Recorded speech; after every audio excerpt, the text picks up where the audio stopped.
work, how our world is dealing with all the life, with all the industry, with all the economy, with the food systems, with everything, it's completely inefficient.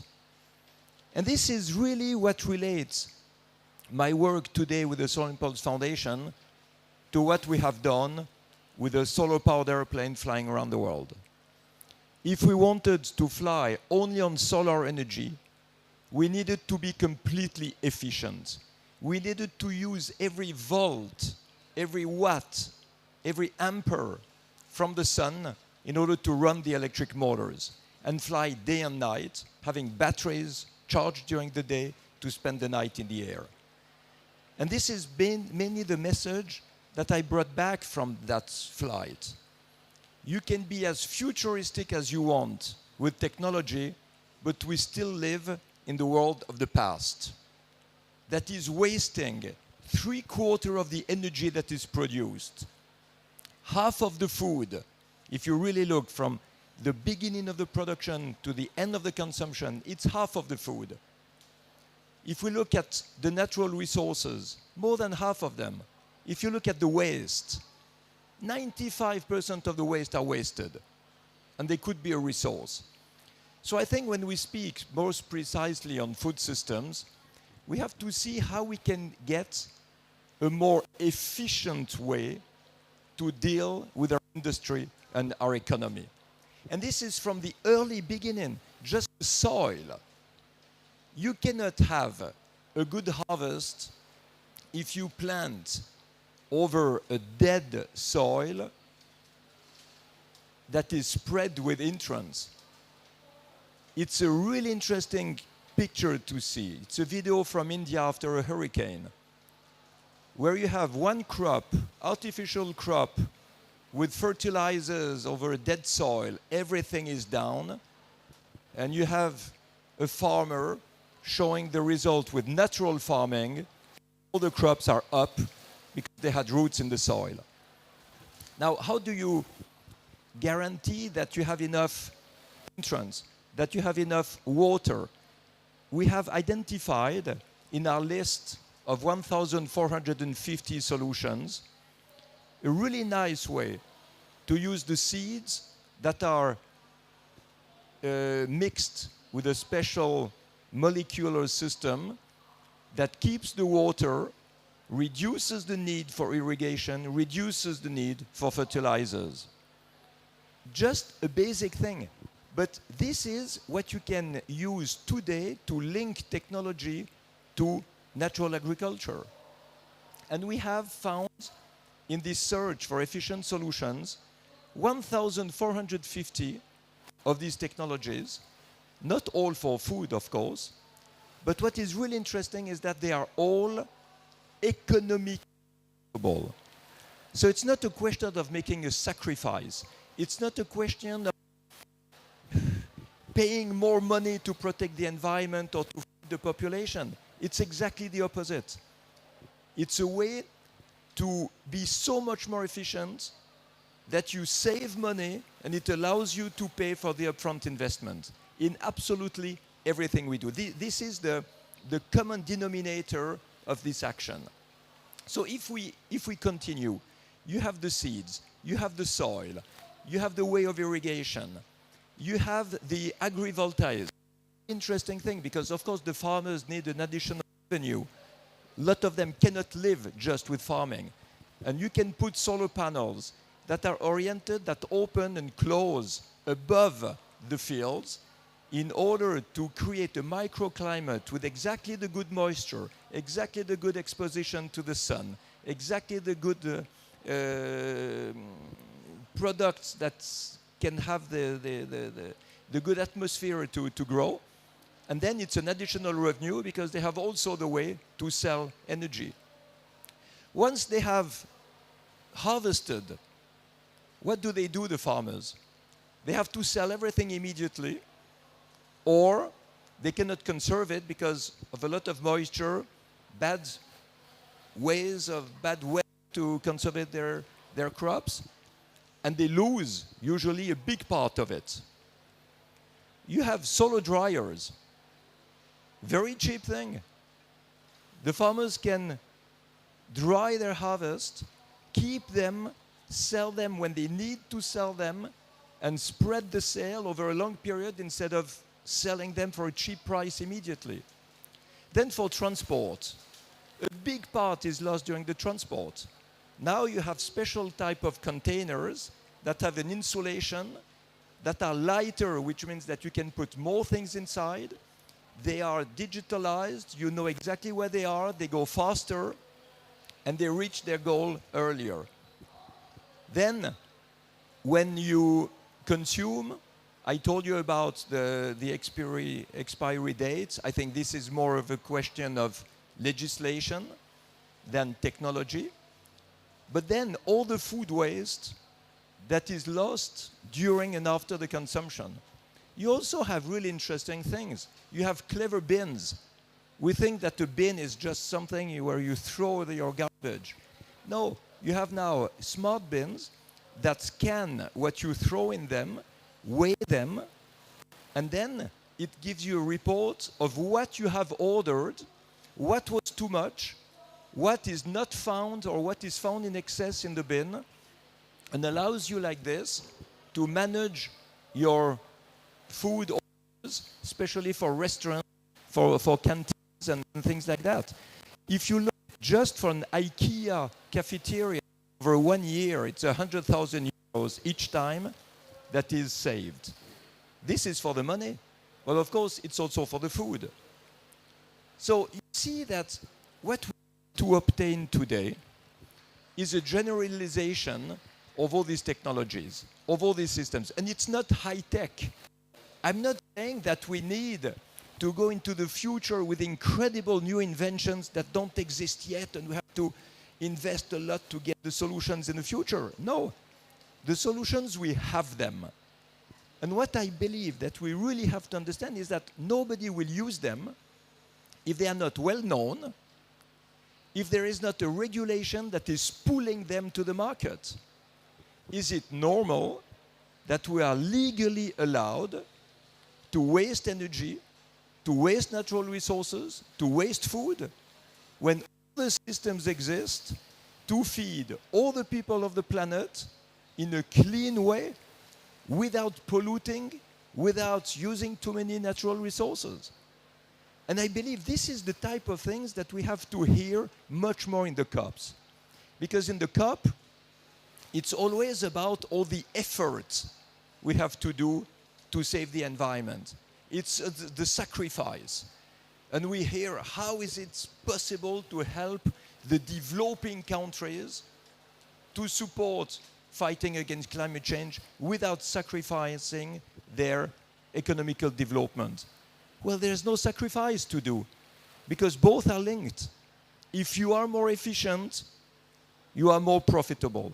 If you are more profitable, you can invest into better production systems.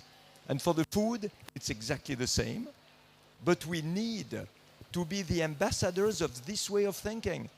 If we just say, we need to invest more money, we need to put more money because the system doesn't produce enough, we are lost, because it's a vicious circle. The only money you have to put is not subsidies, it is investment, because these investments allow to create the positive flying wheel. So this is what I wanted to say as an introduction here, because I'm really fed up with all the pessimistic approach where we say that it is difficult and expensive to solve climate change and to support developing countries. It is a fantastic adventure to help all the countries of the world to produce what they need in a clean, efficient way that also protects the climate. Thank you, and have a good forum about this fantastic theme of food systems. Thank you.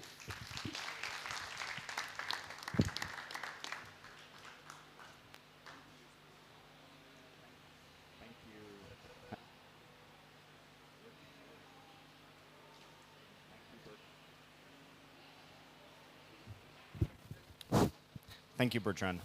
So incredibly insightful and inspiring to start our day. I think what I would do is also say we're going to be very interactive today. We have time this morning, so as our panelists, as our keynote speakers speak, as our fireside chat speaks, we also want to make sure that we have opportunities for you all to be able to ask some questions on your side. So be thinking things through. To move forward, though, for our next speaker, I'm pleased to invite Wanjira Maathai to join us on stage for a fireside chat coming from Nairobi with the World Resources Institute. Welcome, Wanjira.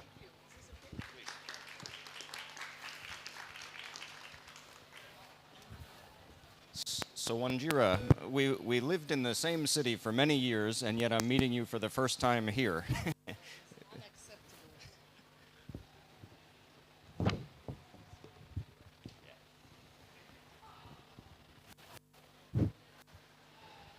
Totally unacceptable, absolutely. So, no, pleasure to connect. And I think hearing Bertrand, I think, again, this is a space where you've been leading, where World Resources Institute has been leading for many years. Can you give us a sense of some of the innovations that you're seeing already that are getting picked up, actually helping move forward, again, food systems in this changing climate world? Yes, Bertrand's intervention was excellent. And I think just the basic understanding of the value chain and supply chain at each level, there are such unique challenges. And I think that we're seeing great innovations, first and foremost around water. Because at the end of the day, food production without water is non-existent. So irrigation, and in particular solar irrigation, really important. Because often we have too much water, too little water, or water in the very wrong places. And we're starting to see a lot better investments in irrigation. I've also seen some really exciting innovations with canals, trying to move water so that people who are irrigating actually have access to the flows much closer to where they need them. That's one. The second is this effort to ensure that planting material is of the highest quality, because we know that the productivity over time has gone down, not only because of farming practices, but also because of the quality of the planting material. So that too, the seed saving, the sharing of seeds, but we are also seeing challenging policy challenges around farmers' ability to save seed. We saw that in Kenya. We're seeing it more and more. And I really think part of building resilience in our food systems is to acknowledge the brilliance of those innovations. The next one is obviously access to market. I don't think I've seen that much innovation as we have in the last few years around trying to get smallholder fair access to market. That's exciting because that's the demand, that's the pool, not only for use, but also that they get an income from food production. And that's coming in all sorts of ways, both at the farm, consolidation, at cooperative style, and then also just more organized marketplaces that they can bring this food. So those are some of the areas that we're seeing. You know, you mentioned that the innovations are across the system, right? They're across the value chain. That's what Bertrand was referencing as well. I think part of what you've just brought in, though, is also the farmer side of this, right? So I think really at the front end of our food system, you know, there's a lot that can be picked up, but there's also a lot that we're not seeing picked up. And so what are you seeing in terms of how farmers are responding to the innovations that are available, you know, whether it's on the production side or the market side? What can we be learning from them as well on opportunities or challenges? I think one of the opportunities is to reach them.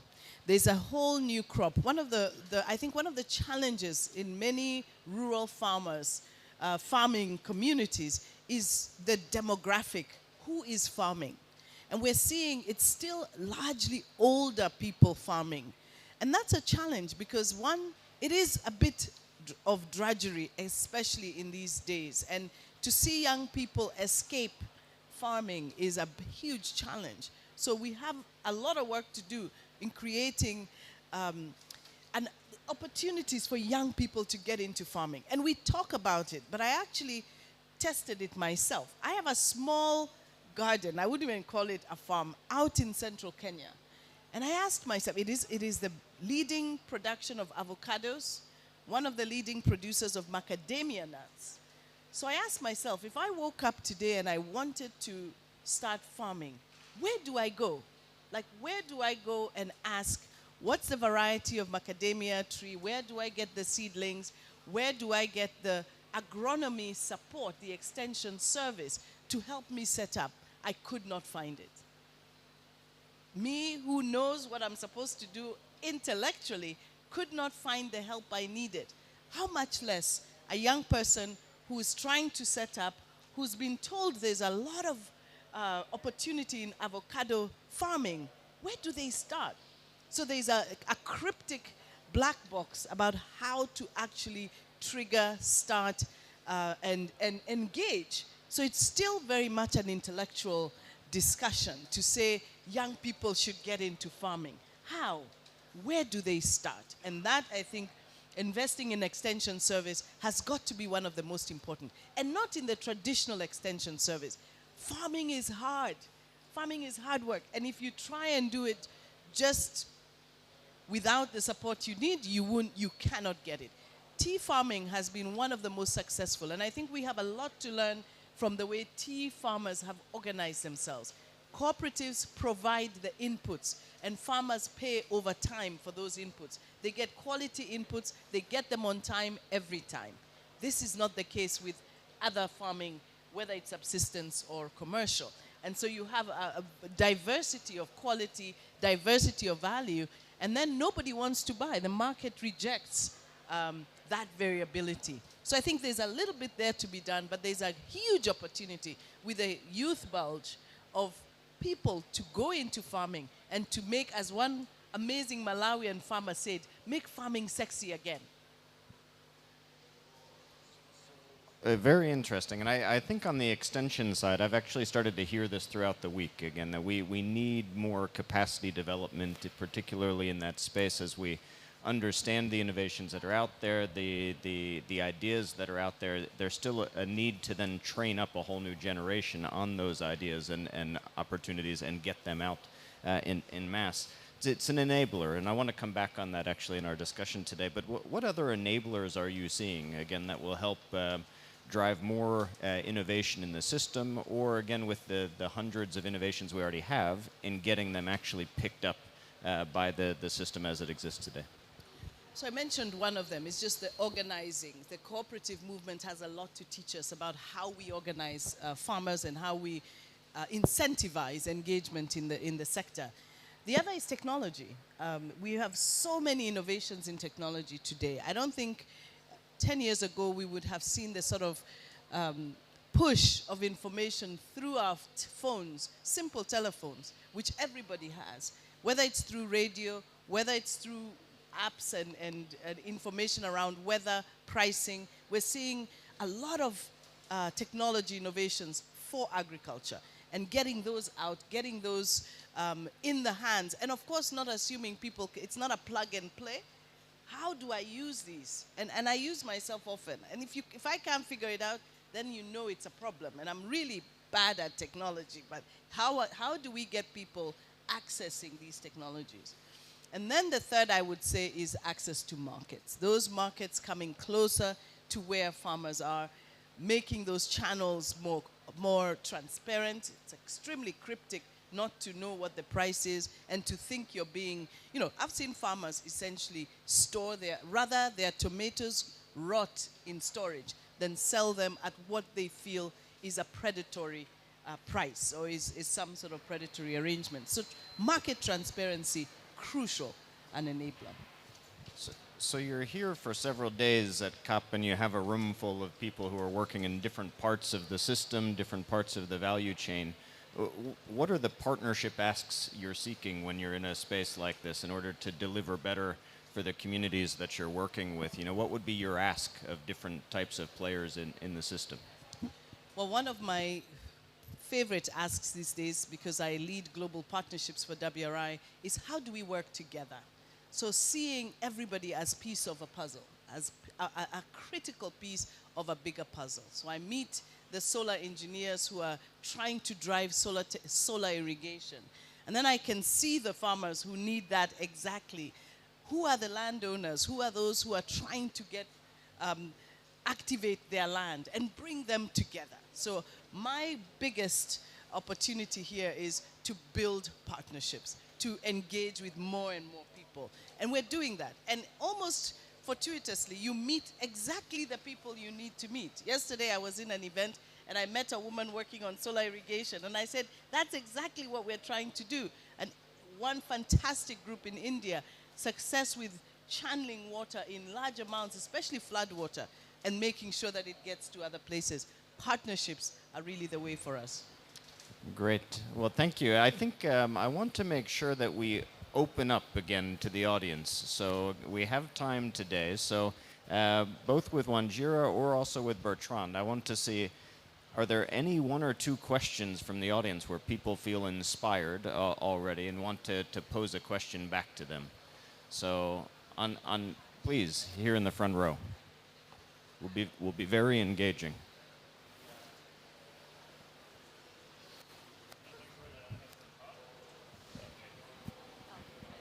So it's on? Okay. All right, so first of all, efficiency is definitely needs to be improved because it makes no sense to waste things that's already been produced.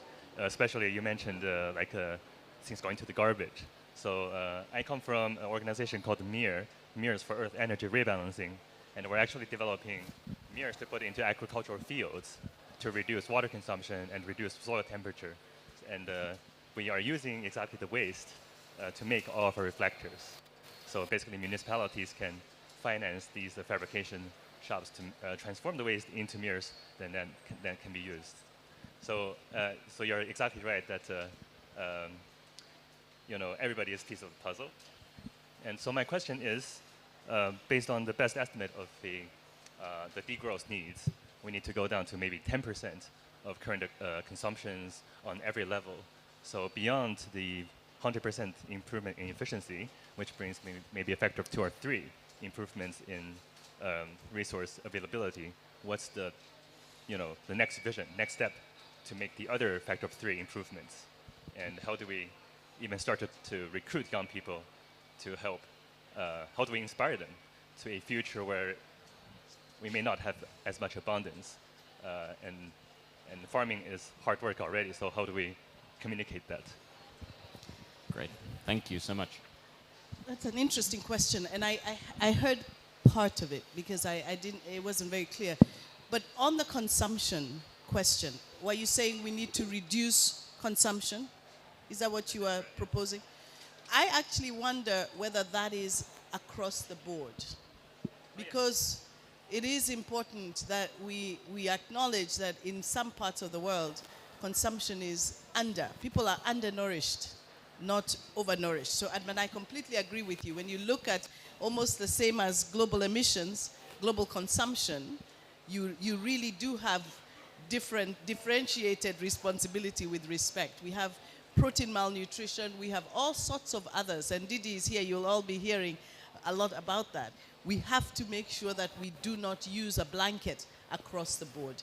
There are, especially for children under 5, and we know that the nutrition levels of children under 5 are predictive of future nutrition. If you miss those first 5 years, you have set that child up for a lot of challenges later on. So crucial that we look at that in that way. Mike to Bertrand as well. I was really happy to hear you speaking about partnerships, because I think you can make partnerships between people, that's what you do, and partnerships between sectors like we do. And actually the world is living in silos. And when you see the real chain from the beginning to the end, it's striking how many opportunities we miss. So I couldn't give in my speech, I didn't have time to give all the examples, but when you look at the agriculture waste that are burned, making smog for 3 months in New Delhi, when these waste could be turned into paper pulp that can be sold to the paper industry and make an additional revenue. When you see the other, and this is an Egyptian patent, where you take the waste from the agriculture, you burn them partially to make biochar, and you put them on the ground, on the soil, to reactivate the soil and make it richer. So all this type of partnerships between sectors and people is absolutely crucial. But it's really a question of mindset that we have to change. Absolutely, Bertrand. And what we're seeing more of is private-public partnerships. I think there are players in the food sector today that never expected to be called in.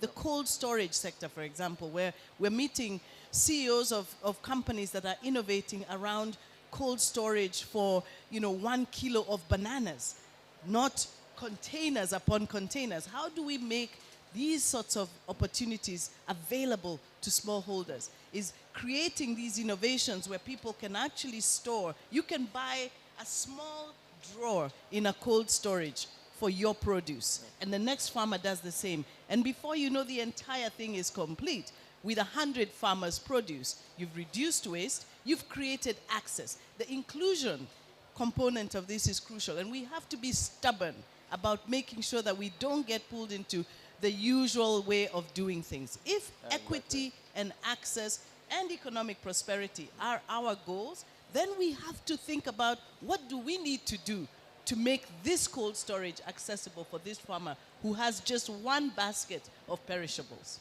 Exactly. Great, thank you. Time for one more question. If we have, I'll take two, but I'm going to take them at the same time, and then we'll give a response. Hello. How we can differentiate between food security and nutritional security? Food and nutritional. Well, that's a really good question, because they are not the same. They are related, but they are not the same. I think we often focus on food security, calories.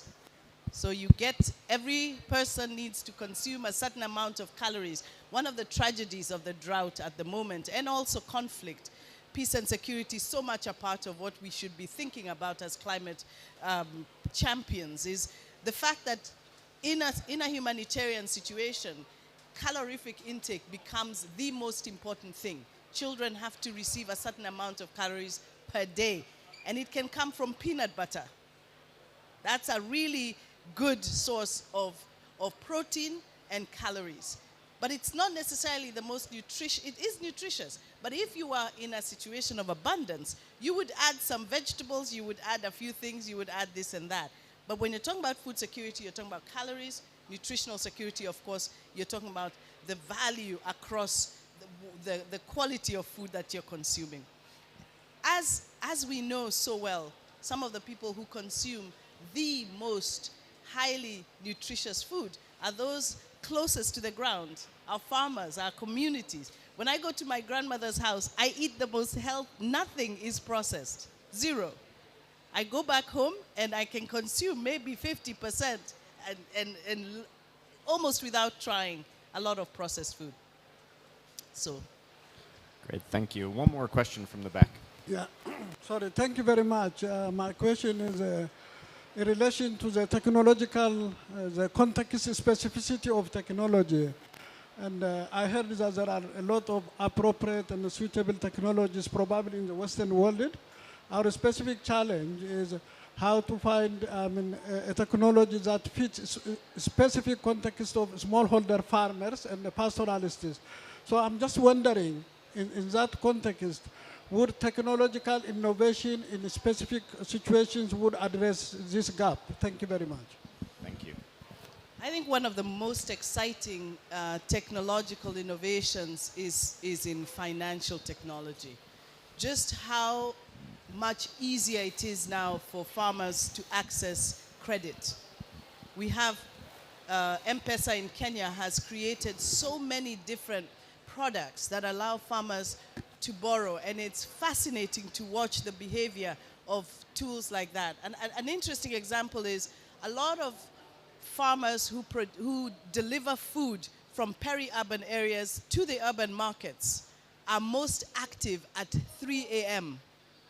So when these technologies track when the highest amount of borrowing is done, and I'm talking about borrowing $100, $200. This is quite a lot of credit for farmers who, under normal circumstances, had zero access to credit. So they will borrow, and they're seeing that the highest time of borrowing is at 3 a.m., and they pay almost to 99% by 7 p.m. So it's within a day. They borrow and they've paid back and gone home with their profits. This, I think, is one of the most important examples of financial inclusion. Where would that woman go for what looks like a little money to many of you, but it was absolutely everything she needed to activate her day's sales to the marketplace. And of course, get food to the marketplace. Products like that, extremely crucial. Thank you, Wanjira. Please join me in giving a round of applause to Wanjira.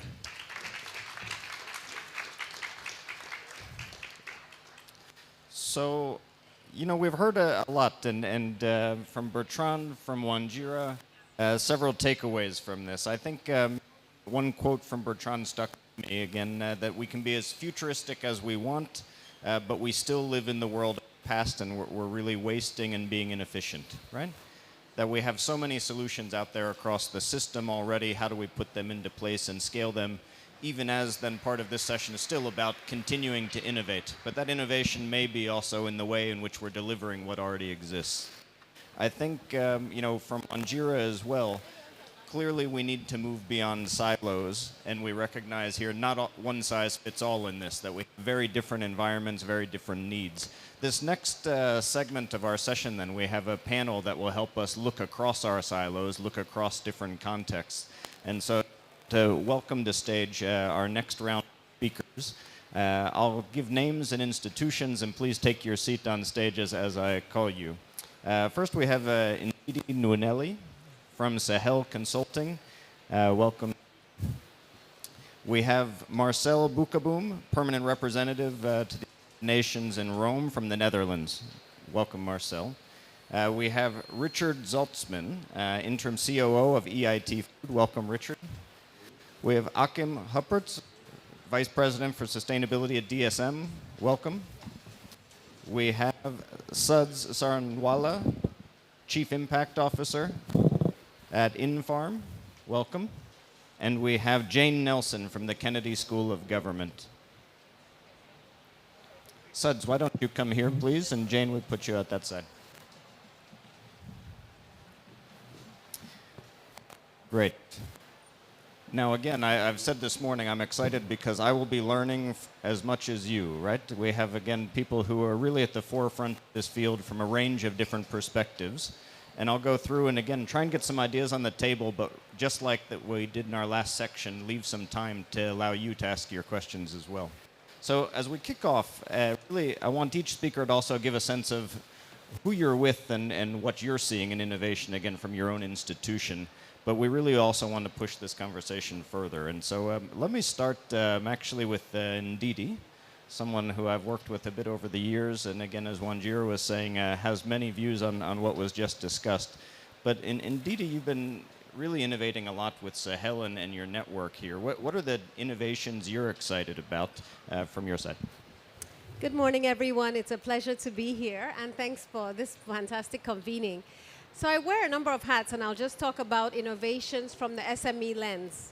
I'm the founder of Africa Food Change Makers, which is a network of entrepreneurs in 37 African countries, mostly SMEs in the food processing and food production landscape, attempting to scale. Now, the two innovations that we're seeing that are exciting us, one is around processing nutritious food from waste. And I'm so excited to see African entrepreneurs saying, you know what, we're going to create from what we have in our network. I'll give an example. Bonita Foods, one of our entrepreneurs, saw that 40 to 60% of our fruits and vegetables were going to waste. So she basically goes to markets close to the end of the day and buys up all the rotting fruits, and she makes them into snacks. High quality, tasty, and nutritious snacks. Now, the challenge with a lot of these entrepreneurs is that it's not affordable for the masses, right? And so what we're trying to help them do is pivot from saying, it's good, you're producing really high quality, well-branded snacks, but how can we reduce the price point? But that innovation is across the board. We're using what is in our local community and producing convenient, tasty, nutritious food. The issue is affordability. And this is the second thing I'll talk about, which is I'm a co-founder of a food company called Ace Foods. And we have struggled with the affordability piece, especially around nutritious food, because the price point keeps on getting lower. And we're talking about 30 cents. Egg right now is about 30 cents, right? 30 cents might seem very little to you for one egg, but it competes with an Indomie, a packet of instant noodles that's the same price. So how can we ensure that our nutritious food is priced on par and is as filling as the cheap food? So that's the challenge that we're facing, but we're seeing a lot of innovation. And one of the things we're trying to do is to partner with and we talked about partnership, with the research institutes, with the labs, with the innovators, with the large companies to build a supply chain. The second is technology, and everyone has talked about technology. We're seeing technology from farm to fork, improve seeds that are drought resistant, that have vitamin A. We're seeing that in cassava, in maize, in beans, and that's really exciting. Commercializing the great research from IITA, and we're doing that with Sahel Consulting. We're getting it into the field. Market linkages, so much innovation around using tech to link farmers to markets, to link farmers to consumers. And the last innovation that most excites me is chefs. We're making nutritious food cool. And we're seeing a whole renaissance of African food, not just locally, but globally. And African food, and that's my latest startup, is around changing narratives, ensuring that African food is recognized as world-class, is celebrated, and that the best of our food, the tefs, the moringas, the rooibos, that's not only nutritious, but tasty and healthy, is accepted and celebrated by the world and not seen as often or indigenous crops, but mainstream food that's packaged, that's convenient and affordable. So lots to do, but lots of innovation and exciting developments happening. Great, thanks Ndidi. We'll come back to you. I appreciate that. I want to turn to Suds actually next, so maybe he'll take you the microphone. Suds at InFarm again. You've been thinking through again, how do we produce more to feed more, but use less, right, in this new world? So what are your reflections on this and even on what Ndidi just said? Yeah, sure. Thank you. And thank you, everybody. So we always go back to the fundamental equation that Wageningen University put out, which is that we need to produce more food in the next 40 years than we've produced in the last 8,000. That is a dramatic equation. And we can't produce as much food in the same way because we just don't have the natural resource. So for us, the technology side of it, and I'll come from the second thing that you said, Didi, is addressing the technology aspect is where we're coming from in vertical farming, which is what we do. So how do you produce more with less? So while we transform systems that exist, how do you make those systems more efficient? How do you make those systems more regenerative, etc.? We believe that there's a parallel track where we need to create new forms of farming. So I'm a farmer. I may not be dressed as a traditional farmer, but that is the innovation that vertical farming brings, that we farm, we grow food for people to eat. We grow it in controlled environment systems, and these are what we call climate machines. So what Bertrand Piccard was talking about in terms of microclimates. Each farm is a microclimate. We can grow whatever food we need whenever it's needed. And that's really what it is. And it's about using as much as 90 to 95% less resource than you would use externally. So we are innovating, we are inventing.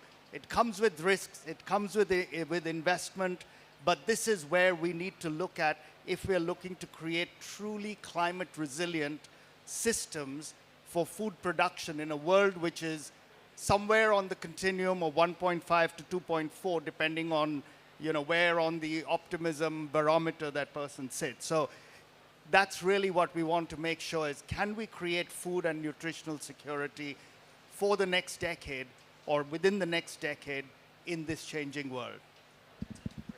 Thank you.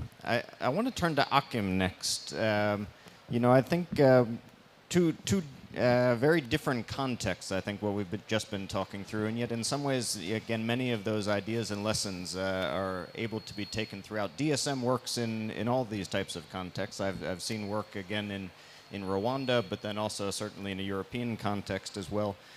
How are you thinking about the innovations that are emerging to address these current challenges? And I know just before this, you were mentioning that in some ways, the shock of COVID has really helped speed up innovation in some ways, where climate as kind of a more of a slower stress rather than a shock has taken a long time. What are your reflections on this?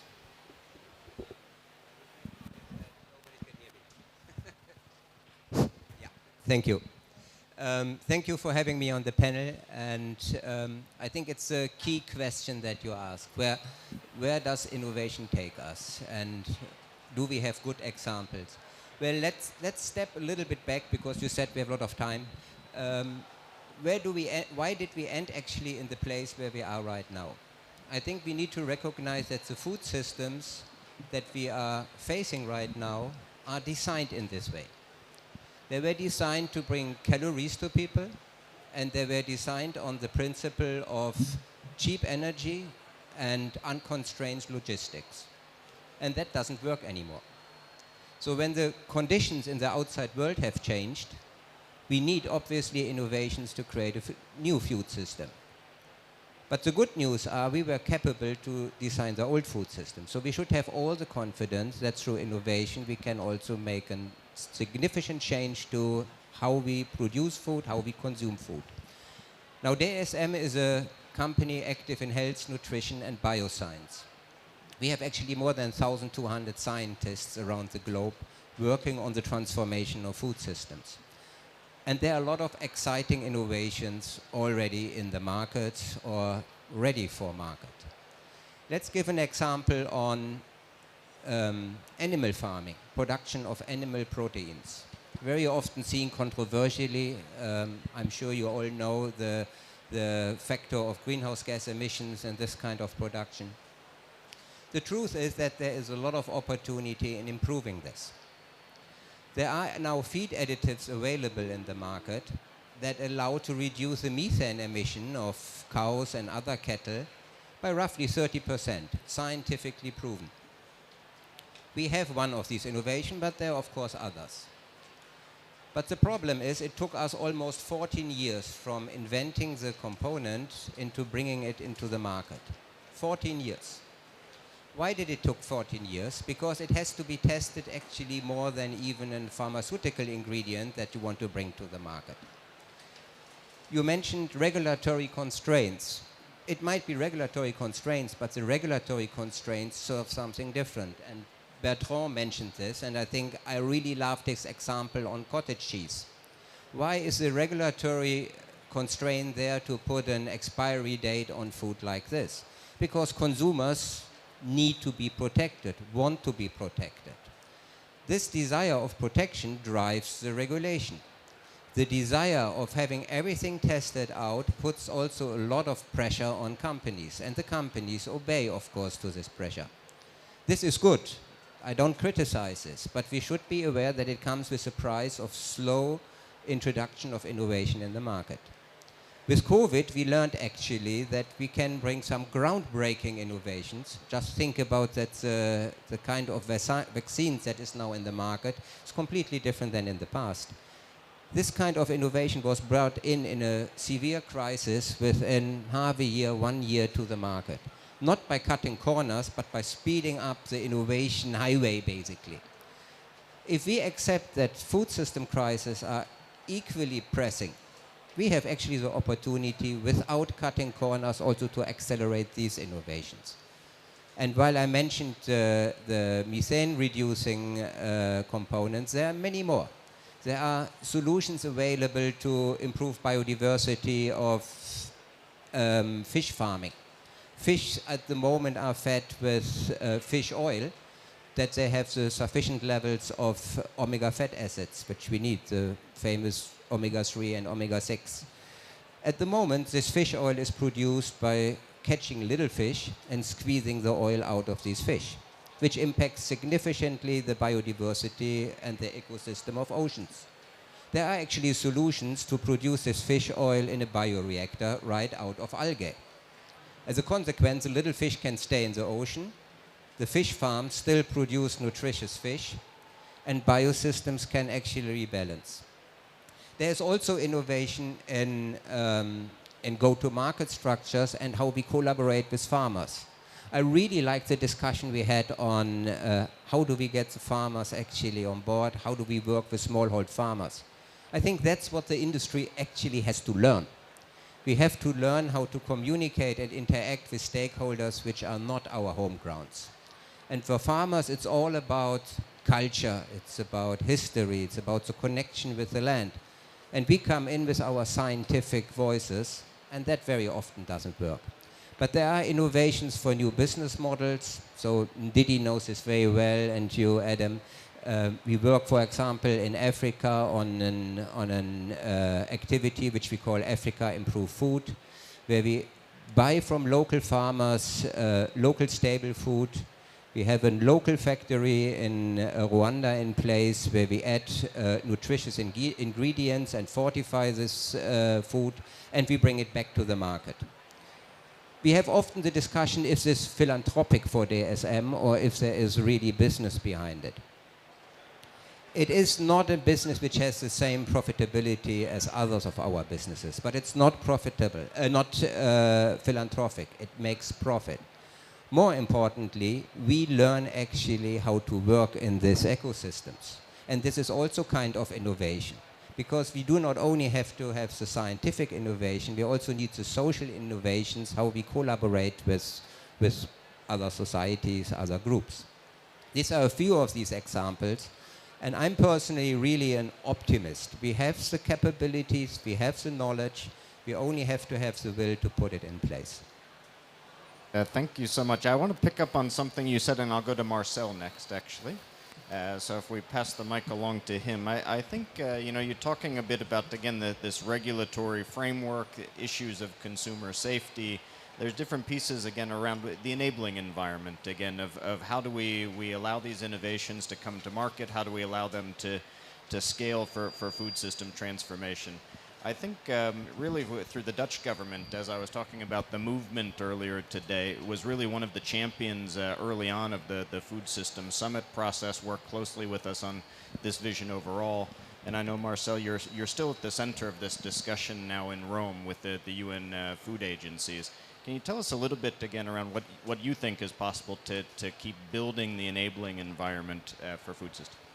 Yeah, thank you, Adam. And indeed, just also a little bit about my background. This is not my first COP, as I could call this my habitat for years as the former climate envoy of the Netherlands. And then I moved to Rome, to the, what you say, the food and agricultural space, where the timing, I think, was right, and you referred to the Food Systems Summit. That has become the talk of the town. That has become increasingly the lens through which we look at the changes that need to take place. So for that reason, I think we do see an uptake in attention for food and food systems at this COP, which is a good thing. And with my background, I see it also a little bit as my mission to connect the dots. And that is exactly what I would like to do in this panel as well. What I'm going to say is putting a lot of what we have heard so far in connection to each other. So connecting the dots here as well. And I would like to do that thinking of the title of this session. The session is called Innovation Driving Food Systems Transformation. I would like to focus on that second part, the food systems transformation. What do we actually understand of that concept? What do we mean when we talk about food systems transformation? And what am I going to say now, you will recognize, because Bertrand already had it in his introduction and several others mentioned parts of that. First, on the food system itself. A food system is a system that produces a sufficient, safe and healthy food for a growing population. And that is, I think, something that has been mentioned, but that is good to keep in the back of our mind. But that's not the only thing. We have to think of an equitable distribution of costs and profits. I think that was a little bit of the theme of your fireside chat. On the one place there's too much, and in other places there's too little. And thirdly, and that is the relevance of us being here, we need to adapt that system to climate change. We should sustainably use the resources both of land and that nature provides us. And then I would like to add one more component to this concept, and that is the term resilience. So we have to work on a food system that is resilient to shocks and stressors. So that is the concept I try to explain a little bit here. Against the background, and you refer to my role on this panel, I'm the representative of a government here, of a regulator. This is about governance, but governance is not the sole responsibility of governments.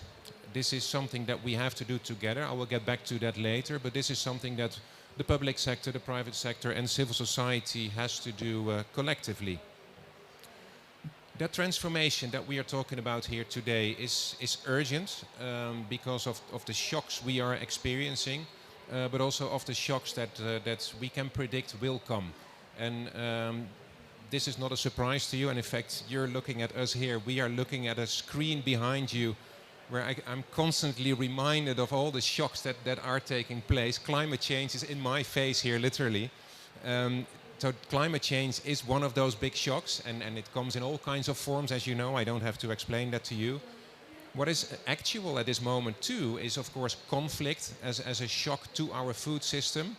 The one hitting the headlines is, of course, the war in Ukraine, but that's definitely not the only one. This is man-made, but it's also in our face.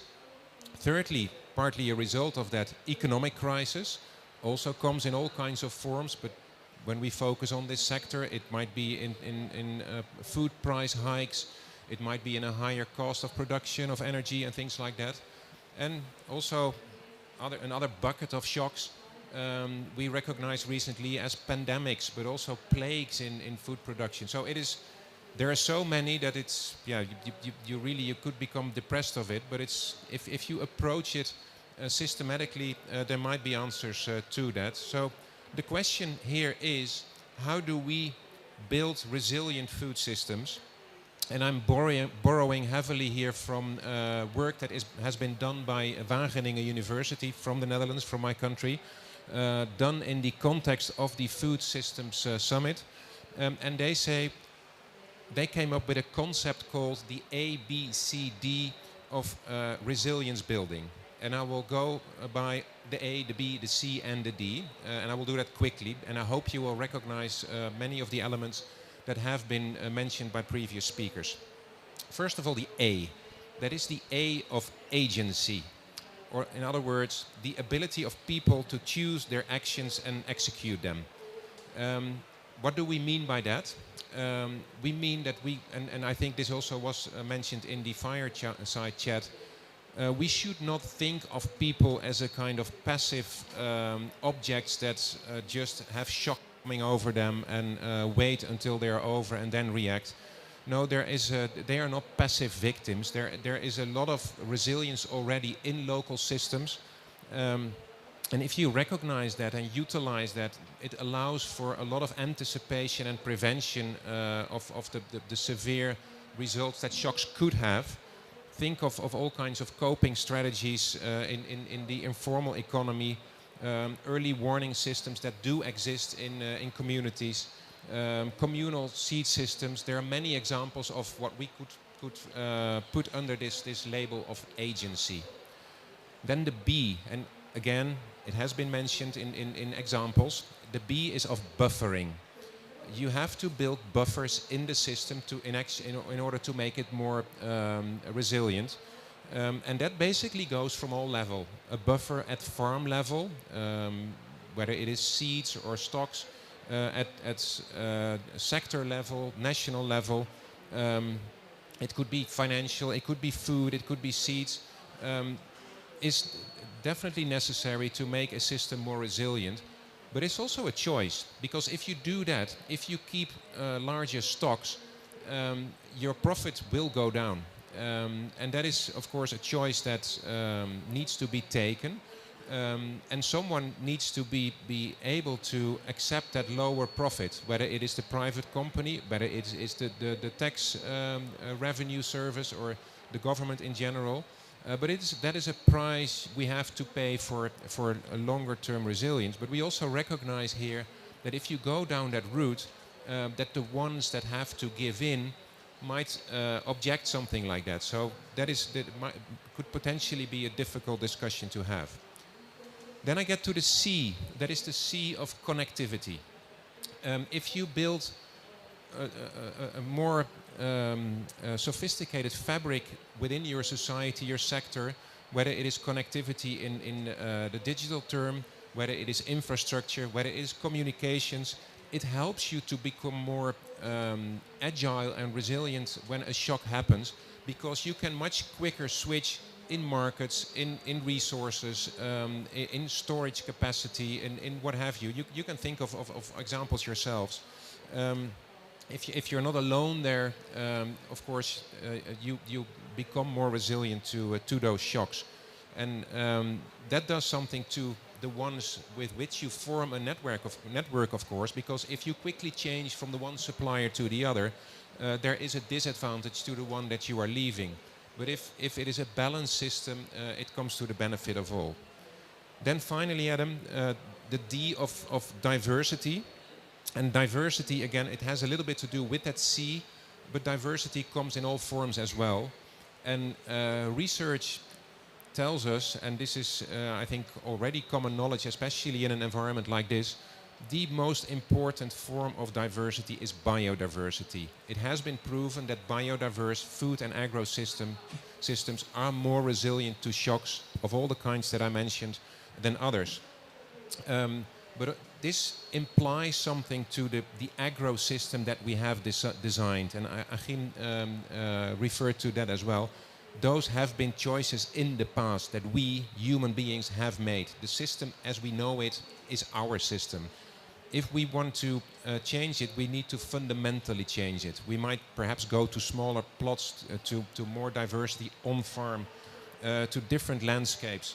In my country, we currently go through very difficult political and societal discussions because we need to change our system.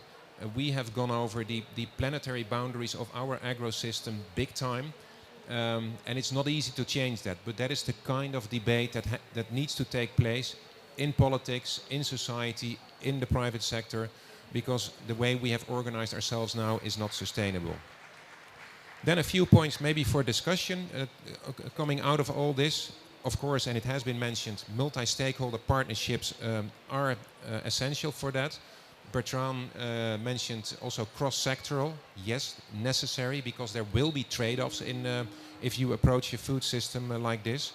It will bring back trust. Many of you know, walking in this multilateral environment, trust is gone, the system is broken, and it needs to be built back up. And for that we need to understand each other, speak each other's language, and also give in a little bit, which brings me to the second point, equality or inequality. Our system is not balanced, is not equal.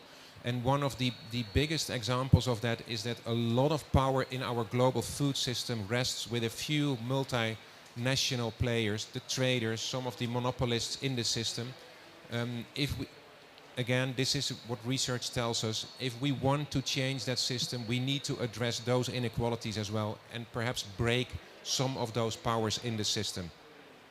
Again, a difficult decision and a difficult discussion, and talking from a public perspective, this is politically very sensitive. It might affect the economic value and the profit capacities of your economy. But again, if you put your eyes on the long-term horizon, this is the discussion that we need to have. And then finally, back to the theme of this session, innovation. One conclusion from everything that I've said is that innovation is indeed necessary, but it's not the only thing. We will not be able to innovate ourselves out of these crises. More needs to be done. We need to zoom out and look at the bigger picture. This is financial, this is legal, this is policy. So maybe not the kind of innovation, talking about food system transformation and food system resilience, that you might have expected. But this is, and I drop it on the table for discussion, something that needs. Thank you. Great. Thank you, Marcel. And covered a lot of ground there, although you picked up on a point also that another speaker picked up on, it, the fact that the system is not broken, right? This is something we debated often in the Food Systems Summit, but a lot of times people say the system is broken, we need to fix it. we have a system, it actually is working the way that we've built it. The challenge is we want a new system, right? And so how do we then actually deconstruct some of the things that are holding where it is today if we want to move? As our next speaker, I want to turn to Jane Nelson, actually, and then I'll come back to Richard. There are a few pieces that, again, have been mentioned around multi-stakeholder platforms, power, the enabling environment again. And Jane, you've been doing a lot of work and research on this, and so I want to turn to you for your reflections. Great. Yep. Thanks very much, Adam, and wonderful to be here, and wonderful to see Food Systems Pavilion, as you say, actually seeing food at the much more at the heart of COP is really exciting. And I think the other very exciting thing about this COP is the focus on climate justice, just transition, and a much more sort of people-centered approach, and that this is about people's lives and livelihoods, and and how do we ensure that those are protected and supported and enhanced. And I think I want to just highlight what I see as sort of three critical levels of innovation that we're seeing and that we need a lot more of, and we need the linkages between them. And all of them have been discussed. And the first is sort of technology, product and service innovation. And I think we've heard some great examples of, at the farm level, at the processing, at the waste management level, the transport level, the manufacturing, processing and nutrition level, the retailing level, and that combination of new technologies and products and services is really exciting. And I think one of the most exciting aspects, and indeed he had an example, and this gentleman in the audience earlier had an example of that interface, and Achim, you also did, that interface between biotechnology and digitalisation and information technology. And I think for far too long, the worlds of sort of life science technologies and biotechnologies and the digital information world have been sort of in parallel or silos. And that interface of those technologies, I think, is very exciting all across the food value chain. I think the second level of technology innovation, which to me is very exciting, is what I sort of call institutional, or I can describe it as social innovation, in terms of how do we organize. And so the new business models, in-farm, vertical farming, a fundamentally new way of organizing. Wangari talked about new types of extension services. How do we revolutionize farmer cooperatives and help them to become not just cooperatives, but collective business units, like some of the wonderful work that Ndidi is doing. The Africa Improved Farms Food Initiative. There's so many new ways of organizing that I think we're just beginning to tap into, some of which are technology enabled, and some of which are about culture change, behavior change, just new ways of thinking, how we organize business models, value chains, and financing models. So I think that's the sort of second area of innovation, which is very exciting, and obviously partnerships are a key element of that new institutional organizing innovation. And non-traditional partnerships, I think, is an area we need to be looking at. And one I put out, which hasn't been discussed on the panel so far, we have the food companies at the table around food systems. We have increasingly the information technology companies, the biotech companies. But what about mining companies, energy companies, other industry sectors who might not be producing and manufacturing and selling food, but can have an input along the value chain? So that's the second area, as I say, institutional innovation. And then the third area would be, and Marcel, you touched on it, policy innovation. And I think we need to put policy in the innovation bucket, because we need to fundamentally rethink how we think about policies. And so repurposing agricultural subsidies. We're not going to get rid of agricultural subsidies, so how do we repurpose them that they're actually subsidizing climate smart, nutritious, inclusive food production and food manufacturing? I mean, how do we at a government level make sure that the Minister of Agriculture, the Minister of Finance, the Minister of Energy are coordinating? And I think there's some great examples emerging. Kenya's Agricultural Innovation Office in the President's office, trying to link different ministers together. From a donor perspective, Norway's Sustainable Food System Strategy, which is how do they put food systems and priorities into their global development strategy and their aid and their donor strategy. So I think at a policy level, there are enormous opportunities as well to think innovation and policy in the same category. And your link there would also be around research and development. And I think that's both institutional innovation, but also policy innovation. I think some of the great work that CGIAR has done in recent years is saying, yes, it's about agriculture productivity, but we've got to take a broader food systems approach. We've got to work more with nutrition research, not just agri-research, etc. So I think those are the three areas I'm really excited about. I think there's enormous potential. The technology, product and service innovation, there's institutional innovation and policy innovation.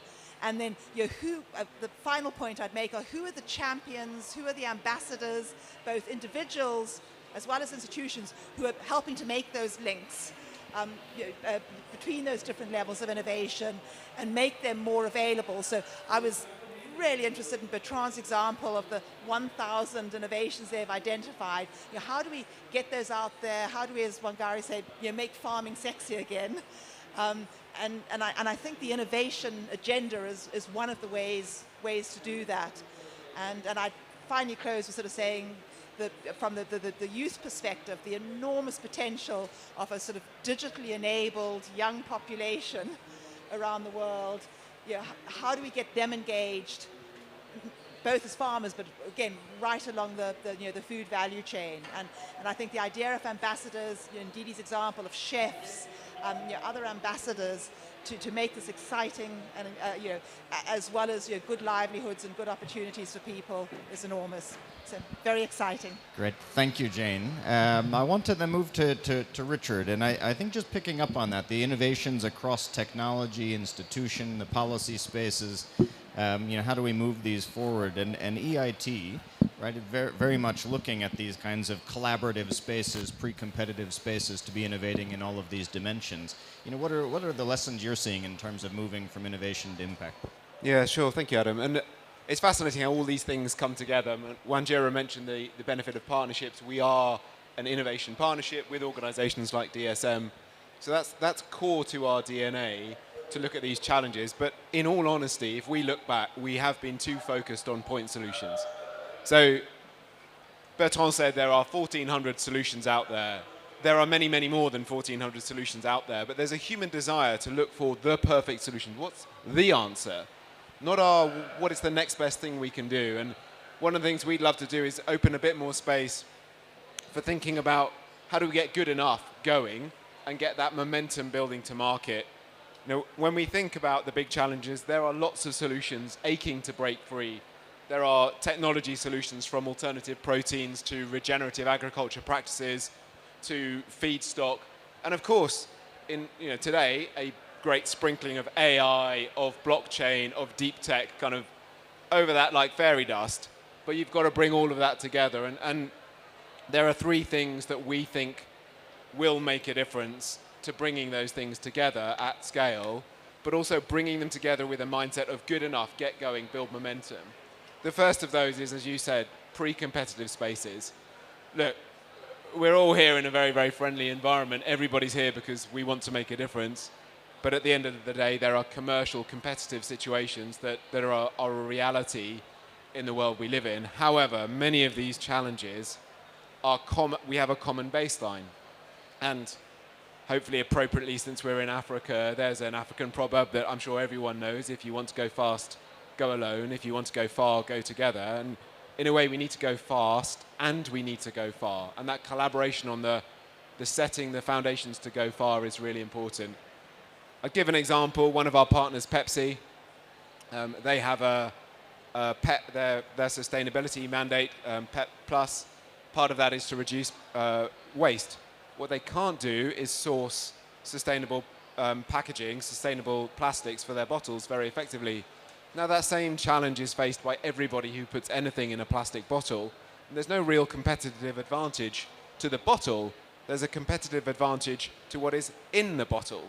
So if you work together on a challenge like that, that's where the pre-competitive space is really important, of putting your collective shoulders to the wheel on the stuff that doesn't really immediately confer competitive advantage. That's a good place to start. And then you build from there into probably more challenging areas.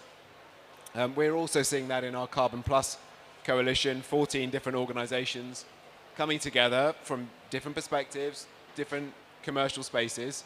Some of them are competitive, but all looking at how does regenerative agriculture support us collectively and rise the tide for everybody. The second area we're focused on is knowledge exchange. Now, knowledge exchange is critical, but comes with a big but. It's not a one-way street. And underpinning knowledge exchange means we need to make sure it's equitable for everyone and everyone actually gains.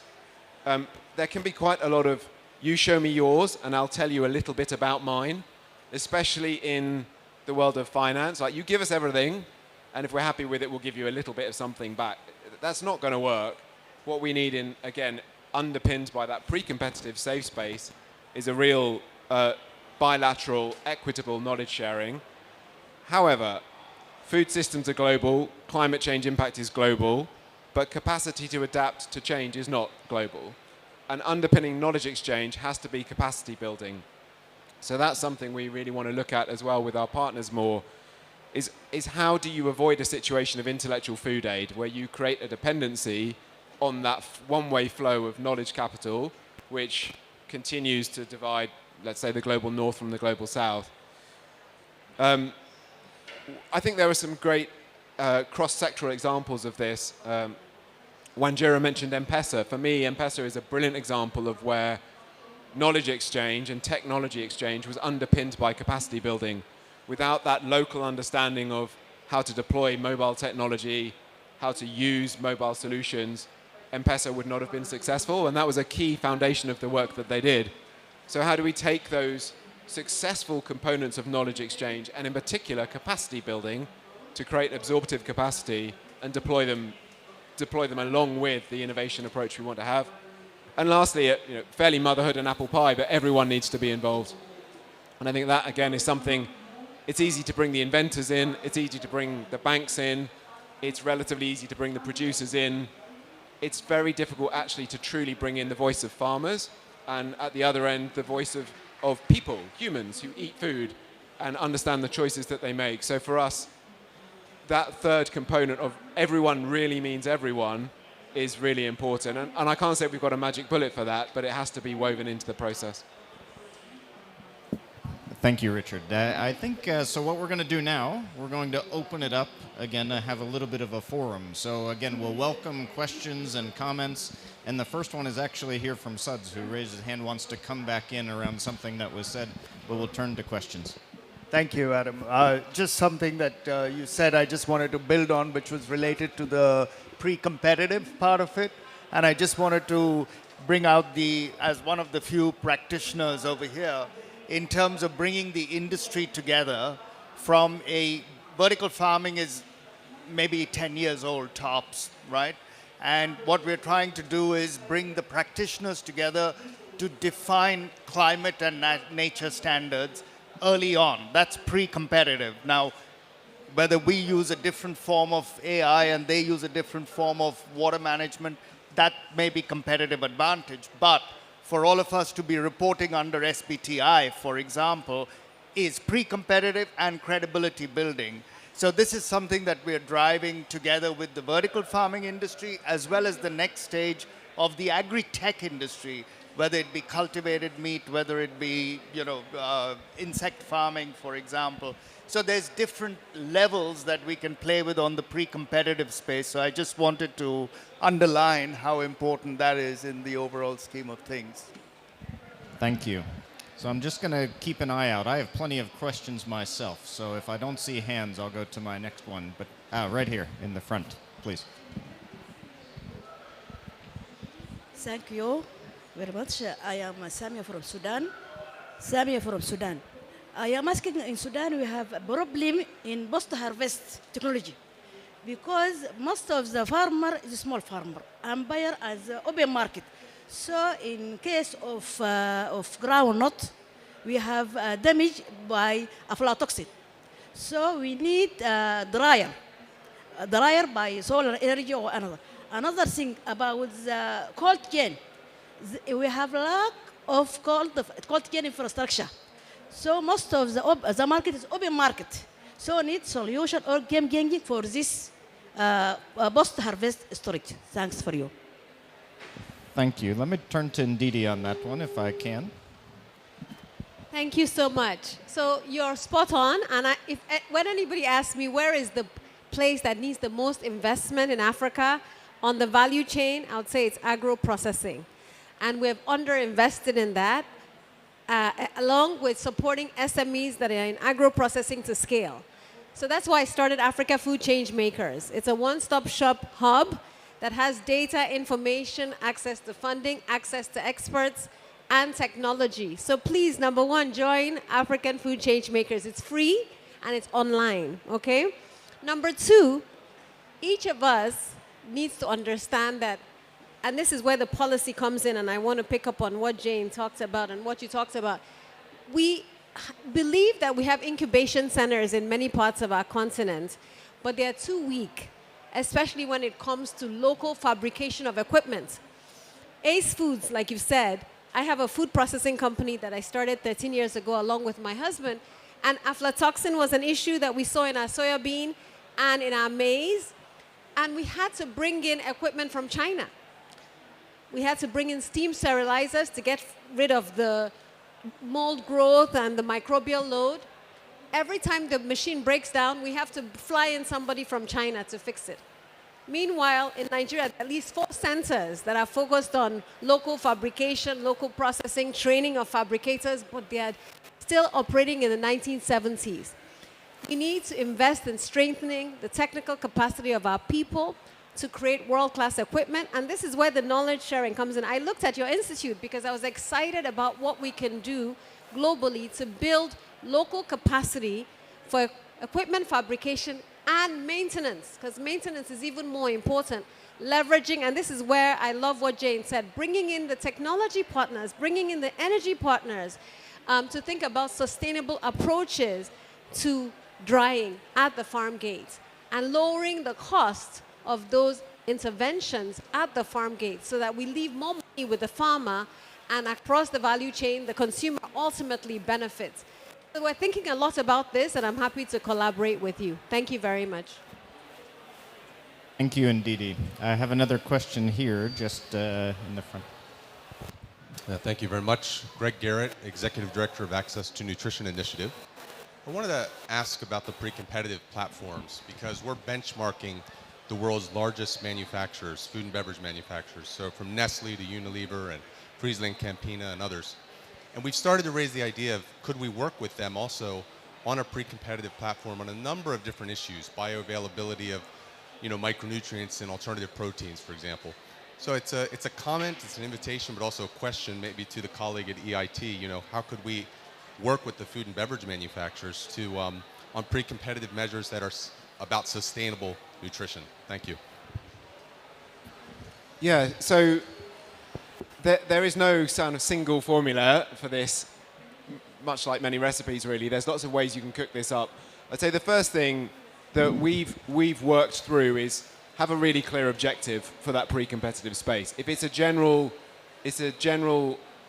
fairly open agenda, you'll get great collaboration, you'll get great intent, but you don't have that focus on what are you actually trying to achieve here. And I think that's been something we learned pretty quickly and are now trying to respond to make sure that where we create that space, there's a real focus for it.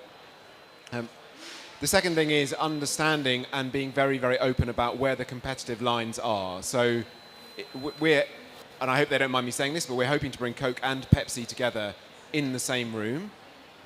Now, that will work in a very soft, everyone enjoys the coffee and croissants way, whatever happens, but it will work and achieve impact if we're clear on these are the lines we're not going to cross. And I think that's something, again, we've learned through the process of setting up these structures. And the third is bring real diversity into it. So whilst you're talking about the beverage manufacturers, bring others in, because those voices that you might not have expected to be involved in that conversation often spark the safe conversations, or what start as the safe conversations that then blossom, that otherwise beverage to beverage or food to food wouldn't necessarily have had.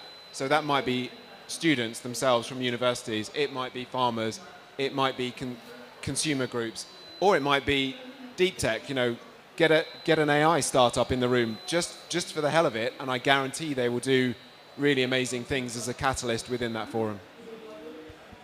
I'll go to Jane, and then I want to come back to Akim as well. And just to add one other comment on the focus bit, you do such great work at looking at what some of the constraints are and the sort of enabling constraints.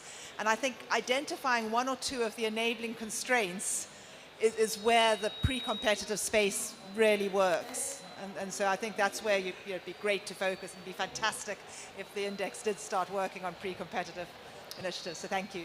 Thanks, Jane. And Akim, DSM might be one of those companies within a pre-competitive space. What would be your perspectives on that? First of all, I like to build on what was said before. So when we look at pre-competitive collaborations, what we realize is you have to make it small, specific, and then you have to engage the whole value chain actually. And that helps you on one side to address also the competitive concerns. On the other side, we try to change a very complex and a very big system actually.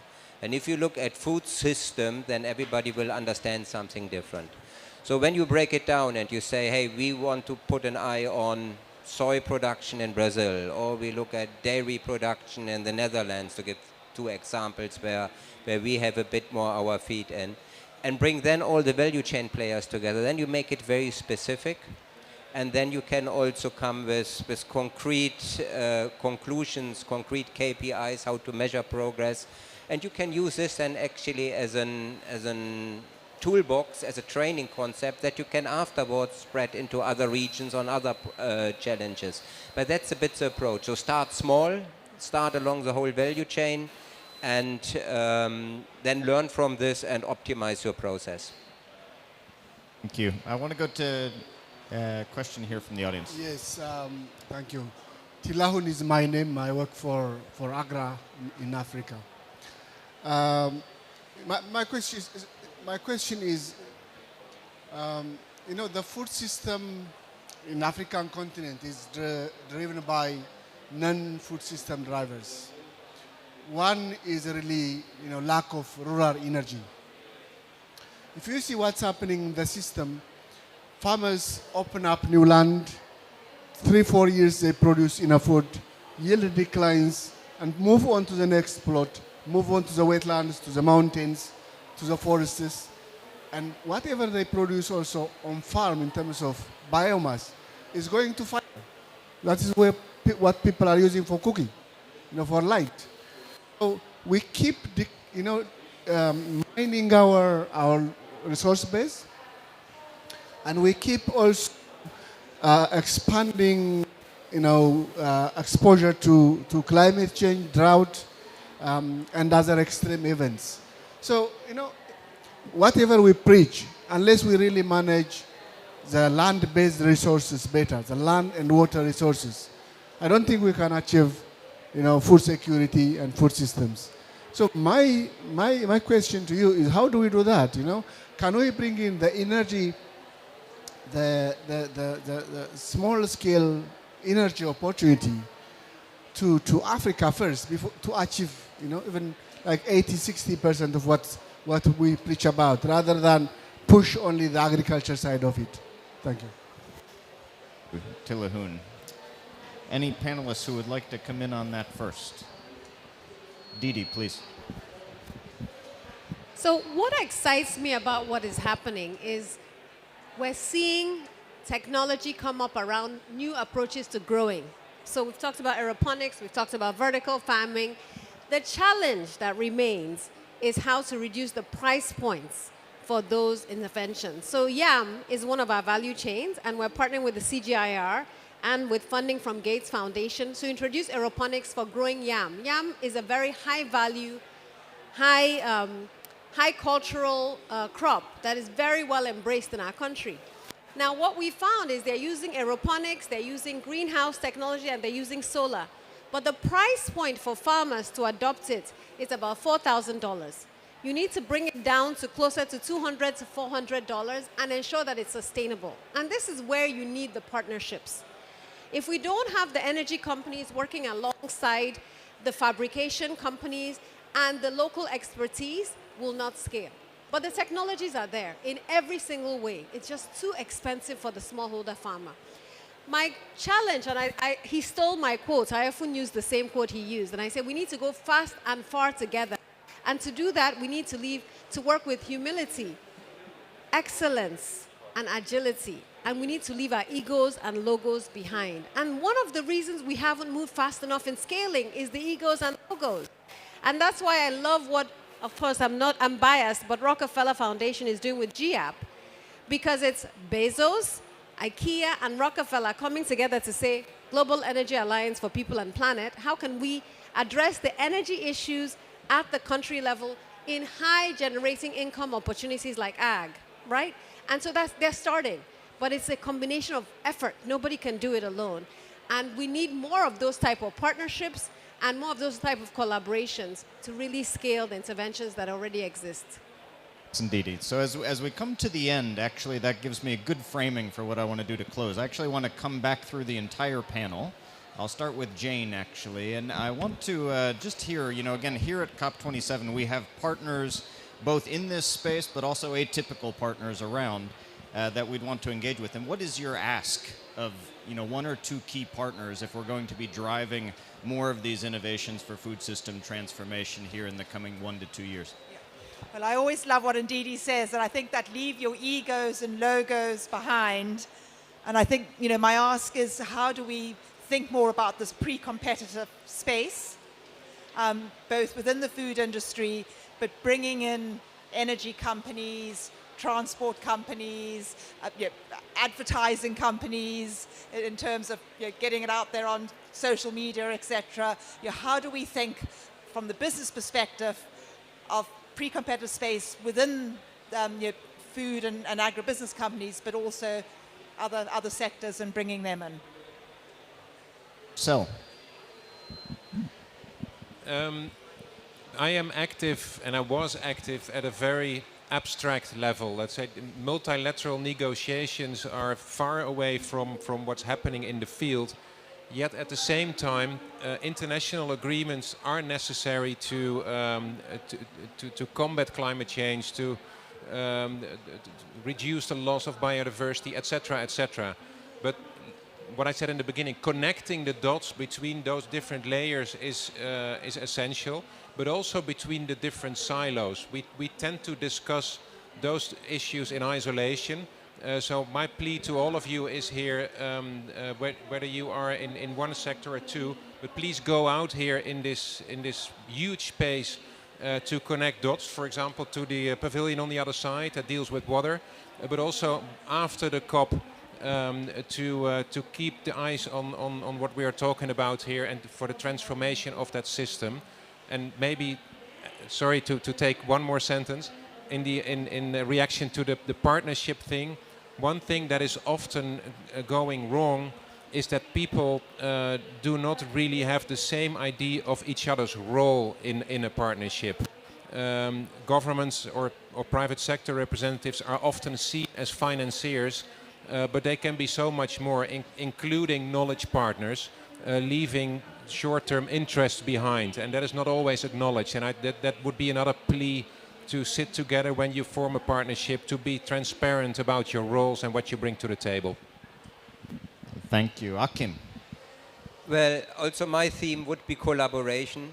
Nobody can make the transition on their own. But I would also like to challenge a bit what was said. If you want to go alone, go fast. If you want to go far, go together. Because what we see also is that you can actually go faster when you go with others. We went over investment hurdles by partnering with peers. We went over hurdles to have quick access to markets where we were not strong by collaborating with peers. And we see also collaboration opportunities by collaborating with partners down the value stream or up the value stream. So it's not only pre-competitive collaboration, it's collaboration along all the lines. And if we get our knowledge together in a way that everybody also has an equal stake in the profit and the benefits of the change, I think we can actually also go fast by working together. Yeah, I really relate to what Bertrand said about reframing this as the opportunity and the forward-looking perspective. Yeah, we're in deep trouble let's not hide the fact.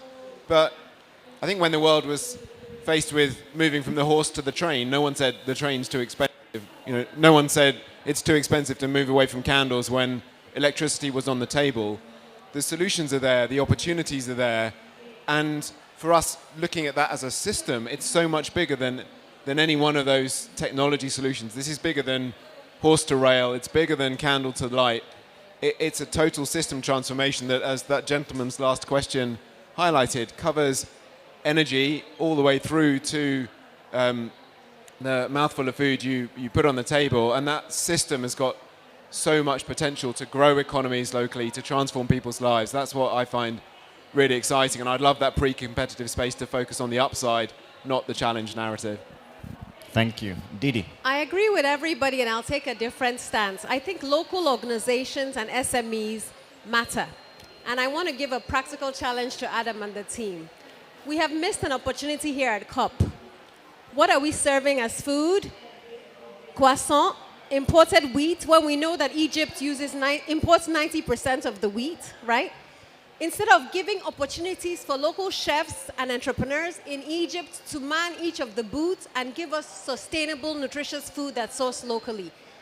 That, for me, if I was going to write an op-ed about COP, it's a missed opportunity. And so my challenge is wherever we can, and whenever we're in a room to make a decision like that, prioritize local entrepreneurs and local organizations.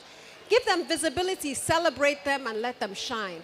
So Adam and all the influencers here, COP28, we cannot have the same mistake. We need to prioritize local organizations. Representation matters. Mindset matters. Thank you very much. Thank you, Didi. And Suds. Thank you.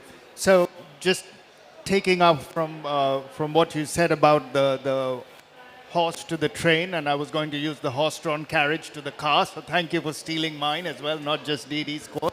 But I think that as we take the innovation forward, we should just keep in mind that the innovation is never going to be one size fits all. And that's where the partnerships matter, because innovation will be adopted and adapted in different ways, in different geographies, in different countries. And we see that already. Whichever country I start looking into, whichever country, there is a form of controlled environment agriculture that has started. It doesn't have to be the same.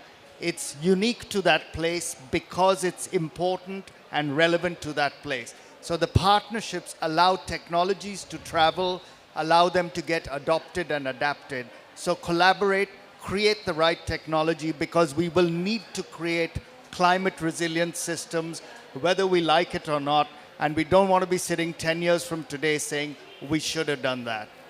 Great, thank you, Sud. So as we close, I think several key points. I think one, we have the solutions, we need to scale them.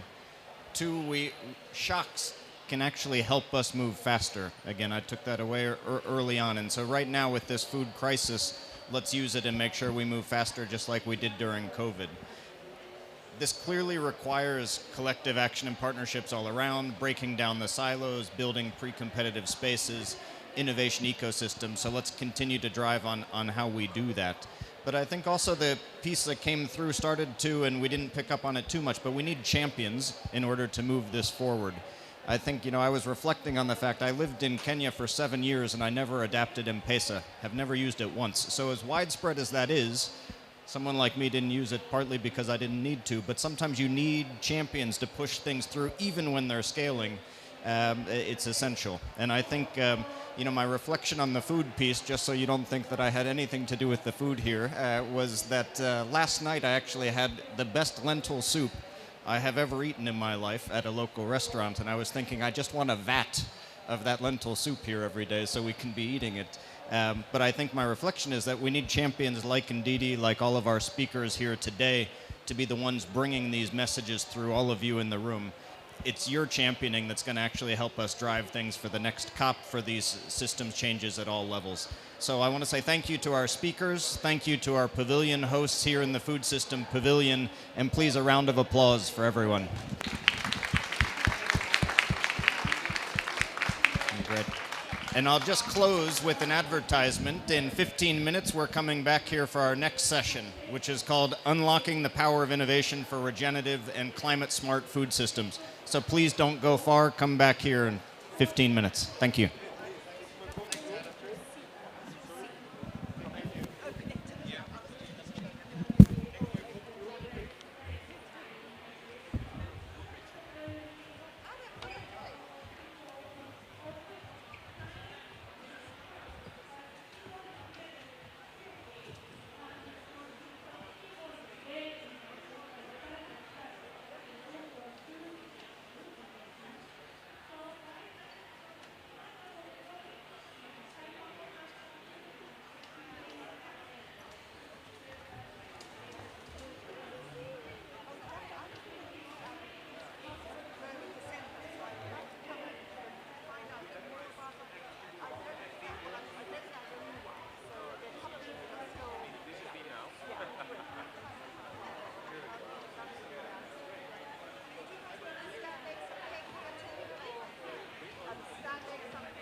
So many people have been speaking about the climate crisis. So many things have been put on paper, but the real question is, why is it that we're still not acting at the scale and speed that is necessary? What we want to see at COP27 is moving pledges into implementation. Every stakeholder needs to step up and push forward. The extreme weather events that the scientists have long connected to the climate crisis are becoming far more frequent and far more destructive. The climate crisis is the threat multiplier, which means it exacerbates existing inequities in our society. The impacts are felt most deeply by Black, Indigenous, and communities of color.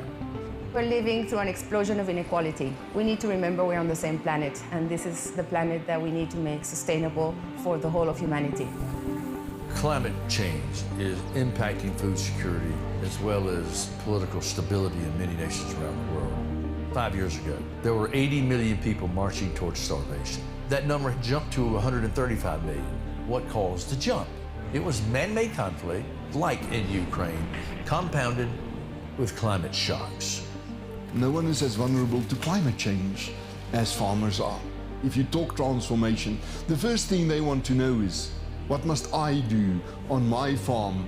This Sharm el-Sheikh COP is the moment to set up monitoring and accountability mechanisms and put money on the table to help developing countries to accelerate towards decarbonizing. We know that this transition will require a fast adoption of a lot of new technologies. And the question today is how to find the appropriate way to finance this technology. To put a number around it, it's an extra $2.5 to $3 trillion a year of additional finance that we have to find in order to get those emissions down. Financial institutions have a lot of roles to play to bring the advice and provide the financing to make these transitions happen. Younger generations are demanding a sense of purpose. They want to look at companies and say, I am investing with you all for this reason. With 2 COPs taking place in Africa and the Middle East, we have this tremendous opportunity to put emerging markets at the forefront of our collective response to climate change. International trade has to be part of the solution. How do we all get together to talk about a global carbon price that can guide us and help us to decarbonize the world? The solutions are there. What we need is governments to regulate, to invest, and we need business to act with values. History will look at us, people, politicians, corporate leaders. These times requires not only solutions, but speed. There is nowhere else to look than the mirror. We are the ones that need to do this.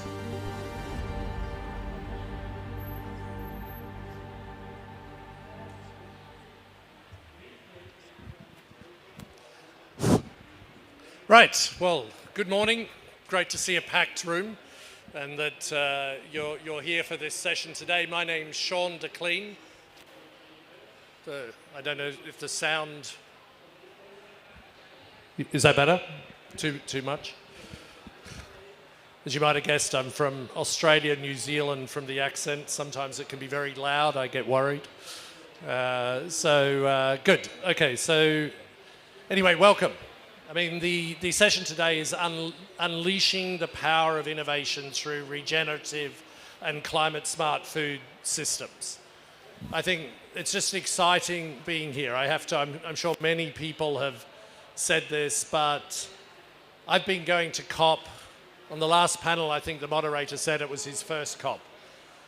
I've been going to COP every year now since about 2008.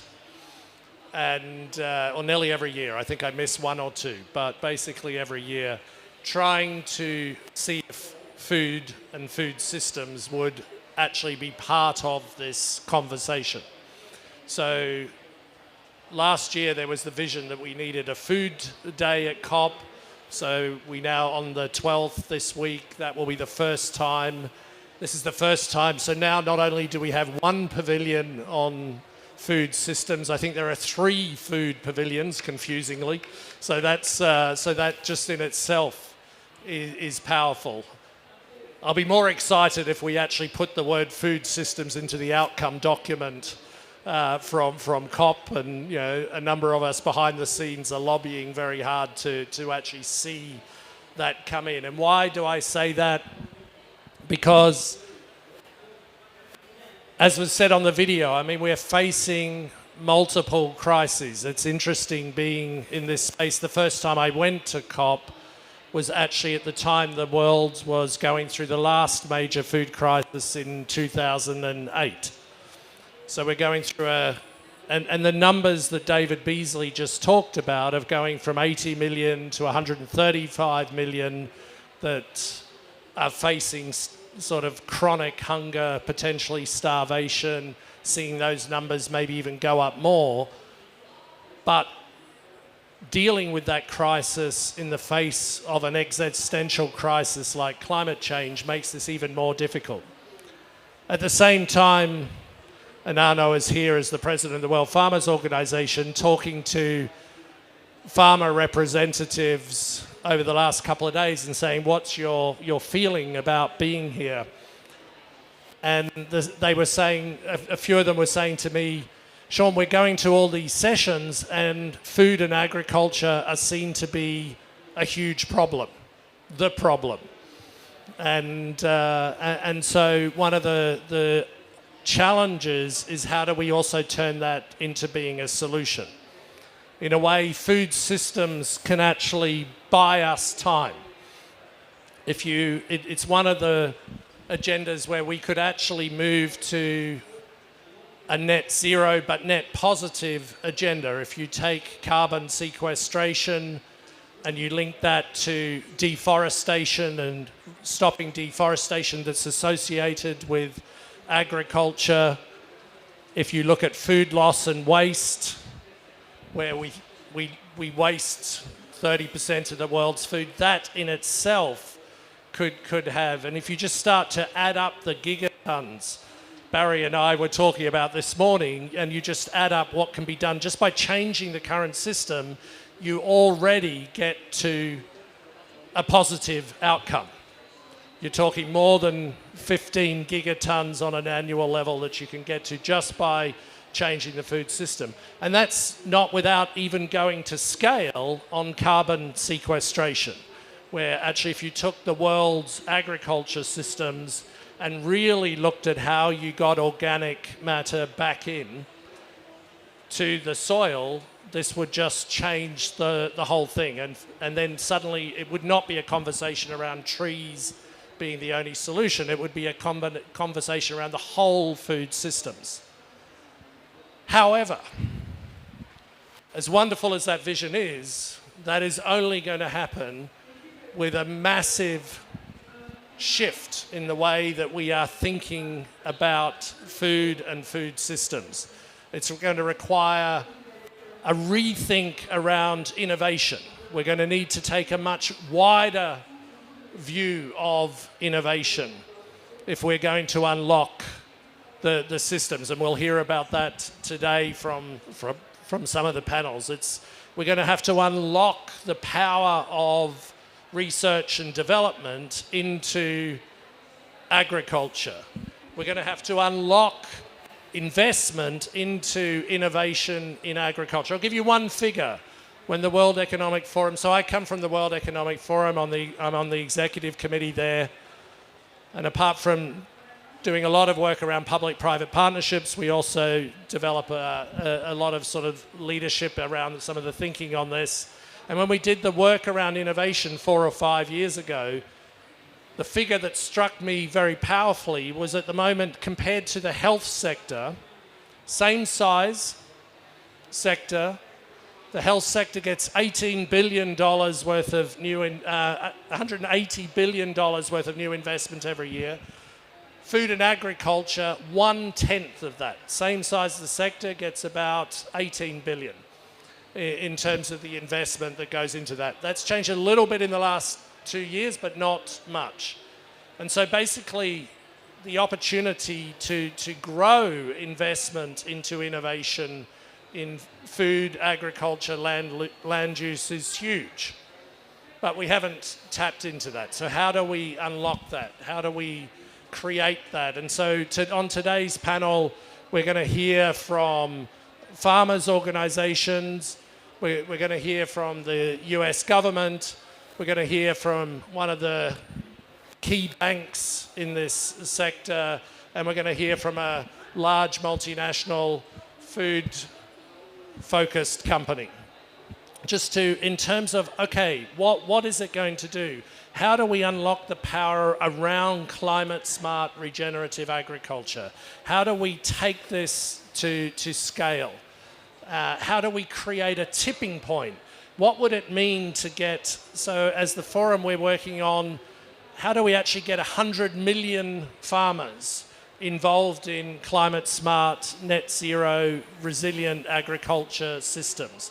Why did we say 100 million? Because if you take, there's probably just over 500 million farms in the world. So what would it look like to get 20% of all farms and farmers involved in regenerative climate-smart agriculture? What would that tipping point look like in every country?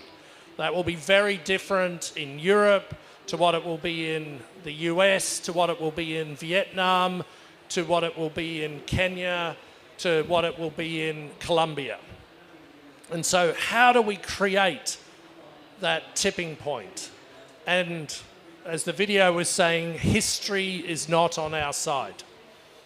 So how do we create that scale in a responsible way that has farmers involved from the beginning, not just as an afterthought? I know, Arnaud, that's, how do we have farmers at the center, and how do we unlock the power of that innovation in a way that is sustainable, inclusive, and really builds towards the goals of a sort of net zero, nature positive, resilient food system that's healthier for everyone, people and the planet. So I'd like to invite this great panel up to the stage here. So if the four of you would like to come up.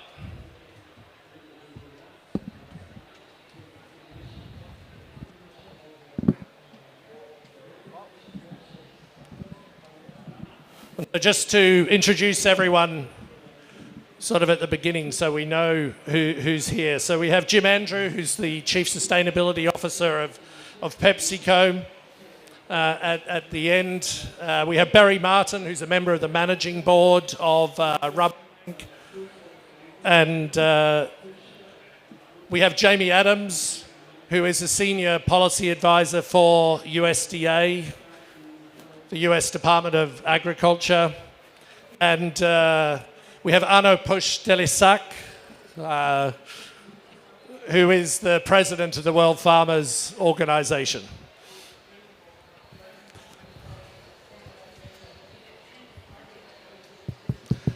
So how we will do the panel is more in the spirit of a conversation, as opposed to a series of speeches.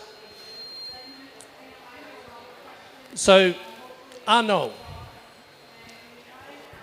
for farmers, we're now shifting. So, farmers want to be and can be part of this huge solution. And it's going to be very important to put farmers right at the center of that. But how do we work with farmers? What's the perspective of farmers in terms of shifting towards regenerative, net zero, climate smart agriculture and the innovation that's needed, not just technological innovation, but also innovation in policy, in partnerships? Hello to everybody. Thank you, Sean, for the occasion to give me the floor. I want to underline the importance of the market. We have a clear ask from the international institution, but how to transform this asking from the institution in a market. And in a market, it's driven by the buyer. And we need to see really the willingness of the buyer to do more and to engage progress, mitigation, and storage with the farmer. And this clear asking is not enough developed now. You have the mandatory market, but I will focus on the voluntary market. And it's with the ESG, environmental and social governance, that will help us to have a clear asking from the market. Second point, we need the recognition of the practice by the governments. With UNFCCC, you have the Article 6, who give us the opportunity to do that. But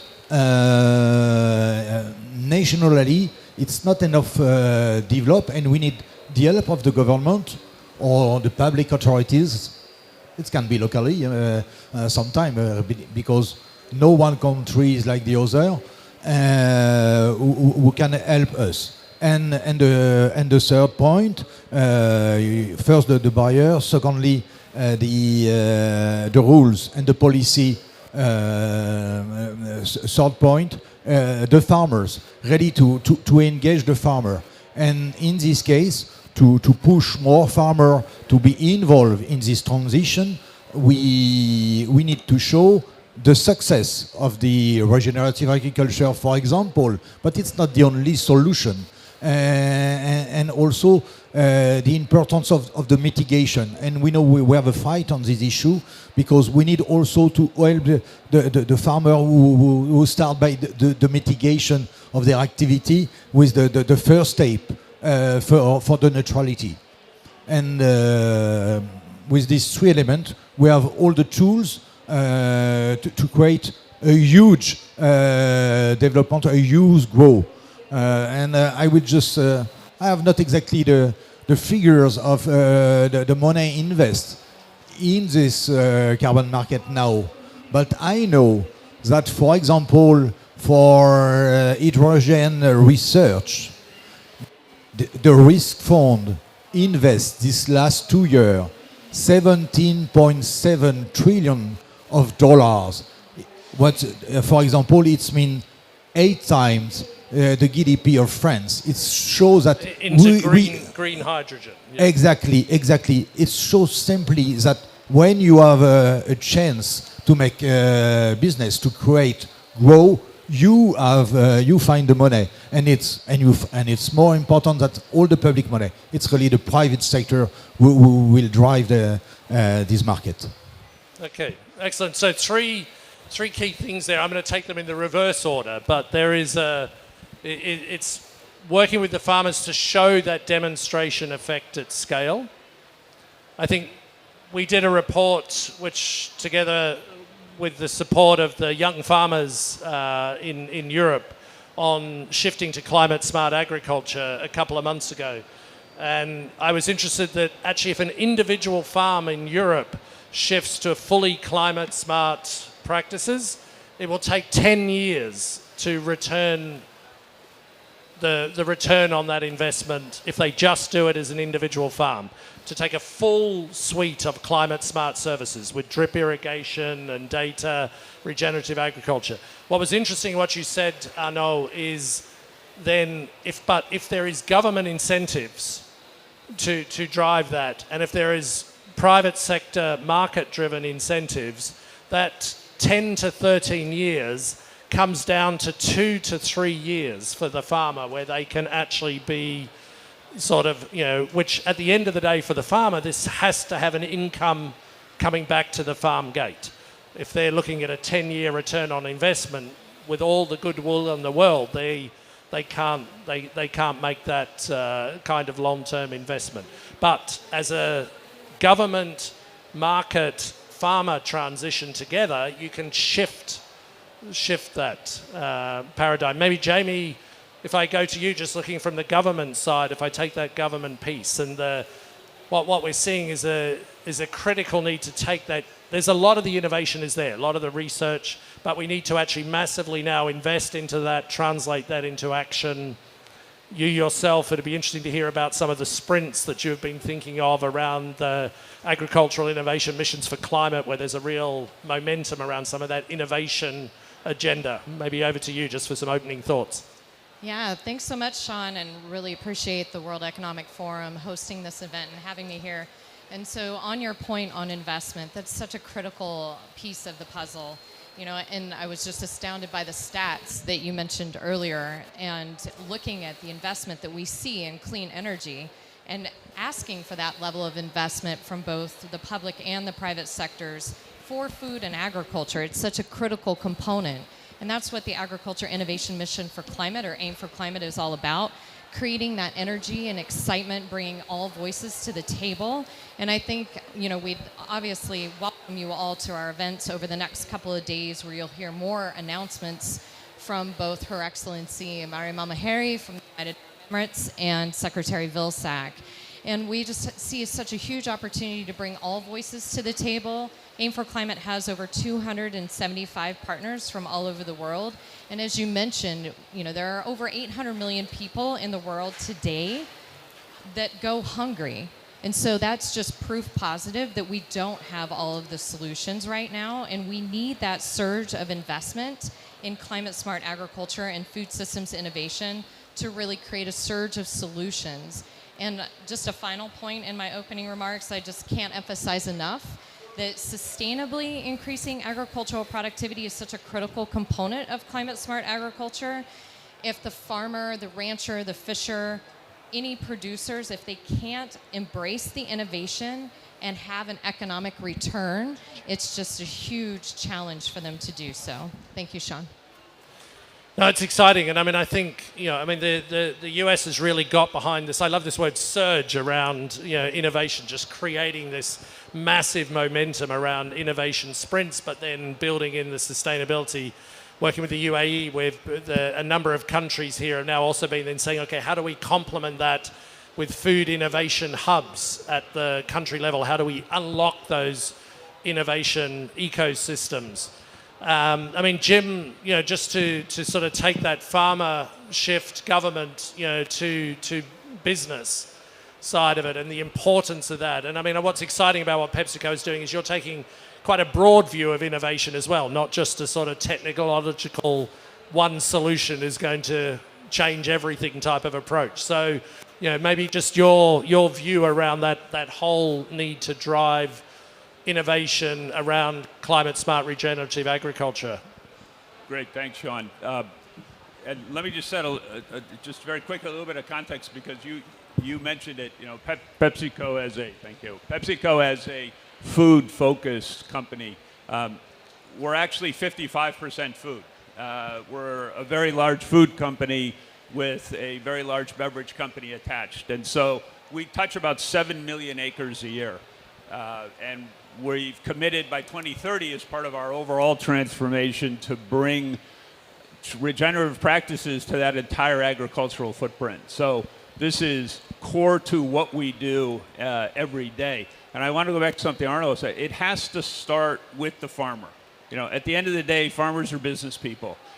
They get one chance a year in most cases. It either works or it doesn't. And so if we don't sort of keep that at the center of the systemic change that we're actually all trying to drive, it's not going to work. In terms of innovation, I think you're absolutely right. It's not just technological innovation, though of course it is. There's great advancements in irrigation technology or in soil health, and there's a lot of things that we're doing, sometimes with partners. You know, we're a member of AIM4C, other times by ourselves, often in coalitions, to cost share. So whether it is solar-powered irrigation in Pakistan, where we pay for 20% of it, or it's you know, soil biodigesters. You know, these are technologies. But I think as important, if not more so, honestly, is collaboration. New models of working together in ways that, you know, often we haven't. And just one or two very quick examples. You know, under your leadership, Sean, the innovation hubs in Colombia and in a number of other countries where with WEF's convening power and leadership, we, along with a number of other companies, NGOs, farmer organizations, university research centers, have really said, how do we systemically change farming in a local community in a way that is holistic, that puts the farmer at the center and that considers the entire landscape. And that's a, you know, honestly, it's difficult sometimes because you have to work with a whole lot of people who think about it differently. But that's the way you really drive change. And then the final one I would highlight is actually some of the things going on in the U.S. government around the USDA Smart Climate Grants, which we can talk about later if you want. But the interesting thing there is we were awarded with partners 3 different grants, but we worked with over 20 different organizations to partner as parts of those. Many of companies that we had never worked with before. So I think the models of collaboration, the commercial arrangements, there's as much innovation there as there is around technology. And if we don't do all of it, because I think it's all of the above, we're not going to drive the change that as a society we need to have a more sustainable food system, to use your words, and also a more secure food system. No, it's brilliant. And I mean, it's true. I think it's thinking beyond just traditional partnerships, one company working with one NGO or one part of the supply chain to do something specific. What you're talking about is a whole rethink, a whole innovation in the way we think about partnerships, strategic alignment, bringing, you know, we're now starting to look at platforms of partnerships, working together around one common agenda. So really a revolution in terms of the thinking. Jim, just before I go, this point about a tipping point, about, I mean, you're saying you're going to put this into your whole farming piece around regenerative. I mean, do you feel that it's possible that we can get to that 100 million farms working on regenerative climate smart agriculture in the next 5-10 years? I think we can if we do things differently. I know we won't get there if we do things the same way. And that's why I think, you know, all the companies and organizations here are committed to that innovative approach. But, you know, if I just think about what our company's curve looks like, you know, last year we had regenerative practices on 345,000 acres. We haven't announced this year's number. It will be a dramatic step up. We're really at that exponential part because it involves having to work with how do we work differently with governments around the world? How do we work with individual farmers as well as farmer organizations? How do we mobilize finance, both public and private, to come in? Those things take time, but I think if we all lean in as the way we're talking about, Sean, yes, I'm confident we can get there. And what's the choice? There is no good alternative. We have to get there. So if not now, when would we do that? I mean, it's got to be now, yeah, in that sense. So Barry, I mean, okay, now, I mean, the finance then becomes critical because all of this innovation is only going to be unlocked if that is used to then both attract investment into innovation and for that innovation to attract in, you know, and to drive investment into this whole transition. Otherwise, it's just a nice idea waiting to happen. Well, absolutely. But it also needs innovation from the finance side, right? So we at Rabobank, That's radical coming from a bank, you know, who's like, yeah. Yeah, I know, but that's it. We need that innovation in the finance side, yeah. So you need to change the way you think, right? So we said, if we want to be the transition bank, or we want to be one of the stakeholders in the transition, we also need to think differently the way we operate. And it first comes to the dream, and that's you were alluding to. I think, and we think as Rabobank, that actually the food system can be net positive. And if you start saying the food system is going to be net positive, then you have to break it down. So you have to break it down in a simple way. Let's say we don't, land change, 0, right? The 6 gigatons of land change, let's go to 0. We need to commit no more land change because we don't need to feed people. We don't need to land change. But then you break it down. 1, waste. Then 2 is the consumer. 3 is the farmer himself. 3 is how can we sequester. And 4, how we plant more trees. And this is all farmer related. It's all in the food system and most of them starting with the farmer. So the way we are looking at Rabobank is, okay, we're changing our business, the way we operate, the way we look at it by means of doing this. So on the waste side, we need to reduce the waste by half. That's 1.5 gigatons that we take out of the system. So where we did there, we increased the mandate of our Rabo investments so that we can start investing in propositions to reduce waste. One example, we invested in Full Harvest, And there the idea is to use AI technology to find through the internet data ways of where we have food waste and how we can link it to market. Then the second one is the consumer. We need to change. We need to give clarity to the consumer about what is he consuming. Today, somebody goes to the supermarket, just doesn't know what is nutritious food related to climate. We have never linked nutritious food to what the climate impact. We also have never linked, and that's why we are such a promoter of the true value of food, because we need to make clear to the consumer what is the actual use of nature and externalities of the food is consuming. Even if we don't increase the price, but we need to inform it so that the farmer can make also the choices about what is nutritious food that they're going to make. At the farmer level, we need to make sure that the cash flows of the services to nature are coming to him. That's why we started the Rabo Carbon Bank. And the Rabo Carbon Bank, together with partners, also we have been talking to PepsiCo and governments, and we are doing it in all continents. How do we develop systems and processes and payment systems and verification systems so this nature service of regenerative farming, which has positives in the scope 1 and 2 of the farm, but also in the new scope, which is under the ground, because actually that's not even scope 1 and 2. That's a new scope that we have not defined properly. How that cash flow comes to the farm himself so he makes the change. So there we have been investing in feed with insects. We have been investing in Conservice, which is the farm management system that can actually make it clear to the farm where is actually the leakage of carbon in this farm. We have been talking to the big tractor manufacturers. How can we change a tractor, electrify the tractors so that actually the scope 1 and 2 go down? We are talking to pesticides companies. How do we that's part of the scope 1 and 2 of the farm? So the idea is, and how, when through the carbon bank, how you get there. And then you have the other two, which in my view, IPCC report is very clear, 4 gigatons, 3 to 4 gigatons is sequestration, right? So that's, how can we change the system in the sense that that cash flow is going to the farmers if they do the right thing? Because you'd go through a valley of transition.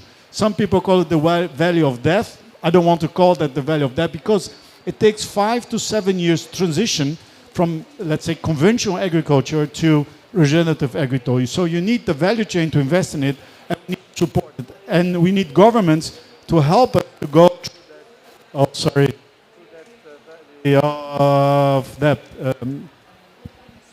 value of transition. So that's extremely important. And then we have the last part, and that's where we're coming with Acorn, which is the replanting of trees. The farmland is the one that can replant. We know that a tree we can produce, in the case of sequestration, 2 to 3 tons of carbon per hectare, but we also know that we can do 2 to 4 tons or even more per hectare per year. Sorry, this is per acre now, so it's 8 tons on regenerative farming. So in the sense of putting the trees on the farm, and that's where we came with Acorn for the smallholder farmers. So how can we pay to the smallholder farmers for their environmental services so that they can still produce food and get trees that they are putting in there? So if you bet everything together, today, or it's expected in 2050 that the agriculture is going to have 15 gigatons of emissions. 6 gigatons of that is land use. Let's stop that one. We should stop that as quick as possible. So we still have 9, right? If you reduce half food waste, if you reduce, you improve by consumption half of that. That's something 3 tons, 3 tons, and 3 tons. That's already 4.5. So from the 9, you still need to go the 4.5 of that. Second, 4 tons, and afforestation or reforestation is set to 2 to 3 gigatons. If you add, we are net positive. So let's dream, and we can do it, but we invest together in the value chain. So that's the way we are looking at it. Maybe innovative financing, but you have to have a goal. No, I love it. It's great, and I love the fact that you're really challenging your own sector and saying, right, okay, yeah, we need to be a lot more innovative in doing that. I also love having a banker on the stage. They just break down the figures for you. 15 gigatons, okay, 6, 1.5, 3, 4.5. Okay, we've got 15. We can be net positive. This is the sort of financial roadmap for doing that. But coming back to you, Jamie, I mean, just this idea of innovation sprints, I'm quite excited by also the concept, because 2030, 2050, 15 gigatons, it's a big agenda, but, how, really driving those sprints to get action now in the next 6-18 months, while we know that a lot of the change is going to take 5-7 years to Barry's point. But that's why I'm also excited by the fact that you're really unlocking that whole power of innovation sprints as well. Yeah, thanks so much, Sean. And tomorrow we'll release more details. And so the excitement is there. We'll have more than tripled the number of innovation sprints under Aim for Climate. And I think what was appalling to me to see the sprints while the excitement is there, many of them are not fully funded. And we often hear from our partners, oh, I didn't know that this other organization was doing this. So that's one of the things we're focused on with Aim for Climate, to really raise the profile. I often tease researchers, you're operating in your cylinder of excellence. There's a lot going on in the world. There's a lot more opportunity, and you don't know what everyone is doing. I've also never heard a researcher say, I have all I need. I have all the postdocs I need in my lab. I have all the best and brightest laboratory equipment. There's definitely a need there, and I think yesterday I heard an initiative announce that it announced over $1 trillion, not agriculture. And agriculture underpins every single sector that's being talked about here today at COP. None of us would be here if you couldn't wake up in the morning and eat your breakfast. No one could go to work if you didn't have food to put on the table for your families. So it's critically important as the world population grows that we try to find these solutions and investments. And so I challenge everyone, when we show up in Dubai a year from now, can we say that Aim for Climate has hit $1 trillion? We've doubled this year from 4 to 8 billion. We don't need just a surge. We need continued investment into perpetuity. And how do we raise the profile of food and agriculture to the level and respect that clean energy gets? I mean, the time is now. The world population continues to grow. And with ongoing conflict and coming out of a global pandemic, it's only illustrated more how we need to be more resilient, and we need more solutions. So, just a final piece. The thing that strikes me, we maybe haven't talked about it as well, is there's a next generation here. And I know, we're old, guys, I know this, but actually, my daughters remind me all the time just how old I am. They're just finishing university. But at the same time, there's a young farmers. What I'm excited about listening to this is when I talk around the world around this, is actually young farmers are getting hugely excited about this idea of innovation and that. And if we can, do you think there's a real power in young farmers to unlock this?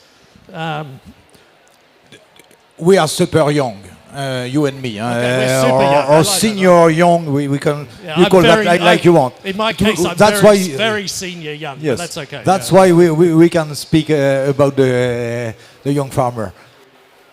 When you are a young farmer, you have project, and you are facing, you think globally, but you will act locally. Globally, you hear everywhere that climate change, and you have to take your place in the solution. And we have the means with the climate makers, with an action we share, and we have developed in the WFO with 12 other partners, where we share experience. And everywhere in the world, you have a solution. Maybe we have not all the solution online, but we have a lot of solution. And really, it's the time to do it. And for the young farmer, they are really in this direction. They want to change the model. Part of the money will come from the food chain, and it's always difficult to get from the food chain. Even we have very good relation always between farmers and industry. I say that and I smile at the same time. I hope you can hear that in my voice. But also with the help of the legislation and of the policy. And when I use the ESG as a model, it's a way to change and to be and to complete my purpose. I want to say that we need to organize the farmer in this market. You are unable to do that alone. we are forced to have a contract and a contract share with a lot of farmers, and everywhere in the world at all the scale of the farm, people can do that, but you can do that with a contract, and a contract you need two party. Yeah. I think that final point, is very important around the notion of a contract, because a lot of this regenerative agriculture, climate smart, does require a transition. And farmers have to have faith that, if you're talking about paying them out after 7 years of showing soil carbon retention, that will come. And to be honest, there's still a lot of cowboys out there and, who are happy to jump in and say the next big idea is carbon farming. But we also have to really make sure. I like the fact that you were talking about evidence before about, how do we really get a true measure of food? How do we get traceability down to the farm? How do we get the data that supports this? Maybe, Jim, just some final thoughts from your side as we pull this together. Yeah, thanks.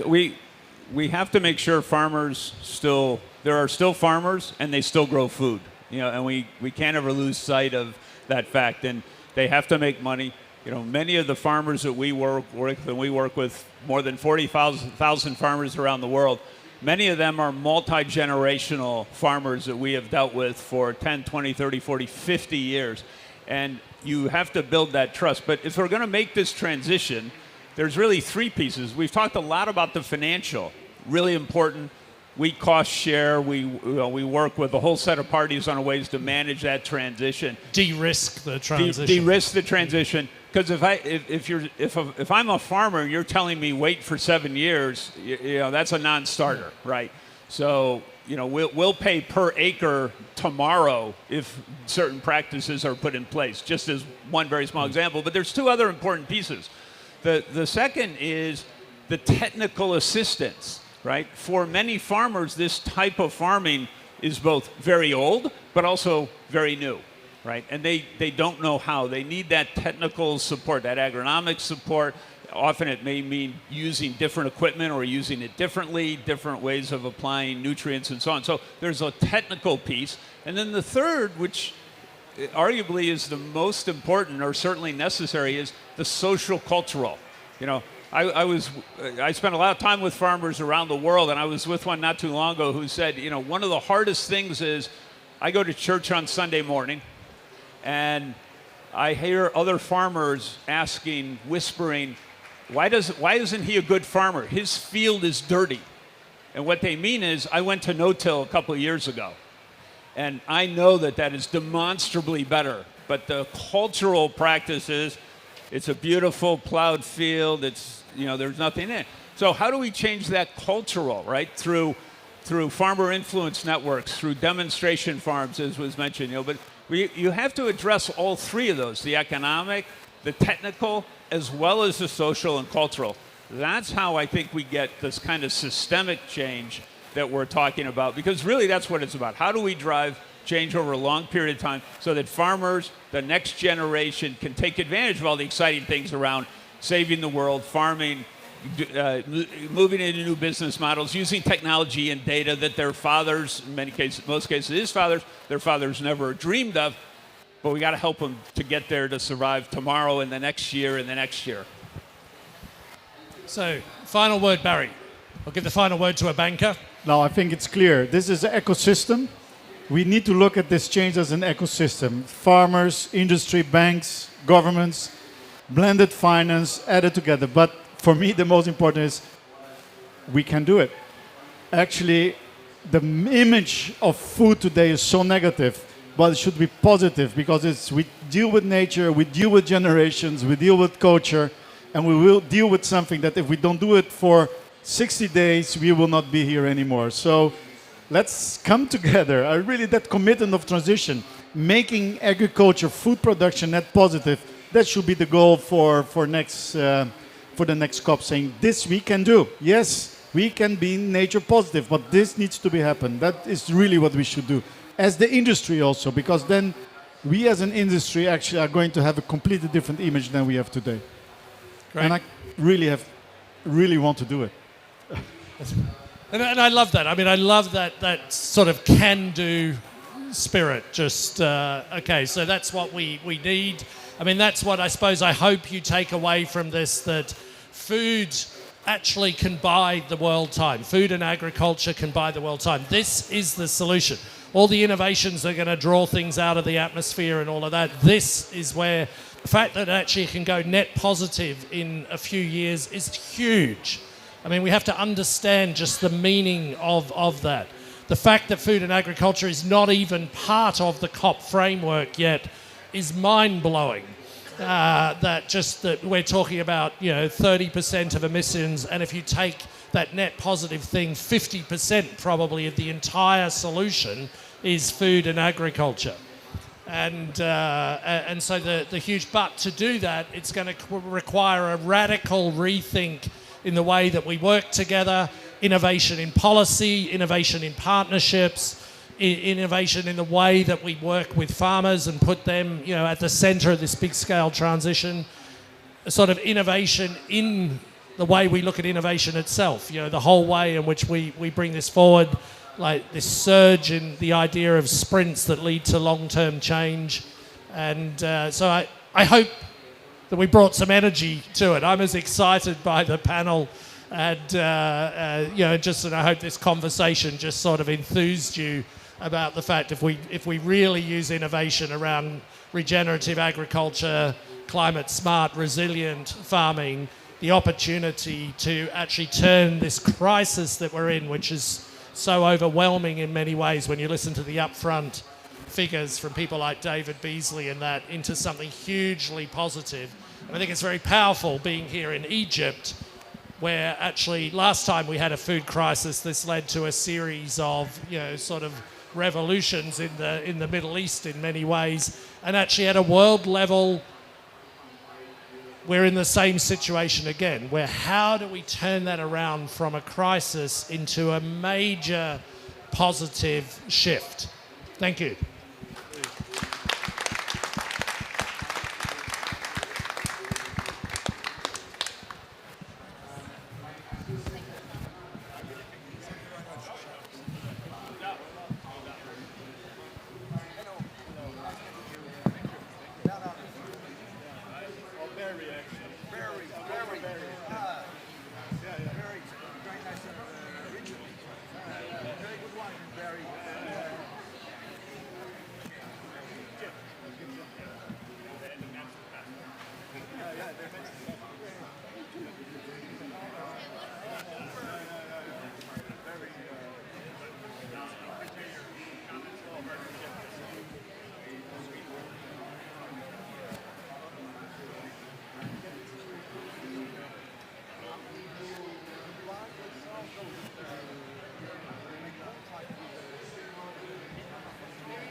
Something like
Everyone, we will be starting the next panel now.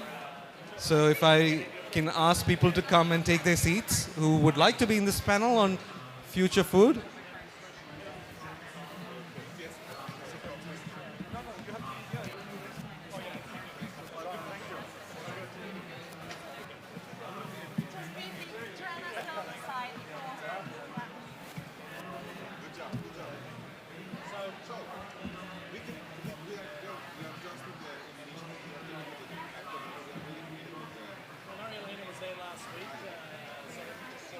So can you please take your seats?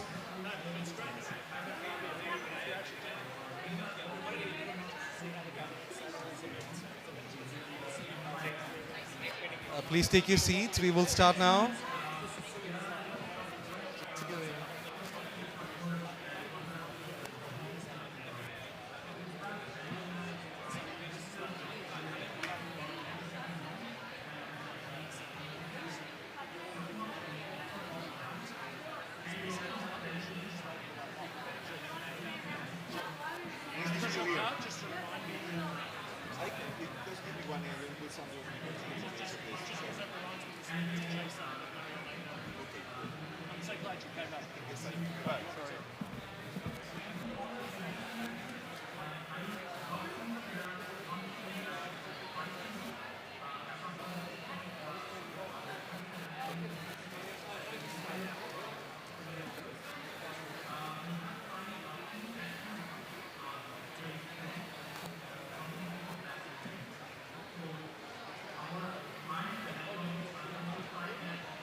All right, we're getting started.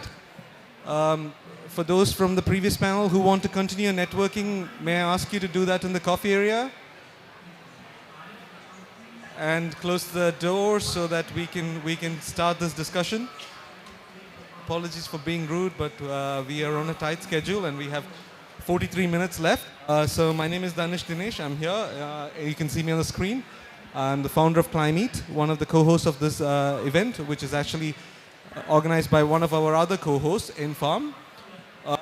So this session is about future food, and it's really about looking at those innovations which we are not talking enough about, those transformative innovations which can really need to move from sideline to the center stage here, not just in the Food Pavilion, but also at COP27. And to set the scene, we have here with us Sean DeClean from the World Economic Forum. Sean is the first person who told me about food systems. Do you remember that, Sean? And then there was the Food Systems Summit where Sean was the chair of the innovation lever. And we are here now at the Food Systems Pavilion. We've made it happen with the support of the World Economic Forum as well. So thank you, Sean, for really bringing food systems to the center stage. But you've also, under your leadership, the World Economic Forum has produced the Innovation with a Purpose report. We discussed it in the COP in Katowice, where we were discussing innovative technologies. But really to hear from you, what's the next big thing? What are the key technologies, innovations out there, and how do we bring them to center stage in the food systems discussion? Great, thank you, Danush. And it's always interesting. I mean, partly I was asked to do this session to bridge from the last session where we were saying that the investment opportunity into innovation is huge. And so for those of you who weren't at the last session, it was actually that the innovation into food and agriculture is 10 times less than the investment into the health sector, which is the same size sector. So just to give you an idea of scale, 180 billion being invested into the health sector, 18 billion being invested into the food sector. That was what came out of the report.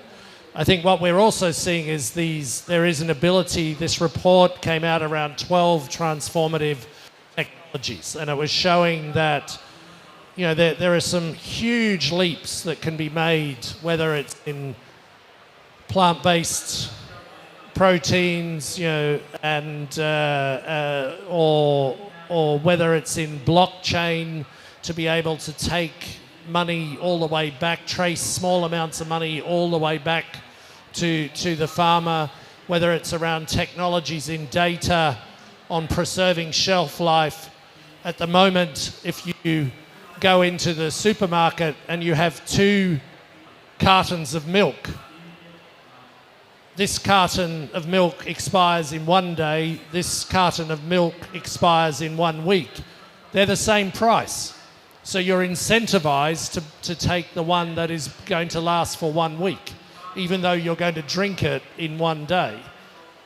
And so there's no incentive model. So actually that causes a huge amount of waste, because all of that milk that was for 1 day then gets thrown out, when actually if the data could be linked to the sell-by date, you could reduce that price by 7%, and then the person is coming in saying, oh, I'll buy that. So just small things could have a huge impact. But the final thing we're seeing is there is no silver bullet for innovation. There is no one technology. It's going to require building innovation ecosystems. It's wonderful having actually, the Innovation Authority of Israel up here around. What we're seeing is countries start to build innovation ecosystems. Singapore has a target of at the moment, 2-3% of Singapore's food is produced locally. They have a hugely ambitious target to have 30% of food, of nutrition in Singapore produced locally by 2030. So can you imagine the scale of the innovation transformation in vertical farming, in the use of cell-based proteins or alternative proteins to actually bring that about? I've just come back from Singapore, and this massive investment is going into this because they have set up this whole ecosystem around driving that innovation. So seeing these innovation clusters come up, I think that's what I would kick off today is the excitement around some of this new innovation. But at the same time, if that is not linked to innovation ecosystems, which is it's so good having this range on the panel, then this will also just be a series of nice postcards, you might say. I'm old, I used to send postcards to my family when I traveled, so you would have a series of nice postcards, but you definitely will not have a postal system to send those cards. So all you're left with is some nice postcards, but no postal system, and so therefore the postcard reaches your family. So anyway, strange analogy, showing my age, but huge opportunity to link innovation to innovation ecosystems. Thank you, Sean. If I may just ask you a follow-up question, and you've kindly agreed to join the panel also for a little while, so thanks, Sean. But what is the World Economic Forum doing under your leadership to put these small innovations on the center stage, and what can we do to enable you more?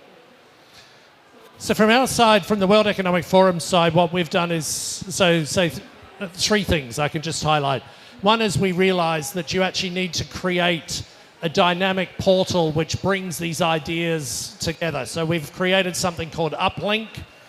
We now have 50,000 people on there who are bringing in new ideas, 3,000 or 4,000 entrepreneurs who are linked. So if you sort of imagine LinkedIn merged with Instagram for sustainability, right, to link that to finance and all the accelerators that are out there. So it's not an accelerator itself, it's just a platform to bring massive number of ideas. So when they did, so that's one was Uplink. The second has been around innovation hubs. How do we then work to develop a network of, that came out of the UN Food Systems Summit as a big agenda.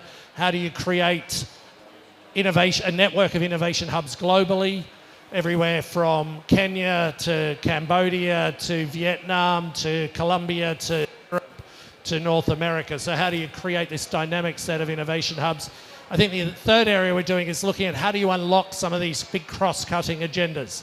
So it came out of the UN Food Systems Summit about creating a digital data coalition, bringing together private sector, the World Bank, FAO, the CGIAR network that you used to play a strong part in, Danush, to actually look at how they work together around digital and data solutions, because everyone has been doing their own thing. And so how do you break the silos just even in something like digital and data?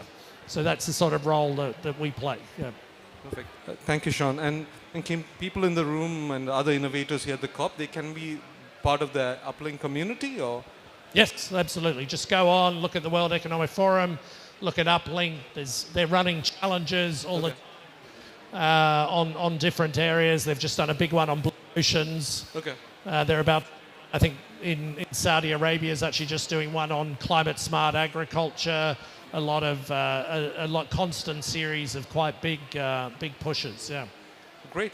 So that's a nice way to kick us off, Sean, and great to join the discussion. And for everyone who's here and also virtually, there's also a hashtag that we have, #ActionOnFood. So if there are some interesting comments, please do tweet that. And Jenny is also here supporting us on communications. But like precisely, we can use the platforms like Uplink to put future food from sideline to center stage. But now I'd like to invite the panel, Ali, Hanan, and Suds, to the panel. And these people are actually doing this. So.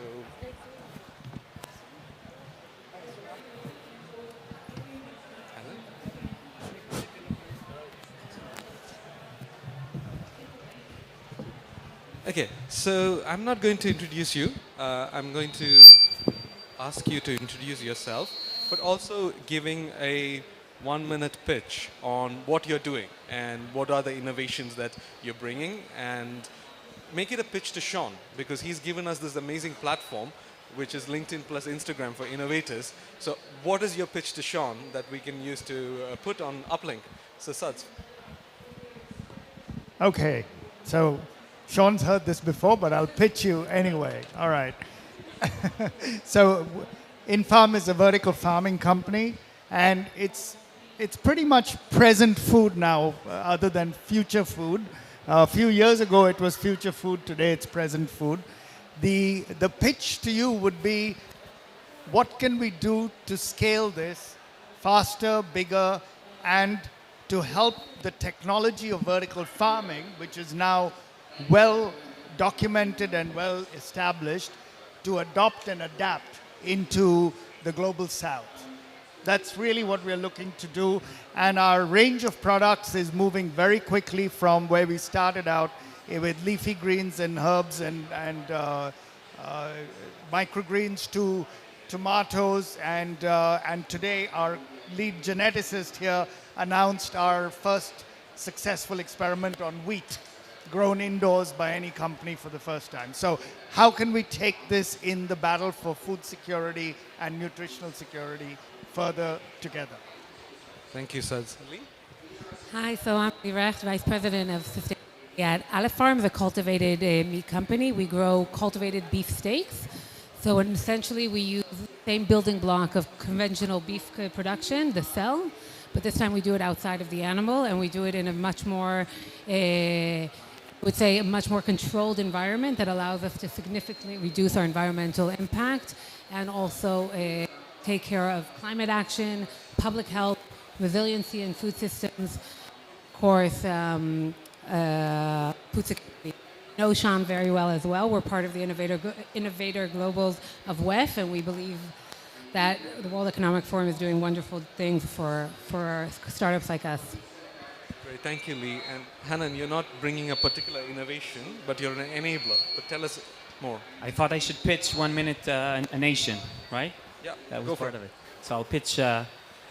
Israel Innovation Authority is a public entity backed by Israeli government, which is supposed to promote Israeli technologies, companies, startups, academia. We invest around $600 million per year into companies. So we get around 3,000 applications per year, approved between 40 to 50% of them. And we're trying to invest mainly where the private market does not exist. So we invest much less in software, cybersecurity, fintech, but we're focusing on areas like healthcare and climate tech, where we feel that there is a market need, especially in the early stages. In the last couple of years, we invested, there is in Israel 350 companies in these spaces of agri-tech, food tech, water, and we funded around 50% of these companies from really inception. And the other part that we're working on is also advising the government on innovation policy. So trying to remove barriers, trying to change things like regulation that can promote technologies that are needed in Israel, and that's part of our job. Thank you, Anand. And Lee, I wanted to come back to you. So it was really interesting hearing your pitch, and it's been a pleasure working with you on this pavilion. Aleph Farms is one of our session partners, and we're trying to bring the cultivated meat here to the COP and address that as a key issue and part of the solutions, right? But what do you think are the key barriers that's preventing us from taking this from sideline to center stage at the COP and even beyond in the global level? So there's many barriers as a startup. We are already about 5 years in. We're not so young. We're about 140 employees in the company. We've already raised about $120 million. And I say this because we're not that typical very early stage startup. We're already a growing company. But with that said, when we're looking at how we want to build ourselves and grow as a company, we're looking also at the impact that we want to create from our product, and also how we want to grow our company from within, thinking about taking accountability and creating a sustainable and resilient organization. And to that extent, we feel that there is still missing a framework that can support and collect all these young companies that are really trying to create that impact, especially in the ag food sector, and kind of be a home for them to support them in creating things that not only that the product can support on the society, but also thinking a lot about how we can work with inside. And actually, Aleph Farms and InFarm, together with a few other wonderful partners, investors, have created this GATA Alliance exactly for this this reason, where we want to have that real a home for startups and for companies and tech companies specifically to really be able to grow properly and support that impact that we need and achieve our goals for 2030. Can you tell us a little bit more about the GATA Alliance, because Joanna was unable to join? To you, Lee. Okay. So the GATA Alliance, as I said, it's very newly established. And basically, what we're trying to do here, I can give you an example of a very serious challenge that we're dealing with. And each startup has different other challenges that they need to deal with. So we're we've committed to becoming net zero carbon in 2025, and that means that we're basically building our company from inception as a net zero carbon company. To that extent, we don't have a baseline, okay? So that means that we're not eligible to join initiatives like the Race to Zero, and we're not eligible to join initiatives like Science-Based Targets Initiative, these are both wonderful initiatives, but we're not there because we don't have that baseline. We're not a big corporate that's now starting a process of reduction. We're trying to build with design this kind of concept. Now, to do that comes with many, many challenges, and because of that, we are navigating between all the different methodologies that not all of them are necessary. You implement, sorry, thank you. They're not necessarily you can implement as a startup. And therefore, we want to try to create, this is a global alliance, and we want to try to create some kind of methodology that can support younger companies. Because, for example, ESG reporting is something that's mandatory when you're already a large company, when you already have a lot, when you're commercial, when you have a lot of facilities. And we actually want to start supporting these younger companies to build themselves with that roadmap and that approach of how you can do that with that mindset of thinking, in the end, I'm starting young now, but in the future, we're going to be a big company, hopefully. I mean, that's the goal, but we want to do it and be accountable as we do it. Thank you so much, Lee. Sads, I want to come back to you because Sads actually opened this whole pavilion and the day was focused on enhancing resilience. You already introduced vertical agriculture. How many of you were actually there here on day one when Sads was speaking? 1, 2, 3, 4, 5. Okay. So there are new people here as well, so they might want to hear a bit more of what you said.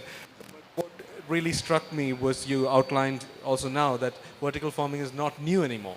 You know, it has arrived, but it hasn't arrived here at the COP. You know, and what is stopping us? Well, so it's quite telling that I think we are the only vertical farming company at COP, which is already a little bit depressing because you'd hope that there'd be many such companies with the future of food or, you know, present future food in the system. Now, this is just to take a quick step back. This is for, if you're not familiar with it, it's conceptually controlled environment agriculture. So you're controlling all aspects of the weather, of humidity, of carbon, of nutrients, of water that are actually going into the growing of a particular food or a particular plant in a way that is completely indifferent, if you will, to the external environment. And I think that that is the specific relevance to COP, that how do you create a climate resilient system or a climate proof system for growing food for as we go into a world of, like I said, between 1.5, 2.5, depending on how optimistic or pessimistic you are. But how do you create enough food and create nutritional and food security? So this is really where we are coming from in terms of helping to move that industry. So just like Lee just talked about the GATA Alliance, I think it happens, these clusters are importantly happening at industry level as well. So just within the vertical farming industry, we are looking to do the same. How do we adopt a set of targets or standards, whether it be the SBTI, whether it be B Corp, as a recently, certified B Corporation, it's helped us become more robust. There are others who are B Corp certified within that industry. Within the cellular meat industry, or cultivated meat industry, there's similar discussions happening. And then we sort of are rising one level above that into the agri-tech industry. How do we create that noise? How do we create that cut through about the future of food in an industry that is so dominated by traditional agriculture? There's nothing wrong with that. That feeds the world. What we're trying to say is that there are going to be better ways to feed the world, and you have to decouple food production from ecosystem destruction. And at this point in time, we fundamentally, our food production and our food production systems are completely destroying the ecosystems as we know it, from climate to nature. And we know that, and we need to find new ways of fixing that. And can the new industries like ours that are being formed, form it on certain levels of purpose, on certain basis of standards, so that they are actually built for purpose and built to do good for both people and planet. So just to push you a bit further, you know, you've got me convinced, and you've got many others convinced here as well. But I've been sitting in the negotiations as well on agriculture, and it's not coming to these kind of practical solutions, and certainly not vertical agriculture. They're discussing soil management, water, early warning systems. So what's blocking that? Is that because it's new, or what should we do to get these issues also discussed there in the negotiations room? Absolutely. I think, look, there's nothing wrong with what's happening in that sense. Those are systems that feed people, and that's really important. What is a challenge is that there are farm subsidies that are not necessarily helpful to the planet.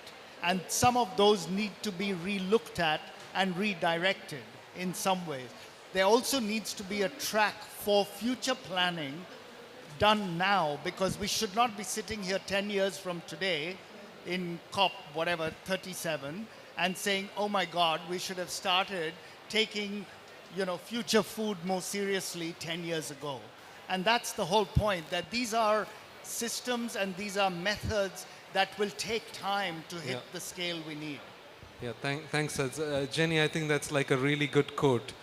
Yeah, 10 years from now, we shouldn't have regretted. This should have been the beginning. We shouldn't begin now. Thanks, Sads. So, Hanan, over to you. I mean, we've heard some of the challenges, but also incredible opportunities. But what are you doing as an enabler to address some of these barriers that innovators are facing? So I think that if we all agree that changing the way we consume food is an important part of fighting the climate change, we really need to face what you said. The amount of financing to private companies is just not enough, right? Most of investors in the world are focusing on other challenges, go into healthcare, which is important, into software, but not enough into the food tech. And we need to find ways in order to make this also into a business, and understanding that there is a disruption happening here, a disruption in a Silicon Valley, right, where people are actually trying to consume differently, and the way they live is different, and create also opportunities, not only problems. And I think the place of a government is crucial. We detected in 2016 that this issue of food security and agriculture is becoming important, and we created 4 laboratories and incubators around Israel in collaboration with companies where we fund them. And they're only focused on investing in really breakthrough ideas who come out of university. And we had no industry. And now today we are second in the world in the investment in cultured meat globally after the US. We have tens of companies established every year, and we see the benefit of that. And now we also see the private sector coming, but we had to take the risk in the beginning. We had to help, for example, this is not where you can have 2 kids with a computer solve the problems. It comes from academia. And we're actually promoting basic research in universities. We're promoting applied research, so this research will actually become companies. We give the money in the earliest stages possible. We're working on giving laboratories, free laboratories where researchers and companies can work, because it's very expensive to create a real company. We also work on reducing barriers such as regulation, but also human capital. Lee knows we just approved last week the first program that actually will take people from biotech and convert them with a few months of training into the food industry, because there's a lack of human capital that we understand early that is a barrier. So I really think that if we believe in this sector and governments believe in them, they need to think about this from beginning to scale up. We were really happy to see that Netherlands also had a very big $60 million a cultured meat consortium approved last week, and we want to see more nations doing the same. Yeah.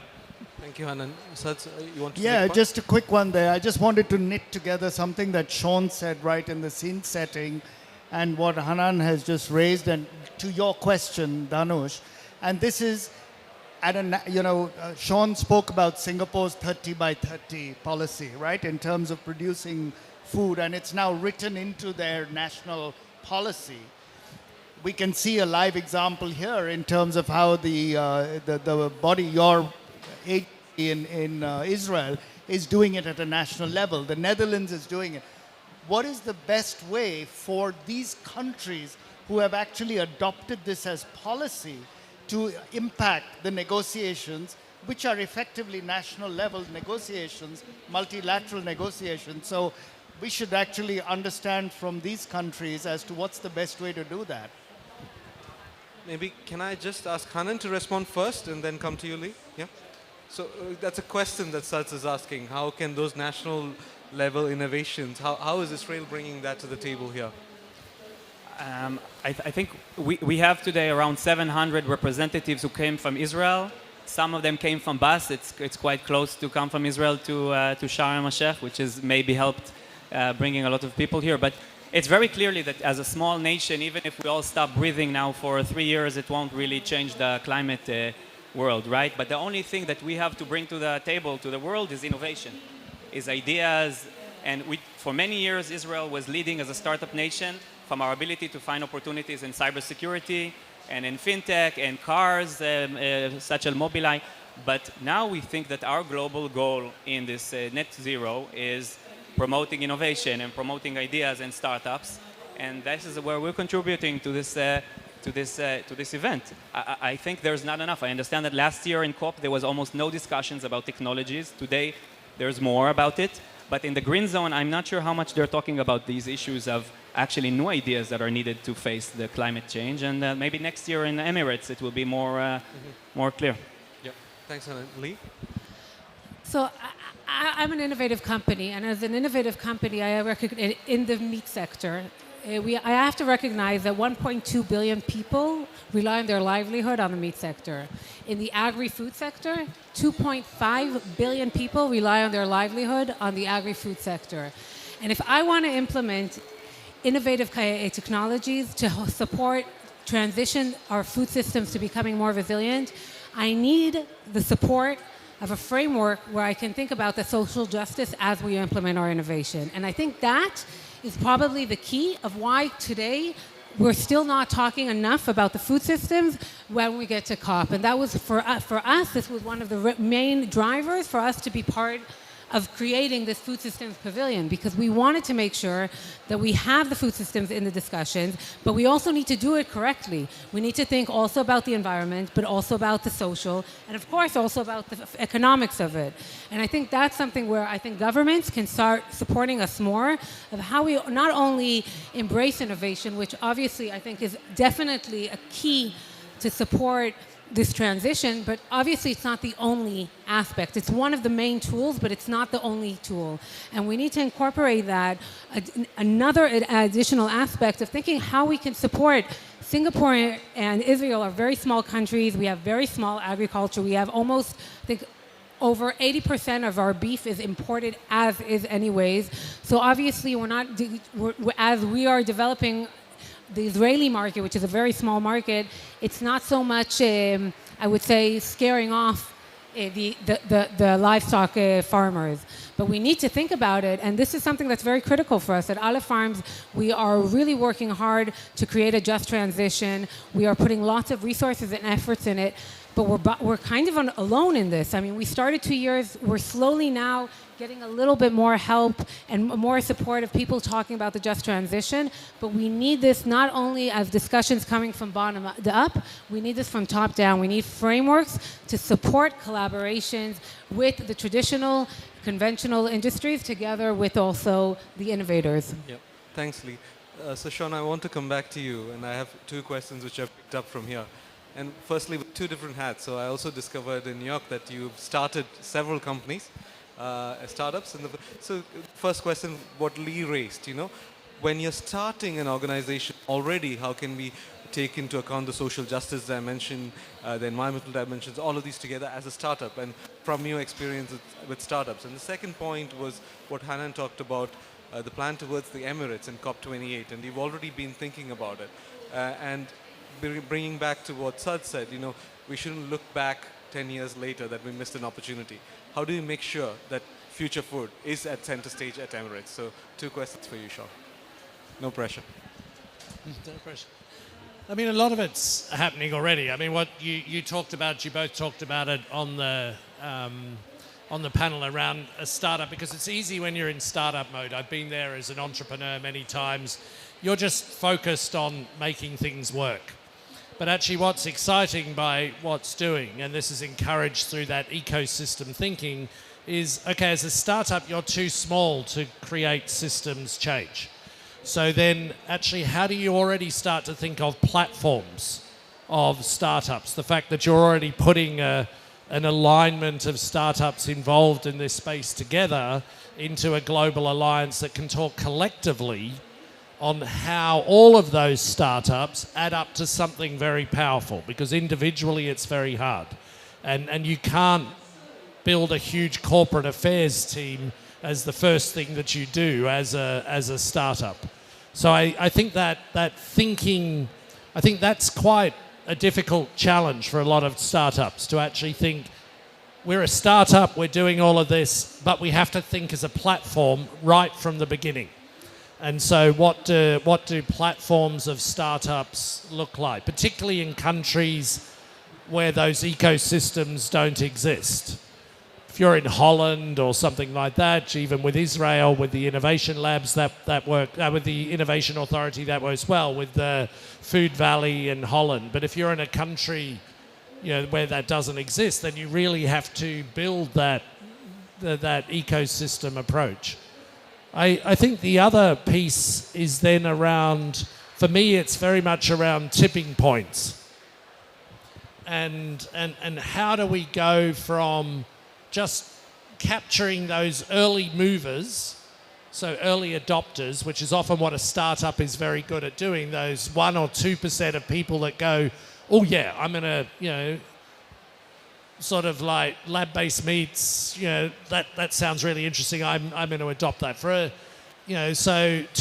how do you get 20 or 25% of a market to adopt that thinking? Not 100%, but how do you jump at tipping point and create that 20%? And what is that strategy, and how do you build that? And I think that's what we now need to do with a lot of this innovation thinking, is how do we very quickly get to that tipping point? And how do we get that to Emirates? That was the second question. Do you think for COP28, can we get to that tipping point?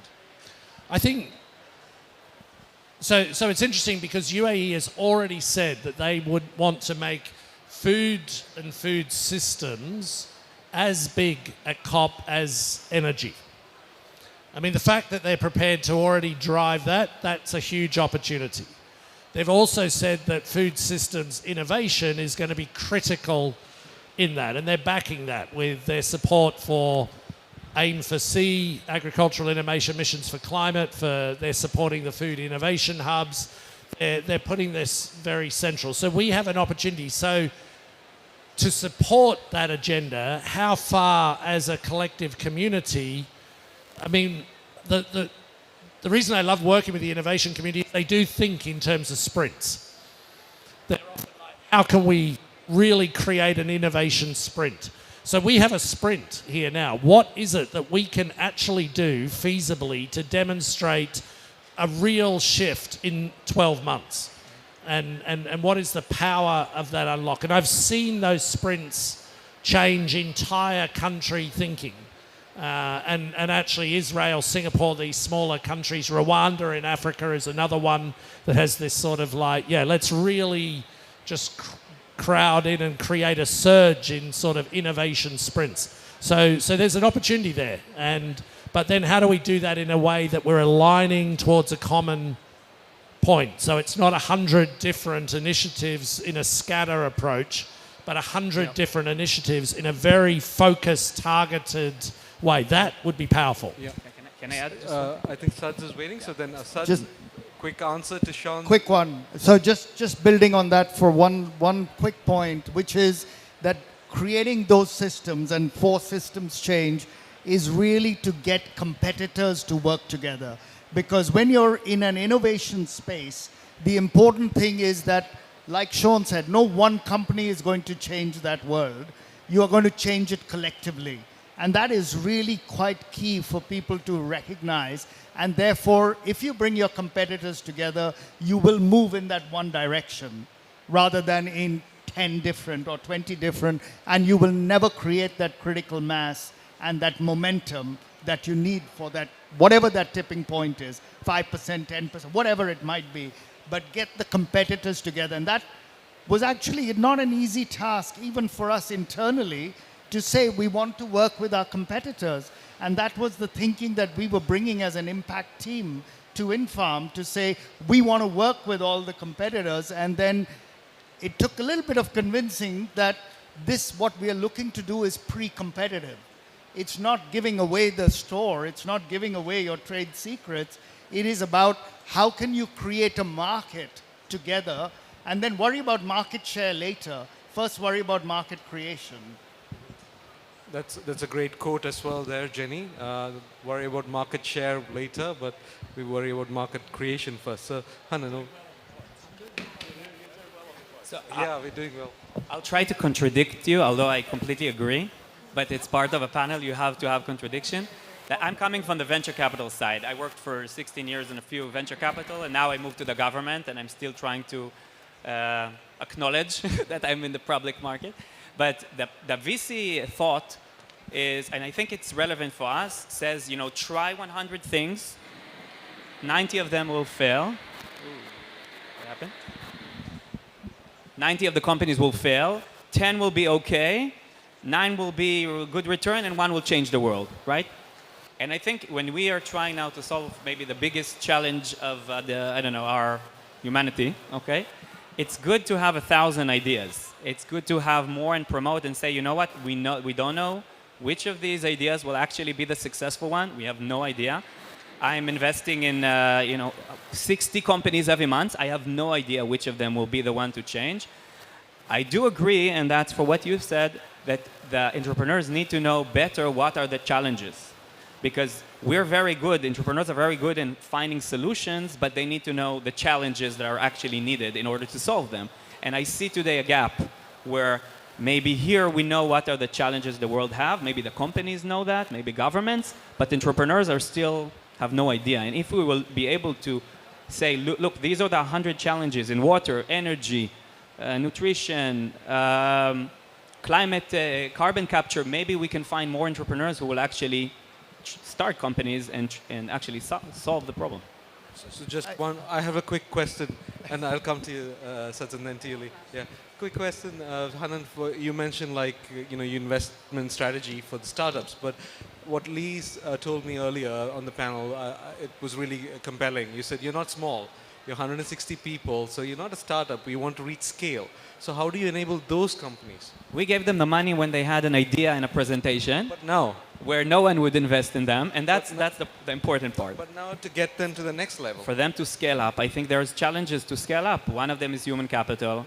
One of them is how do you take a company from R&D, right? You had a lot of research, then you had a lot of development, and now you want to build a facility or an infrastructure which costs a lot of money. How do we mitigate regulation and other problems? I think that's also a big problem. I want to answer that. And we're very big promoters of the Israeli Innovation Authority. They were our early funders. We were part of their government incubator. But I do want to say something. Currently today, all investments are looking at ROI in a very, very specific way. Very old, by the way. Although the whole high-tech industry is only a couple of decades, we're still only looking at about a profitability in one aspect. But we're not looking at the externalities and translating them into actual cash and finance. So, for example, what is the externalities of the impact on the climate? What are the externalities of the impact on public health, on biodiversity, on food security? If we would take all of those and translate them to some kind of financial methodology, then the way we would look at startups and who's really going to change the world would be completely different. And I think that would also allow us as startups to understand how to push forward in the better way. Maybe here I have to pitch Sean on that part. Because let's say for companies who are scaling up, we cannot invest $200 million in scaling up, right?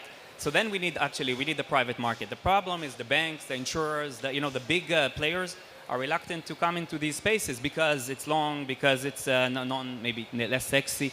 And we started a program, and Professor Bareket talked about it yesterday. We gave 40% of protection layer for institutional investor if they lose. So, for example, they need $100 million. If they succeed, we're very happy for them.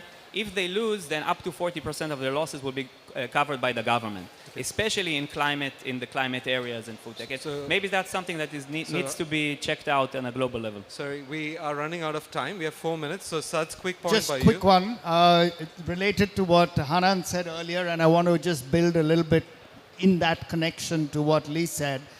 There's one big delta between what investments look like at a venture capital moment 10 years or 5 years ago even, and today, and that is purpose. And there was no concept of purpose-built companies when I was an entrepreneur 15 years ago. That never even entered the equation. And today, that is a real thing.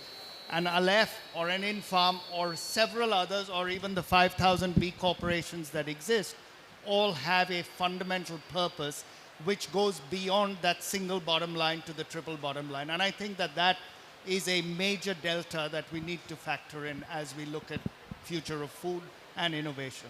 Thanks, Saj. We probably have like 2 minutes left, or 3 minutes, but I wanted to give each of you a closing word. So what I'm going to suggest is that if you can give your closing word in a size of a tweet. So Jenny can also use it and tweet, and the other people who are here. So 240 characters to sum up. I think I can sum up in one word: entrepreneurship. That's what we need. Perfect. Thanks. Thank you. Lee? So first of all, I'm really excited to hear what Sean had to say about the fact of COP28 and putting food and ag in the center of the discussions for climate. For me, that's critical, and understanding that innovation has a real significant part of this, and that we're very excited to be part of this, and we want to continue and bring in additional innovators to come and support us, and we want to create this GATA Alliance to be a home for all of these companies. Thanks, Lee. Saj? Yeah, create partnerships to create momentum. Saj, you gave like 4 catchy tweets in one session. That's amazing. Yeah. Sean, closing word. No, so, I mean, what we need is a surge in innovation to respond to net zero, nature positive, resilient food systems. Surge of innovation for net zero, nature positive innovations. Thanks, Sean. Thanks for joining also the panel. It was really nice that you started us and joined us. So I have like 30 seconds to summarize, and I'll just say, like, I've been doing policy engagement for the last 10, 12 years. But since this year, I also became a startup founder. Climate is also a startup, so we were just 1 year old. So I identify with several of those startup pains and barriers and challenges. But one of the most exciting things in this first year has been, as a startup, we are able to work with other new innovators like Aleph Farms, like Infarm, and many others. And this has been the exciting space, because I always see the new ideas coming in, which was not coming into the previous hats that I was wearing as a policy advisor or anything. So this is the exciting space, and I really look forward to getting that from the sideline to the center stage, working with all of you on that surge in nature positive innovation. Thank you. I have maybe one tweet. One more tweet. Maybe it will work. I think COP29 needs to be in Silicon Valley. Amazing. Great. For all of those that have any influence on the negotiating space at all, since I know some of you have an indirect influence, if we can get the word food systems into this negotiation, that would be huge. Beyond food security, into food systems. That would be huge this year, unbelievably big.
get the team together because we had your boss in May,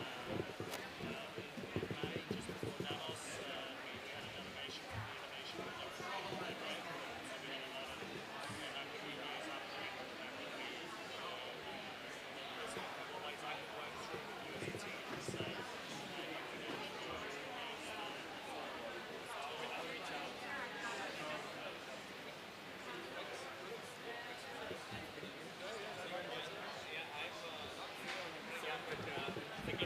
Turn it on? Oh.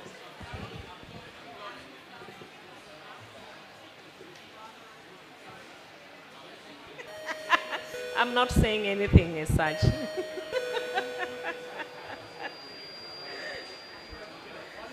Yeah. So you were saying that I should be on mic. It doesn't know that I just want a picture.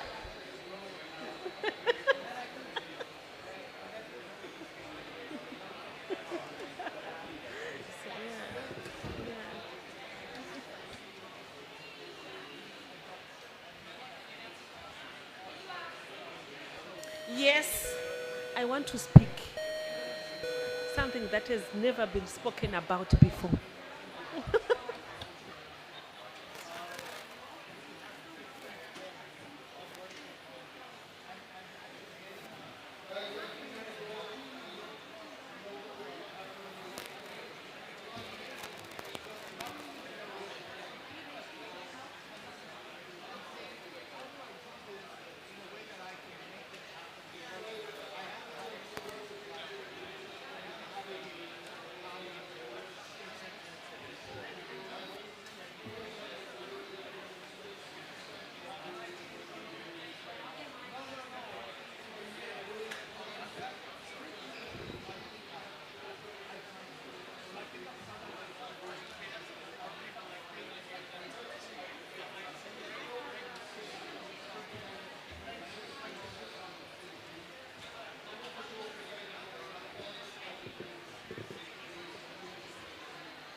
Check, check, check, check, check.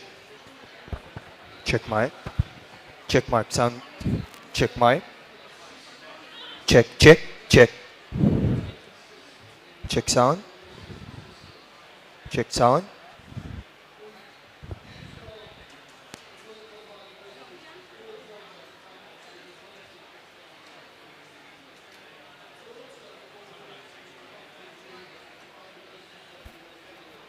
Hello? Hello? Yep.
Hello. Can we just let people know that we're about to start? Yeah. Madeline, just a quick shout so that people know we're about to kick off. Thanks. This is the problem with the lunch shift, right?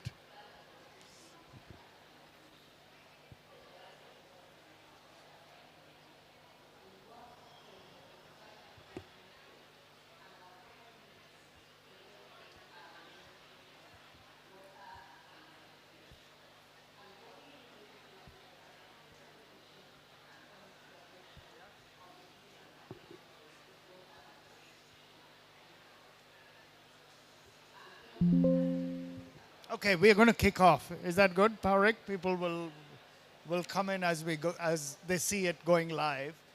Okay, so we're going into, we had a demo stage on the first day, and Parik was one of the demos, and Parik is one of the demos today as well. So we will be looking at, in-farm, a little bit behind the scenes, and learning something special here from Parik, who is the team lead for crop genetics at in-farm. Parik.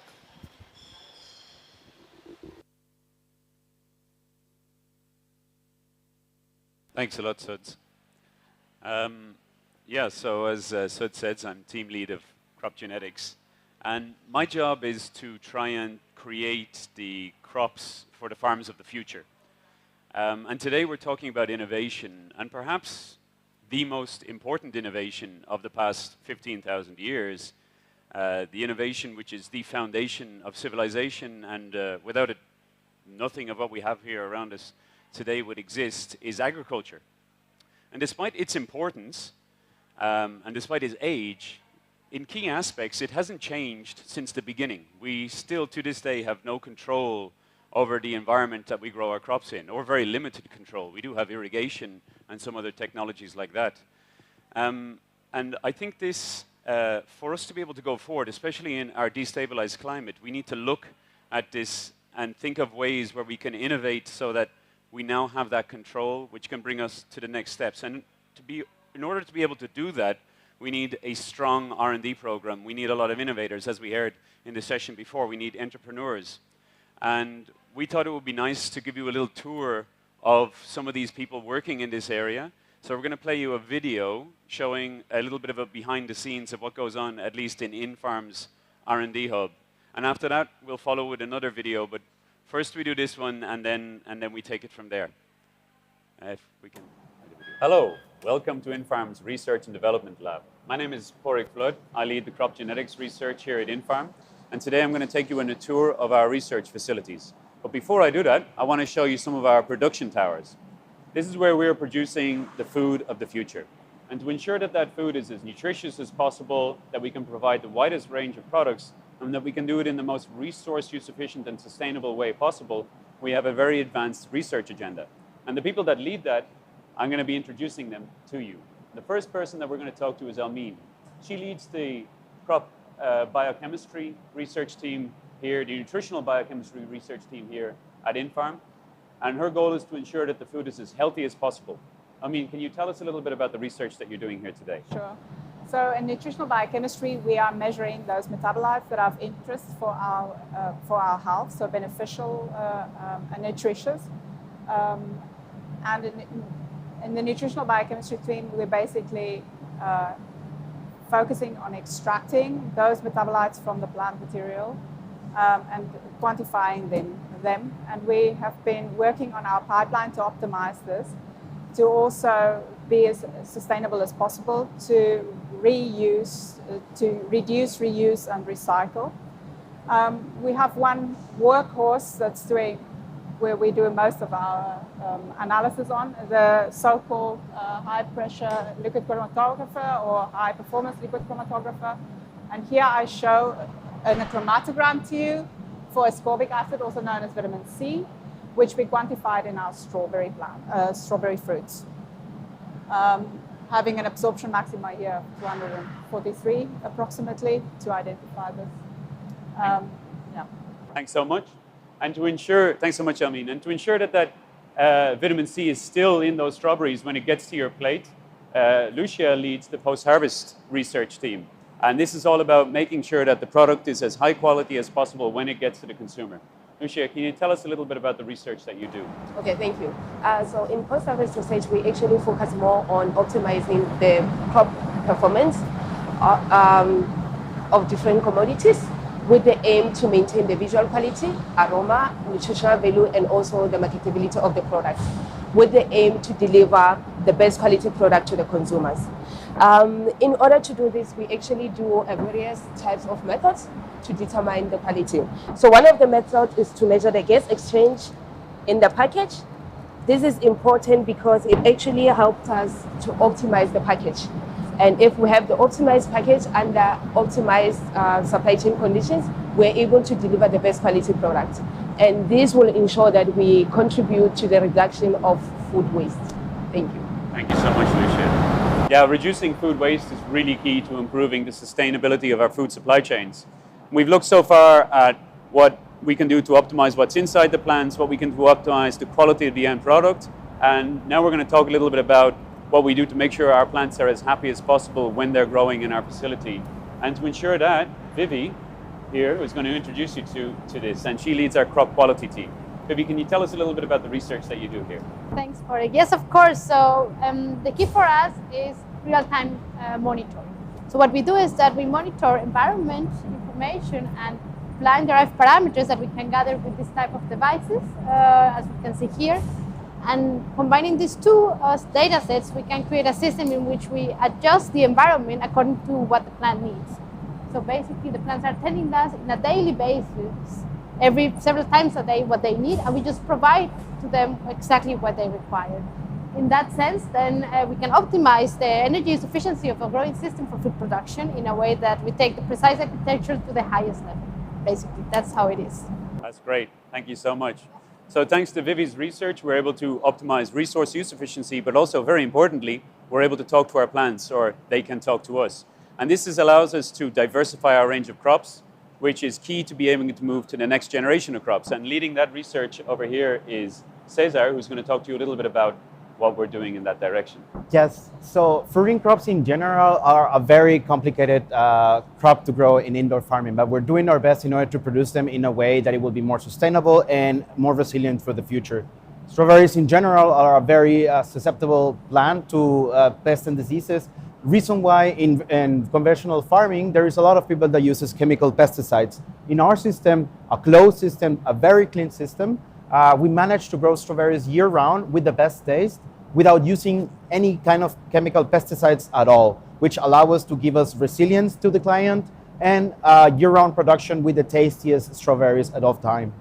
Thanks so much. Yeah, so thanks to the work that Cesar is doing, we have clean strawberries which are produced close to you and can be top quality the whole year round.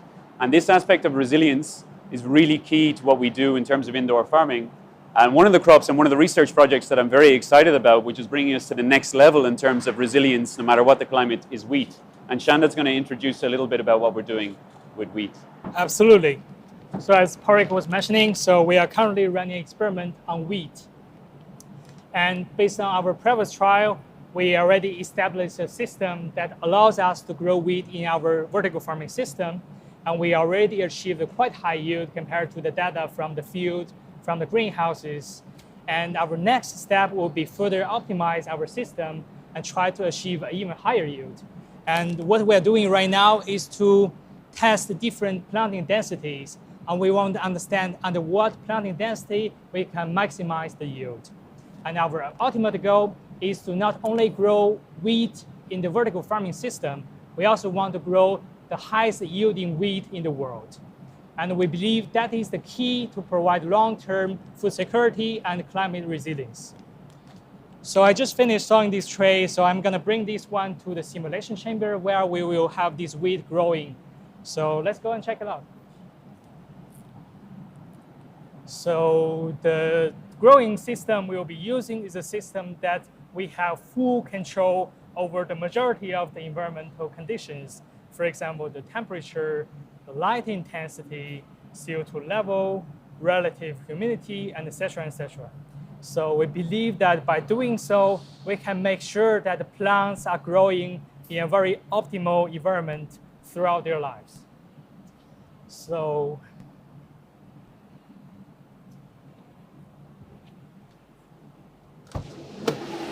this is a chamber. Take a look.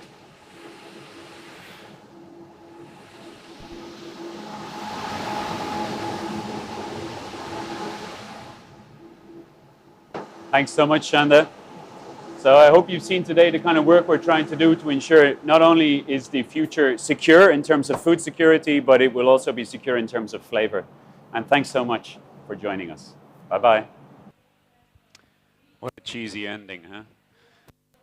I couldn't think of anything better. So we spoke a lot today about innovation.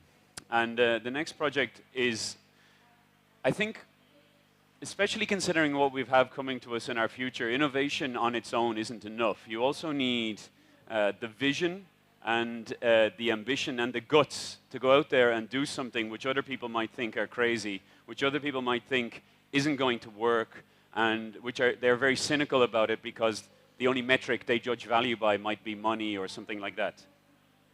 And well, we're not afraid to go out there and try something different. And this next video is certainly in the indoor farming community, something which I think is really pushing the boundaries and also is key to us being able to achieve the impact we've spoken about. I mean, it's no secret that salads and herbs alone, growing those in indoor farming isn't going to change the world. But the next generation of crops, the one that we spoke just at the end of that video, wheat, might. So have a look at the next video and then I'd be happy to chat to you about that afterwards.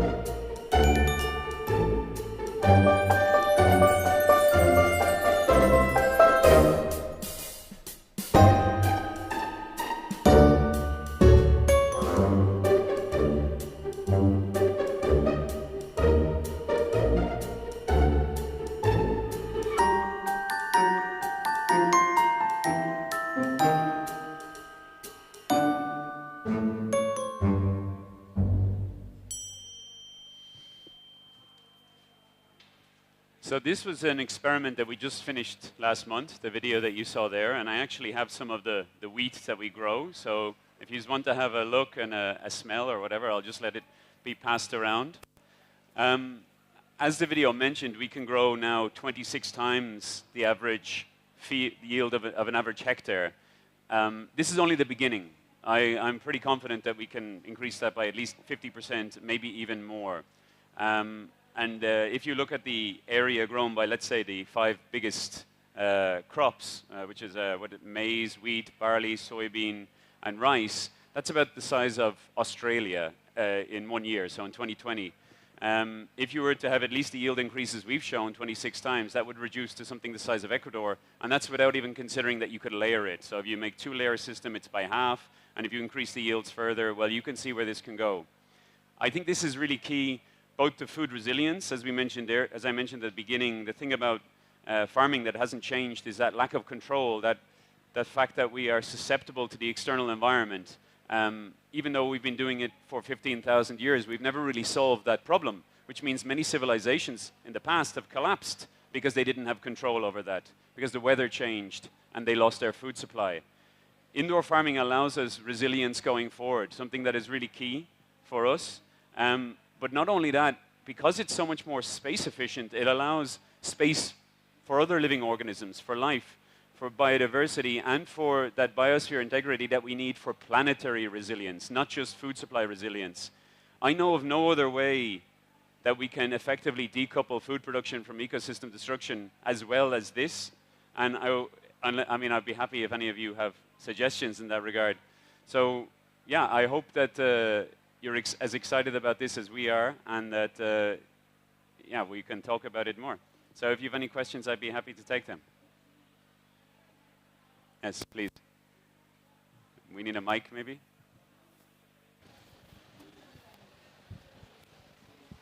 Yes, good afternoon. Hello. Yes, good afternoon. Thank you.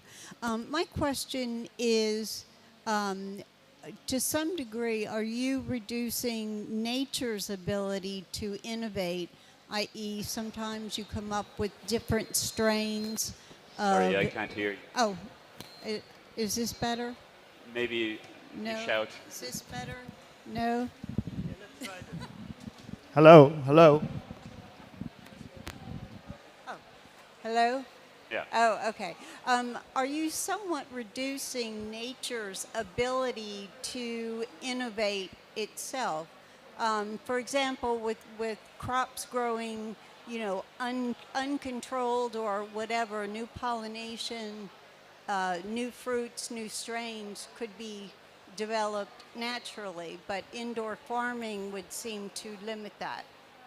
Just a kind of a question or observation. Yeah, that's an interesting question.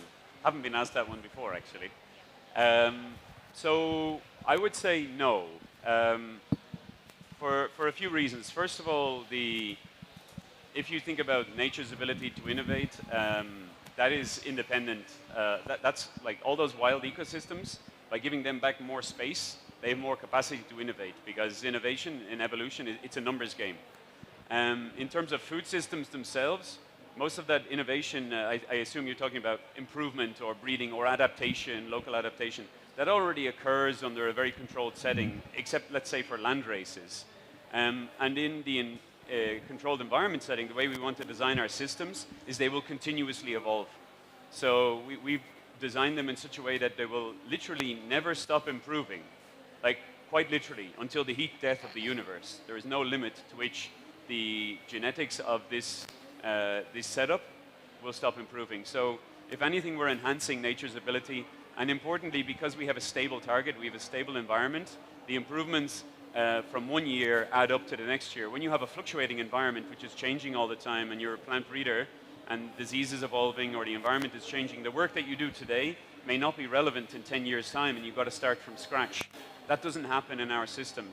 So I would say in many ways we enhance the ability of our food systems to adapt. Any other questions?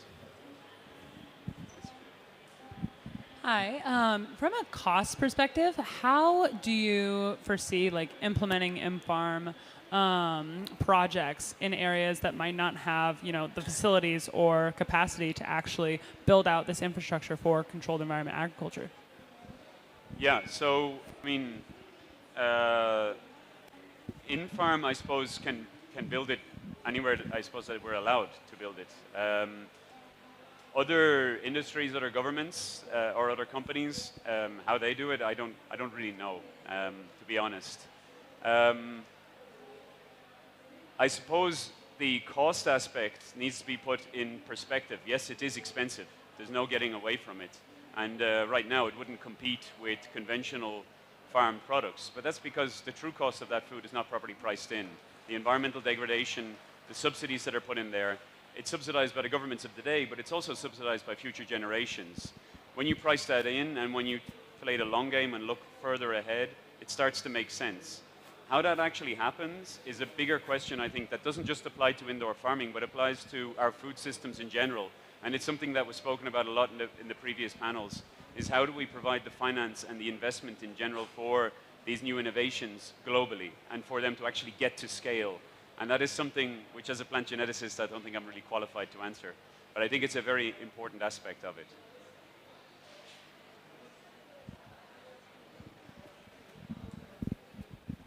Thank you very much for this nice presentation. I understand that so far that it's a highly controlled production system and it's based on electricity input, more or less.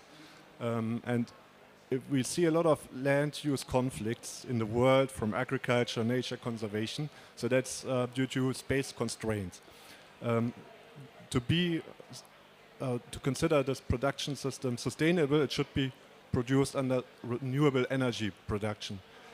Do you have any estimates how much land is needed, for example, for solar panels to produce the electricity that you need for your controlled production systems?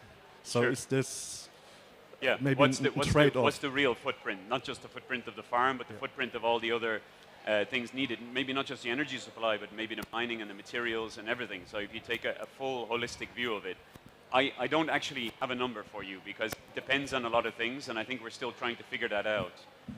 What I would say is that because you can locate them anywhere in the world, you can do it in places where that larger footprint has a minimal impact on the environment. For example, in deserts and places like that, because you can bring the water in, you bring the nutrients in, and it's effectively a closed system. So you can actually produce food there in a very sustainable way. And that way, you are taking space, but you're taking space which has a minimal biodiversity impact, right? The other thing, of course, you could locate it in places where there's very energy-dense supplies like geothermal in Iceland or other places like that. If you're producing wheat or rice or anything like that, it's different than other vertical farm crops in that it doesn't need to be produced near to the consumer because it's very easy to store and to ship. It stays good for years if you store it correctly.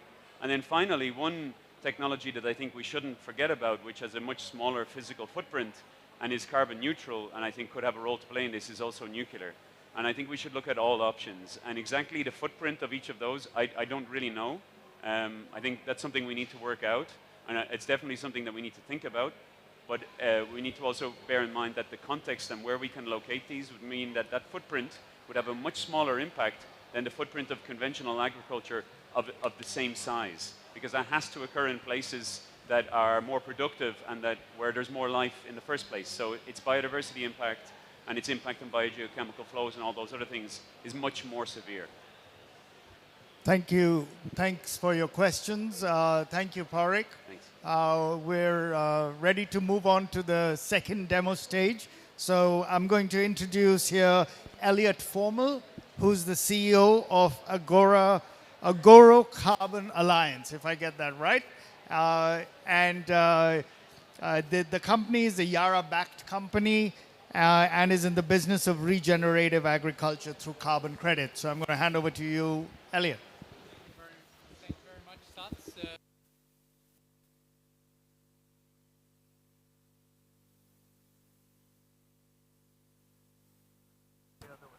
Hello. Yep. Thank you very much, Sats. Thank you as well to the farm for yeah.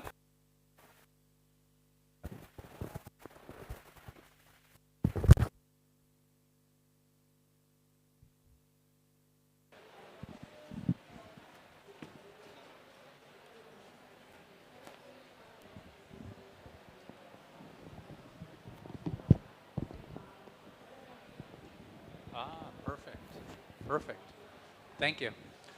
Thank you very much, Sats. Thank you to the InFarm team as well for supporting this this demo stage and my time on here. So first of all, Padraig, thank you very much for a great presentation. I also haven't eaten yet today, so I look forward to coming back and getting some of that wheat afterwards. So my name is Elliot Formel. I'm CEO of Agoro Carbon Alliance. We are a carbon project development company. We are focused on reversing the effects of climate change by decarbonizing agriculture and sequestering carbon in the world's soil. We are, as Sats mentioned, a Yara-backed company. Yara is a company with over 100 years of agronomic knowledge, working together with farmers. And you know, Yara's strategy is to support a nature-positive food future. Regenerative farming is one of the key pillars of this strategy, and we in Agoro, we're living this strategy every day. We are working to empower farmers to change from conventional to regenerative agriculture practices. These practices will improve productivity and yields. They will build resilience against external factors. They will protect farmer livelihoods in the long term. And then companies and project developers like Agoro Carbon, we will also support these farmers in the transition through financial incentives. So we talked a bit about regenerative agriculture, but how does our program work? So we are a U.S.-based company. We are working together with hundreds of U.S. farmers and ranchers today. And this really starts with education and agronomic knowledge. So again, we have the benefit of being Yara-backed, having Yara's experience here, working in agronomy. We have a team of more than 50 plus people in the US who are working together with farmers and ranchers. And for many farmers, this can be a bit of a scary transition. So the starting point for us is really around education and promoting regenerative agriculture practices. And then we are signing 10-year contracts together with these farmers. We're with them every step of the way along this 10-year carbon journey together. So we have people all over the US who are following up in terms of data collection, monitoring, reporting, verification. And we are working in multiple spaces in the US. So we are working in row crop around reductions or no tillage. We are working on cover crops, biodiversity and seeding. And we are working on ranch land and pasture land on moderate or intensive rotational grazing practices.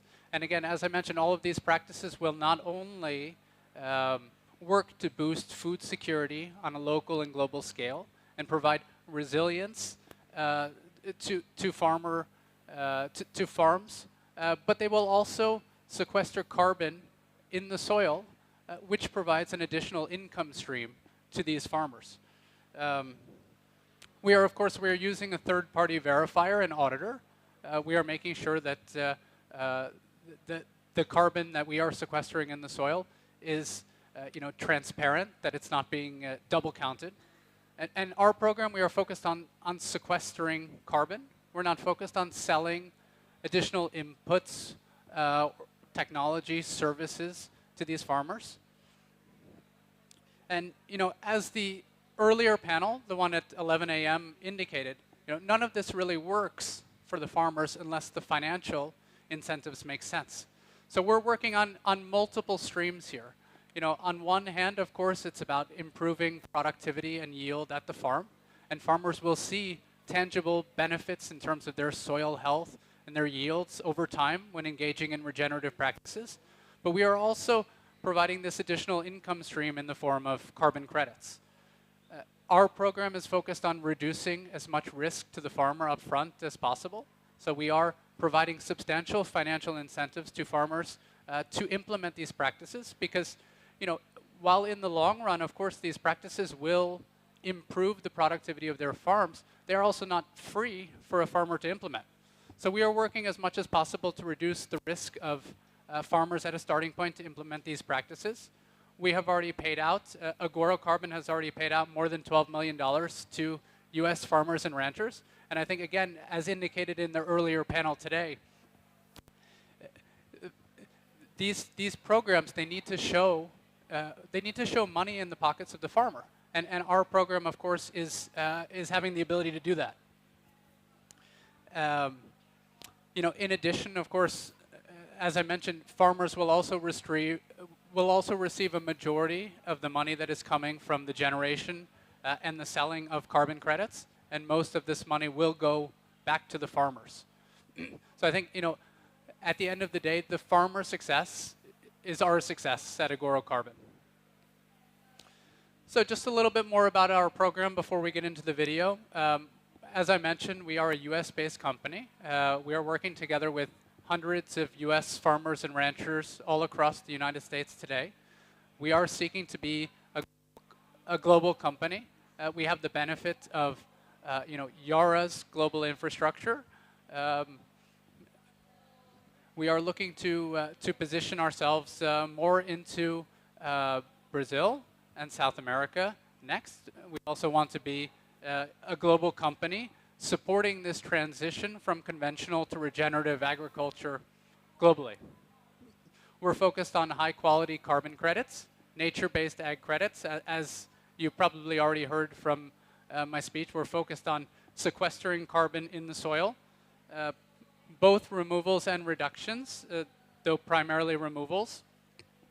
And we are also looking, we are focused now on carbon offsets, but we are also looking to position more into scope 3 and insetting.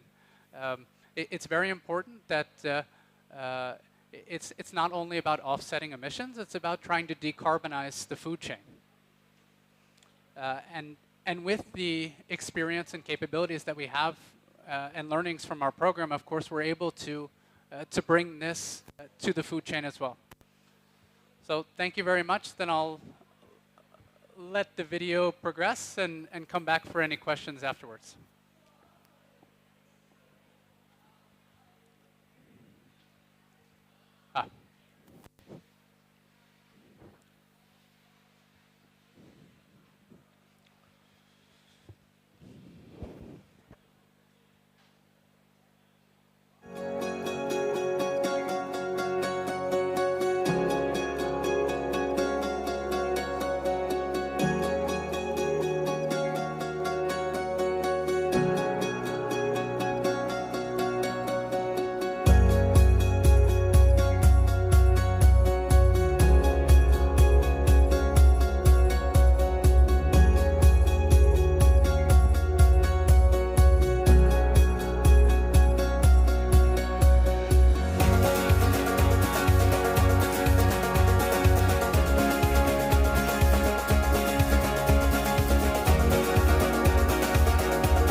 So I think as the video shows, supporting regenerative agriculture can not only be very positive for climate change, for farms, but also quite profitable for the farmer.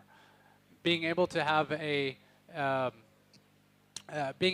farm that is more resilient to the future, as well as being able to have an additional income stream in the form of carbon credits, which we believe will appreciate over time as the demand from corporations, from different people looking to capitalize on carbon in the future will increase. So with that, happy to open the floor up to any questions.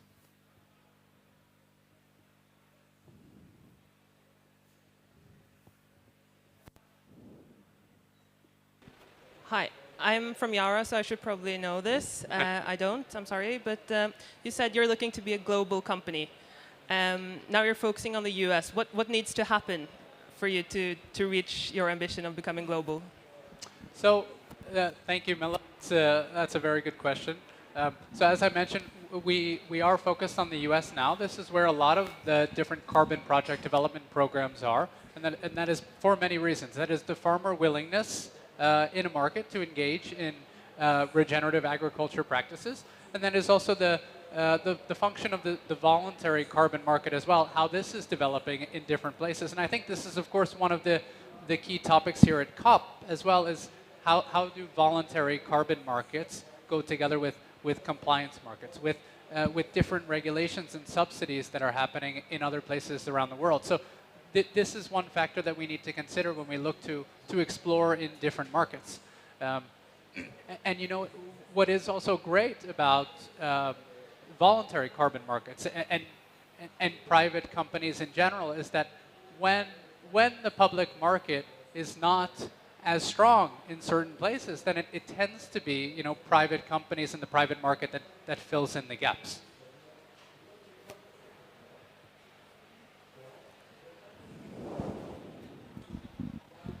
Thank you. I clearly see and share the benefits of carbon sequestration for the climate as well as for the farmer. And I'm not an expert in carbon sequestration, I must admit. But critics always say that there might be an offset once the farmers receive the money for carbon sequestration services. What will happen after 10 years? If the production system may change, the new generation of farmer has a different view, and the sequestered carbon gets back released to the atmosphere. Could you say something on this time dimension, please? That's also a very good question, and then we get into this discussion about carbon permanence. We are signing, at Agoro Carbon, we are signing 10-year contracts with farmers to change their practices and sequester carbon. But in addition, there is an additional 20 years after this, where the practices are to be maintained.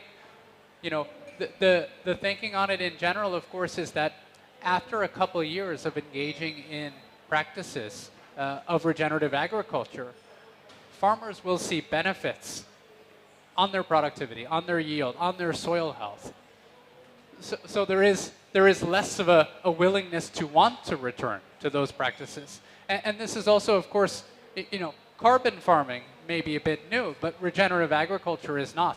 There have been farmers all over the world that have been engaging in these practices all throughout the years because they recognize as well that this is not only a way to support reversing effects of climate change, but adds resiliency to the farm.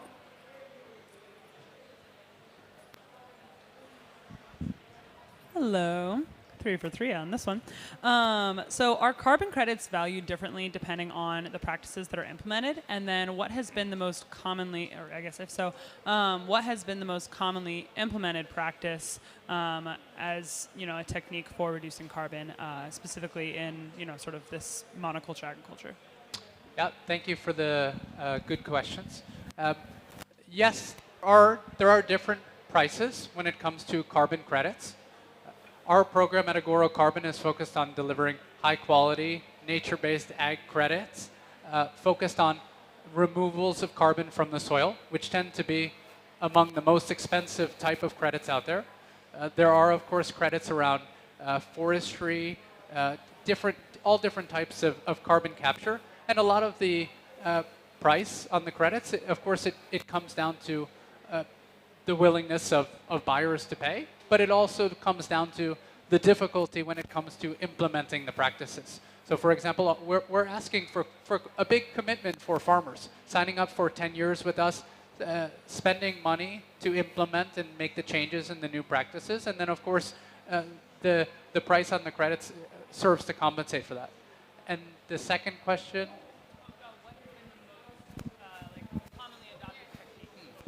Yeah. So that there are several common techniques when it comes to nature-based ag credits. Many of those that I mentioned that Agoro Carbon is also participating in. So for example, we're talking about cover cropping, so providing some crops, in different parts of the year. Biodiversity, so adding additional crops that will sequester carbon. Rotational grazing. So when we're talking about a pasture land, instead of cattle grazing too often on one area and degrading the pasture, it's more rotating them around yeah.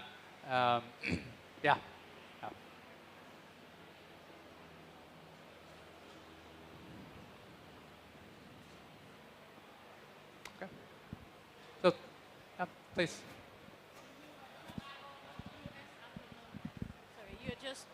You are only at the U.S. area. Are you looking on expanding to the Pacific by any chance? Yeah. So at the moment we are a U.S.-based company. We've been primarily focused on the U.S. and Brazil up to now. Saying that, we are always looking for new opportunities and new partners to work with. Our company name is Agoro Carbon Alliance. It is our goal to search for different partners to work with and along the whole food chain. Here we're talking from food chain companies to farmers to other companies. So yes, of course, the Pacific could be something that could be interesting for us in the future as well. Hello? Oh. Hi. Wanted to see if the mic worked. My question, I have two. One is, what size farms? Do you go from 2 acres to 100 acres, or do you have a range? And two, how would farmers just go to your website if they're interested in becoming a part of this? Yeah. So in terms of average farm size, it's normally some thousands of acres. Saying that, it is our mission as a company to promote regenerative agriculture practices. We do work with different smallholder farmers as well, anything from a couple hundred acres as an example. And really it is our goal to support the farmer on this transition to regenerative agriculture. And often it doesn't happen overnight. So for example, it might be going from conventional tillage to reduced till instead of directly to no-till. So our goal is to try to shift as much as we can, but incrementally, if anything. And then, sorry, and farmers would find out about our program through a variety of ways. It could be through our website. We are also, of course, at different events and trade shows, etc. We, as I mentioned, and Milla pointed out as well, we have the benefit of Yara's global infrastructure and network to support us in our efforts as well. And ultimately, we want to be able to connect with as many farmers and ranchers across the U.S. and across the world as possible with our program. Okay. So, thank you all very much. Thank you. Thanks, Elliot. Thanks, Powerik. Thank you, everybody. The next session is on at 2 o'clock, so in 15 minutes. We'll be talking about investments into innovation. Thank you.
Hello?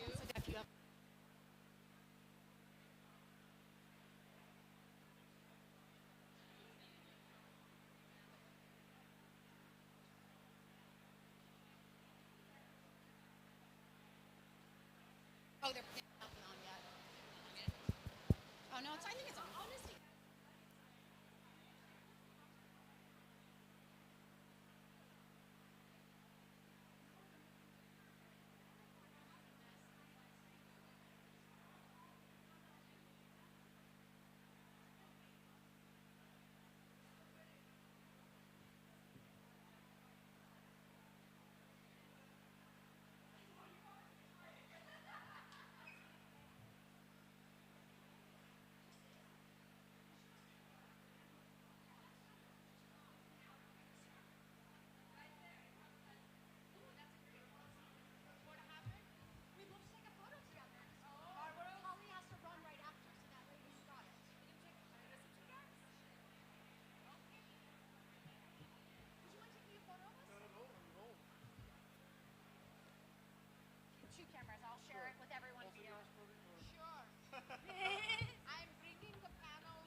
Good afternoon.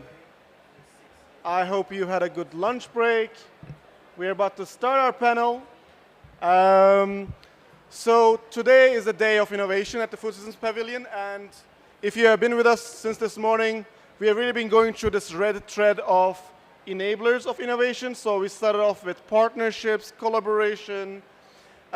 We went on to demonstration. This session is about investments, and we'll continue today with other enablers like skills. This session will be very great. I promise it will be great for two reasons. One, it will cover one topic that everyone likes to talk about, money. And two, look at it. It's the first panel that we only have a woman on the stage, albeit Olivier will be joining us online. So I'm sure it will be a great panel. And to moderate the session, I'd like to invite Mikol Chiesa,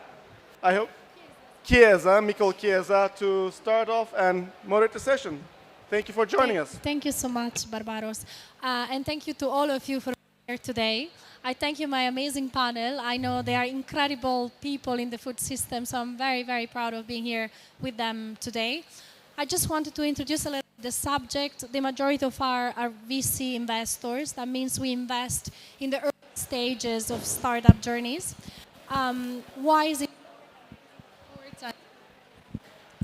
Yes. Technology is always, failing on us.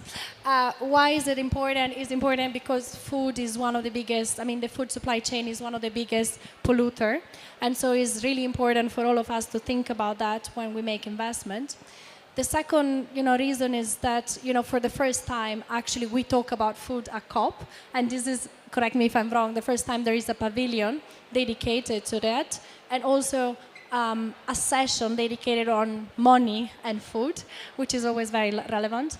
And the third reason is because all of us have a very strong responsibility to the planet, because a lot of the time we're the first check into the investment, into the technology, and our decision may influence all your lives. So we're very grateful to be here today to learn how to do our job much better, to collaborate in order to do our job in a more efficient way, but also to learn so that our investment actually make a difference into the world. So without further ado, I would love my amazing panel to introduce themselves and tell to all of you what is your position, I guess, in the food system. Thank you. Hi, everybody. My name is Sedef. I'm Turkish originally, representing Blue Horizon. We're a dual objective investment manager focused on the transition of the food system to a more sustainable one. We invest from seed capital, which is the early stage, all the way to growth capital, which is more developed companies, across the value chain of the food systems, with an eye to accelerate the transition to a more sustainable one. Thank you. I'm Purvi Mehta. I wear two hats at the Bill and Melinda Gates Foundation. I am the head of Asia. And I also am, at the moment, looking after our global climate adaptation work. Everyone, I'm Sharon Murray. I'm the Investor Engagement Manager with the Good Food Institute. We are an international nonprofit that is reimagining meat production by working across the areas of policy, science and technology, and corporate engagement to build a sustainable, secure, and just protein supply. Thank you for having me. Testing. Hi. Good afternoon, everyone. My name is Talia Raffaelli. I'm a general partner with a venture capital fund called Compass. We are a European-based fund headquartered in Copenhagen, Denmark, offices throughout Europe. We focus on applications and technologies that will decarbonize heavy industries. The technologies can be anywhere from bio-based products, materials, hardware, software, but we focus on helping heavy industries achieve their decarbonization goal. We invest a lot in the construction industry, in automotive, in defense, really integrating these technologies to allow these very polluting industries to achieve their targets. Thank you, Talia. Oliver, can you hear us? I don't think we can hear you, so just give us a second. Or try again. Yes. Yes, Is it better? perfect. Yes, now we can hear Excellent. you. Please introduce Cool. yourself. Thank you. Sure. Thanks very much for having me. I feel a bit lonely in sunny but rather cold Paris, France. I would have loved to join you in Sharm el-Sheikh, but that's the way it is. I'm a partner of the newly launched BNP Paribas Solar Impulse Venture Fund. It's a 150 million euro venture fund targeting startups of the ecological transition. So it's a rather generalist fund. We're looking into energy, circular economy, mobility, ag tech, and food tech. And we're not at a late stage, I would say, but we're looking investment in Series A and beyond, mostly beyond, and with focus in Europe, Israel, and North America. Thank you so much, Oliver. So let's start this discussion talking about which investment you're currently looking at. Maybe you start. What are you working? What are you looking at? Hi. As I mentioned, we look at anywhere from agriculture all the way to distribution and recycling of food. And we're currently looking a lot more in the scaling up of the technologies, the fermentation technology, as well as cell-based meat. So that's a technology that's emerging. It won't become, it won't have price parity for a number of years yet, but we believe that it's very important to start funding that. Thank you. Talia, and what are you looking at? We're looking at a number of applications. As I said, we mostly don't think about the actual technologies that we invest in. We think about how they will apply to the different industries we look at. Construction, obviously, I mentioned one of them, has a lot of potential and applications from food tech. Bio-based materials are now becoming very relevant. As we know, the construction industry is responsible for about 39% of global emissions, and we're talking about processes as well as the actual buildings themselves. So we look into alternative materials. One of the companies that I'm currently looking at is using fungi as an alternative home insulation application. As we know, there are many issues right now around energy savings, especially around Europe, and the whole topic of insulation and home insulation and heat is becoming very, very important. So fungi, as an example, is a natural substance that has very good, insulation characteristics. Another technology is satellite imagery.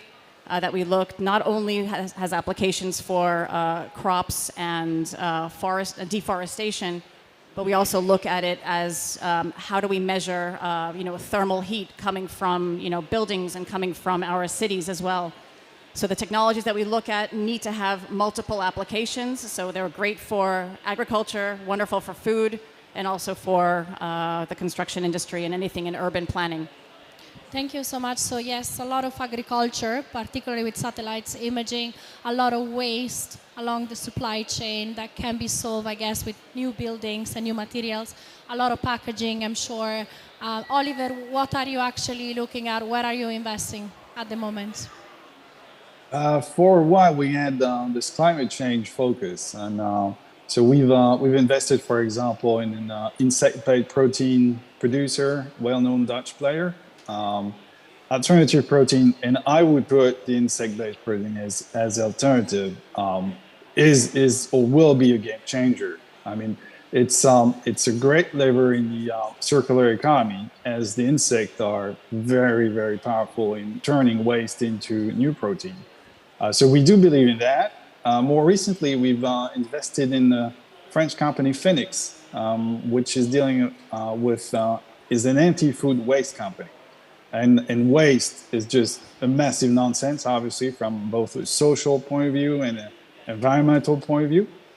Jean, the founder of Phoenix, is usually using this stat like waste in the world, should it be a country, would be the third largest CO2 emitter beyond China and the US. So really, that's something we all need to focus on. So waste and the supply chain is definitely something we're looking into. In the pipeline, we have been looking in agriculture as well, focusing how to better use resources and eventually use less fertilizer, because fertilizers are really energy intensive thing. So that's one of the focus, as well as fermentation. Fermentation is definitely something we're looking into. Thank you so much, Oliver. Yes, you touched upon a very important point, which is alternative protein, and I'm sure we will discuss alternative protein much more. I mean, last year in 2021, $40 billion were invested in the food and agri-tech space, and of these, a lot of the mega rounds were on alternative protein. A lot of the mega rounds were also on last mile delivery and fast delivery, which is not exactly what we would like to see. But Charlene, can you tell me, where investing, what are you looking at as a final reflection on that? Yeah, absolutely. So since we are an NGO, my role as investor engagement manager is focused on supporting investors across the industry in understanding and accessing the alternative protein industry. Has anyone here had an Impossible Burger or Beyond Burger? Great. Oat milk? All right. So these are the technologies that we are focused on. As many here may know, over a third of a third of greenhouse gas emissions are caused by our food system. And of that, 2/3 is caused by animal agriculture. So plant-based meat, like the Impossible Burger, like the Beyond Burger, is a critical solution for climate mitigation. Plant-based meat can be made with emitting up to 98% less greenhouse gas emissions, using over 90% less land, 99% less water. So as we're looking to make a big change, this is a critical technology. In addition, Sadaf mentioned cell-cultured meat or cultivated meat. For those unfamiliar, this is a technology where we take a biopsy from an animal, we feed those cells with nutrients, and we grow what is in essence real meat, biologically identical meat. And this way we can do this without growing the whole animal, without feeding them plants, which is incredibly inefficient. It takes at least 9 calories fed to a land animal to get just 1 calorie out. Instead, we can use those calories directly to feed people through plant-based meat, and then use this new technology to create cultivated meat. Similarly to plant-based meat, cultivated meat can have up to over 90% fewer emissions, 95% less land, 78% less water. So this is a solution that can help mitigate climate change, as well as have benefits for biodiversity, for food safety, for public health and nutrition.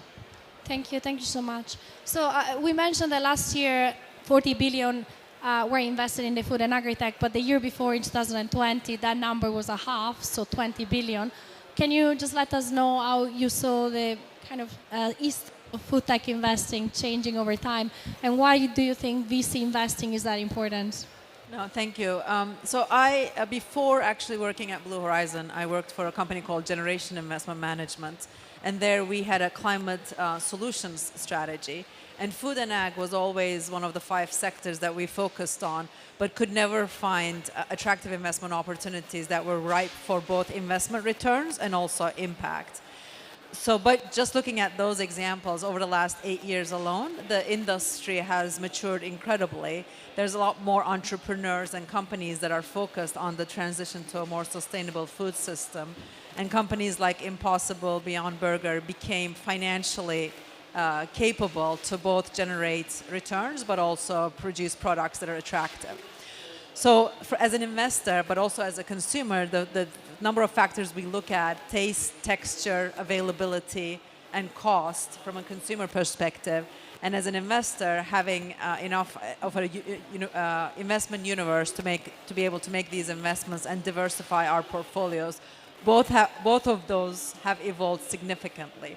As an example, just after Paris, the COP in Paris, Impossible were raising their Series C round, and they actually came to London and we tasted their burgers. Amazing burgers, but it was at the time $35 per patty. So obviously from a unit cost perspective for them, but also for consumers, it wasn't viable. And at the time, actually, at Generation, we decided not to make an investment because we didn't see how that unit cost was going to come down enough for demand to go up. Blue Horizon at the time actually made that investment, and needless to say, in less than 3 years, they were able to bring their costs down to a price point that was attractive for consumers, where the demand took off. So seeing that transition essentially made us believe that there's now much bigger opportunity set for investors to invest in this. which in a sense gives more support to entrepreneurs to start similar companies. Thank you so much. Yeah, price point, consumer behavior is definitely critical for the application of a lot of the technologies. There is a current theme, though, in the last 20 years of investing, and this theme is waste. Would you mind discussing a little bit about waste and how waste is correlated to decarbonization and a reduction of CO2 emission along the food supply chain? Sure, happy to. So in every industry, there is what's called end-of-life applications. If you look at, vehicles, OEMs today have to come up with a strategy for how you take the car at the end of its life and find different applications. So basically recycling entire products. The same thing goes with materials and buildings. Once a building is demolished, that material today needs to be reused. And the regulation that is going to come in is going to require that construction companies, industrial companies know how to, find end-of-life applications for their products. The same thing goes with food. So the food processing industry is anywhere between $14 to $20 billion a year industry, producing more waste than many other industries together. And so finding these applications, there are several academic projects that are basically looking at taking food waste and finding them, and second applications, third life applications for different industries, whether it's medical, whether it's consumer, whether it's industrial. Taking food waste and basically turning them into applications for heavy industry. One example is a company that in my previous career I was head of innovation for Porsche in Germany. We used a company called UBQ Materials, which is basically organic waste converted into polymers that could then be melted into plastic. And this plastic was then applied in our engine covers, inside the vehicle. And these basically allow, as I mentioned before, companies like Volkswagen, Daimler, who are all working today with UBQ to lower their carbon footprint. So they can actually measure their emissions by the fact that they are applying food waste, as an example, into their products. And the same can be applied to any industry. The only problem that we're seeing today, really, well, it's not really the only problem, but one of the major problems is scale. There are so many academic projects that are, so promising, but once applied in industry and having to work at scale to lower the prices is one of the biggest challenges right now for adoption. And that's something that we as investors need to kind of make sure that we can support these companies as they scale and they work towards, reaching economies of scale and being able to be more affordable in the applications. Thank you so much, Talia. Oliver, a question to you now. You invest across a lot of industries, circular economy, energy, alternative materials, they all touch the food supply chain. How do you see investor preferences changing over time? And do you think there is more appetite for food investing? Yeah, there is, but to be very frank, the food industry is a bit scaring from a venture point of view, because coming from other topics, because at the end of the day, the volumes, the competition, the risk of commoditization is huge. So you're always taking the risk that whatever technology you develop, there will be a competing one. And at the end of the day, will be a price competition and fight for the lowest price possible. So there's always, this doubt in the investor's mind, how the margin are going to evolve on your product. Same in the agriculture. We've been looking in the past months at a lot of deals in the agriculture world, and that's the typical world where every cent counts. And you're a bit struggling to find a technology that would create sufficient value, or new service that would create sufficient value so that the margin would be protected. So that's one of the obstacles I see as an investor. Thank you so much. Purvi, now a reflection from your side. You work in the interconnection between environmental protection and food security as well. I mean, food is not just about environment, it's also about people's lives and people's health. Which one are which gap do you actually face every day with your work? Thank you. I think all these technologies and the interventions in agriculture is very important. And I'm really glad that this pavilion is not called an agriculture pavilion, but called a food system pavilion. Because when one talks about food system, we go beyond agriculture. Agriculture is a means to a food system, but not an end to the food system. So it's going to be very, very important to say that agriculture and non-agriculture factor together make the food systems, right? And any of these investments that one talks about, I would categorize them in 4 types of needs, and especially for developing countries. One is the productivity.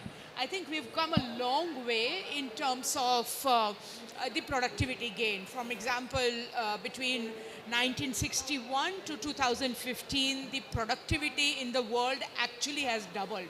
So we've done quite well, and yet the gap between the actual productivity and the potential productivity in most developing countries is very, very large. And if it wasn't for climate, the productivity that we have right now would have been about 13 to 20% higher, right? So a lot of innovations that we talk about would factor into the productivity angle. And to me, one of the discussion, of course, in the previous panel, which was on digital technologies, extension, all of that is part of the productivity enhancement, because information is one of the very important tools in agriculture. So productivity would be one bucket. The second bucket, I would say, is income of the people, right? Because higher production and higher productivity by default does not translate into higher income for a farmer. Unless you sort of combine it with a large number of innovation strategies on market access, market reliance, I think it doesn't translate into income, and therefore productivity, income. The third, which this panel has spoken about a lot, is nutrition, right? Again, higher production or higher availability of food in the world does not really by default translate into better nutrition levels among the people. And therefore, any of these interventions that this panel has spoken about on nutrition would be very, very important. From a developing country perspective, accessibility and affordability would be the very important part in this whole nutrition angle. And of course, the fourth one is gender in nutrition. In any of this, bringing in that inclusivity lens would be very, very important. So any innovations, any technologies that we talk about, especially from a developing country perspective in food system, in some sense or other, must address some of these larger buckets. Thank you.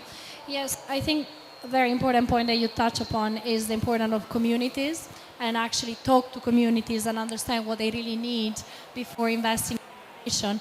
I know you actually are a huge community builder, and you build a community of investors in the space. Tell me a little bit more about your work and why it's so important. Yeah, absolutely. So look, the food system is a multi-trillion-dollar complex industry. And as discussed, it's also destroying the planet, especially protein production, in the way that it's produced today. Without adjusting our protein production system, we have no chance of meeting climate targets. And as a result of that, we can't leave it just to investors and just to companies working on their own, as passionate and excited as they may be. Also, because the system is so complex, we need to include voices across the value chain. So from the smallholder farmers to those processing the ingredients, the companies distributing and selling them, the consumers, and more. We have to bring everyone's voices in to ensure that the solutions that we're finding are actually meeting everyone's needs and are real solutions to these problems. As a result of that, GFI works globally across public and private sectors to bring these communities together. So just to give a few examples of programs that we've implemented to do this. So the first is our Alt Protein project.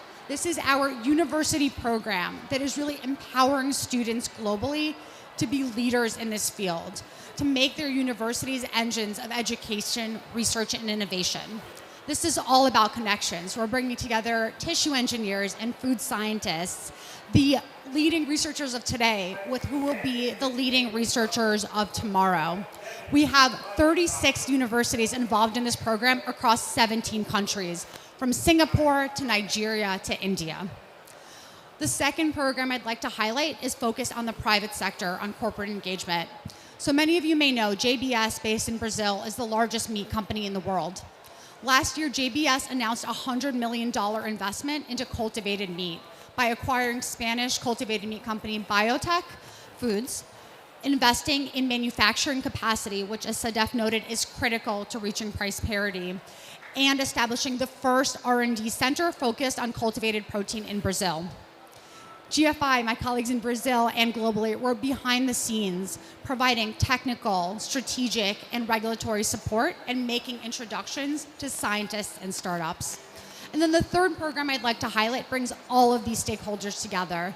This is our GF Ideas community. This brings together scientists, students, entrepreneurs, companies, and other subject matter experts to network with their peers, to join monthly seminars focused on both the technological and business case for alternative proteins, and to access resources to accelerate the transition of our food system that we so badly need. So if anyone is interested in joining our global community and partnering with us, please feel free to chat with me after the panel. Thank you so much. Before opening up to the Q&A session, you said something that is really interesting. So JBS invested 100 million to a program that seems to be very successful. If I was to give all of you 100 million, where would you put the money?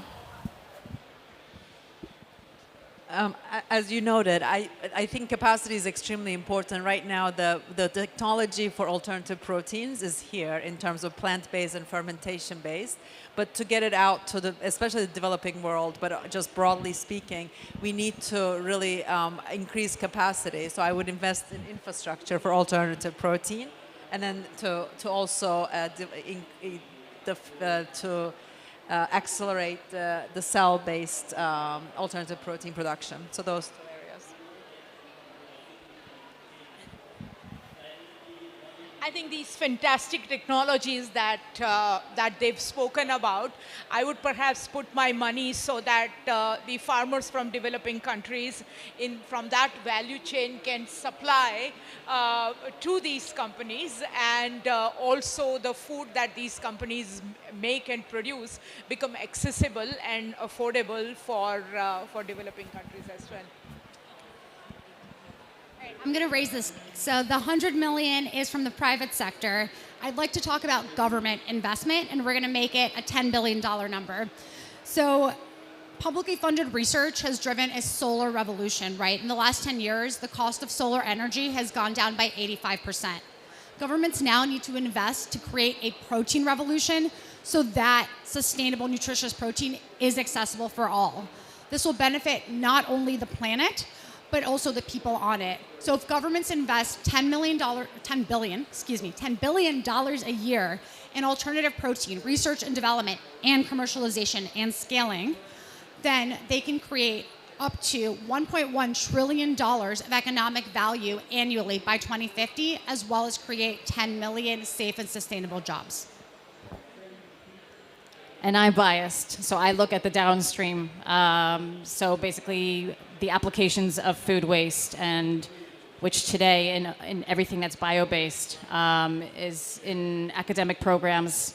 I would invest this money into scaling these technologies, because you have so many industries that are just waiting for new materials to absorb, and to, at the end of the day, it lowers their emissions. And so by investing in the food system and then also in the food waste and upcycling that food waste, we can tackle so many problems simultaneously. And so that's where I would invest my money. Thank you. Oliver, it's your turn. Thanks. I would also go for industrial plays where, building a facility that can demonstrate that price parity can be achieved. The hardest to find in kind of private money is the one to finance large facilities, industrial plays. and get to the point where you can actually compete against, I was talking about worms and insect-based protein. They're competing against fish meal. Fish meal from an environmental point of view is just a nightmare. We need to get there at price parity, and then money will flow, but we need to reach that first level where it's proven. So I'll go for, even if I like technology as a venture capitalist, I would go for, industrialization. Thank you, Oliver, and thank you to all. A nice answer to my question. I think we touch upon R&D, so the importance of putting money very early stage from government or other institutions, as well as putting money on some technologies that are already established but need to scale. Just as a last reflection, then I promise I'll let you ask us questions. I think it's the power of education. So if I were to give 100 million to put to only one thing, I think education is very important. So it's important for every single stakeholder, but I think it's very important for a lot of the innovators, because a lot of the time people have very good ideas, but I don't see those ideas. So a lot of those startups don't come to my office because there is a real disconnection between the people that actually can find real solutions and the investors. I mean, investing is typically a very westernized thing. We're trying to change. We are all trying to invest in other areas, but it's difficult because we don't know, geography, we don't know the dynamics, we don't know regulations. So I think it's very important to actually work on the educational part to help connect people with solutions that sometimes are not very close to where we are, with us, which have the money and the capital to actually, make the company grow. So thank you so much to my panel. Now I hope you have some question for us. If you also want to tell us where you put 100 million, happy to hear that as well. But yes, sorry. Sorry. Hello, Evgenia Voivod at the University of Arizona. Before making a decision about your investments, do you usually study negative impact on climate, on environment, for example, of alternative meat production, of plant-based meat production? So do you usually study their negative impact on environment? So there is a growing role, and I will let Sadaf answer to the question. There is a growing role inside venture capital fund, or to have a person dedicated to that, which is typically called the head of science or the head of impact, that will do very strict calculation exactly to answer to your questions. This is to say, to calculate the impact, positive or negative, of any investment. Sadaf, maybe you want to tell a little bit more about it. I mentioned earlier our investment strategy is actually dual objective. So we want to generate financial returns, but also impact returns. And for us to be able to generate impact returns, obviously we hold ourselves accountable to measuring that impact. So in our investment process, from looking for investment ideas all the way to exit, we actually systematically integrated the calculation of impact that the investments may or will have. And we do that, it starts a bit more qualitative initially, but we try to look at net positive impact. So taking in the cost of externalities as well, and any adverse impacts that may not be obvious to the outside world. So it's absolutely integrated.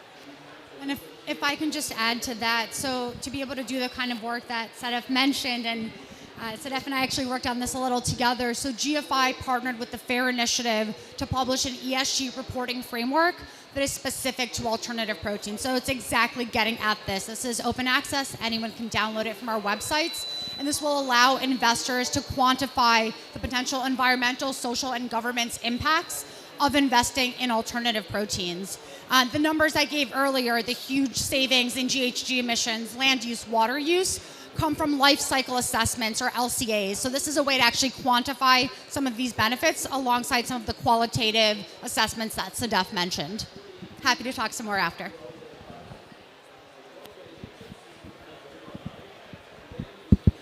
Thank you very much, panelists. Really very insightful conversation. My question is, best available technologies for the food system might not be best affordable technology in many cases for developing countries. If you take, I'm from Ethiopia, and affordability is major challenge for accessing technologies for food system or whatever. So how the investment in food system could bridge the gap existing, especially for developing countries, to access best technologies at the same time, best affordable. Thank you very much. So I think it's a question of economy of scale, right? And it's much larger market, much larger scale, and that's what makes it accessible. One of the things that the cell phone technology has taught us is if people see value in a particular technology, they're ready to invest into it, right? And so the affordability also comes from the utility value of the technology. If the farmers are convinced that this technology is going to contribute towards their productivity, their income, their fundamental needs, they will invest into those technologies, and it's a question.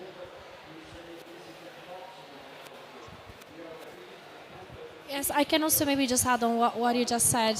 A lot of the time, affordability comes with scale. So I think somebody was mentioning Impossible Food before. I mean, they used to cost a lot even for us. And now the price went down. We envision that hopefully by having a higher demand, then also some of the things that are premium. I mean, sustainability is still premium for a lot of products. We don't want to lie to you. But we envision that by having higher demand, then, you know, the price comparison can levelize a little bit. We hope, because, you know, otherwise it doesn't grow. So it's good for everyone. Any other question? Please.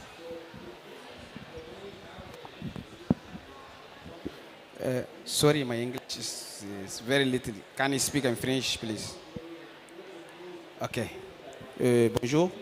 Moi, je m'appelle Alifa. Je suis le représentant d'une organisation dénommée Urgence contre la faim. In English, Emergency Against Hunger, in Tchad.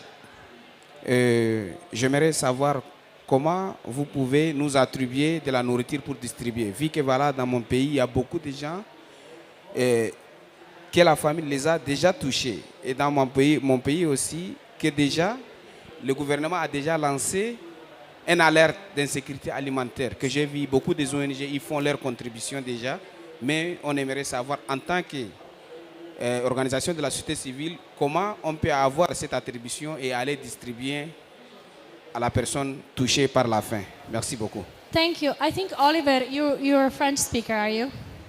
So I let you answer the question. Not sure the best place to answer that question, which is about, you know, very practically how this organization in Chad will get some food supply and will be able to distribute that in the country. Obviously, from, you know, an investor point of view, it's a bit far away from our expertise, but I really don't know how to answer that one. I'm happy to have it translated, nevertheless. Oliver, could you repeat the question maybe so that everybody else may be able to support you? The question is actually a very practical one. It's how to get food supply so that this very specific organization will be able to distribute it to people on the ground. So, you know, it's very practical. So I mentioned the 4 factors we look at when we make investments into food products: taste and texture, so that it's delicious, available, affordable, and nutritious. So the availability and the affordability comes from these unit costs coming down, and as unit costs come down, demand goes up, and it's a vicious cycle, a good cycle. And so as we're doing that investment here in the developed world to make the unit costs come down, then we will be able to transfer this to the developing world as well. I think one of you mentioned, right now, the current system with animal agriculture, we're transporting the plant based products to animals to feed them. And then we are creating more greenhouse gas emissions. And then we're transporting the products back to the people to feed them. So we want to actually cut the transportation cost, which means we can actually grow the agricultural products, turn them into proteins, and then feed the people there. So both getting it to the source, but also making it more affordable with technology and scale up. And I'll also add a point just on reducing the pressure that we're putting on the livelihoods and food source of subsistence farmers and fishers. So for example, for fishers, right? Currently our oceans, the vast majority are fished at capacity or overfished. This is a major problem for fishers who are just subsistence, right? Trying to feed themselves and their families. If we can shift producing seafood from overfishing the oceans to producing them from plants, to cultivating them from cells, this will reduce the pressure on the oceans and allow fishers who are just trying to feed themselves be able to actually access that food again.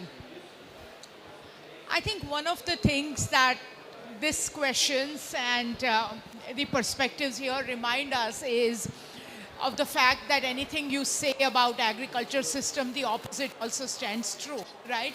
Animal systems also be generalized. For example, a lot of developing countries, there is a very tight linked mixed farming system. Say, for example, a country like India, 83% of India's milk does not come from livestock farmers. It comes from crop farmers who also happen to keep a livestock. And therefore, there is this full circle where livestock are fed with crop residue. And therefore, the burden on land is less in producing feed. So one has to see it from that kind of a balanced approach as well. We have time for another couple of questions. If anybody, one more question. Come on, don't be shy. Yes. Good afternoon. I'm sorry I came late and I did not get the gist of the presentation that much. But we are talking of investments, especially on investments on access to food, something like that.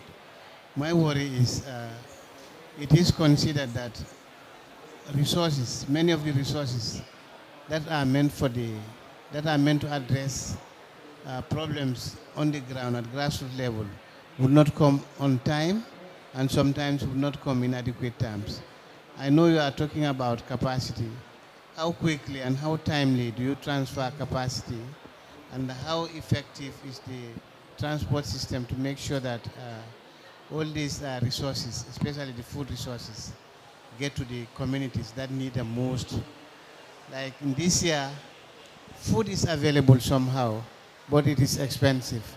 The price has skyrocketed, and now the communities, the only means they have is to grow crops quickly as possible to be able to address their hunger needs and those kind of things. How effective are you investing, making sure that this food is available at the quickest time possible? Thank you. Thank you. I'm not sure you understood the question. So the question was about timing of investment. How do we make sure that we invest in time, because the food crisis is now, so we really need to speed up the investment to make sure that everybody has access to food. Maybe I'll kick it off. This is you're absolutely right, and that's why we're investing from seeds to all the way to more mature companies, because we have to start. We have to while we're helping the scale up of the available technology, we also need to support new technology so that this can be accelerated. So just like the adoption of solar, for example, happened, as the unit costs came down, the demand went up. And that happened very quickly. Al Gore has a very famous saying. He says there's a huge difference between 0 and 1 degrees. One is melting and the other one is not melting. It's the same thing. So once we hit this unit cost issue, once we solve for technology and cost, then the demand will go very quickly. And that's why I said it will be a good cycle in terms of both supporting the demand, but also bringing the cost down. Thank you so much. Fortunately, our time is over. I'm happy to discuss more about you with you just now. But join me into thanking my panel for being here today. I hope you enjoyed the conversation, and we're going to be here outside if you want to talk to us more, if you have any other question. Thank you.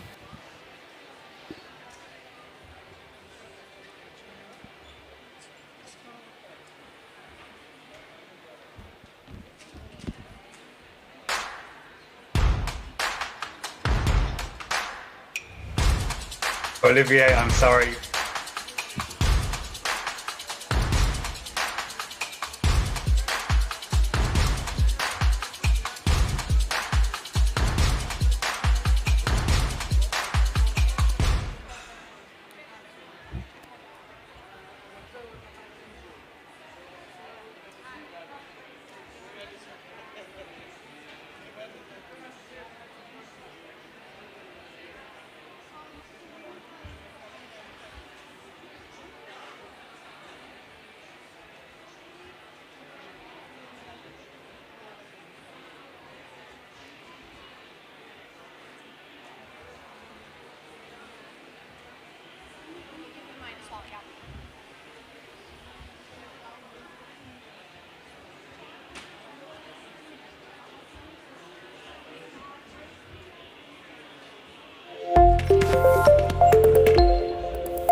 today is to give an example of a true cost account.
I'm ready. Where's the moderator?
Yeah.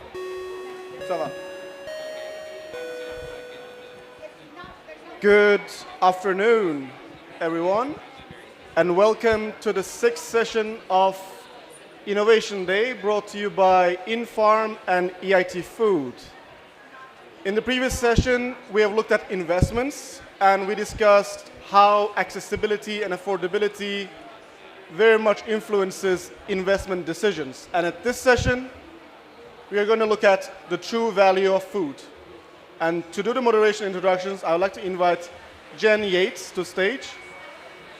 Jen, thank you.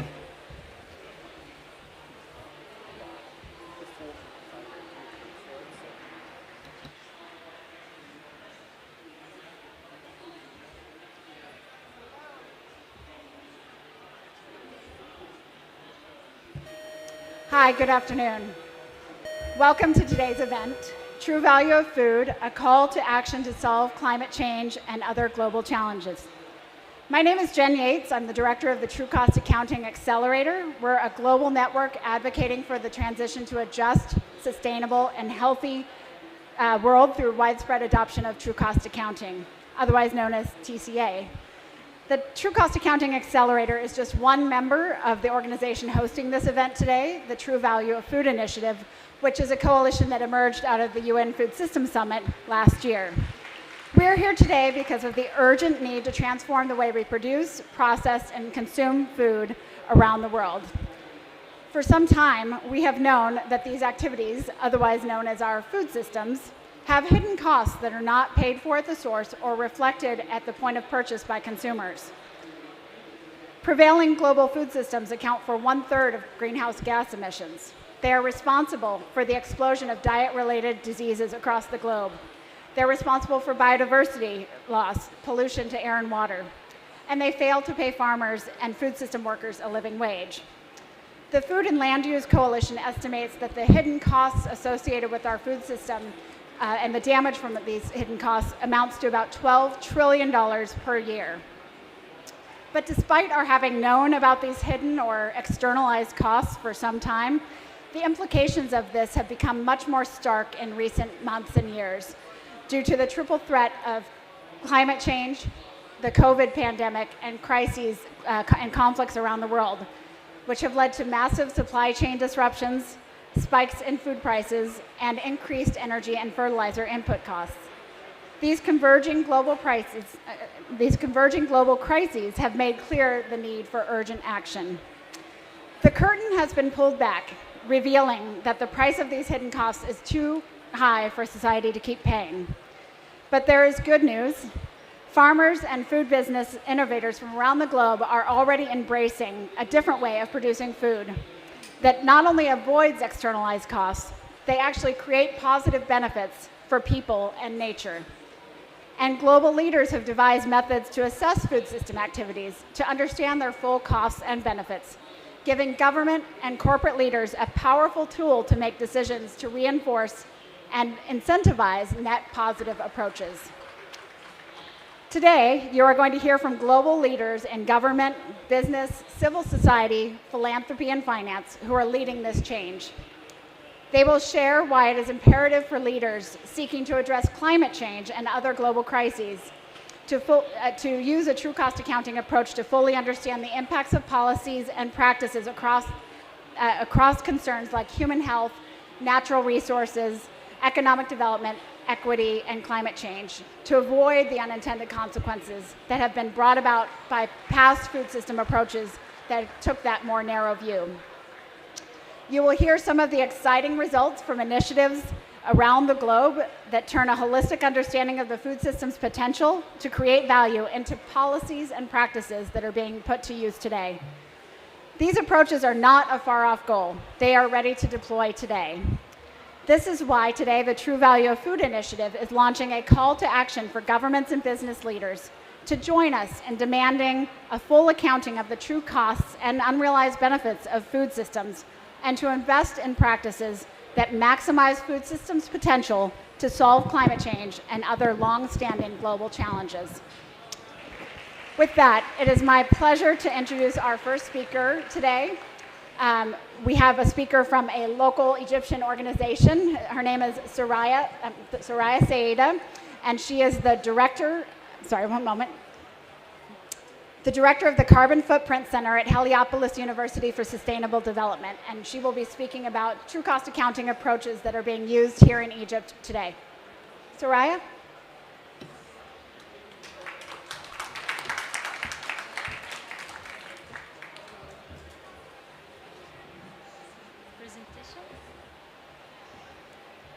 Hello, good afternoon. Nice to meet you all, and I'm very happy to be here today. There was a presentation about true costing accounting. I can. I start with this face of one of our Egyptian farmers to give you a positive energy about future. This face always give you a feeling about how people can be patient and kind at the same time. Agriculture sector in Egypt is very important sector. It is the main sector. It's contributed with 14.5 of our GDP and around 80% of Egyptian working in agriculture sector. And of course, Egypt facing a lot of challenge nowadays. Poverty, the rate of poverty increasing to reach 32.5 in 2018. Water scarcity, population growth, degradation of land, and of course now the main crisis was climate change. Climate change, raising sea level, heat waves, crop failure, all this affected directly agriculture sector and food security in Egypt. To facing all these challenges, Heliopolis University doing fruitful costing accounting for the strategic group in Egypt. We accounting that to have a true costing, you shouldn't only focus in direct costs, what you really pay, but also you should focus on the damage cost, which is your impact from producing food in environment. When we do that for the 5 strategic group, you can see here in the graphs, we find that the organic food is most economic than conventional food. If you included in the cost the impact in greenhouse gas emission, water pollution, social health impact. You can see in these graphs the 4 or 5 groups. Here is the organic and the other is conventional. You can find this is the true costing of this organic product is less than conventional product with the damage cost added. And the impact of this study, we use it to raising the awareness of the people, and we need to cost shift from the people who's not responsible about this cost and not paid by society. And we thinking how we can achieving this, how we can change this. We thinking about a new method of economic. It is economy of love. We can summarize this concept in just 3 words: transparency economy, ethical, and sustainable. Ethical, it's meaning consumer and producer must feeling responsibility around resources, must know they have a feeling, have responsibility in production system. Transparency, meaning you should know where is your food come from, what is the process done in your food, who's grow your food, and what is the input in the soil to getting your food. Sustainable, you must indicate the 4 pillars of sustainable development in the food system: culture, society, environment, and economy. So with these 3 words, we can change the food system in the world: ethical, transparent, and sustainable food system. So any food system, any economic system should answer these 4 questions. What is the impact on environment? What is the impact from producing food in environment?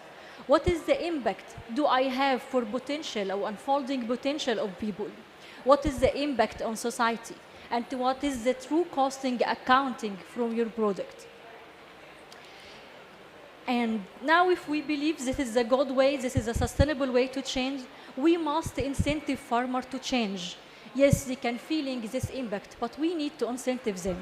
So here, Economy of Love Standard and Carbon Footprint Center in Heliopolis University, Egyptian Biodynamic Association created an agriculture carbon credits. It is the first standard in Middle East to issue carbon credit from agriculture. This is the EUL carbon certificate. Each ton or each carbon credit, it's meaning planting 13 trees, converting or reclaimed 545 meter square of soil, 410 of kilogram compost produced. This is a one carbon credit of EUL. And the first phase started from 2018 to 2021. 830 acre has been reclaimed. Around 200,000 trees has been planted, and around 12,000 tons of carbon has been sequestered and certified as ISO agriculture carbon credits. We started in phase 2 to upscaling and included more than 2,100 farmers, and the impact of this phase 2 will be around 48,000 yearly tons sequestered from this carbon farming. The idea of the model of carbon farming here, it's meaning soil carbon sequestration, afforestation and planting trees inside the farm, using renewable energy as the main source of irrigation system, and converting all organic animal waste to be and composting. As you know, the waste is the main source of carbon in the farm because it's emitted methane, not carbon. So if the farmers applying these 4 indicators, soil carbon sequestration to be organic, planting trees, using renewable energy in irrigation and the converted waste, he can get this certificate, EUL agriculture carbon credit. All this process is certified from ISO. Heliopolis University is the first entity in the Middle East to hold ISO 14064, 1, 2, and 3 to quantification, monitoring, reporting of greenhouse gas emission, and validation and verification reporting of greenhouse gas emissions. And yes, so, and we need to publish this EUL agriculture carbon credit here. We contributed with UNDP to create a platform. It's called Zero COP27. In Zero COP27, each one here. Yes, thank you. Why it's called like this? I need to open to use the platform. Yes, Zero COP27. This initiative is done with UNDP, Heliopolis University, SECAM, to offsetting the carbon emissions from all participants here in the COP. If you visit this platform, you will find the average carbon footprinting per each one here. We make an average. We know how many countries visit Egypt. We do carbon footprint for the business flight for each country come to Egypt. We make a carbon footprint for the stay in hotel. We doing carbon footprint for transportation from hotel to here the COP. And we make an average carbon footprint for each one participated in this COP. It's around 2 tons per person. And this platform here, you can using this platform to offsetting your emissions in this COP. And this is our message here. We didn't need to speak a lot about challenge, what we facing, but here we have a solution. Solution for carbon sequestration, solution for afforestation, for renewable energy, for waste and avoiding methane by converting agriculture sector to be a carbon farming. We success to implement this here in Egypt with 2,100 farmers, and our plan to reach all, not only in Egypt, but all the world to applying this agriculture carbon credit. Thank you very much.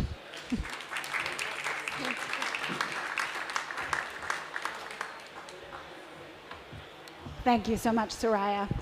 So several of our speakers could not be here with us in person today, so we have a few that are joining with video messages that are pre-recorded. So I believe next we should have a video from Maximo Torero. He is the Chief Economist of the Food and Agriculture Organization of the United Nations.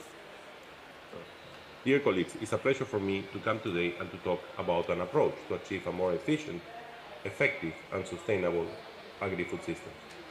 And for that, we are going to bring the concept of the role of true cost accounting. FAO has been working on this topic for several years now. There is a growing evidence that our agri-food systems are neither sustainable nor on the right track to achieve food security and nutrition. They fail to deliver healthy and sustainable diets. Generally, diets are imbalanced. In many countries, we observe low intakes of fruits and vegetables, but with excessive energy intake from red meat and processed, mostly starchy foods. On the other side, there are still millions of people who are unable to access basic energy-sufficient diets. These imbalances have been causing serious health problems associated with malnutrition, ranging from anemia and children stunting and wasting caused by undernourishment, to chronic non-communicable diseases such as diabetes, cardiovascular diseases, cancer, among others, mostly associated with obesity. In addition, current unsustainable practices in the global agri-food systems are creating negative externalities that accelerate climate change and environmental degradation and lead to structural inequalities.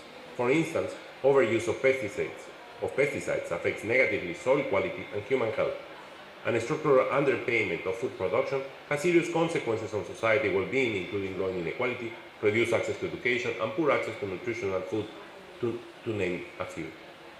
These have socioeconomic and environmental consequences of how most food is currently produced and consumed impose costs to society that are currently not reflected in the food prices. They create market failures through imposing hidden costs on society where these costs are not taken into account or even known by those producing them. The goal is not to increase prices. The goal is to understand which are those externalities and hidden costs so that proper incentives can be displayed. These market failures require urgently a system to account for their associated hidden costs.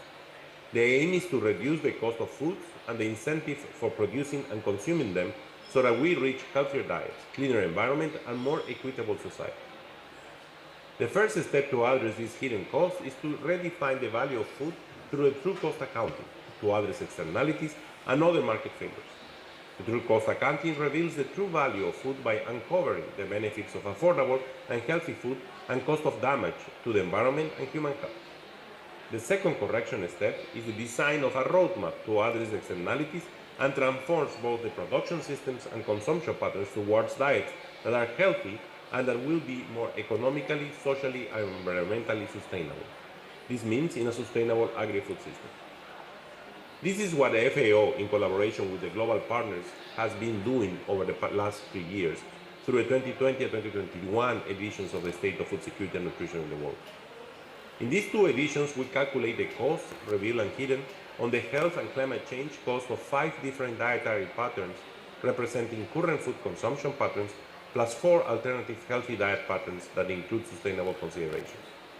It is estimated that health and climate change diet costs will amount to an average of 1.3 and 1.7 trillion US dollars in 2030, respectively, and increase by 68% by 234% by 2050.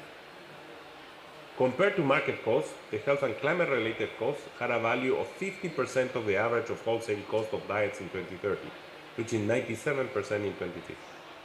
In other words, only these hidden costs make up 1/3 of the true cost of diets in 2030. But there are more hidden costs of unsustainable agri-food production: loss of soil, water pollution, loss of biodiversity, and all social costs associated with these resources mismanagement. More studies are needed to quantify the costs and benefits of agri-food systems to support a global shift to more sustainable and healthy diets. The latest edition of the State of Food Security and Nutrition in the World, SOFI 2022, has analyzed the role of repurposing agricultural support to achieve healthier and more affordable diets while enhancing farmer incomes. Such repurposing is certainly important, but it may not be sufficient, as the SOFI report acknowledges. The FAO is now in the process of partnering with various global entities to explore way forward. This started from the United Nations Food Systems Summit, and now we aim to advance the knowledge of the true value of food that will be the central topic of the subsequent 2 editions of the State of Food and Agriculture, the SOFA 2023 and the SOFA 2024. Many countries have been facing trade-offs where short-term improvements, for example in terms of food security and poverty reduction, may lead to long-term challenges. This means climate change and environmental sustainability. The SOFA report aims to identify key entry points for interventions, but first we need to have a clear definition and a very transparent methodology. And then we will be able to point for interventions to tackle such trade-offs. They will explore how governments and other stakeholders can prioritize investments given the abatement costs they face to transform agri-food systems. The aim is to provide a roadmap on how food should be produced and consumed to address the key environmental stresses and health problems while addressing poverty, food insecurity, and malnutrition in all its forms, so that the three economic, social, and environmental dimensions of sustainability are also achieved while achieving access to healthy diets. Thank you very much, and it has been a pleasure to be here, and I hope you have a great discussion today.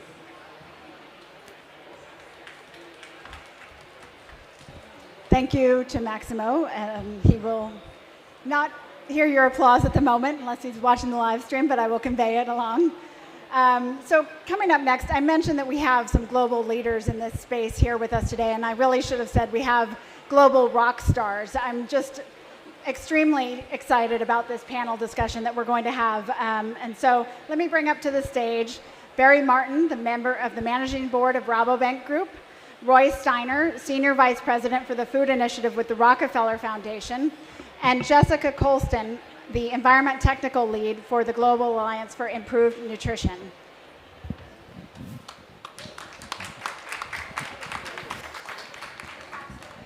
We all get to be rock stars today. Well, welcome everyone. Let's just go ahead and dive right in. So I think we've heard a really inspiring case study of how true cost accounting is being applied here locally. But I wanted to start off with just a question that might be on many people's minds, which is many people argue that the global food system has been successful beyond any measure, that we have the sheer volume of food that we've been able to produce compared to 50 or 100 years ago shows that success. So in 2 minutes, can you each say what you think is wrong with that assessment, and why is change in the way we measure the food system's success critical to addressing climate change and other challenges? Who wants to start?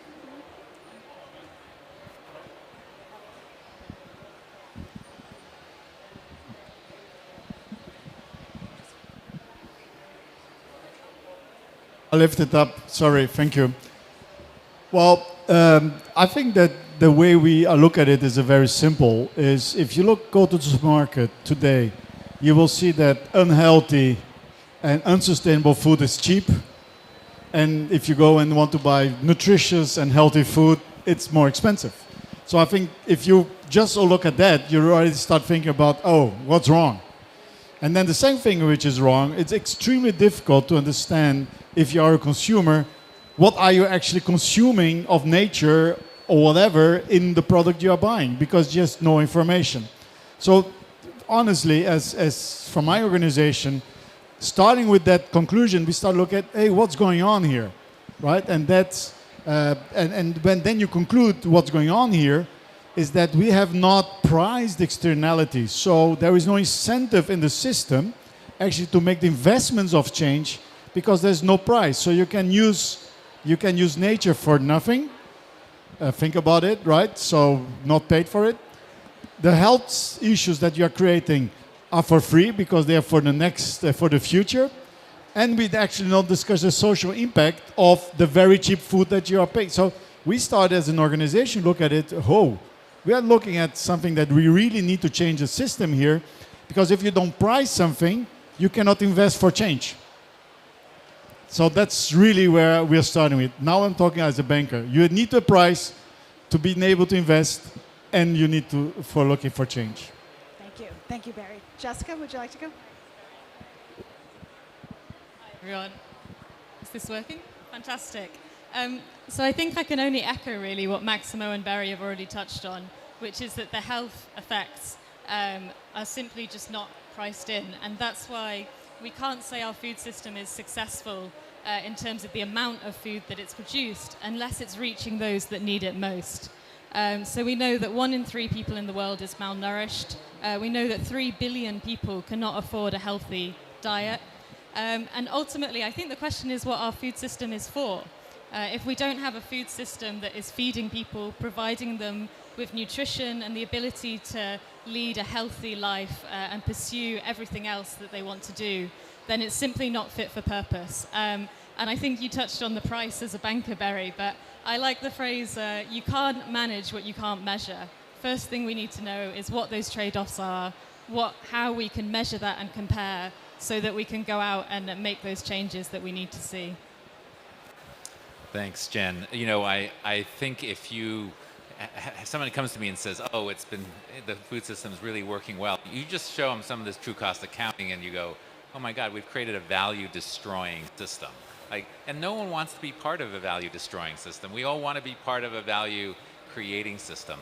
I really love the economy of love that you talked about, right? I mean, it's a brilliant way of framing it, because that's probably the thing that we're most missing. We're missing love of nature, love of future generations, love of fellow humanity. We've created a system that does not love all of those and really important things. And if we are human beings that care about our grandchildren, our nature, we've got to start valuing things in a very different way. And I think when you frame it that way, I think people start getting it, and everybody in the food system wants to do something better. We know what we're doing is it's not meeting the needs of our current generation, for sure. Thank you. Thank you. So you each come from different perspectives, different sectors, finance, philanthropy, civil society. Can you talk about the tools that each of your sectors is deploying for a better understanding of the true costs and benefits of food systems in order to chart that future of a healthier, more sustainable food system? Look, what really challenging is for us as banks right now is that we are talking about financed emissions. And then I want to link actually nutrition to emissions. The system that we have today doesn't link actually nutritious food to emission. The way we are working in our balance sheets of banks and all those things is that we have to account for how much we emit, how much we are financing for per kilo, right? So and the kilo doesn't show anything about nutritious food. If you would look at the system, the accounting system that we have right now for the banks, it would say actually that we should only finance sugar, because per kilo is the lowest emission. And actually, if you would use calories, that would also be the best finance emissions per calories. But we all know that we will not survive long-term as human beings by only sugar. We only survive actually by a balanced diet. So I hope in the way that we are here in this climate discussion, and we are talking about new accounting systems, true cost accounting, how we are costs for nature, is that we actually start taking those other issues into consideration, so that we as financiers in our balance sheet can start talking about, look, we actually have a very good balance sheet because what we are financing is healthy and nutritious food.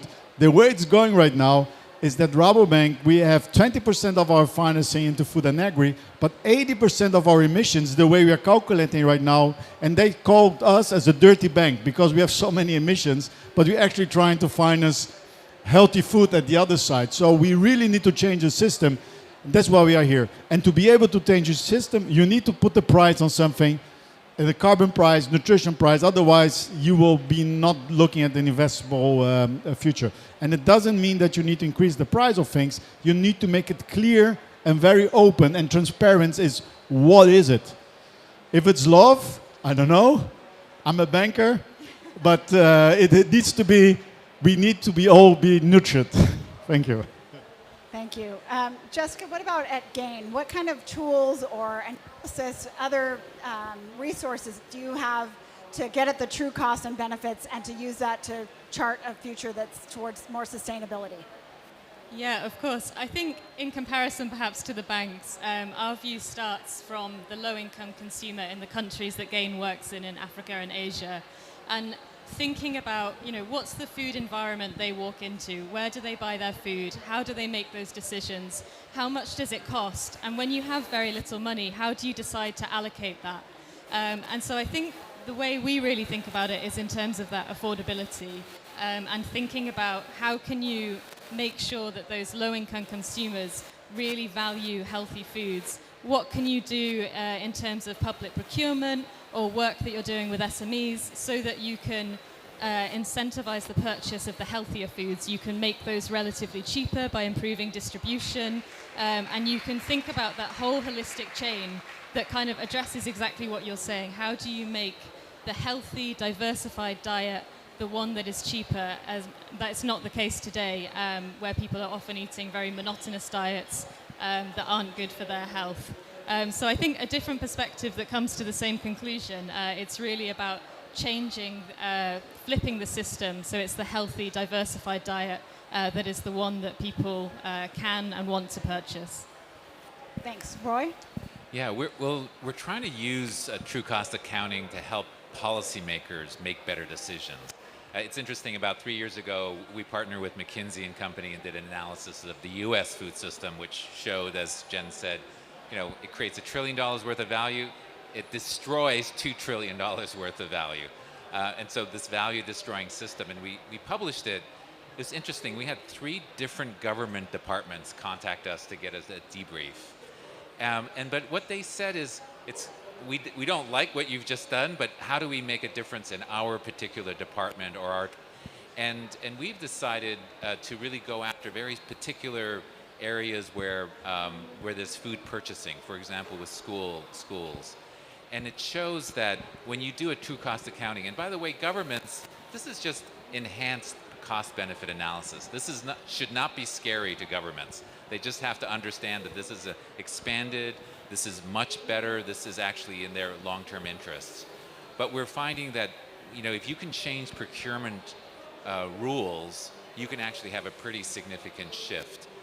We're working with schools, New York State, for example, and the World Food Program have to, by law in many cases, buy lowest cost, and they have to do least cost purchase. But that, in fact, doesn't make any sense if you're, in New York State.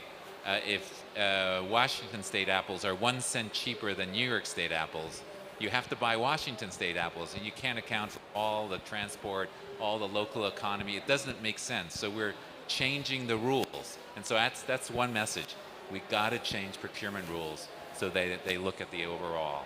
Similarly, within India and the public distribution service, we've got bad rules that if we can shift, we can create $6 billion worth of value in India just with a couple of rule changes.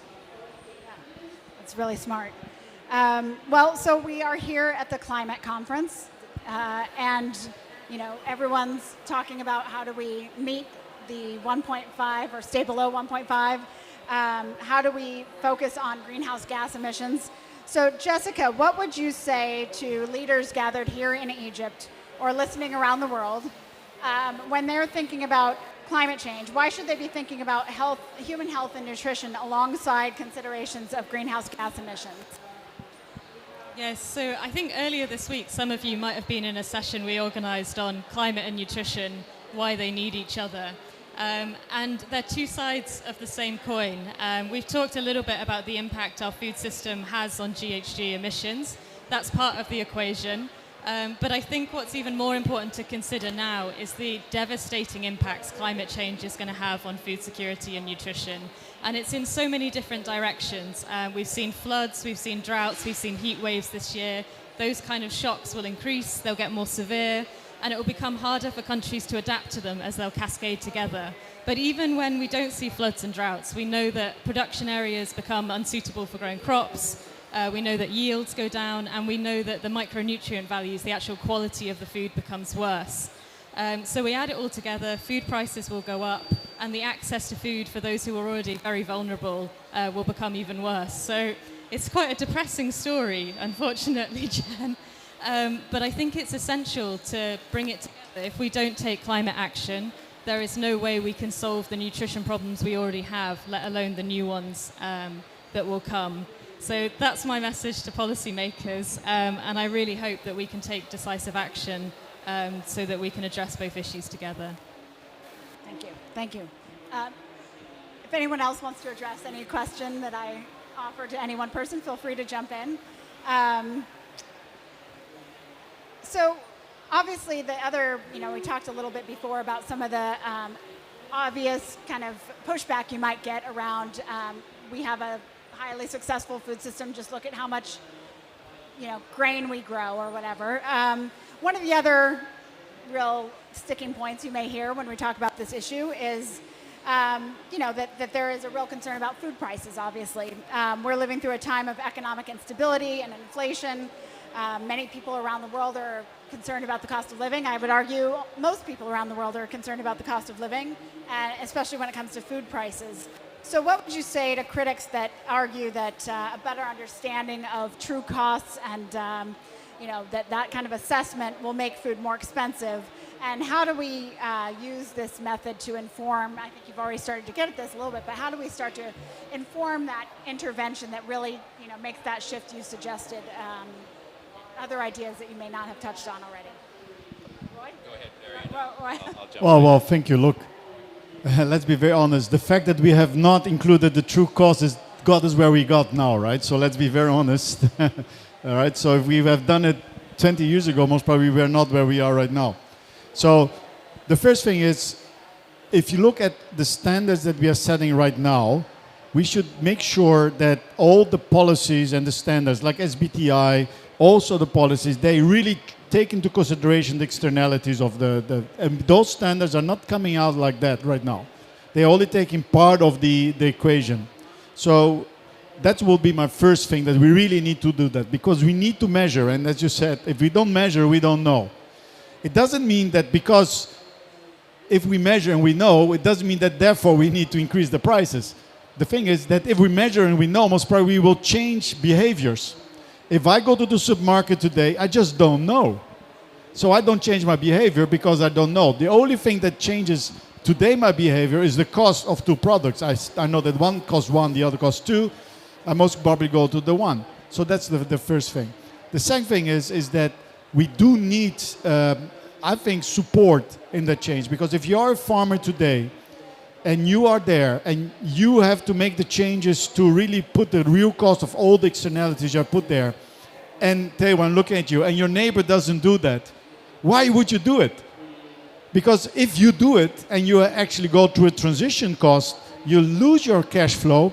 The other neighbor doesn't do it. What's going to happen after 5 years? Your neighbor is going to buy you because you are out of cash, and your neighbor is full of cash. But why is full of cash? Because he didn't pay for the externalities. So we need proper policies and proper really understanding of support. Also concessionary fund, that's why I made here a big plea for blended finance here, so that we can do those transitions and don't starve from cash the farmers that do that transition. And it's at the end it is common sense. It's common sense, because discounted rate of costs of what we are talking about is so high. It's just we are not measuring it. And I really thank you for the Rockefeller Foundation for measuring it. It's actually 3 times more expensive. So the return is so high. So I'm even if we don't put it in there, but we just make it obliged for in your TFD and the true cost account that the large companies has to issue and put it in their annual reports, what is the true cost. It already would make a big difference, because then we as investors, we as people, we as consumers can look at it, and because that's the way it should go. And we need to measure it. We need to put the prices, and we need to do transparency. So in the LOVE process, you talk about transparency. That's really, it's so important. Clarity and transparency, let's put it out there. But let's not penalize, because that's what's happening right now for the people that want to do the transformation. Thank you. Yeah, and I would just say, food inflation is real, and people do not want to pay more for food, and I think we have to recognize that. But I think it's a lack of imagination to think that the only way to deal with the externalities is to raise prices. I think actually the most important way to deal with externalities is to change the way you operate or change some of the assumptions. So my favorite example of this is, when you refine grain, you take 100 kilograms of wheat, you refine it, you only get 70 kilograms of flour. If you just consume whole grain, you suddenly have 20 to 30% more food. Now, the reason why we have refined grain is because 30 years ago, we were interested in shelf life. And whole grain would only have a shelf life of 4 weeks. Now, With milling technology, we have shelf lives of 6 to 12 months. There is no reason we should be consuming so much refined grain. It's bad for us. It causes inflammation. We should be eating whole grain. So it's a win-win-win. You get 20 to 30% more food, you get 5 times nutrition, and it doesn't cost anything extra. In fact, it should be cheaper, right? So we are actually caught in systems of old assumptions that we have to revolutionize, we have to change. And that's where I think true cost accounting can really help us reimagine the way our food system has been designed. Yeah, well, I appreciate both of those responses. And I think what you're hitting on is this sort of balance between individual behavior, individual choice, farmer behavior, farmer choice, versus a system, right? And a system that has ingrained certain approaches and built up all of the rewards and all of the different support structures around those. So I think we only have another minute or so before we have to switch over to a video, and then we'll do some Q&A. But what do you think about, again, we're in this big global conference. What is the role of individuals, be they farmers or consumers, versus the role of policymakers and government leaders or business leaders to be really trying to change the system and the food environment? Jessica, do you want to go first? I can try. I don't think it's an easy question to answer quickly. But I think the biggest thing as individuals we can take away is understanding some of those costs that aren't shown in the prices of our food, and thinking about how we as consumers can create signals for the market. I think we need more information. We need structures such that we can make those decisions. But even with what we have today, we can go away and try to think about how we can make the right decisions and start shifting the food system in that direction. I would say from a point of view of philanthropy, we believe that so much of this has to do with getting the right voices and getting the right consultative processes. Human beings are brilliant. We can come up with solutions if we've got the right people in the room. We're listening to civil society, to farmers, to indigenous groups, to kind of reimagine and re-envision. And we've done it all through history. Our real power as humanity is when we collaborate and we cooperate. And that's what we try to do. Well, I do think that the Food Systems Summit was extremely important as a start. And like collaboration and coming together was the first time I think that we talked, the food system talked. And I think we need to have the next round where we say, okay, we need to talk more, right? And I really missed the next step. So I hope that when we get to COP28, before COP28, we come together again and say, okay, we need to change the system. What are we doing here? We need a new round, maybe a pre-COP28 round of the food system transformation, because we have done it, but you see that the traction it has to go up again. Look, this whole discussion around the true cost came out of the FSS, but we need one more round. We need to keep going, because the dialogue is going to make the change. And that's the only way, the collaboration and the dialogue. But we need to structure that. So I hope that we together can structure the next dialogue round of how we're going to change the system. Yeah, definitely. I mean, we're here today because of the UN Food Systems Summit brought us all together. And now we're here at the climate meeting. So I think it's evidence of it's happening. Well, so I don't want you all to leave, but we have to show a short video that relates to this panel. And then I want to bring you all back up for a short Q&A with the audience before the second panel begins. So maybe we could just step off to the side so we don't block the view, and then we'll be right back. So our next speaker is, sorry, thank you. Our next speaker is Dr. Salman Hussain, who is the head AI of the Economics of Nature unit at UNEP. And he's the coordinator of the TEEB Agri-Food, which, in case you don't know what that stands for, is the Economics of Ecosystems and Biodiversity for Agriculture and Food.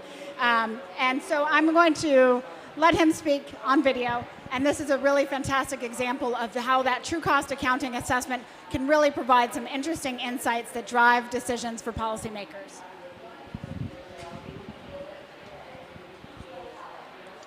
Good Good afternoon. My name is Salman Hussain. I'm the coordinator of the Economics of Nature unit in UNEP and also the coordinator of TEEB, the Economics of Ecosystems and Biodiversity.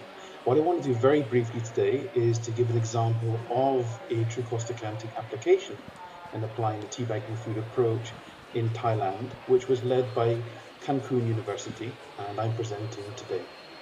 So I want to start off just with the value proposition that tea brings to the table. What do I actually come and say when I visit a country and try to describe to a ministry what we have to offer? Well, the core is presented here. The idea here is that you've heard, I'm sure, in this session about all the externalities and impacts that occur across the value chain.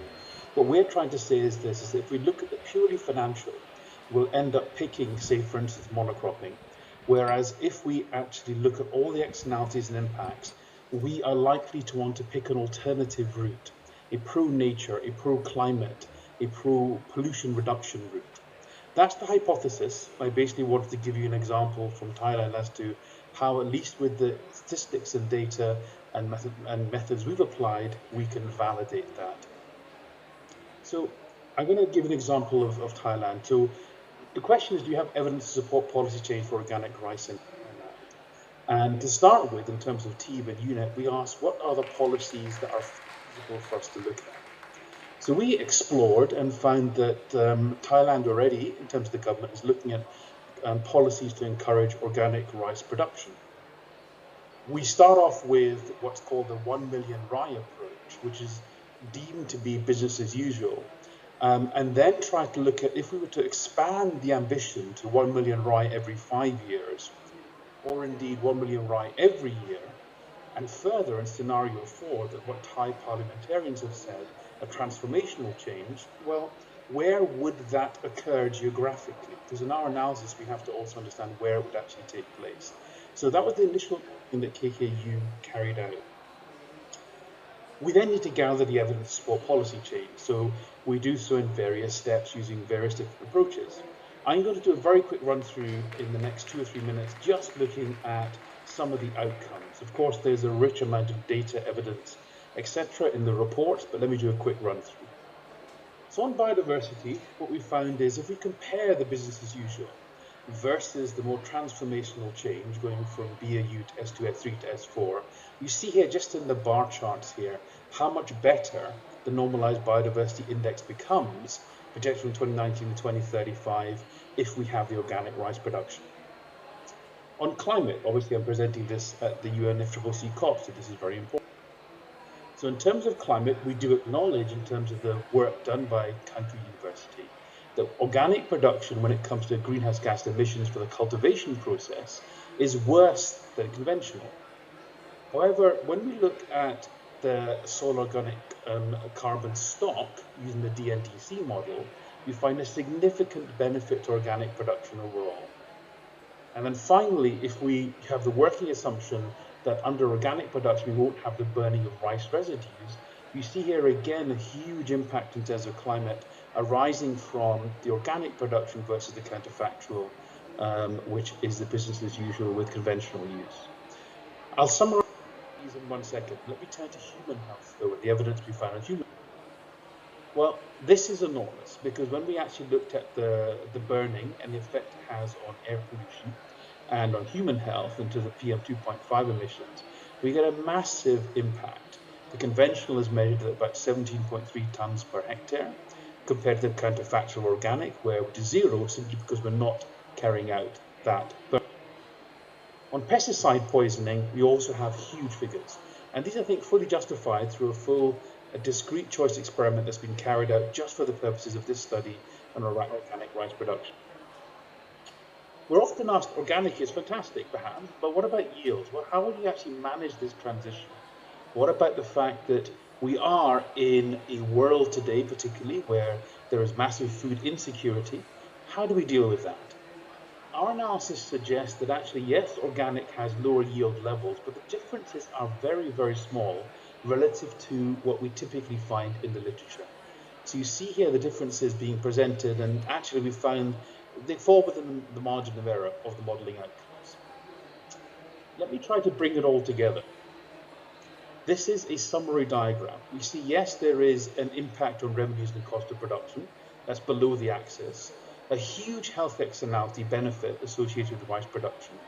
And also, although the green bar here is very, very small, this arises because we have used a very low social cost of carbon. $6, I think it is, per ton of CO2 equivalent, which is much lower than some global figures and global models. So this bar, this green bar, would be substantially bigger were we to actually have used a different social cost. Finally, then, things to consider. There's only about a 1% difference projected here for organic versus conventional. The subset of positive ecosystem services generated by organic versus conventional show us that even though we're not valuing everything, organic is better. We haven't put into dollar or baht terms biodiversity gains, nutritional benefits, or indeed the increased involvement of women, all of which the Thai government want and the global community wants as well. We are doing this work globally. You see from the picture here, funding from the EU Partnership Instrument, ICI, and from Jeff. And it's been a wonderful exercise in taking this forward. I'm sorry I can't be with you.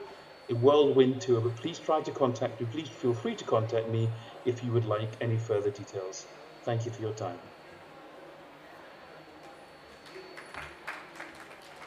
All right, can we have the panel come back on up?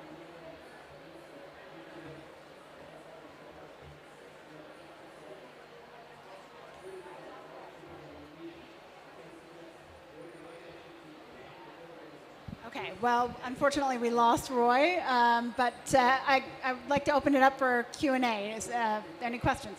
Great. Okay, so this gentleman in the suit here had a hand up first. The glasses right here. That describes like half of the men in the room, glasses and a suit, but please go ahead.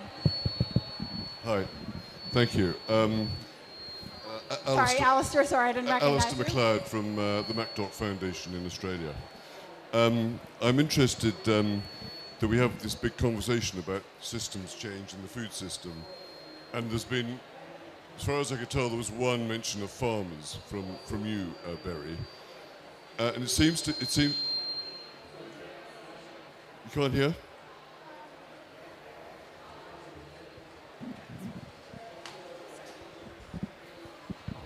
Thank you. Is that better? Okay.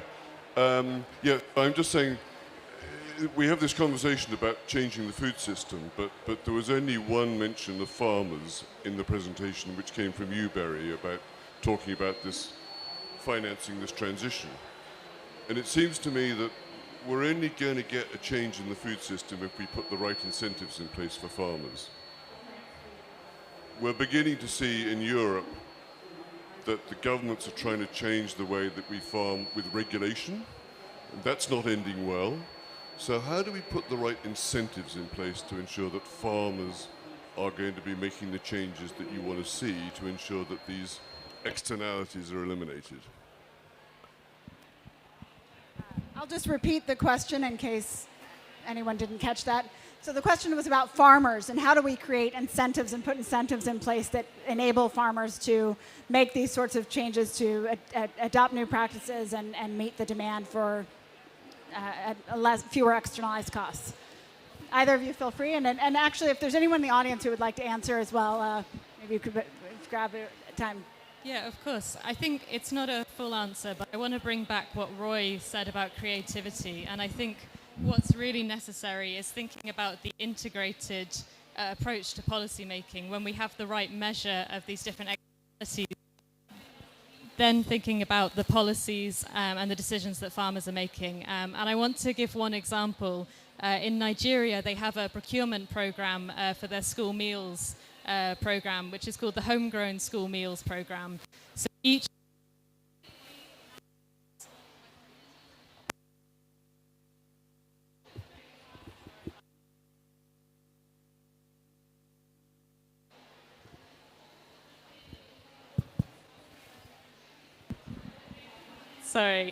each local school in the states in Nigeria that are running this program source the food for the school's meals program directly from smallholder farmers. And today, one of the challenges that program has is there's only 17 cents available for each child each day, which means that despite the fact it should be offering healthy, diverse school meals, they often are very monotonous. And I think being able to value the health benefits to those children through the program is also the mechanism that enables us to pay farmers more for the healthy food that they're supplying to schools. Again, we mostly work post the farm gate, which makes it more challenging for me to answer you directly about farmer policy. But from our point of view, that type of integrated program that's thinking about how we're working across production to consumption is really critical. And I would hope that something like a true cost approach could increase investment for that type of program as well. Well, from Australia, right? So I think that I always look at one of the biggest transformations that we have seen is the moment that there was a price on water in Australia. The moment there was a price on water, we changed completely the behavior, and we started not to look only of the highest yield, but we started to look at what is the highest yield in relation to the water that you apply to your farm. So you see that there was a big shift in production methods also, and suddenly cotton became less because they were thirsty. So I thought that I see that as one of the examples that you need to put a price on water to be able to change behavior. That was happened. So in the way I look at it, and look, you could put a price on everything, but I think we have to be very simple. If we at least would put a price on carbon, we then could start paying for the environmental services that the farmer in Australia would do. So why would he change to regenerative farming? Well, he would do that because he will get paid for the carbon that he's sequestrating into his farm, because that's his environmental services. But if there's zero pay for that, then I think it's very tough to change behavior. And the same is for, it could be a small farm in another region, could be a Brazilian farm, an American farm. We need to make sure, and we have to separate the scope 1 and 2 on the farm is a different discussion than the sequestration of carbon. It's a different thing. Yes, sequestration, regenerative farming can reduce scope 1 and 2, but it's not enough to pay for the cost. So the way I look at it, that in the true cost of accounting, putting the price of the externality and the benefit of the externality also, but capturing carbon is a benefit, right? And using carbon is a negative. I think you're really going to change behavior. That's my opinion. And therefore, we are investing as Rabobank in the carbon bank so that we start understanding how those carbon works and what is it? What is the value? How does it actually relate to a carbon in South America, to a carbon in Australia, or a carbon in Europe, considering, because there's also a lot of legislation that has an effect on how the carbon and how and with the price of it. So that's the way I look at it. So we really need to price it, understand it, and I think Australia is one of the biggest example how but the moment that you put price on a resource, how you change behavior. Thank you. I'd actually like, Soraya, if you wouldn't mind, if you would feel comfortable answering this question as well. And I realize with Roy left, if you'd like to come up on the panel, there may be some questions for you as well. So, I don't know if these might.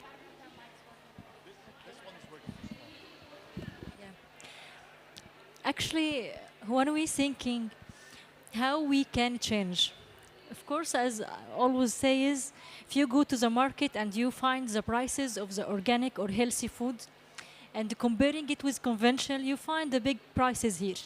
And of course, most of people would choose which is less in prices, regarding to a lot of economic issue. And we think, why this prices is higher? Why always organic or healthy food is higher? Because farmers or the food system need to incentive them to change, need to incentive them to be more healthy. And this incentive currently comes with first way with the fund. If you go to funded people to be more healthy, funded agriculture to be an organic, and this way is not sustainable. Because if some people can get the fund, but other not. Some countries can get this fund, but other not.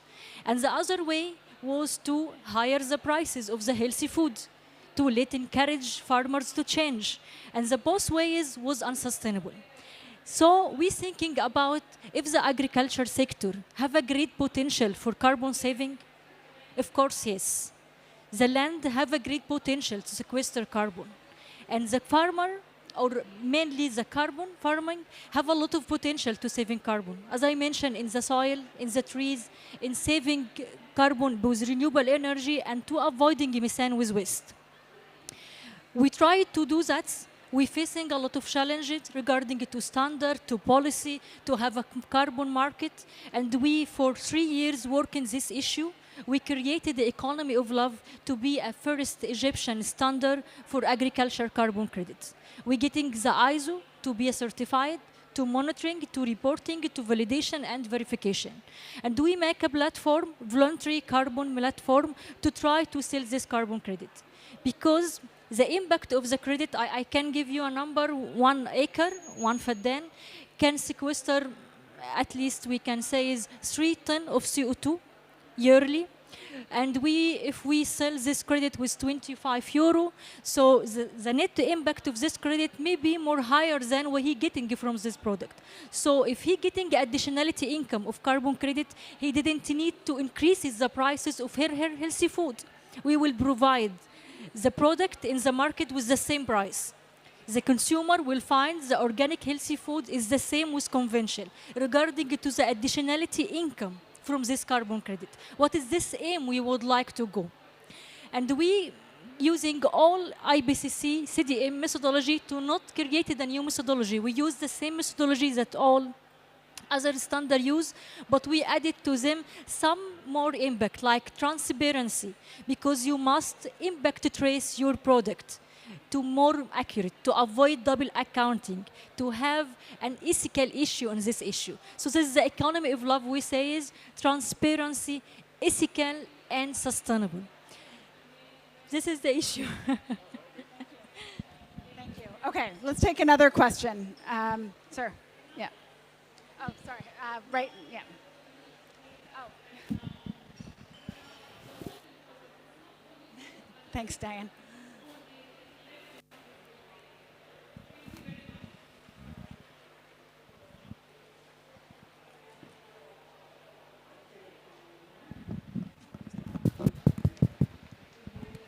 Awesome.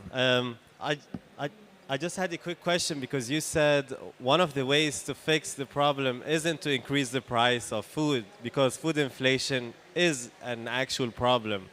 That it could be through loving farmers, or it could be through other methods in which you could value the true cost of food. And that could be through individual behavior or through raising awareness. But I just wanted to ask, how much accounting is being made to the addictive connection of these unhealthy foods that companies are making millions of dollars out of? Because even if consumers want to change, these companies are making millions and millions of dollars because their foods are addictive and people just can't simply stop it. It's a comfort food.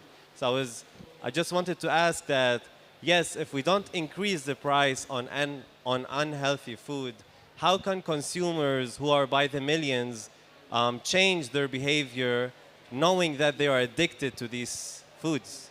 I think this is a good question for Jessica. Would you mind? No, I can give it a go. So I think it comes back to our discussion earliest about which foods are cheapest. And part of the case is that these foods that are addictive, they're ultra-processed, and they're very unhealthy, are often the most cheap and readily available products. And price is one part of that, but there are other issues like the fact they're shelf-stable, you can transport them easily, whereas more nutritious foods are perishable, you need cold chain storage, it's a much more complex supply chain. In terms of if the price goes up, will people continue to buy them? I think it's a very interesting question, and I think it's one that should be studied as those approaches are brought in. I think there are different levers as well, and one interesting one is the UK soft drinks levy, which was brought in, I think, a couple of years ago, and the assessment came out quite recently, which showed that it was very effective in reducing the sugar consumed, but not because people bought less, but because the products were reformulated. So I think we have to think carefully. It's a system. It's not a simple equation. If prices go up, I don't think we can predict exactly what consumers and companies will do. But we can give it a go, we can measure it, and then we can see what the most effective action is. Okay, we're going to have another panel still to come, so I'll take one last question from the gentleman in the black shirt. Yep.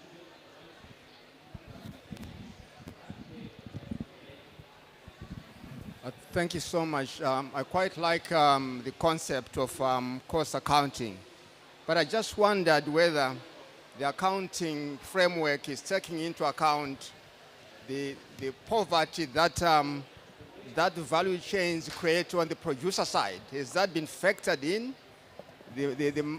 I'm just saying that the accounting framework, the cost accounting framework, is it taking into account the massive poverty that the system creates for the producers? Has that been factored in? Apart from the health side, there's also the social side that needs to be taken into account.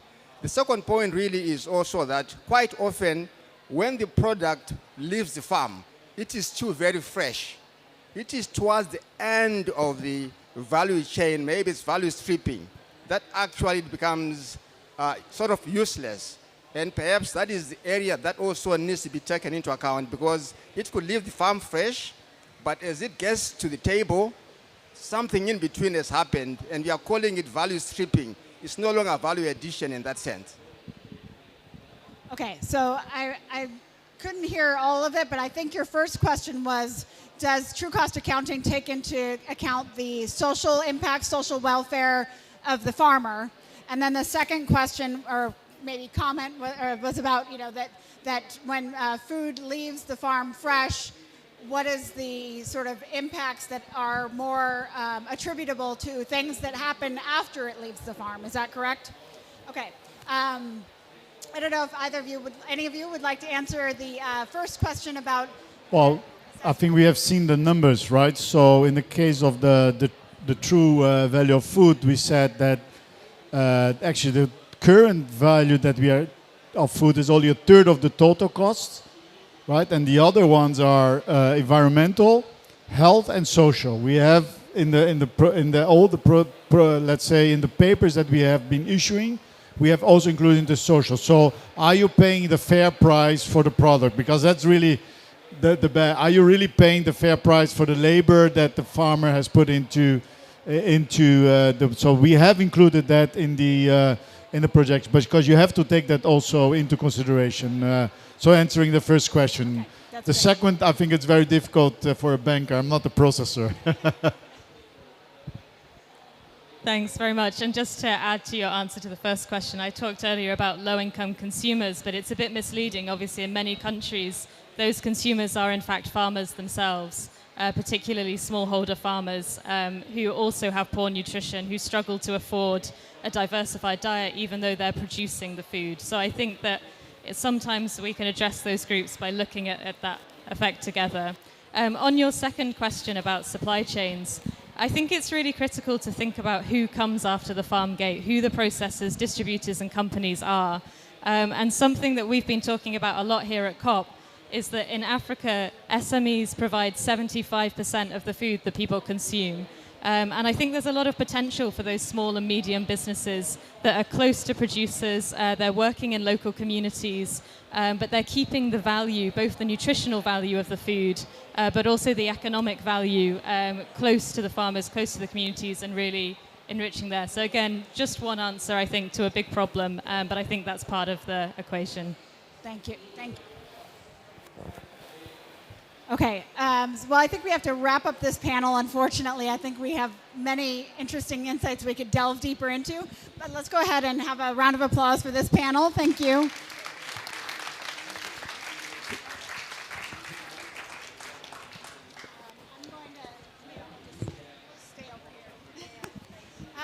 So our next panel, another group of rock stars. I'd like to call to the stage Kay Harrison, who is New Zealand's climate change ambassador. We have also Diane Holdorf, Executive Vice President of the World Business Council for Sustainable Development, and Sandur Gastra, the Director General for Climate and Energy at the Netherlands Ministry of Economic Affairs and Climate Policy. Thank you. Hello. Is Kay coming up? Thank you.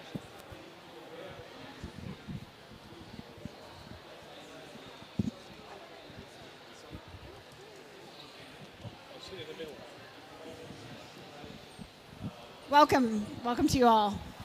All right, well, we've got a good warm up with the first panel, so I'll just kick things off and ask each of you to just say, as public and private sector leaders, explain how you are using more holistic approaches to inform your decisions and why you think this leads to better outcomes for people and for nature.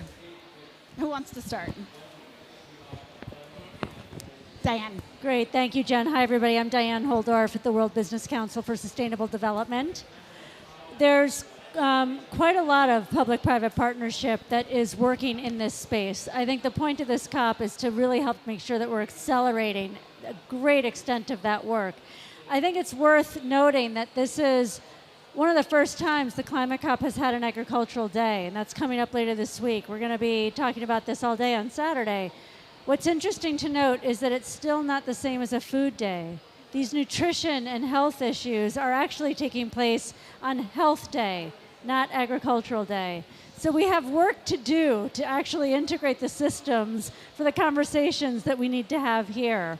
But yet, that said, we are seeing some real progress around the types of investment mechanisms that need to move forward.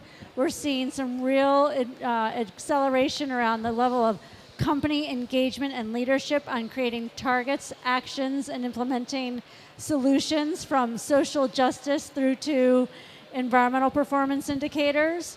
And we have an increase in ways of measuring performance. You know, we've got the World Benchmarking Alliance who's actually measuring now, starting with their baseline year on year, how are companies doing in this space to inform good policy. And I'll speak more to the policy piece as we go forward, but maybe I'll pass at this point and allow the others to respond as well. Great, thank you. Well, shall I pick up then? Well, first of all, in the Netherlands, I have to explain the situation we're in where we do desperately need a holistic approach to the problem at hand. In the Netherlands, a part of our CO2 emissions come from livestock and land use, and this is not the biggest part. The biggest part comes from industry, but still, it's a substantial part, and we have to deliver on the promise we made in Europe to go to minus 55% greenhouse gas emissions by the year 2030. So also the agricultural sector has to deliver. And we need also an holistic approach, because it's not only about CO2 emissions in our country. We are the second biggest exporter of food in the world, coming from a very small country. So our problem is not only CO2 emissions, but also nitrogen emissions, which are now actually damaging our nature areas in the Netherlands. So there you see the need for a holistic approach where we want to improve not only, we only want to reduce those emissions, but also want to improve nature and water quality in our countries.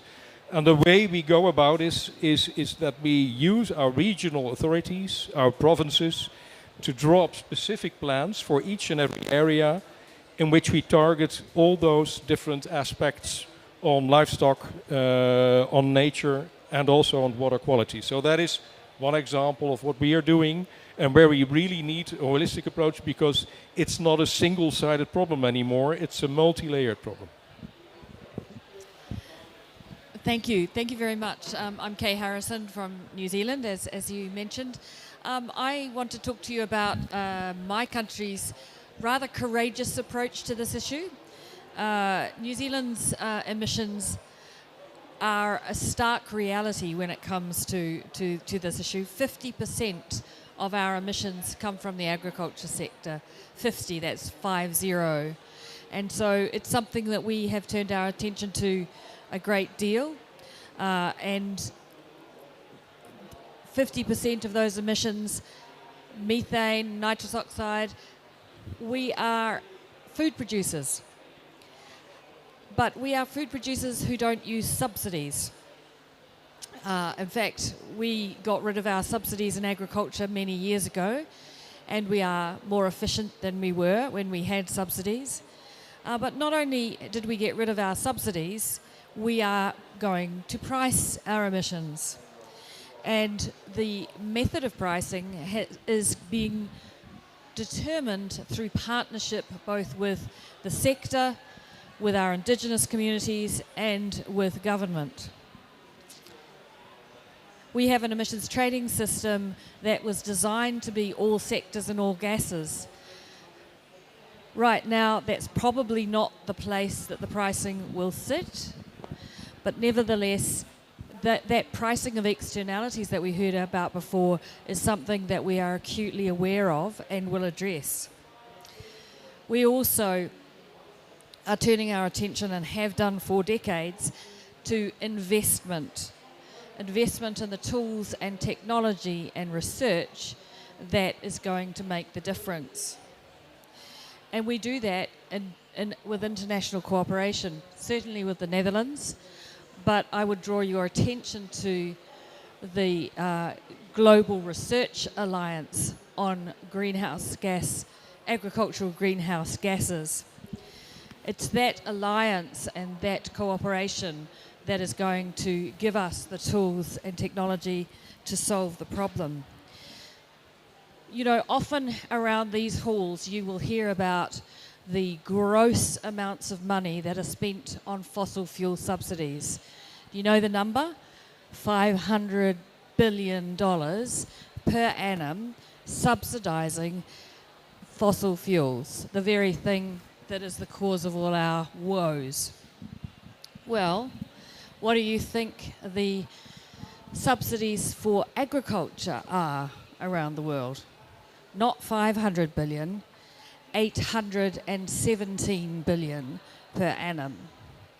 And an OECD study has shown that the vast majority of those subsidies are either price distorting or harmful to human health.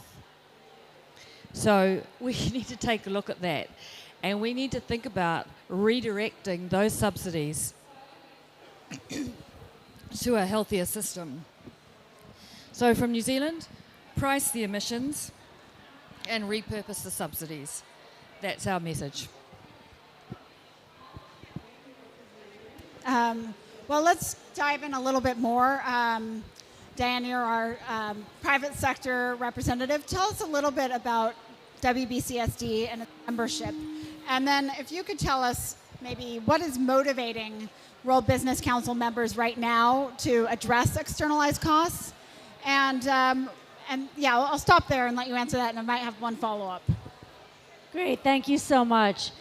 So the World Business Council for Sustainable Development is a platform of more than 230 globally leading companies working on collective action to ensure that we can have 9 billion people living on a planet, both living well and protecting our natural resources. The reason for that is because business working in partnership with others needs to be positioning itself to be resilient into the future. You're here at the Climate COP. Climate is one of the biggest challenges to ongoing business, but it's also one of the biggest contributors. We've talked already about agriculture being at the heart of that. So companies that are coming together at WBCSD are working on what are the types of transitions that we need to address a 1.5 degree roadmap for agriculture, including Scope 3, that provides fair engagement to farm. What do we need to look at to ensure that we're diversifying food product portfolios that are affordable and accessible? And how are we addressing the equitable livelihoods, transfer of value across systems? That work collectively is what actually led us to be very engaged in this true cost and true value of food conversation. I think there was a lot of good points made by the first panel that this is not about driving up the cost of food, particularly accessible, affordable, nutritious food. And we don't often speak about the importance of nutrition when we're talking about food. And that sits at the heart of what we have to be addressing. But yet we still need to hold accountable the true costs of producing the foods that we have. That's at the heart of exactly this conversation. These externalities need to be assessed and accounted for. And the value contribution for offsetting, managing, and improving those needs to be shared equitably across the value chain. So this work of valuing the performance of companies starts inherently in the climate space. That's where regulators, investors, capital markets best understand how to value one of the non-financial performance aspects that's so important to assessing overall business performance and resilience by understanding what companies, particularly again in the ag space, are committing to net zero. What are they doing to achieve 1.5? How are they working that across their value chains? How are they assessing the contributions of greenhouse gas emissions in support to farmers and productive value chains is a huge part of how we start to understand what the cost elements are. Just like companies are starting to put carbon prices in place, understanding those externalities for the cost of production, decision making on sourcing, other types of value chain investments are key. That then can expand to beyond environmental impacts, also the social impacts and nutrition and health. And just one point on that, one of the things that's going to be a significant driver, it came up just a little bit, is the fact that health cost escalation is one of the biggest expenses in a government budget. And the biggest aspect driving those health costs are non-communicable diseases. And the biggest contributor to non-communicable diseases is unhealthy food. This then comes back in the form of food tax. That's going to move way faster than carbon tax. So we're going to see a lot of shifts in the next 12 to 24 months, particularly in the face of this cost of living crisis, the food security escalation risks, cost of inputs for production values. These are going to drive, I think, a big shift between how we're talking about that at this COP and to how we talk about it at the next COP. Thank you for that very rich answer.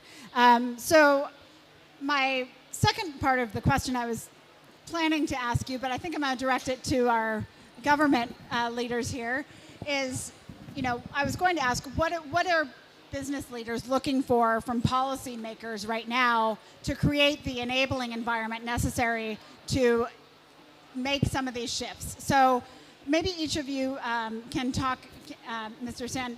Gastra and Ms. Harrison, about the work that you're doing to create that enabling environment that would allow the private sector to make those shifts. Well, a few points, and here I can echo the words of my colleague from New Zealand. I think there are three in every aspect. We see that in the food transition, but we also see that in the energy transition. There are three prime levers we can use as governments. First of all, we have to make sure that the right rules and regulations apply to the food chain and the food production. So that is one issue. The second one is we have to price bad behavior. So I fully agree with my New Zealand colleague that if there is no price on the external effects of the production, we don't do it. We don't get it right at governments. Luckily, we can do that on a European level. We've been working on that in the European Union, putting a price on emissions also coming from land use and that part of emissions. So putting a price is I think the third one. The third one is subsidies, because in any case companies cannot be left alone if there is an unprofitable top in their investments. So they need help there. So one of the things that we have arranged for in the Dutch situation is that we need a climate fund, and not only a climate fund, but for the nitrogen issue, we also have a nitrogen fund which comes from the government and which will be used to solve the problem with where there is an unprofitable top. At the same time, I must say also the subsidies in Europe for agriculture are huge. So it's not only necessary to add on new subsidies, but also redirect the direction existing subsidies are at the moment are going. And this will be a tough debate in Europe, I think, a debate that we have to pursue, but really a tough debate. But also in that debate, there will be winners and there will be losers. And somehow we have to crack the problem of too many people losing, because then there will be a lot of political opposition against a new division of subsidies. I don't know whether that is similar in New Zealand, but I suppose it is. Well, the first thing to say, of course, is that subsidising leads to a wasteful overproduction. It is inefficient, and in our view, it is unnecessary. So adding further subsidies to ask farmers to do what they should be doing seems even crazier. So you can't both price an externality and subsidize it at the same time, because all you're doing is creating jobs and bureaucracy. So our first step is pricing, as I've mentioned. The second, though, is a commitment to research and innovation, and that is a component for us.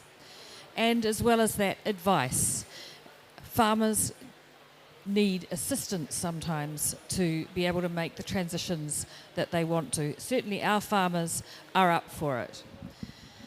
The third element, though, I think would be trade. Much of our production is exported, and we need fair terms of trade. We need fair trade rules, and that means the removal of environmentally harmful subsidies worldwide.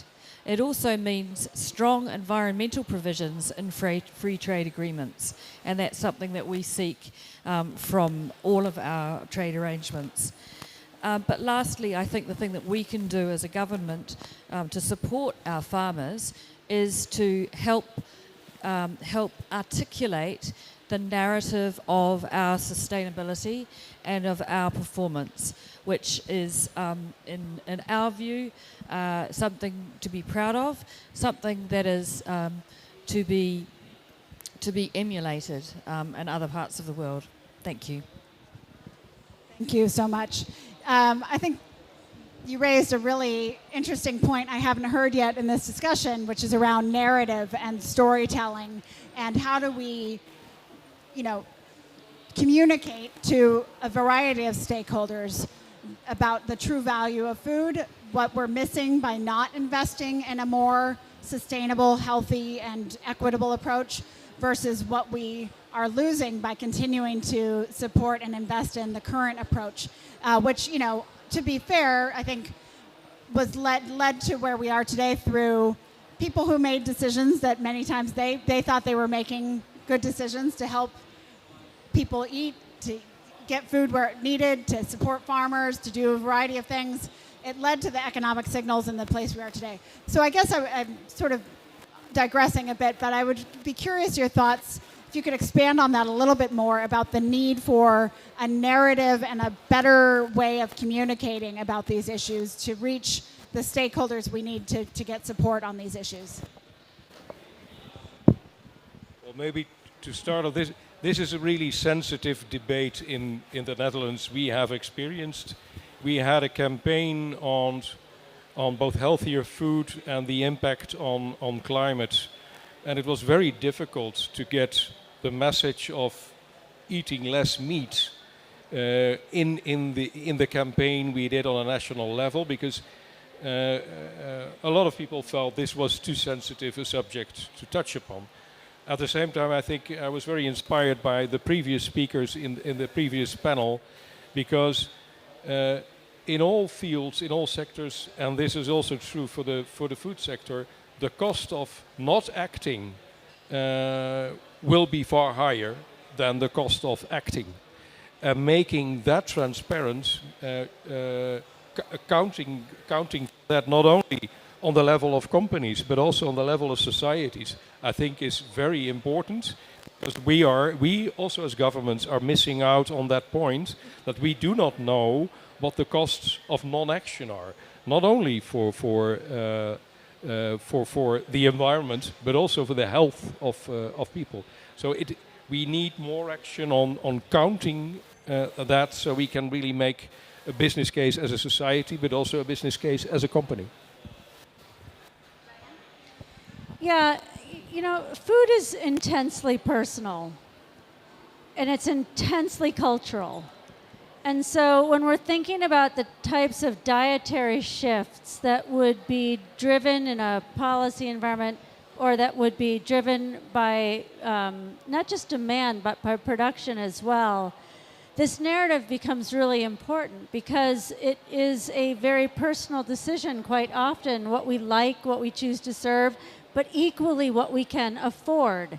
And so I want to bring this narrative conversation also back to this very critical issue of affordability and nutrition, and how we're really structuring the enabling environment and the narrative of understanding food choice for how diets can be balanced for health and nutrition, how diversity can be brought into diets, how as we think about diversity of products, we can encourage people to try new and different things, starting in ways that can then cascade to affordable access for those choices as well. There's a lot of benefit that can then drive all the way back down through the system to farm level with diversified crop opportunities, increased income opportunities for different yields. There's a lot of benefit in that, but we can start in a number of different ways to educate consumers, to have policy that informs the types of choice architecture that comes through the system for production and what's on shelf, but also how we think about overall diversification and cultural values of the foods that we're enjoying as well.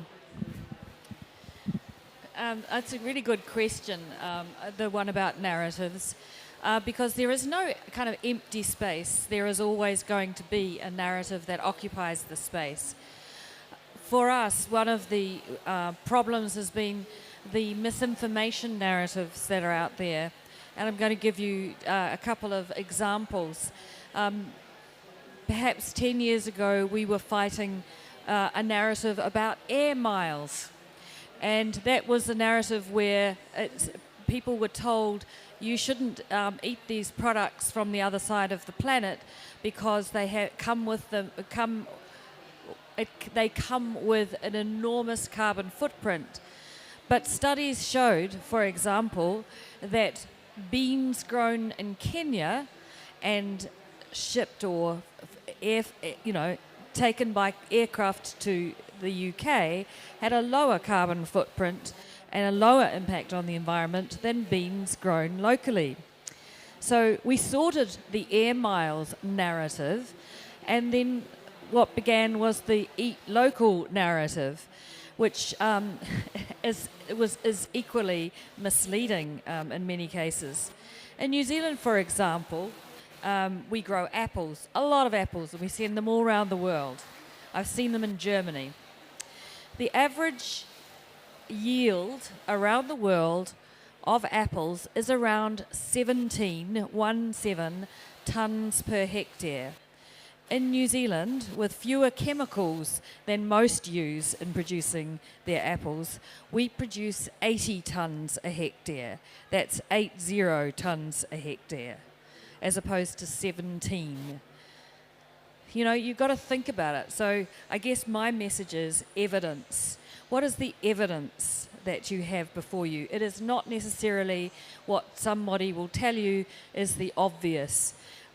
And I guess what we're experiencing is more sophisticated consumers who understand what is happening to nature and to their human health, and we want to encourage that. So we want to encourage that knowledge base, that transparency about supply chains, about what these products do in terms of their impact on the environment and for human health. And so that's where our narrative comes from, evidence. Thanks. So I've just been given the 10-minute warning, and I know we still have one video presentation to roll. So we do want to have some Q&A for the speaker. So without further ado, I'm going to ask to run the last video from Michelle Schulte, the executive director of the True Price Foundation. And see if we have that ready to go. And then we'll do some Q&A, so don't go too far. My name is Michel Scholte, and I'm the director of True Price. And it's exciting to stand in front of you at this conference, the COP27 in Egypt. You may think, can we be more tone deaf, talking about true prices and true value in a cost of living crisis globally, where thousands of dollars are added to the annual bill at the supermarket for so many people. And in fact, there's 3 billion people already having problems with access and affordability of food around the world. Well, in fact, There is a true cost of living crisis already with real costs to real people. And whether it's directly paid for through the impacts of pollution, climate change, health loss, or indirectly through taxes, taxpayers needing to cover the costs of extreme weather or pollution of water and soil. These are real costs. So we have to cut through this dilemma of having, on the one hand, products that are too expensive, and at the other hand, we have products that are too cheap. How can we do this? How can we actually make sure that we have affordable, sustainable, healthy food for all? There are 5 suggestions that I would want to touch upon. First of all, transparency.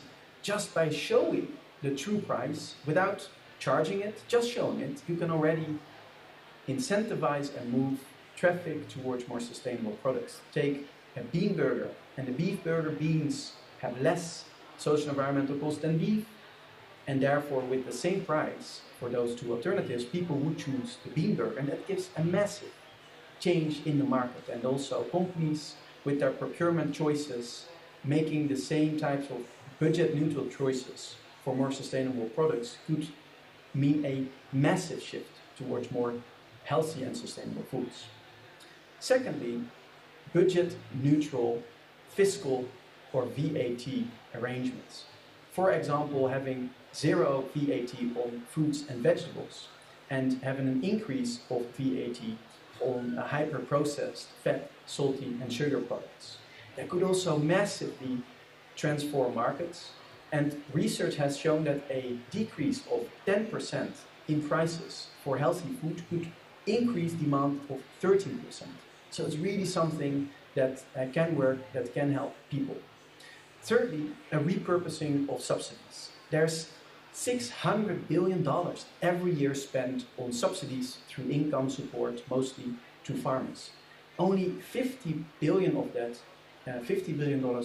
is linked to sustainability criteria. The rest is also contributing to pollution. Well, if we repurpose a significant part of that to income support for consumers, to assure that those with a low socioeconomic position, with a problem for affordability of food, then it could massively help the transition and could enable people to also, with low income positions, acquire healthy and sustainable foods.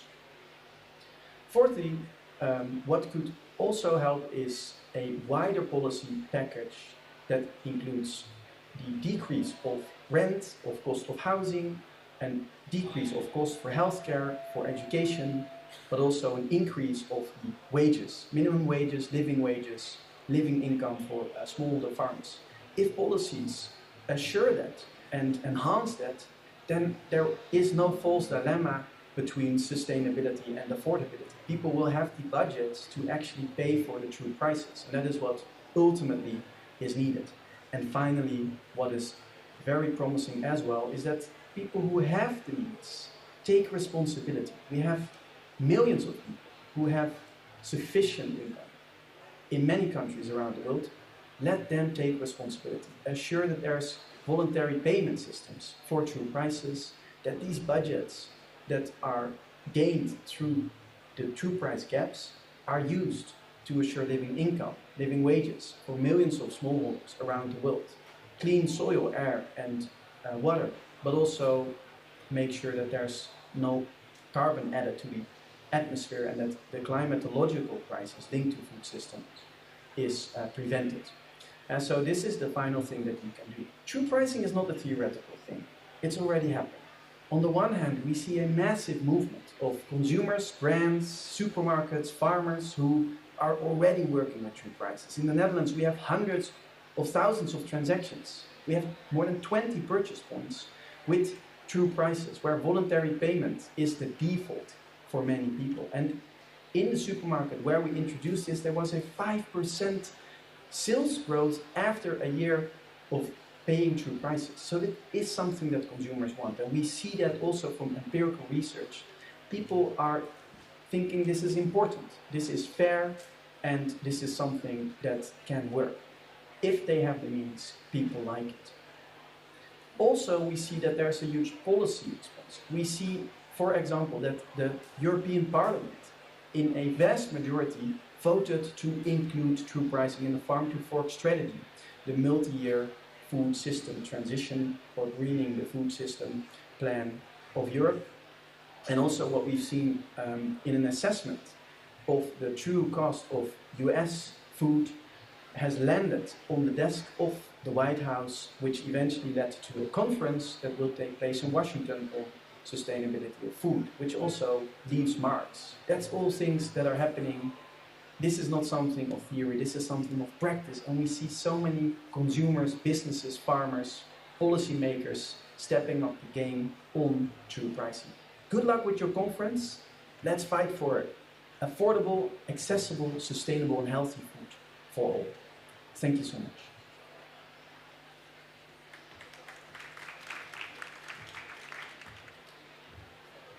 We have our three speakers come back. I'll just note that all of our speakers' bios and more information is listed on the Food Systems Pavilion website.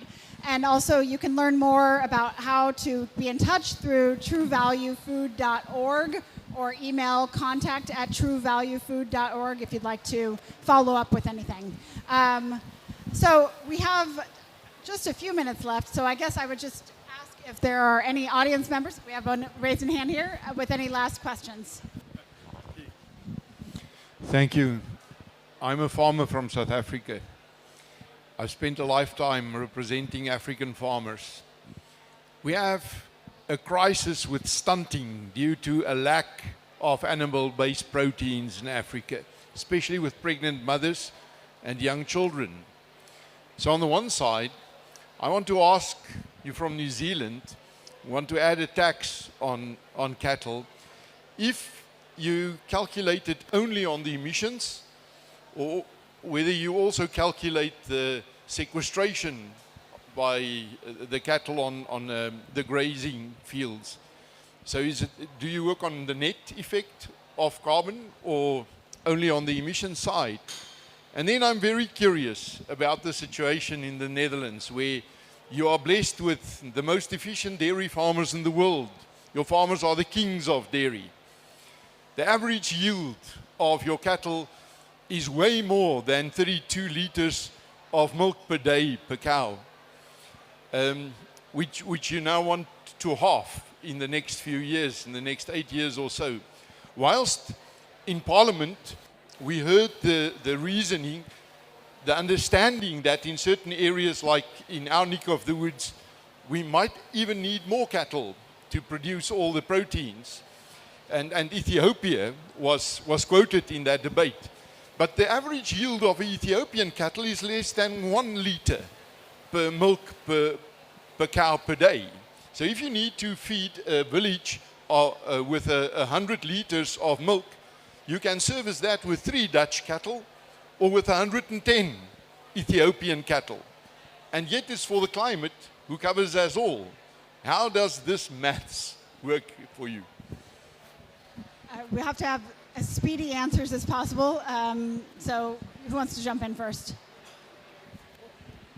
Well, I think you're absolutely right. The productivity of Dutch cattle is among the world's absolute top.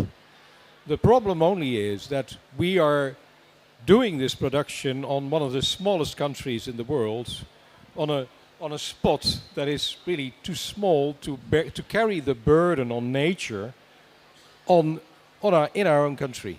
So I'm not arguing with you that you're fully right, that we have a great and a sublime production, but the solution would be that we could try to see whether or not the lack of protein in other countries could be helped by the technological advantages we have in our country.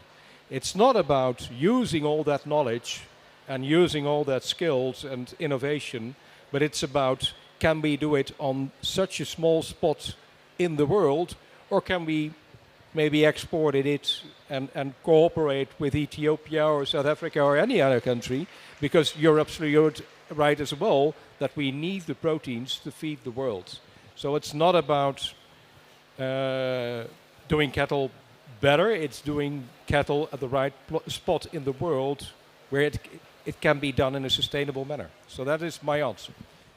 Yeah, and our answer is to work with Ethiopia so that they can have more productive cattle. I think the other, you asked about sequestration. We have a system within our emissions trading system that rewards sequestration. Of course, these things are land specific, and so for us that is through forestry, and many farmers diversify their land and have a part of forestry from which they can earn emissions credits, but they are not at this stage paying on the other side for their emissions from their animals, but they will. Gentleman's been waiting a while in the back. And this will be our last question. Hopefully everyone can stick around and chat for a little bit after we finish. Hello, my name is Jeroen Remmers from the Dutch True Animal Protein Price Coalition. So we're also involved in the business of calculations of true prices for meat and dairy products. And we made some calculations, and it showed that if you include costs of greenhouse gas emissions into prices of meat and dairy, but also nitrogen and other emission costs, prices have to go up with 20 to 50%. And so this could be a meat tax or a CO2 equivalent tax for supermarkets. And we saw that from consumer surveys that in Netherlands, but also in Germany and France, 70% of the population supports a high fat rate on meat and dairy, if in the same time the healthy and cheap food products like vegetables and fruits and plant-based meat have a zero fat rate. And in what Michel Scholte also said in the European Parliament last year, this proposal was also supported by a large majority of all parties. But what we need is politicians and also members who work in the ministries who also do the next step and implement such true prices in the form of taxes on the one side for the products which we need to eat less, and subsidize or fiscal subsidize for the products which are healthy and cheap. And this is now really important. So there is public support, there's a political support in the EU Parliament, but we need member states in all countries, especially the high-income countries. So I'm really glad with New Zealand, who is the first country who is actually pricing emissions of livestock products. So big thank you to you. But we also hope that the Minister of Economic and Climate Affairs will now take the next step, and also price emissions from livestock, or in the EU Commission. A very short comment. I already spoke about the ETS, the ESR system for pricing in Europe. But I think the fiscal instrument that was mentioned by, I believe, the speaker on screen, I think there's a true value in that as well. But there is this is a political question that has to be answered. The possibility is there. We can use fiscal instruments as well to lower the price of healthy food with minimal ecological impact, and raise the price of other food. But this is a political case that has to be decided. Do we have anyone? No. I think, unfortunately, we have to end it there. I know there are a lot of great burning questions still out there. If you have additional thoughts or want to follow up, please reach out either through contact@truevaluefood.org or the truevaluefood.org website. There's a comment section. I want to thank all of our fabulous speakers, the ones who were on video and here in person today, and to thank you all for coming and for giving us some of your time. And I hope we all can work together to increase the true value of food so that we can have a better outcomes for both people and nature going forward. Thank you so much.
I think better. All right. And are we walking up to the podium to start? Yeah, I think better. I've got, yeah, I wasn't able to find anywhere to print, so I've got my notes on my computer, so exactly.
Veronica?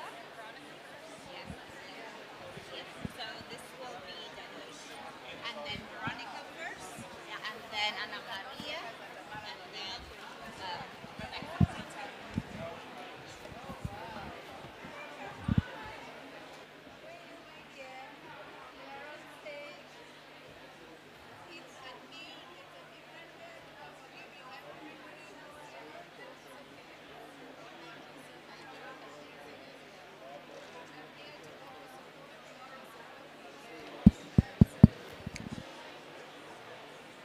Good afternoon, everyone. We are about to start the next session, Visualizing Transformative Adaptation for Resilient Food Systems. So if you are coming for this session, we invite you to be seated, and we will be live streaming very soon. Thank you. Thank you. Perfect. I was just going to do that. Yeah, sorry. It took me wrong because I'm helping us here.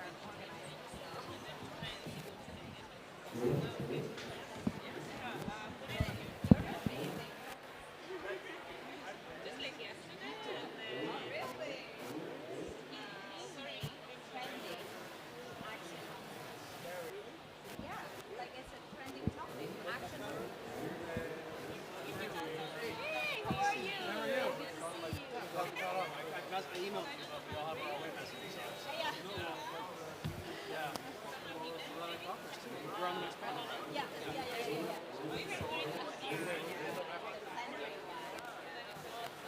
Maria, I completely see why this session makes you nervous with the budget. Why it makes you, just because you have to get the timing right. I completely understand. I spent so much time prepping. I know.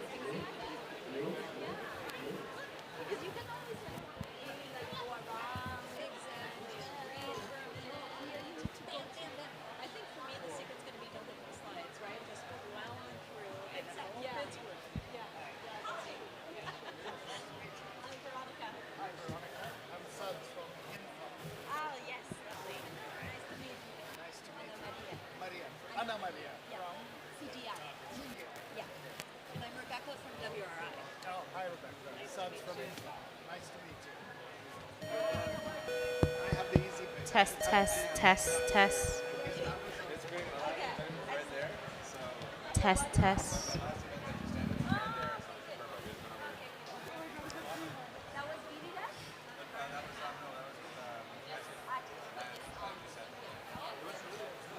Okay, can you please take your seats? We're about to start. Thank you.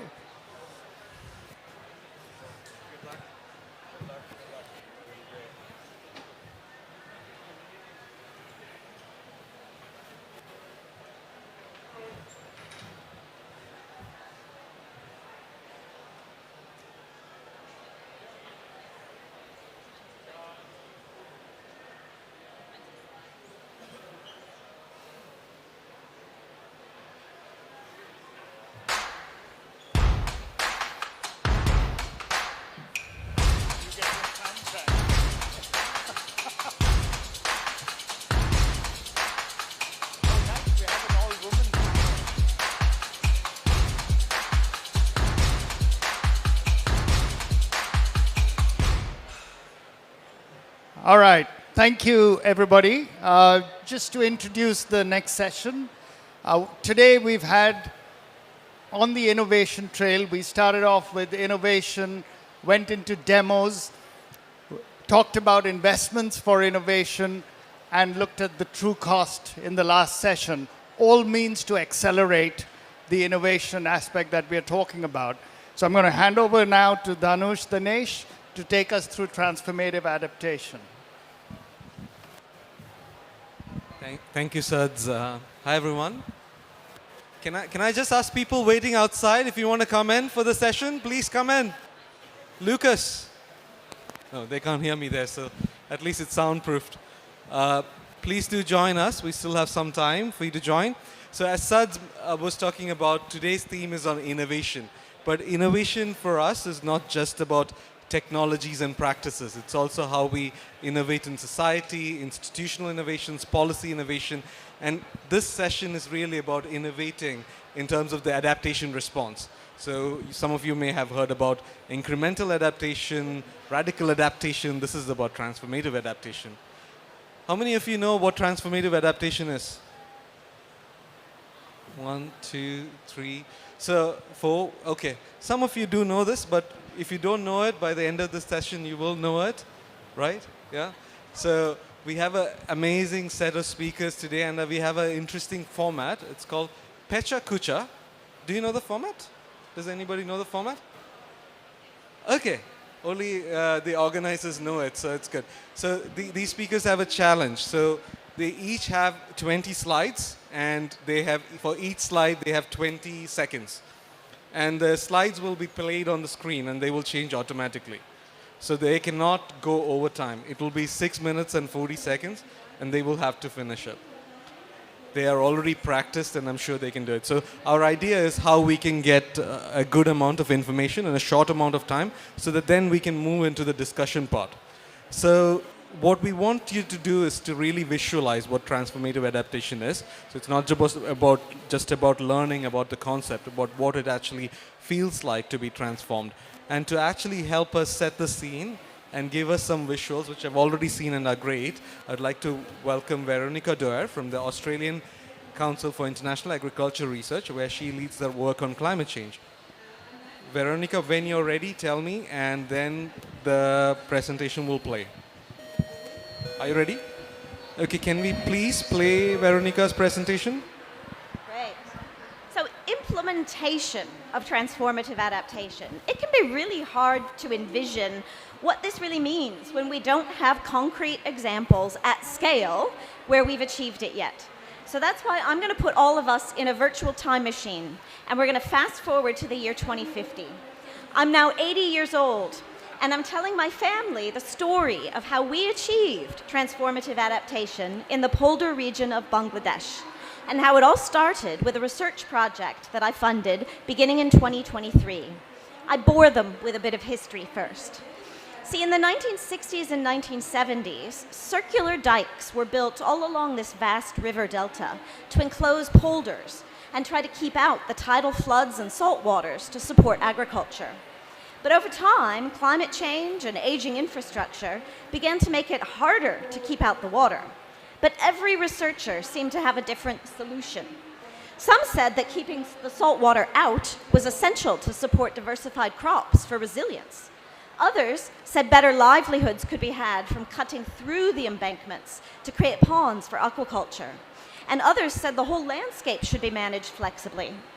These scientific disagreements revealed a key root cause of vulnerability, the way people were thinking about the problem in the first place. Most people in agriculture were focused only on the climate impacts that had already occurred and not really thinking about how to respond to ongoing climate change, which was just beginning to accelerate in the 2000s. So all of the different technological solutions could be best, but just at different times, depending on the degree of climate change. This was a paradigm shift for research, how to socially and institutionally facilitate these shifts in production systems over and over again.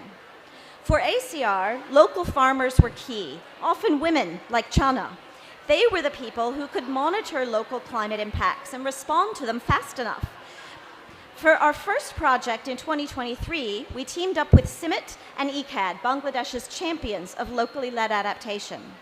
The team worked with people like Chana and their farmer groups to develop simple ways to monitor and anticipate climate impacts, from the soils to the degrading infrastructure, and use that information to trigger community decisions about when and how to shift production systems.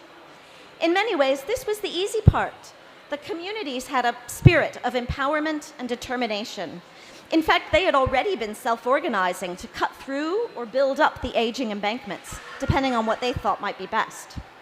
Of course, this locally led adaptation needed to be sustained beyond the project. So we worked with each of the communities to develop a social enterprise to fund their monitoring activities. We collaborated with more traditional development donors to do this, gradually introducing them to transformative adaptation. The coordination of the many actors didn't end there. From the very beginning, we worked with Upazila authorities as well as the Bangladesh Water Development Board. We brought officials like Diraj into the field to truly collaborate with local communities. And he became one of our biggest champions and got the Water Board to agree to support local decisions. By 2030, the Department of Agriculture Extension had modified their cluster-based farmer field schools, helping their clusters learn from our pilot communities and then learn from each other. And the locally led monitoring and decision-making started to spread. It was still financially risky for farmers to make the changes they wanted to make until about the early 2030s. That's when we finally found the right digital tools to give the private sector aggregated information and the confidence to quickly build value chains across emerging commodities, salt-tolerant crops like beetroot, and the nutritious native freshwater fish like mola. By then, governments and donors were well aware of the importance of finance to pay for learning and collaboration, not just technology, and to get dollars directly to local people. The government of Bangladesh did a brilliant job as an intermediary, managing the voluminous paperwork and donor requirements to finance scaling. But the biggest lever for systems change was pulled in 2042 by the World Trade Organization. That was when they finished building all aspects of environmental, social, and governance investing into trade regulations. Suddenly, products produced through locally led transformative adaptation ticked all the boxes. So now in 2050, all the polder communities have been through a couple of production system shifts. The embankments at the ends of the polders have all been opened and mangroves planted to extend the Sundarbans. Further north, the sluice gates are now managed to provide tidal flows, and dry land cropping has given way to old traditional forms of floating and hanging food gardens.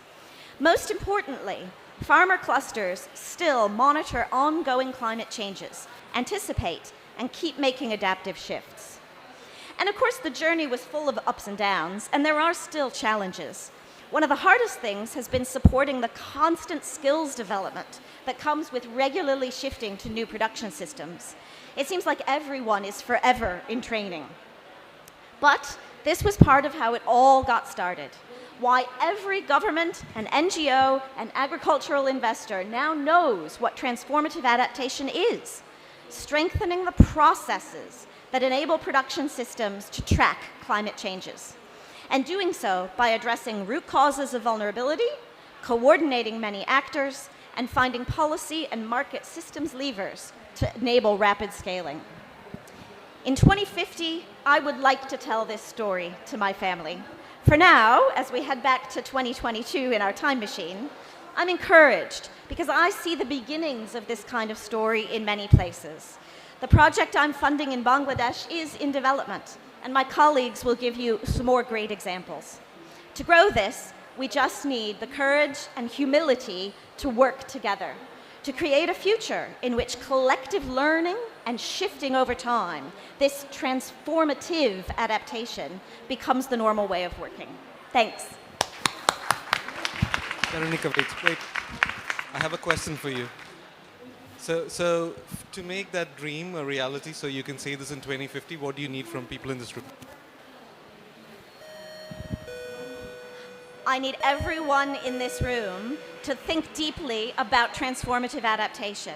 It's not just, woo, bigger ambition, we're going to do lots more. It means really specific things. So if you're a donor, if you're a researcher, if you're a research funder, you need to think about what it means to enable systems of change, not just a specific outcome.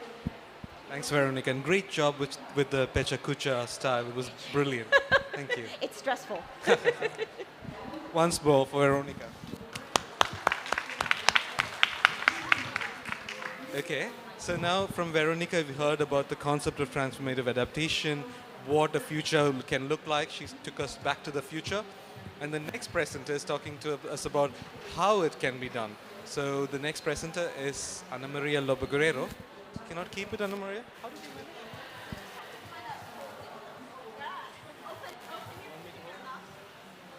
So Ana Maria says I can introduce her in whichever way I like. So Ana Maria is my former boss, and she's like 3 times director. She's the director of the CGR's ICRA project, which is accelerating the impacts of CGR research in Africa, the CGR's Climate Resilience Initiative, CLIMBER, and she's also the director of the Alliance and Biodiversity International, Alliance of SEAT and Biodiversity International's Climate Action Lever. So she has too many titles. She's like Superwoman, basically. She can do so much. So tell us, how do we do transformative adaptation? And when you're ready, I'll give a signal. Is working? Yeah. Okay, can you play Ana Maria's presentation? Hello, everybody. This year, the IPCC said that incremental change is no longer enough to address the climate crisis. Urgent, transformative adaptation is required. At the same time, the IPCC stressed that adaptation also runs the risk of maladaptation, whereby the most vulnerable people do not benefit from adaptation efforts. I am going to discuss how agricultural research needs to embrace an agenda focused on transformative adaptation, and then highlight some real-world examples of this. But before I do this, let me start with a couple of definitions that will help our discussion. So, what is transformative adaptation? It basically defines actions that address the root causes of vulnerability, along with the necessary changes in the attributes of food systems in the face of climate change. On the contrary, what is maladaptation? Maladaptation happens when adaptation strategies go wrong due to an intervention unintentionally exposing people to greater climate risk and new hazards. An enabling environment that supports scaling is critical for transformative adaptation. Technology alone is not enough. One example from our previous research illustrates the importance of having an enabling environment. Transformative adaptation is at the heart of the local technical agroclimatic committees. Through a participatory approach, they deliver climate information to 500,000 farmers in 60 regions in Latin America. Their success is due to the enabling social and institutional environment. More than 300 partners are involved in the 11 countries where this innovation has been implemented. As well, governments are creating and implemented policies to enable the environment that is supporting the scaling of this innovation. But transformative adaptation also includes having inter- and transdisciplinary partnerships.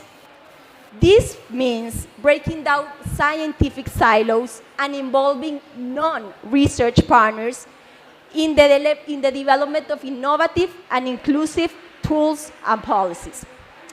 One example of this is our climate smart villages.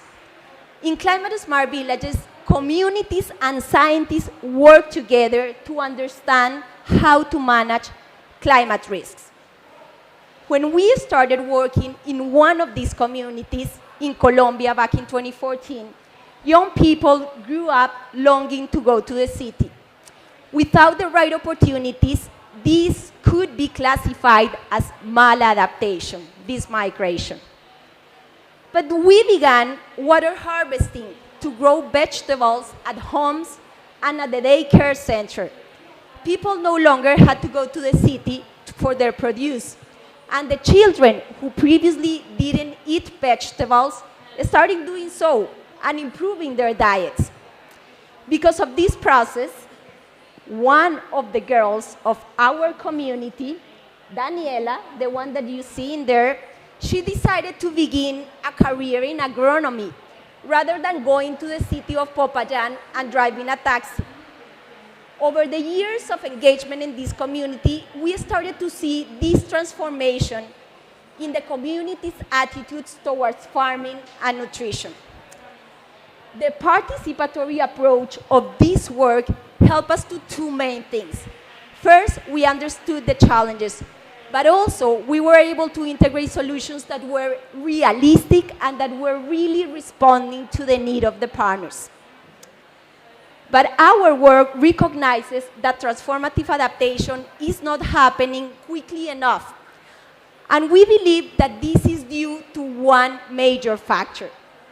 This is social inequity. Social equity means treating all people fairly, regardless of gender, ethnicity, age, or disabilities. Social equity means that we should not be afraid of questioning unsustainable regimes and that we should empower bottom-up initiatives that challenge status quo, as the Maya Kichi in Guatemala, who manages natural resources as a community. Without attention to social equity, vulnerable groups risk left being behind. For example, insurance can exacerbate inequities if farmers change their interactions with social networks they use to reduce risk, like money-saving groups. Our research takes seriously this social equity agenda by asking equity of what and equity between whom. And we are able to address questions in relation to different types of inequity: intergenerational, recognitional, distributional, and procedural. In conclusion, transformative adaptation is not happening quickly and at scale because interventions usually focus on the symptoms of vulnerability. Instead, the root causes of vulnerability, like social inequity, need to be addressed. We believe that research for transformative adaptation that adopts these three pillars: enabling environments, innovative partnerships, and social equity, are totally fundamental to respond to the climate crisis with the urgency it requires. Did it on time. Wow, before time. Thank you, Ana Maria. Are you less stressed? Less stressed? Yeah, great. I have a quick question. So you gave the example from Colombia, and Veronica gave the example from Bangladesh. What's the Vision 2050 for Colombia? Yeah, for transformative adaptation. So in Colombia, we believe that the agricultural sector can really transform in the sense that we can better respond to these climate challenges through participatory approaches, through dealing with ecosystems, but also that the agricultural sector in Colombia can be part of the solution. And this means stopping deforestation. This means a lot of arrangements such as silvopastoral systems. So we believe that by 2050, Colombia could become a place where the agricultural sector is doing great things in terms of working with climate. So the transformation in Colombia is that climate is not going to be the enemy of the agricultural sector. It's the friend. And we believe that we can work with climate, and through this work we can enhance productivity at the same time that we are contributing to reducing emissions and capturing carbon in our soils. Great. Thanks, Ana Maria. I hope I'm looking for Sean. Sean, I hope you got the quote. In Colombia, the vision is agriculture and climate are friends. Yeah. And anybody tweeting about this session, there is a hashtag that we have, Action on Food. So please use that, Action on Food. Okay, thanks Anna Maria. And now we are over to our third speaker, Rebecca Carter. So Rebecca leads adaptation work at WRI, the World Resources Institute. And if you look at transformative adaptation, a lot of the work over the since 2016 has come from WRI under Rebecca's leadership. So she's transformative adaptation guru. So for those who came in later, we're following a format called Pecha Kucha, where every speaker has 20 slides and 20 seconds per slide. So the slides will play and they have to complete it in their speech in 6 minutes and 40 seconds. So Rebecca, once you're ready, I'll give the go ahead. Okay, ready. Ready. Can we play Rebecca's slides? All right, I'd like to start off by taking you to Costa Rica, where we meet this coffee farmer who is overlooking his field of newly planted coffee trees, contemplating an uncertain future. His harvests have become less reliable, and lately years with poor harvests are starting to outnumber those with good harvests. He's growing increasingly concerned about how climate change will affect his harvests in the years to come. When we take a closer look at changing coffee suitability in Costa Rica, we find that his concerns are well-founded.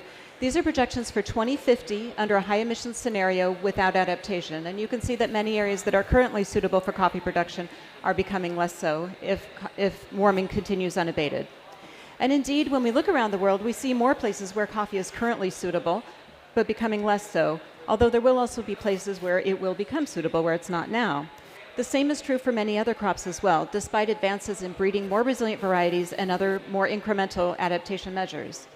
So going back to Costa Rica, we found in a small, informal survey that we conducted among coffee farmers in the northwestern part of the country that many are becoming aware of the scale of the changes that will be needed.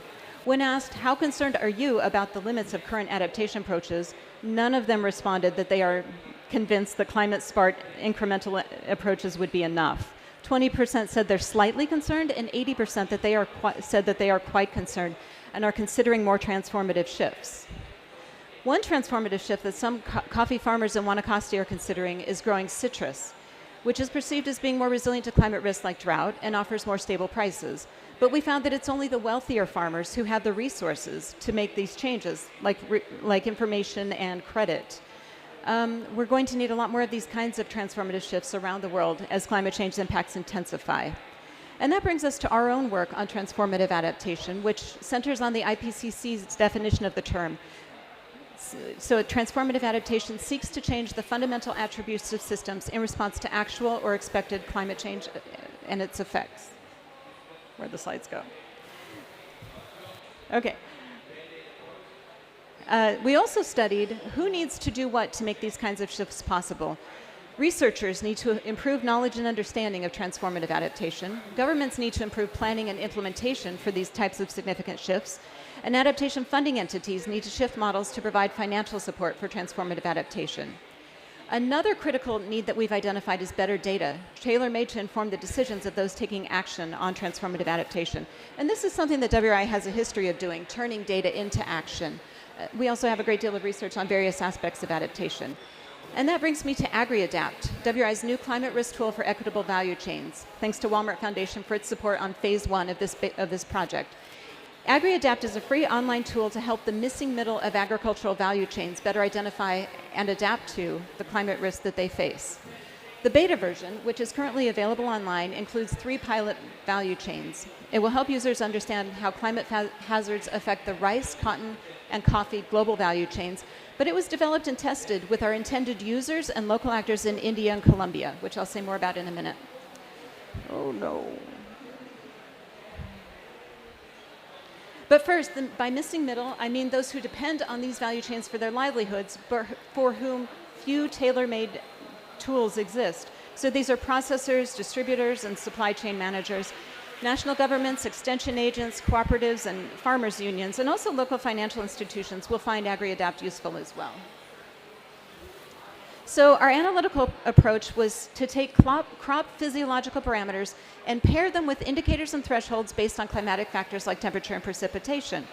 AgriAdapt can also show changes in the probability of annual crop failures through time, as well as their value by different measures. It also provides dashboards through which users can pull out the kind of information that they want to see. So to develop these capabilities, the project included several components, including an outreach engagement plan, a climate hazard data portfolio, design processes for what the climate tool would actually look like, and a working paper that will focus on our approach to engagement. The result is a tool that's tailored to the needs of our intended users. It includes an open source climate risk explorer and data portfolio, narrative-rich pages that tell the story of how climate change will continue to affect entire value chains, and a multi-location feature that enables supply chain managers to see climate risks all along value chains, plus new-to-the-world downscaled climate projections for these crops. But what I think really makes AgriAdapt stand out is the level of user engagement that we conducted with our intended users to develop the tool. It started out during COVID, and I'm sure a lot of you can sympathize with what that was like to get going. But fortunately, we were able to conduct in-country launches in both Colombia and India just a few weeks ago. We use these opportunities to socialize the tools, solicit feedback, and strengthen relationships with existing and new partners. These are some photos at the launch events in Colombia for the coffee value chain. And here's some more photos for Colombia, where we met with a wide variety of stakeholders and potential users where they live.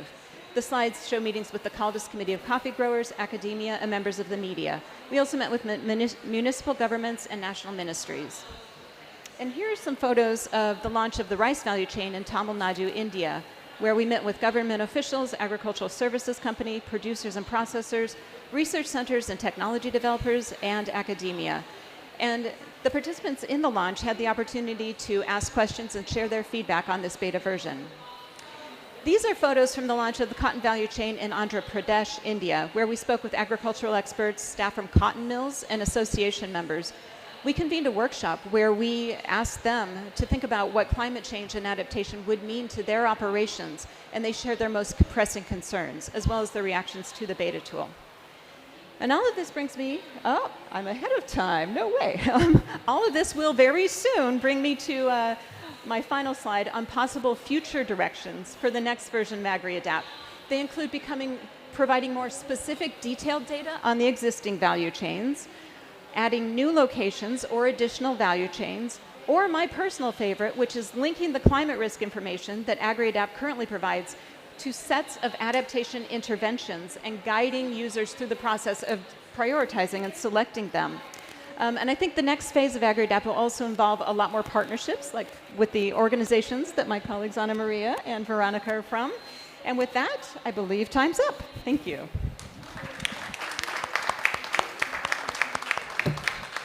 Great job, Rebecca. Thank you so much. So I had a quick follow-up question. Where can people find more resources on AgriAdapt? Go to agriadapt.org for the beta version online. Okay. Thank you. Thank you. Okay. So I just want to give you one more opportunity. It was quite rushed, I felt, but we got a lot of information out there. But is there anything else you've missed and you'd like to say in a minute? And I'll give you all also that window. You don't have to if you don't want to. Is there anything else? I guess what I would say is that, and I think Veronica and Anna Maria said something similar, which is that, you know, the times when we can just think about incremental solutions and these small measures to existing production systems are rapidly passing for many locations. So we're going to have to start making these difficult decisions and having conversations that are quite difficult politically and culturally, economically and socially about what does the agriculture of the future look like before more people are put in just crisis positions where they're trying to make agricultural systems work despite conditions that just no longer support them anymore. Thanks, Rebecca. Anna Maria, anything to add? Yeah, so for me, it's that two things. Can I say two things? Sure. The first one is that transformative adaptation is already happening in many places, and I think that part of what excited me about this event and what we wanted to communicate is that it can happen. And there are real examples where we have seen this kind of transformative adaptation. So that gives hope. But then the other one is that I believe that the way that you visualize transformative adaptation is different. So it's not going to be the same in the same cases, and it depends on the circumstances. It depends on where you are coming from. So it's very different. It's one of those things that it's really hard to define. because it will look like in a different way in different places, but it can happen. I think that those are my two key messages. Thank you, Ana Maria. Veronica, do you have anything to add? And to that, I'll just add, it's a process, not an end point. So, climate change is ongoing, unfortunately, and we're looking at many decades until we manage to stabilize the climate. So, it's not about saying it's going to look exactly like this, and we just have to work toward that, or it's going to look exactly like that. It's actually about putting in place the right enabling environment, addressing the root causes that mean we're not thinking of it that way, having the right tools to work across systems, across value chains, and having that ongoing change be something that we nurture. Thank you so much, Veronica. So I think my summary here is that it's a process, an ongoing process that we need to take to get to that 2050 vision. And in that process, there will be difficult decisions that need to be made. And those difficult decisions will vary depending on the context and specific circumstances. But what we're really wanting to do here in this session is not just introduce you to the concept and help visualize it, but also to invite you to be part of that process over the next decades even. But we start with next year, but when the work is going to initiate. So I want to now open up the floor to get some responses on what you've heard, but also how would you envisage as different stakeholder groups being part of that process. So the floor is open. Questions, comments? Greg, I'm looking at you. You have a really good proposition to make, but the two people have confirmed. Yes. Hi, I saw you in a... Oh, yes, hi. My name's Naomi. I'm here from Indiana University. I'm researching small-scale agriculture, specifically the role that women play in this process as a whole, specifically in climate negotiation. I just want to say I saw your talk on Tuesday morning, and it was fantastic at the FAO. But I guess my question is, so this is an example of maladaptation, but currently small-scale farmers, but especially female small-scale farmers, their specific needs and their challenges that they face are not being taken into consideration at the scale that they should be. So my question for all of you is, how do you think that these climate negotiation processes like COP, but also smaller ones throughout the whole system, can change to make sure that decisions are coming from like farmers themselves, especially female small-scale farmers? So yeah. Thank you. Thank you, Naomi. So let's just go around for a few more comments. Ishmael. I think the true test of transformation, I quite like the concept of transformative adaptation. It has to be transformative. Otherwise, it is not going to be very useful.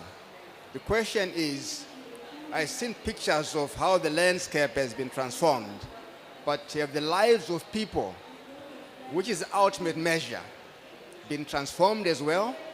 Because I think it's important to show the other dimension, the growth and development of people.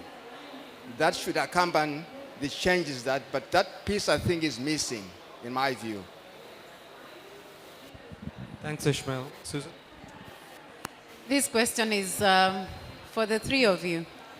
Transformative adaptation does require sometimes structural changes that are beyond what projects or programs in themselves can be able to change. What do you think are the options, or what do you think we should do to catalyze those structural systemic changes that within a project time period, we may not be able to achieve? Okay, there is a question over there. Excuse me, sir. Thank you.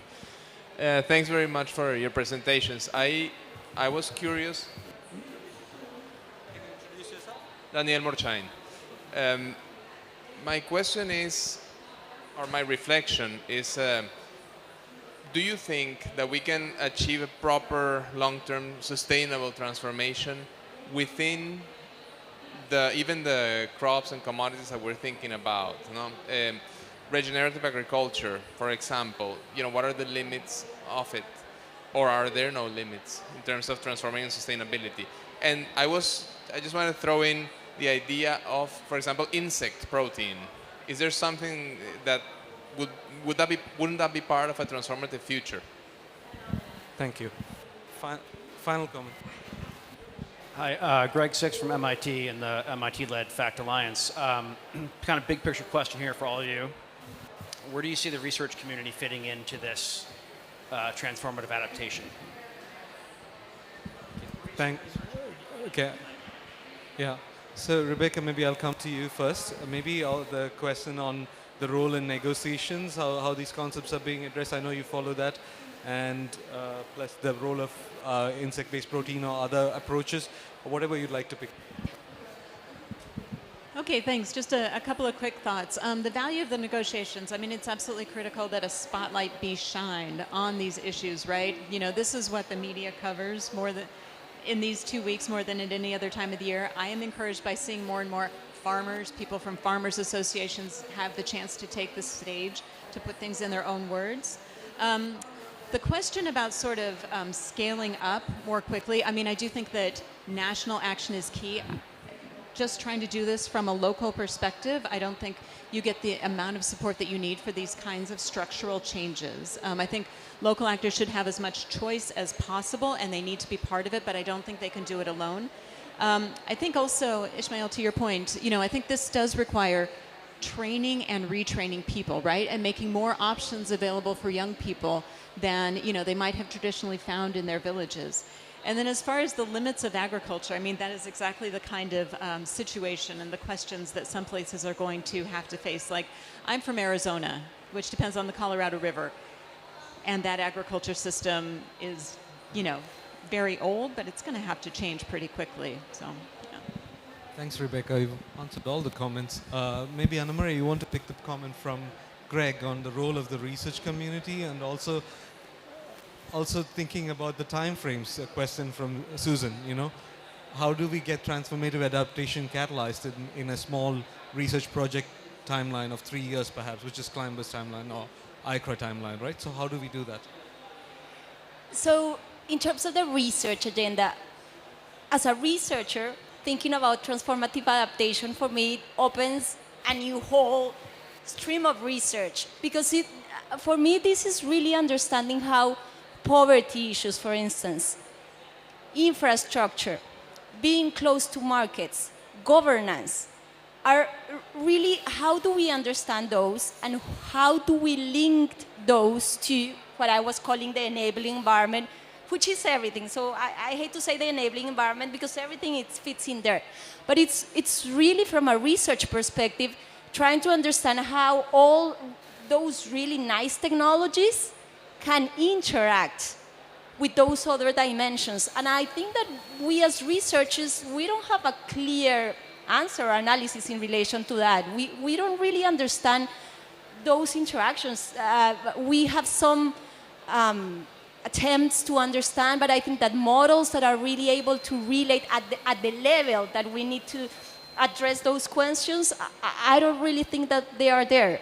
The governance question is one that I think that we should be able to do more, and we have discussed this, Greg, but that really implies thinking about transdisciplinary, multidisciplinary, and we used to say all the time that in this event. So yeah, but what happens in our projects is that, yeah, economists work there, agronomists work there, and then we just get in a meeting and try to make sense, all of us together. That doesn't work. That's not the way that we are going to get changes in that.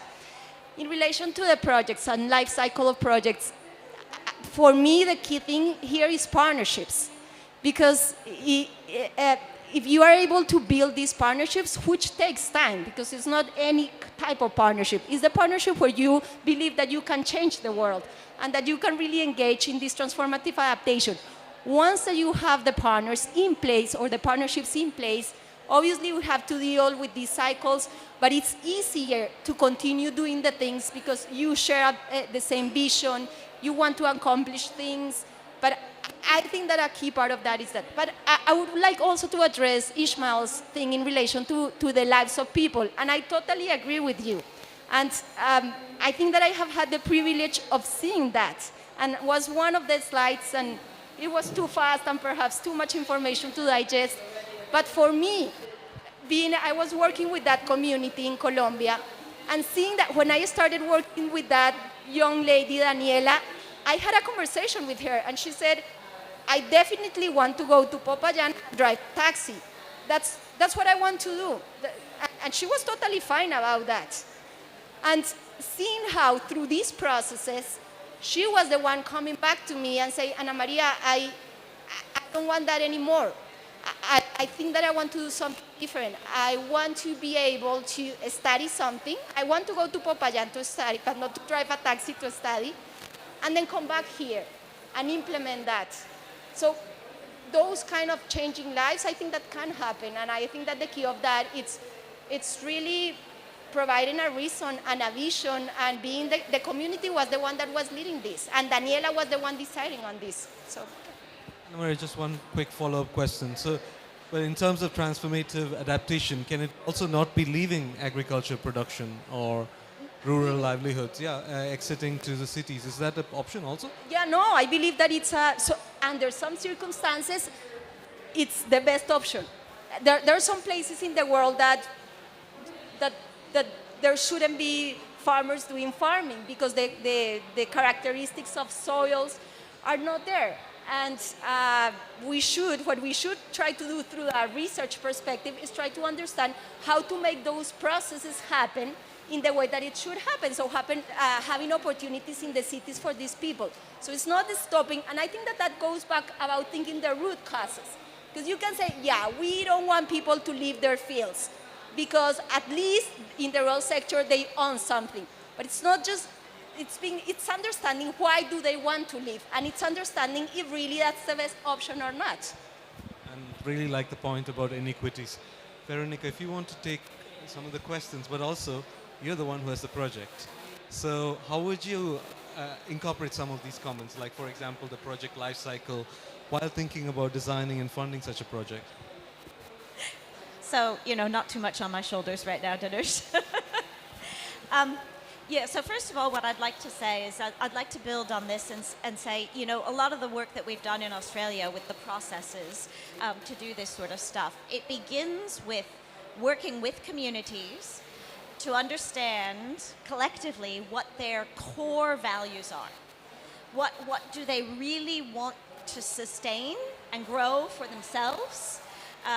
And then understanding, okay, let's figure out the way to do that, because the way to do that might look different under different climate futures than what you were assuming. And so it really is, even though we're showing pictures of landscapes, that's because it's easier to have pictures of landscapes that show something different. It's hard to show a picture of a person that is transformed, right? In a way that comes across. So I think that's part of it. In terms of the kind of structural changes, I think that's actually a big part of what, giant crazy events like this are. How many of us have gone to an event that we would not normally, like people we wouldn't interact with, things we wouldn't read about, right? I think a lot of those real structural changes come from, changing the finance sector, my World Trade Organization kind of systems lever in my story. And often we talk to the same people over and over, and we actually just need to be talking to really different people. Just one quick question. The World Trade Organization brief was only coming in 2042. Why couldn't we make it happen now? Well, so they're about to launch a report on climate change and adaptation. And the framing for that is very much around trade can help. Trade is good, right? And I think it's going to take some time to work through using trade as a lever to create change, right? That might be a little bit crunchy, that might be part of those difficult conversations. So I think that might take a little while.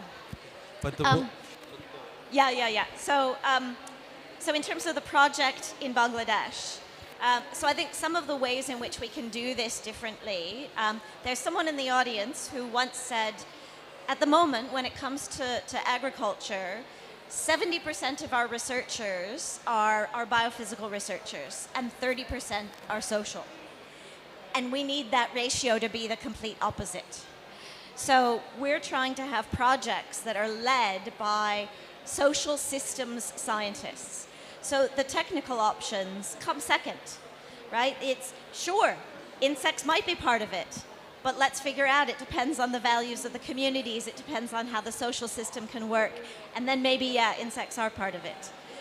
So I think that's a key thing for our project in Bangladesh, and you know, really trying to set in place the structures and processes that keep those conversations open with all kinds of people that we wouldn't normally be talking to. Great. Thank you, Veronica. We've run out of time. But I quickly want to wrap up. But what I'm going to do is I'm going to give it to each speaker 240 characters for a tweet. 240 characters. I think that's the length of a tweet. What's your key takeaway that you want people to take away? So I know Sean's tweeting there, Leanne's tweeting over there. So give us a quick take-home message that we can tweet from the session. Rebecca. It's time to get serious about transformative adaptation. Perfect. Ana Maria. Enabling environments, partnerships, social equity, very important for transformative adaptation. Thanks, Ana Maria. Veronica. Transformative adaptation is a process, not an end point. Let's support that process. Thanks, Veronica. So my job is to summarize. So in summary, it's time to get serious, and we can only get serious if we address those points around social inequality, about the enabling environment, and about treating this as a long-term process, which requires long-term commitment. So the purpose of this event is not just the discussion. What we want to do coming out of this event is to create a coalition of partners who can be part of that process, who can accelerate transformative adaptation. So we're planning to convene these partners together in the in January, I believe. So if you are interested in being part of that coalition, my colleague Viba is in the back. Viba, raise your hand. So you see him? So let him know, give your contact details, and we will invite you for that convening. So we can come together, and ideally you're from multiple sectors, and work together in that process. Thanks, everyone, and thanks, panelists.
Hello.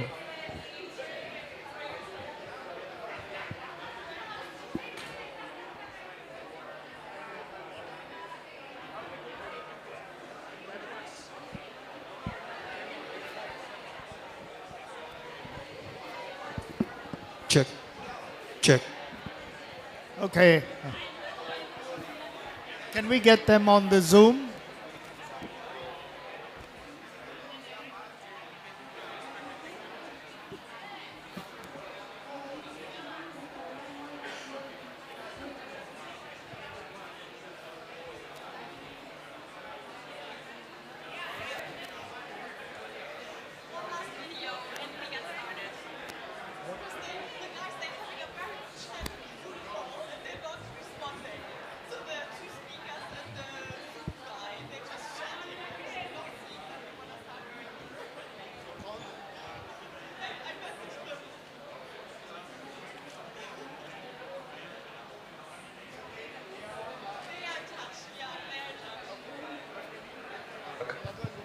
Thank you. Is the audio connected already? All right. Hi, Francisco. Can you hear me? And Yes, I can hear you clearly. Can you all hear right, us? brilliant. Listen? And Chris Brown, I see you in Yes, the little I can window. hear you. Okay, good, excellent. All right. So we're going to start in a couple of minutes. I just want to make sure we keep you on the screen, so that we don't, so that people can see that you're in the house. Just you can be on mute if you wish. The sound is clear, right? You can hear us. And can you both say something again? Just checking that you yes. hear this okay? Yes, good. Thank you. Perfect.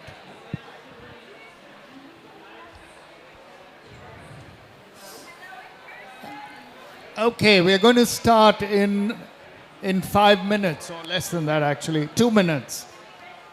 2 minutes to start.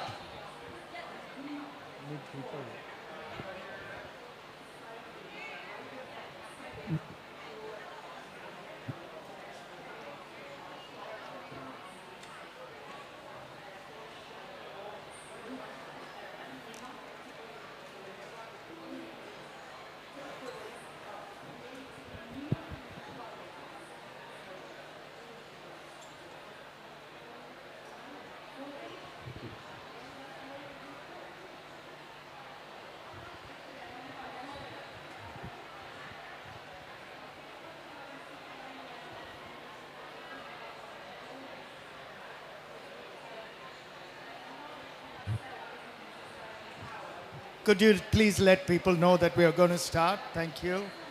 Sorry, we're in between sessions, Chris and Francisco, so people clear out, and then we need to, and especially since you're on the screen, it's just a little bit more of a pull that we need to do.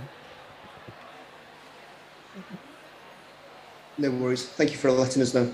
Yeah, no worries. We were trying to get you badges just a short while ago, but we didn't succeed.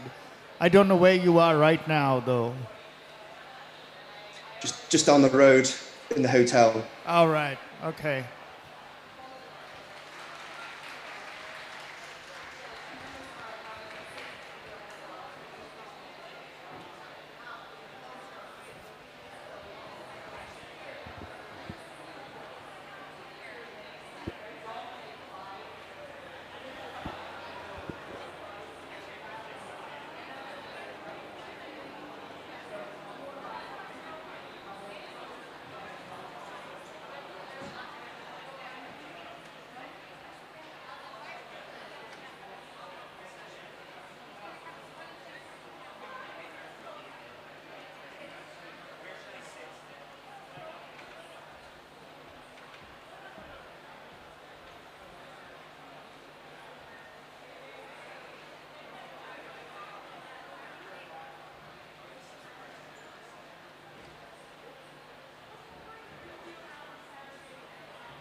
All right. Okay, we're right on time.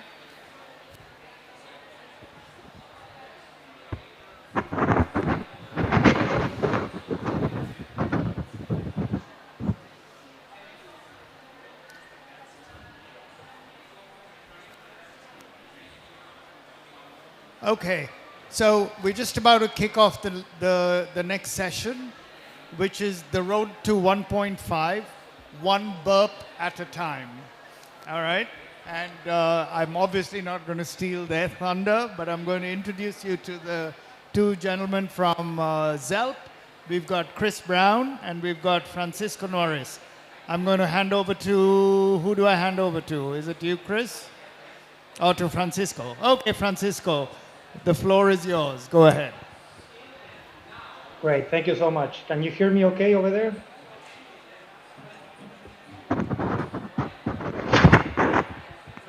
I'm going to share my screen.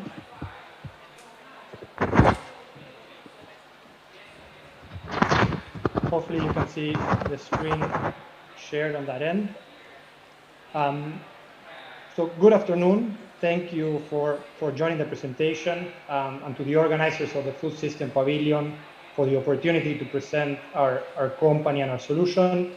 My name is Francisco Norris. I am the CEO and the founder at the Zero Emissions Livestock Project, or ZELP in short.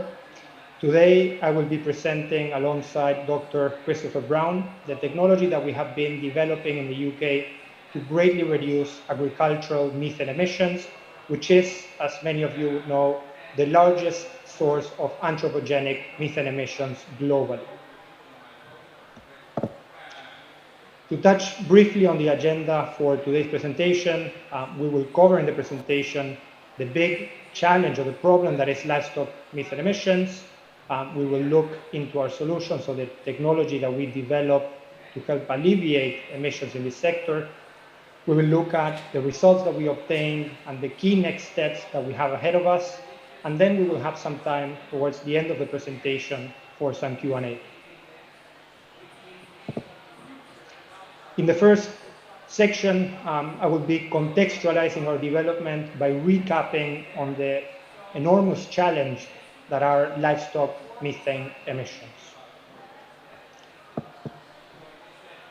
This is a slide that most of you probably saw a few times in different presentations over the years, but the problem that we have at hand is a big one.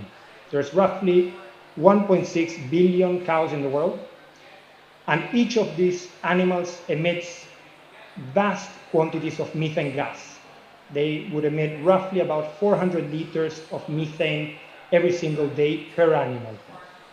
An average dairy cow in the United States would produce methane in quantities ranging from 120 to 160 kilograms of methane per year. And this is equivalent to 4 gigatons of carbon dioxide.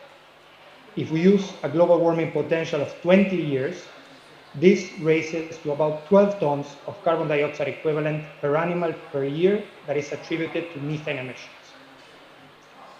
This enteric fermentation methane is the result of the digestive process of cattle, and it's also, let's say, the largest contributor to emissions for both beef and dairy produce. And the vast majority of this methane is actually expelled from the nostrils of the animals. Dr. Brown will expand on this a little bit later in the presentation, but it is very important to keep in mind that the emissions are coming from the nostrils. A few important points that I wanted to mention in this slide is that first, methane is considered to be about 85 times worse for global warming than carbon dioxide, and this is because of the capacity that methane has to trap heat in our atmosphere. And the second key takeaway I would want to present here is that the demand for beef and dairy produce is expected to increase by 70% in the next 30 years. Mainly, this increase in demand is driven by emerging economies that are accessing animal protein for the very first time. And these are all figures from the United Nations Food and Agriculture Organization. Clearly, the challenge that we have ahead is a big one.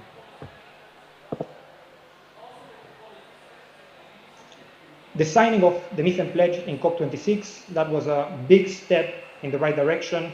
105 countries signed to reduce methane by 30% by 2030. So that's 8 years to achieve 30% methane reductions.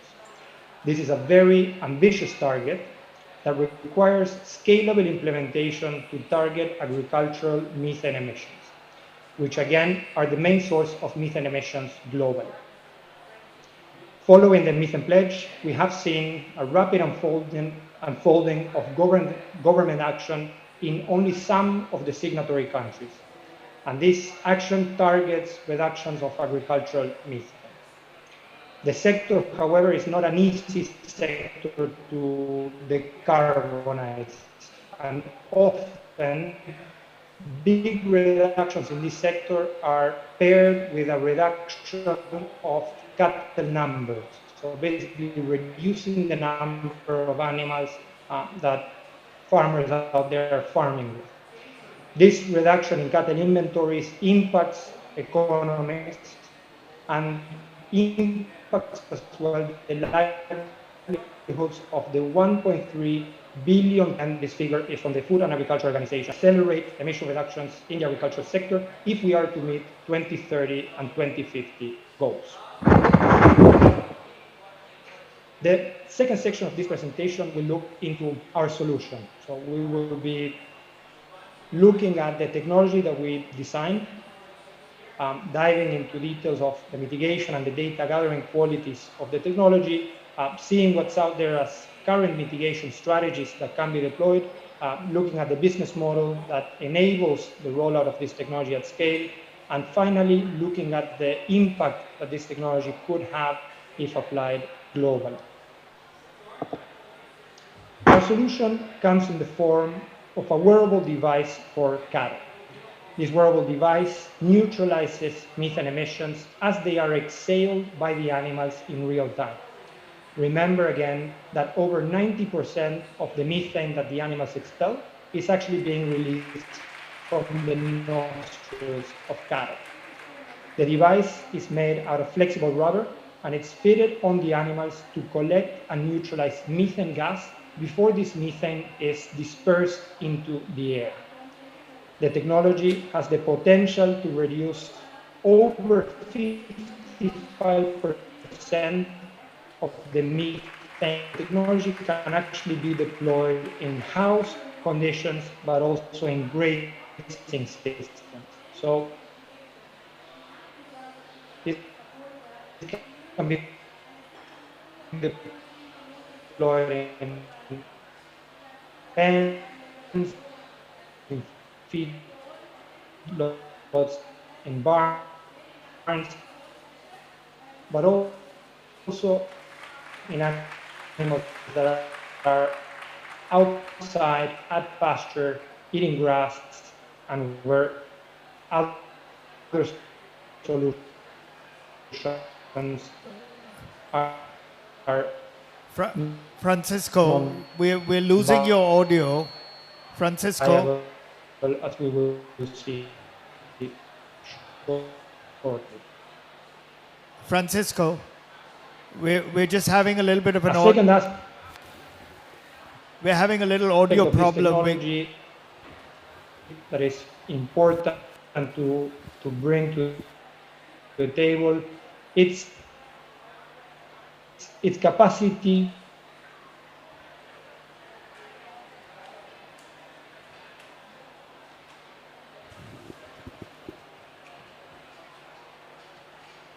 to collect data. Chris, can you hear me? Chris? We've lost, here we go. On a per animal basis. We have a lot of sensors in this Francisco that track farmers, improve welfare on the farms, and improve. Yeah. Can you hear me okay? No, we can't hear. We've lost quite a bit of what you've said over the last 2 minutes or so. And your audio is cutting out. So perhaps I would suggest that you keep your video off in case that helps. I'm not sure. But we can't see your slide anymore.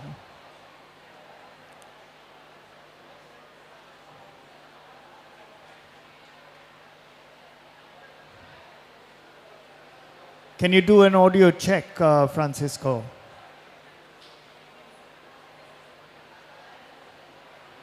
We are unable to hear you, just so you know, in case you're speaking. Yeah.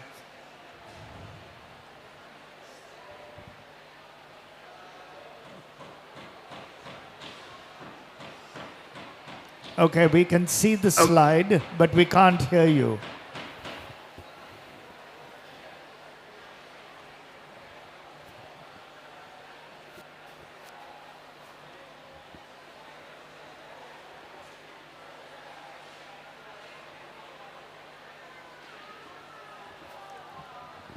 Are you able to hear me, Francisco?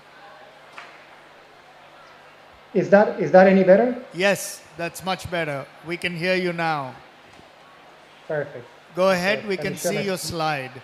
We can't see you, but that's okay. We can hear you and we can see your slide. Okay, perfect. Please carry on. So, thank you very much. Sorry for technical difficulties. The Wi-Fi in the hotel is not amazing. To dive into a bit more detail on our mitigation technology, the way that we neutralize cattle methane emissions is by catalytically oxidizing the methane gas that is present in cattle exhalations. This process of oxidation converts the methane that the animals expel into carbon dioxide and water vapor. And this lowers the global warming potential of methane gas significantly to less than 2% of its original potency. We run these methane-packed exhalations from the animal through a catalytic system that allows us to convert the methane and also recover the exothermic energy that the reaction provides. Meaning that every time we oxidize methane from the animal, we recover heat from that reaction. And this helps us run our devices without the need for heavy batteries. It is important to keep in mind that both the catalytic technology that we use to deal with the low purity emissions of the animal and the heat exchanger system that we have to recover the energy from these oxidations are proven and scalable technologies. So scaling this technology is something that is very, very viable. The second development stream in our product is our data gathering capability. The devices are packed with a number of sensors that allows us to collect data on each of the animals wearing the collars, such as feeding time, rumination time, activity, so walking, standing, laying, temperature, breathing rates, and very importantly, we can understand how much methane the animals produce and how much of that methane is actually being mitigated by our technology. These last 2 points are of great importance for benchmarking before we enroll in carbon projects. They're really important for inventorying purposes because we understand that measuring methane emissions in the agricultural sector is a real challenge. And it's important as well for efficient real-time monitoring of the emissions that we reduce, because we would only be certifying emission reductions once we measure this actually took place. So it's very different from a model-based approach that is extrapolating from trials. All this data that we collect on the animals are processed on the devices with our own machine learning algorithms, and then the data is brought back to the farmers so that they can improve welfare and drive the productivities on the farm. We developed this tool so that it can be brought to the farmers at no upfront cost for them. So they get this data for free, and they see a very clear benefit for enrolling in methane reduction projects with our technology. Dr. Brown will be presenting later a few examples of our data trials that show the promising correlations between classifications that we are making against those made by incumbent players. As we covered before, livestock methane emissions, they are a leading source of anthropogenic methane gas. So one of the leading sources of man-made methane, let's say. The sector is, as I mentioned, very hard to decarbonize. It's a sector that is very hard to abate. And this is in great part because solutions are scarce So they're low in number, they're hard to track, they're hard to scale. And on top of that, they're not awfully effective, let's say. The solutions that exist in this space are almost entirely based on dietary supplementation. So this means additives that the animals eat that impact the way that methane is being generated in the stomachs of the animals. And this results in reductions of methane that can range anywhere between 10 and 30%. And here I'm talking about commercially available products. These additives, however, they need to be dosed or pre-mixed into the animal feed, which suggests that the farmers need to have access to the food that the animals are eating. The problem that arises is that over the 50% of the world's cattle inventory is grazing. So this means the animals are outside, they're at pasture, in pastoralist systems, in semi-pastoralist systems where farmers are not really controlling what the animals eat. And in these conditions, additives are non-viable. Our solution stands today as the only way to drastically reduce methane emissions in both house and grazing cattle. And we can achieve about double the emission reductions that best performing additives can in a way that can be tracked transparently on a per animal basis. So it generates a very traceable understanding of the amount of methane that is actually being reduced. To enable a global rollout of our technology and to really achieve the full potential that we know that this technology can have, we're working on two complementary business models. The first that you see on the left is what we would call an inset model. Here we will lease our technology to beef and dairy processors. We would deploy the devices in the farms within their supply chains, and we would certify methane reductions on a yearly basis for them.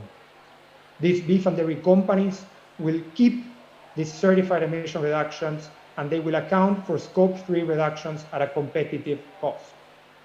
This means the certified emission reductions are not reaching the market.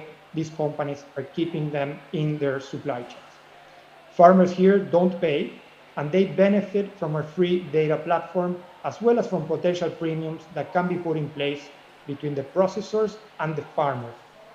And here, these premiums are based on farmers supplying reduced emission produce, and it's something that is starting to gain traction in countries like the UK or Denmark or the Netherlands. The second that you see on the right is an offset model. In geographies where net zero pledges are not driving the uptake of our technology by processors that need to reduce emissions, we can subsidize the deployment of this technology. So we as Self subsidize the deployment of the technology, bring these devices to the farms, and again, we would certify emission reductions on a yearly basis. In this case, however, these certified emission reductions will be traded in the voluntary or compliance carbon markets. And there, these certificates can be traded to oil and gas companies, pharmaceutical companies, telecommunication companies. So it's, as you are aware, the market is comprised of different types of buyers that need to reduce emissions. Farmers in this second revenue stream also don't pay for the technology, and they benefit from our free data platform, as well as from potential revenue shares that can be put in place depending on the status, let's say, of the carbon market. To unlock both of these business models, we are currently midway through the development of two separate carbon methodologies with leading standards that will allow us to essentially set up the carbon projects and certify the reductions in a robust manner. These methodologies will be completed in the first half of next year.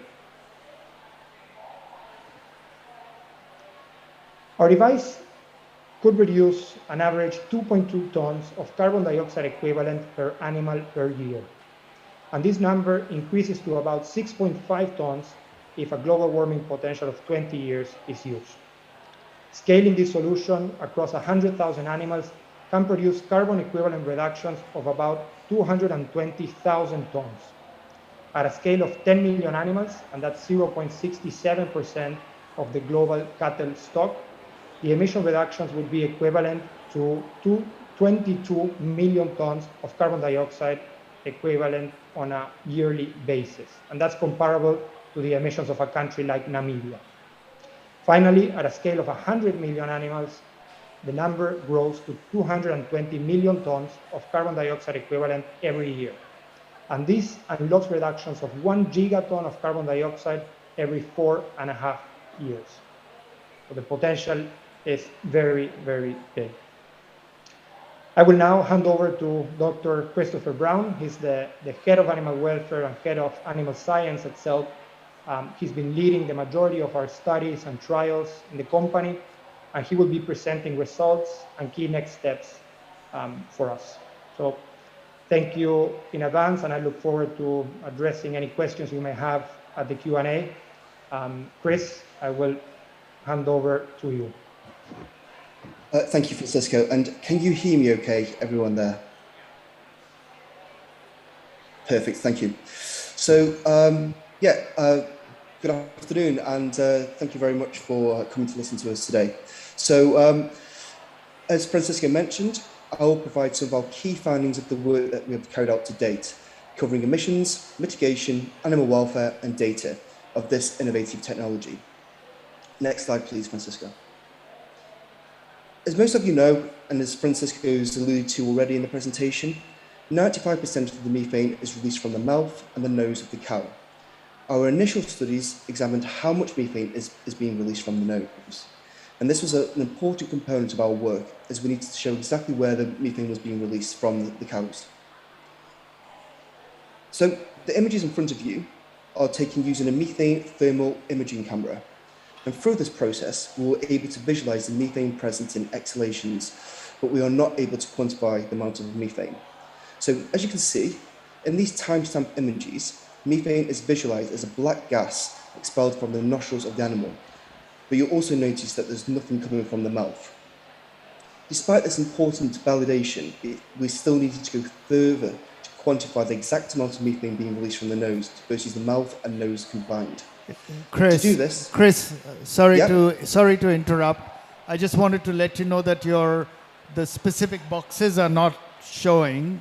I don't know if there was something intended. We're just getting a sort of blank or just an image saying screen recorder light. So I'm not sure whether there was something to be seen here. Oh, no. Yeah, no, thank you very much for mentioning it. I thought that the video would be too difficult, and based on the Wi-Fi issues, I just used timestamp images. So as you can see, they just put the four images there. So but thank you very much for bringing that to my attention. So so the four images there are the timestamp, and you can see the methane as visualized as a black gas expelled from the nostrils. And as I mentioned, in order to quantify the amount of methane, we adapted an equine nebulizer to capture the totality of the mouth and nose exhalations, recording both the flow rate and the methane concentrations. And to measure the nose-only exhalations, we used our own ZELP wearable device. Next slide, Francisco, please. The two graphs presented here show the flow rate.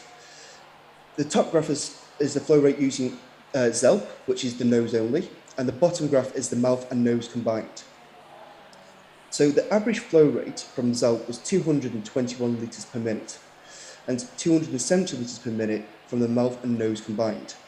This is indicative of 81% of the exhale pickup, indicating that cows mostly breathe through their nose. It is also important to note that the higher value with the adapted equine nebulizer was most likely due to better sealing compared to the ZELP wearable, which presents leakage around the pickup head device. Next slide, please. In the next set of graphs, we show the methane concentration.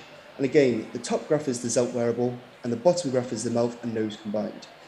Here, we show that the average methane concentration with ZELP was 3,439 parts per million, whereas the mouth and nose combined was 4,544 parts per million, showing a 24% difference between the two devices.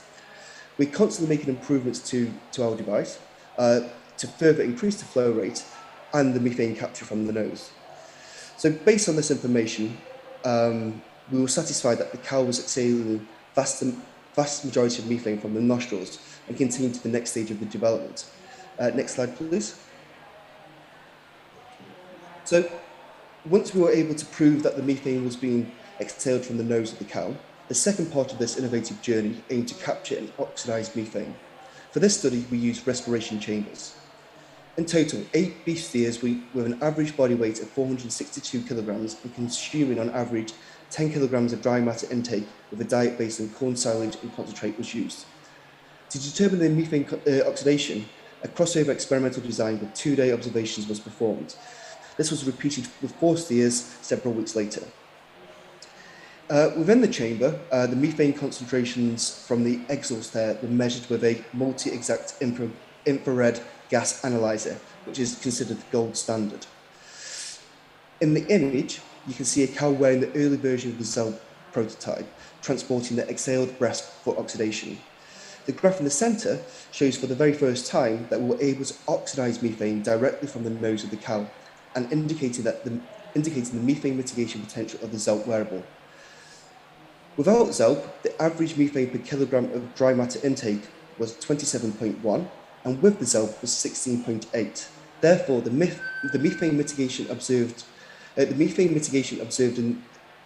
the study ranged from 25.8 to 53.3%. This is higher than most of the methane mitigation strategies in cattle, and we're still making further refinements to mitigate over 16% of methane. Next slide, please, Francisco. And welfare is a key component of the work we do at ZELP. If the device does not work for the cow, it does not work for the farmer nor the environment.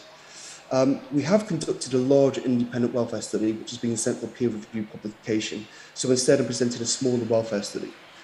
Again, the objective of this study was to evaluate the ZELP wearable, to evaluate if the ZELP wearable negatively affected dry matter intake, milk composition, milk yield, eating, rumination, and any other normal behaviours. And briefly, 10 lactating wholesome Frisian cows were used in a crossover experimental design with 8-day periods. For this trial, animals were housed in a tie stall barn, spending approximately 2 hours outside, and with sand bedding, and they were milked twice a day and fed once a day. And as you can see from the graphs, there was no difference in ruminating or minutes eating in either treatment, indicating that the ZELP wearable did not influence these key production parameters. Next slide, please. Further exploration of the results shows that there was no significant differences in any of the yields, dry matter intake, milk yield, milk composition, or water consumption between any of the cows wearing the ZELP or not wearing the ZELP device. This data shows that the ZELP device did not impact animal production traits, which can also be used as an indicator for animal welfare. In addition, there was no other animal welfare issues identified with the study. Please note that this study was independently carried out, and as previously mentioned, we continue to explore animal welfare at the ZELP wearable in longer-term studies, which are planned for next year. Next slide, please, Francisco. So again, Francisco has already touched on this, but I'll just go in a little bit more detail. So in order to train ZELP's machine learning algorithms that quantify feeding, rumination, heat, walking, standing, and laying, we deploy data collecting collars alongside third-party monitoring tools that are considered best in class and compare our classifications against these competing technologies. To date, we've had huge success with this. So for example, ZELP are 89% accurate against the best-in-class competitors in standing, feeding, and line time activity, and 90% for step count and heat detection. What this means is that the farmer can ensure that the data received is as accurate as other sensory data. But what sets ZELP apart is that it can also record and mitigate methane. Recording methane output is important, as it can be used to identify low-emitting cattle, which the farmer can then later use for future breeding programs. We also record the breast per minute and the body temperature, and this can also alert the farmer if the cow is undergoing heat-related stress. This is key, as dairy cattle are particularly prone to heat stress, and therefore our technology can alert farmers, allowing them to adapt to the effects of climate change. Finally, we're also able to collect data which the farmer can use to identify any health-related issues that arise in cattle, for example, lameness. With this information, the farmer can manage and treat their animals, which can help to increase their longevity and lead to a reduction of replacement stock. So taken together, by directly mitigating methane, identifying methane output per cow, and helping to improve longevity of the cow, makes the Zelt wearable a sustainable solution. The next slide, please. So Zelt comprises of 30 engineers and animal scientists working at Zelt, but we also embrace collaboration. So we work closely with Dr. Stephen Van Winden from the Royal Veterinary College, who provides scientific direction. We also work in the respiration chambers at the Centre for Dairy Research at the University of Reading with Dr. David Humphreys. And recently, we've collaborated on a PhD case stewardship, which is in the pipeline with Rockhampton Research. And here we're exploring the Zelt wearable device in calves and with a combination of other methane mitigation strategies. We will continue to work with academia and industry to ensure that the Zelt wearable device works for the cow, farmer and the environment. Next slide, please. So we continue to test and refine the Zelt wearable device, and so far we've had some great success, but we are confident to make even more improvements.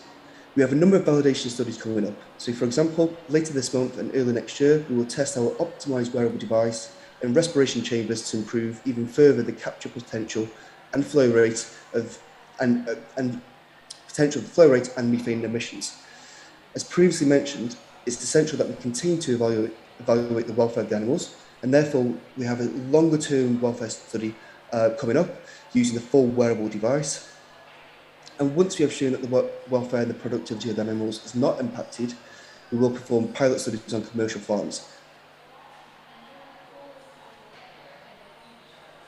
And this will allow us to make further improvements.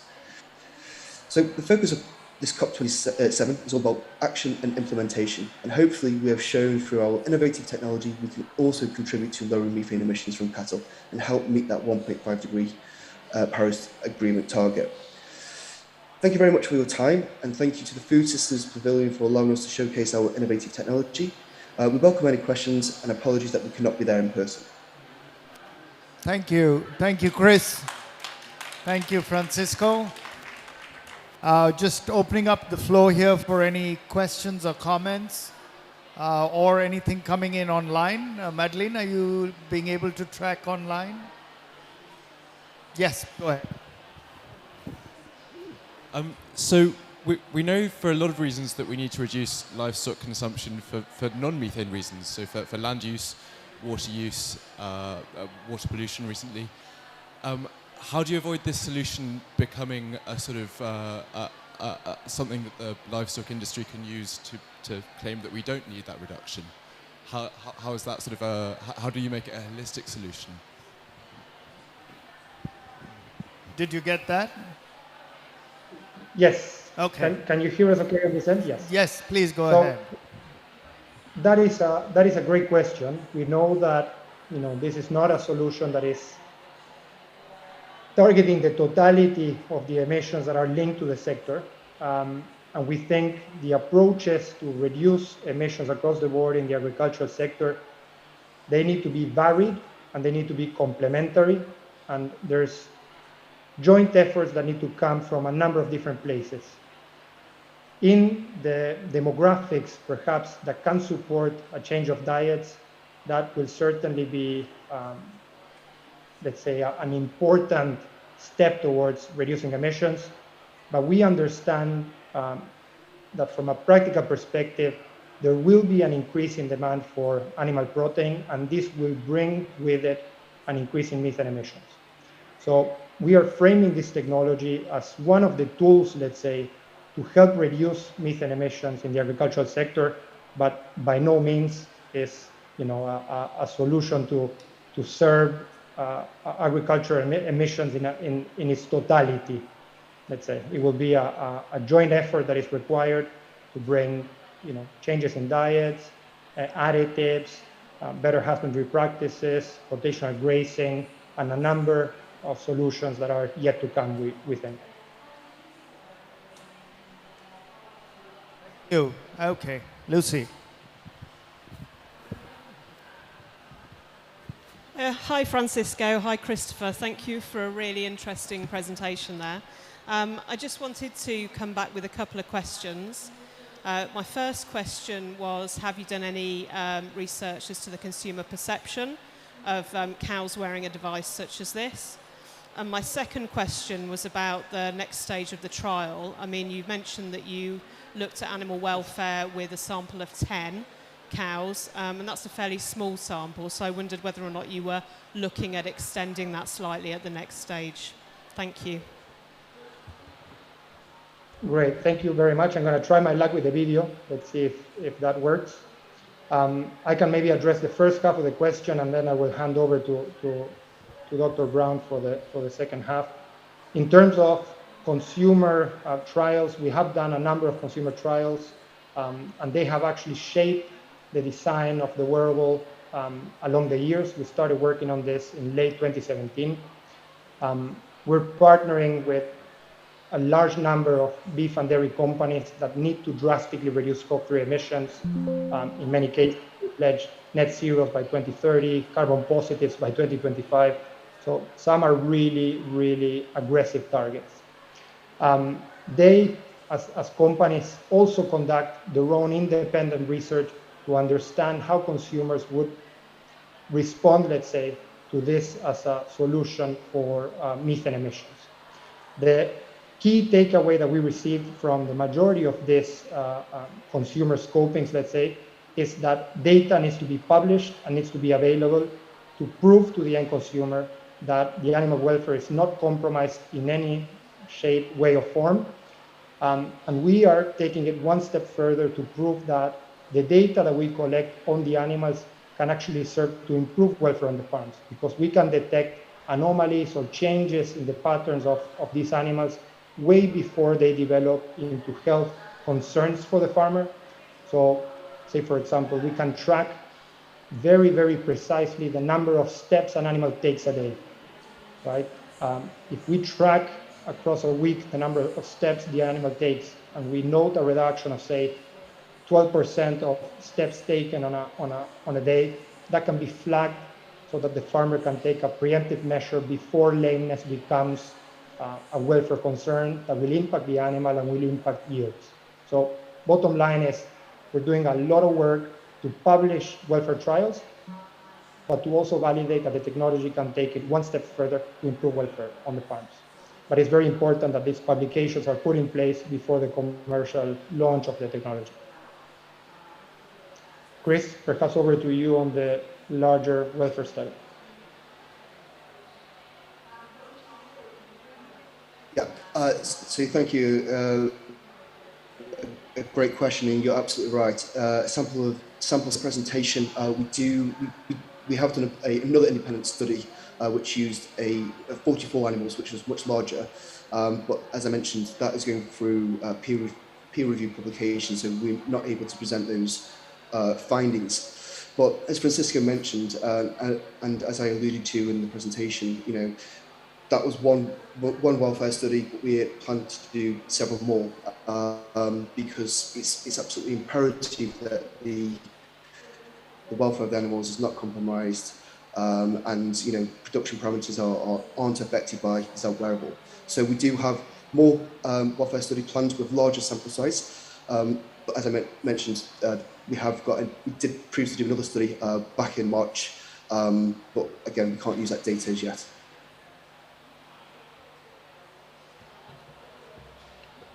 Can we take one here and then come back to you? Okay.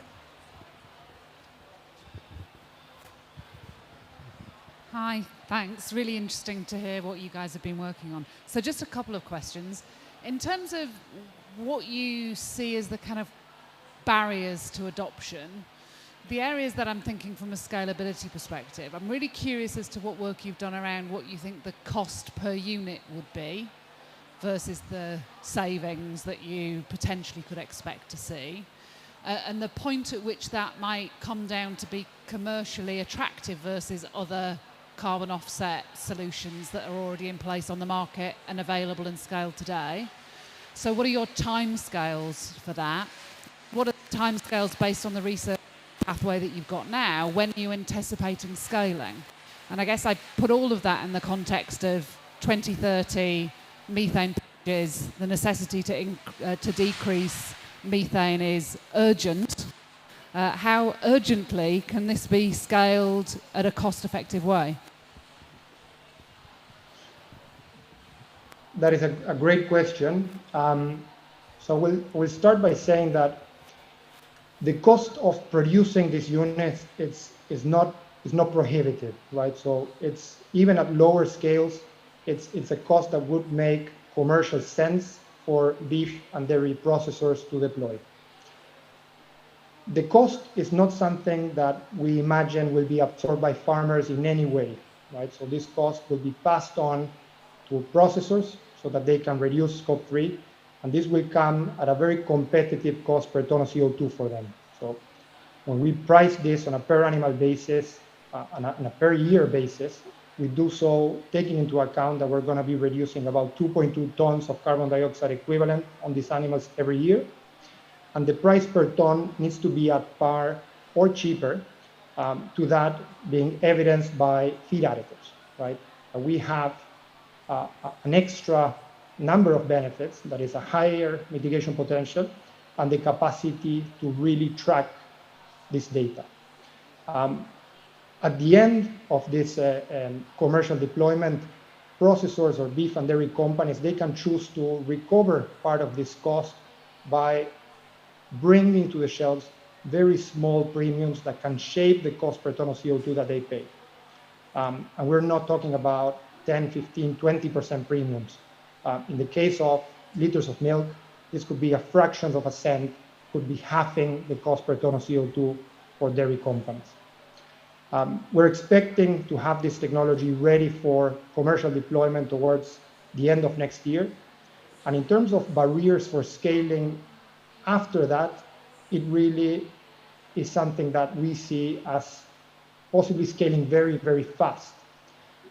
We have secured an agreement with a manufacturing partner that does everything that we need to procure for this device at scale, right? So the only difference between producing 20,000 units or 1 million units is really the demand from processors and companies out there that need to reduce scope 3.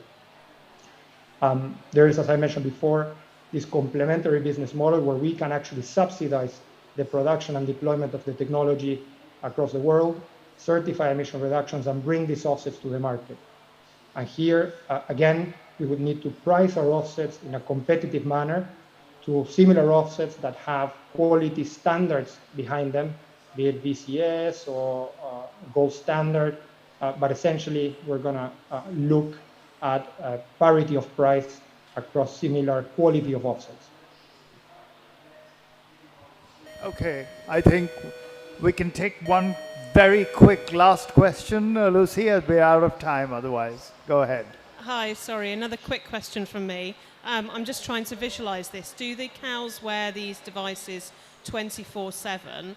And if not, what's the time implication for farmers to be putting them on, taking them off, or even if they're wearing them 24/7, to be sort of making sure that they're working correctly and doing any maintenance on them?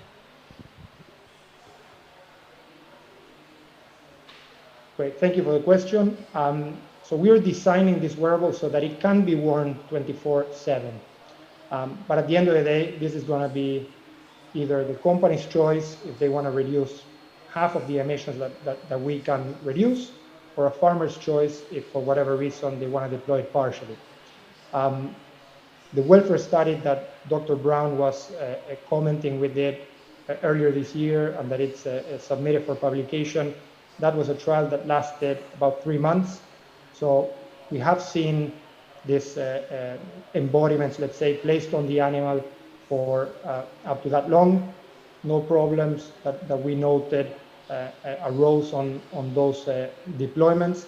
And if there were to be issues with the technology once deployed on the animal, because we're tracking all this information on the animal, such as steps and feeding time and rumination time and methane produced and catalytic temperature, etc., any kind of variation from the norm in that data would actually push a notification to the farmer to let him or her know that there's been something that happened with that device that requires farmer attention. but there's no preemptive need from the farmers to check the status of the units if the data is not really asking them to. That's it. Thank you. Okay, I think we're out of time. Thank you very much, Francisco and Chris. Really appreciate the effort, and know it's tough doing it online, but it worked out fine. So all the best and have a great evening. Thank you. Thank you very much. Appreciate the time. Thank you. Bye. Thank you. Bye-bye. Thanks.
How many people do we have online? Do we know? Not.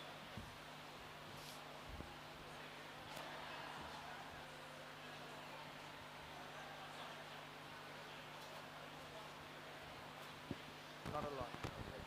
But do we have?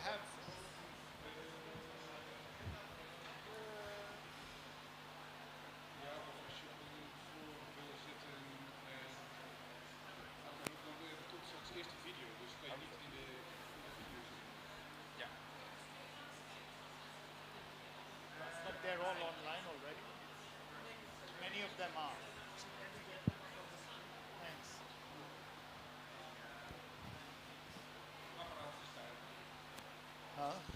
All right.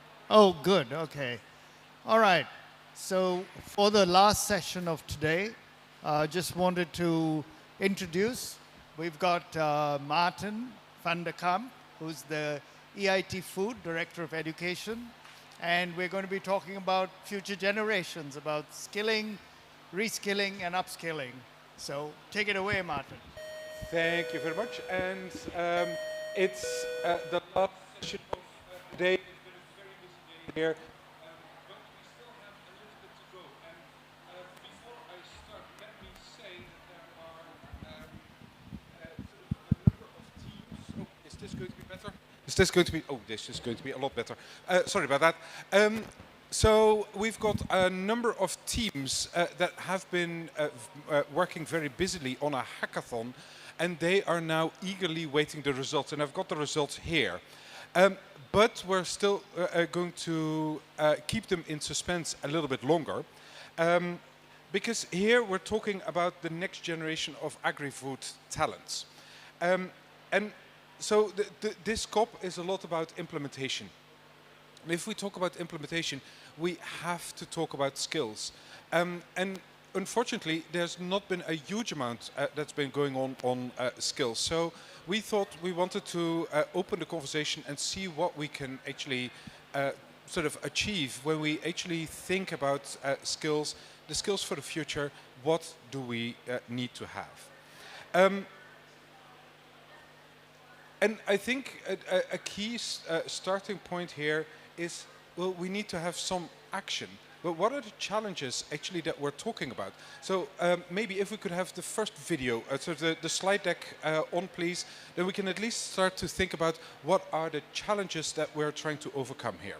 The emerging climate and environmental crisis, and the interconnected health challenges of hunger, malnutrition, and obesity call for urgent interventions.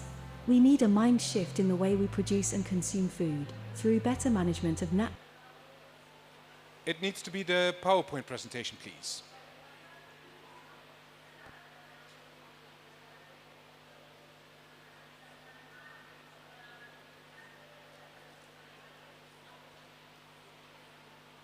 It's not working? Right, well then I will do it, I can do it. We had some very nice images, but unfortunately the tech is not working. You'll always see that that's the case, but hey-ho. The challenge that we're seeing is, so my perspective is from Europe. And within Europe, we've got already more than 40 million, that's 40 million people working in agri-food, the entire food system, including retail, including catering and hospitality, etc. Over 40 million. That's a staggering amount. Now multiply that to think about the global number. And if we add smallholder farmers to that, we're talking about over 1 billion people that are in some way involved in food production. Climate change is going to significantly affect how they are going to produce, but also how they're going to work with food. What is going to be happening there? So what do they need? Well, actually, we talked with a large number of organizations and farmers to actually understand what are their particular needs, what are their particular challenges that they see with the future workforce. One is that it's very clear that the skill level that we need is going to go up. So the number of low-skilled people in the sector is going to come down, but the number of highly skilled people that we need is going to go up. So we need to work with that. Employers find it very difficult to understand actually what people's skill attainment is and whether or not for particularly innovation and to drive sort of new product development, new business model development, whether they've got the right kind of ideas as well. So whether they've got the right skills. So that is a component. When job seekers are coming into the market, they find it very difficult to actually evidence that they have particular skills. So we need to think about this more holistically. We need to have the right frameworks and tools in order to help with that. As a whole, we actually therefore need to professionalize how we think about training in agri-food, in the entire food system. And so today we want to talk a little bit about that, looking both at the level of professionals that are already working in the sector. So here, this is that very big number of people that are already working in agri-food in some way. We also need to listen to students, to young people that are actually already involved in education and that are helping shape the education that they want to have. And finally, we need to think about what's the next generation of people coming into the food system. What do we do with them? How do we help them get excited about a career in the food system? And to actually think about, well, what are the innovations that are required there?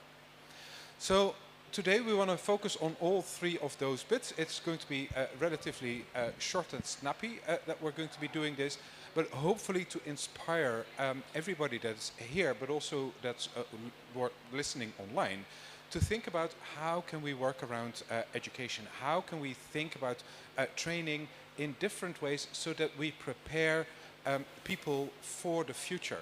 That we've got people who can work on resilience, who can work on risk and uncertainty, who've got the creativity to actually sort of imagine what a future might look like, and the skills to actually drive innovations forward.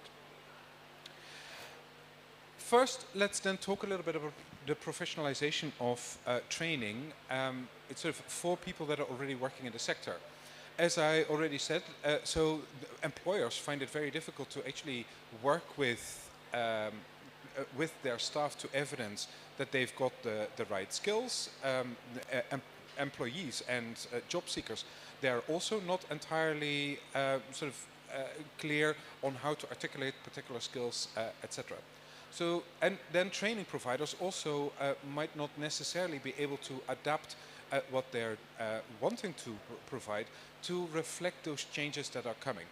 So we as EAT Food, we developed a competence framework of 8 core competencies that we think are crucial to drive innovation forward in agri-food, in the entire food system. So entrepreneurship, as part of the European Institute of Innovation and Technology, entrepreneurship is very important for us. That really is the engine for change. And here we're not just talking about entrepreneurship for venture creation. It is about acting entrepreneurially if you are already working in a particular organization, in a particular context, in policy, in industry. It's about actually thinking about challenges and thinking about opportunities and how to solve problems in a very practical way. So that for us is a very important one.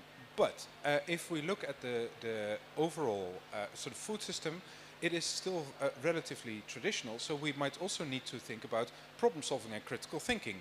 Absolutely key skills if we really want to drive change forward. Then it's also really driving changes about working with others. So it's about communication and about leadership. And really being able to take people on a journey and work with them to get change going. So those are what we would call underpinning capabilities. Other people might call them soft skills. We don't like that term because that would infer that they're kind of optional. But for us, they're actually really essential. So underpinning skills. But they don't work in isolation. We also need to think about technical skills. We need to think about those skills that are really going to make the difference the technical angle that need to be solved, cracked. So here we're talking about food systems knowledge, looking at the food system as a system and understanding the sustainability challenges as in those terms. It's about using the latest technologies in data and AI. It's about using emerging technologies as well. So those are the technical skills that need to be sort of nurtured as well. And this is where actually over the next couple of years, one of the things that we've been tasked by the European Union is to focus on deep tech skills. So think about precision agriculture, think about AI and robotics in production, think about geosensing, etc. How can we use those technologies to drive innovations that are actually going to make a difference? So all those competencies together, those 8, those are our competency framework. And that is where we think innovators are going to need to have those skills in one or sort of to some extent into their toolbox in order to be able to drive change forward. But what we also did was to actually think about career pathways. So it's not those skills you don't immediately adopt if you follow a YouTube course or something like that.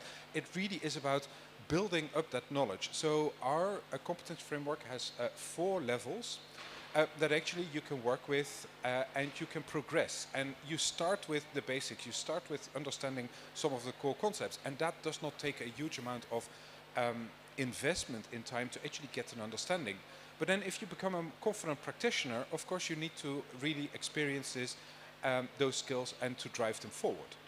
Then the 3rd level is about mastery. It's about really becoming very strategic in how you think about driving food systems change. And the final level is about working through others. So that is where advocacy becomes very important. Mentoring, coaching, being there as a guiding light for other people.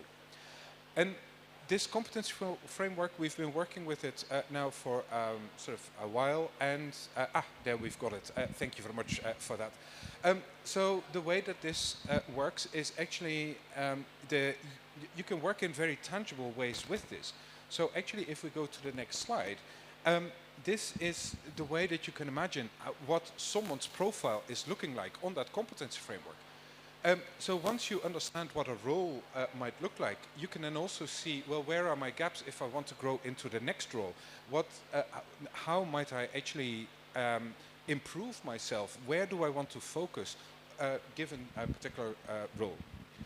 For training providers, this actually works very well because they can map their trainings against this as well. And therefore, you're starting to get this fit, this overlay of that you can training providers can promise and show clearly what their trainings are going to provide and have that impact articulated.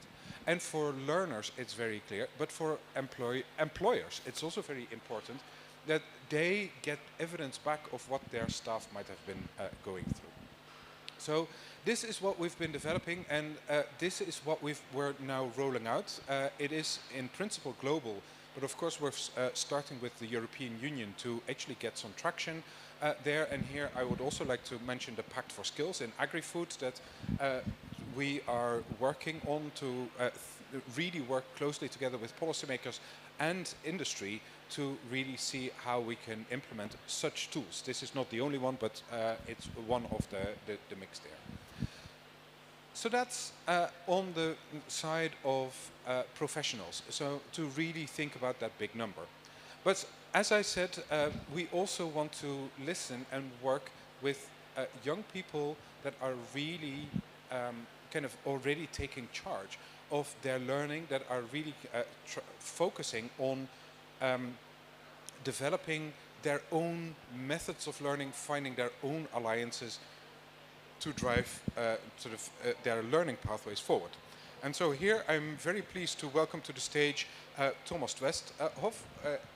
He is a master's student at the University of Wageningen in the Netherlands, but he is also the president of the International Association of Students in Agricultural and Related Sciences. And so when Thomas and I were talking about this session a little bit earlier, we were already talking a little bit more about kind of how does this work? How do you take charge of your own learning and drive this forward. So Thomas, over to you. Yeah, thank you very much. So yeah, first, what is EAS about? EAS is an association that has been created 65 years ago, after the Second World War. Students understood that it's very important to work together, to collaborate, like we are coming here today and these weeks together here at COP. And we are doing this. Up till now, we are present in over 100 universities, in over 50 countries, connecting more than 10,000 students in agriculture.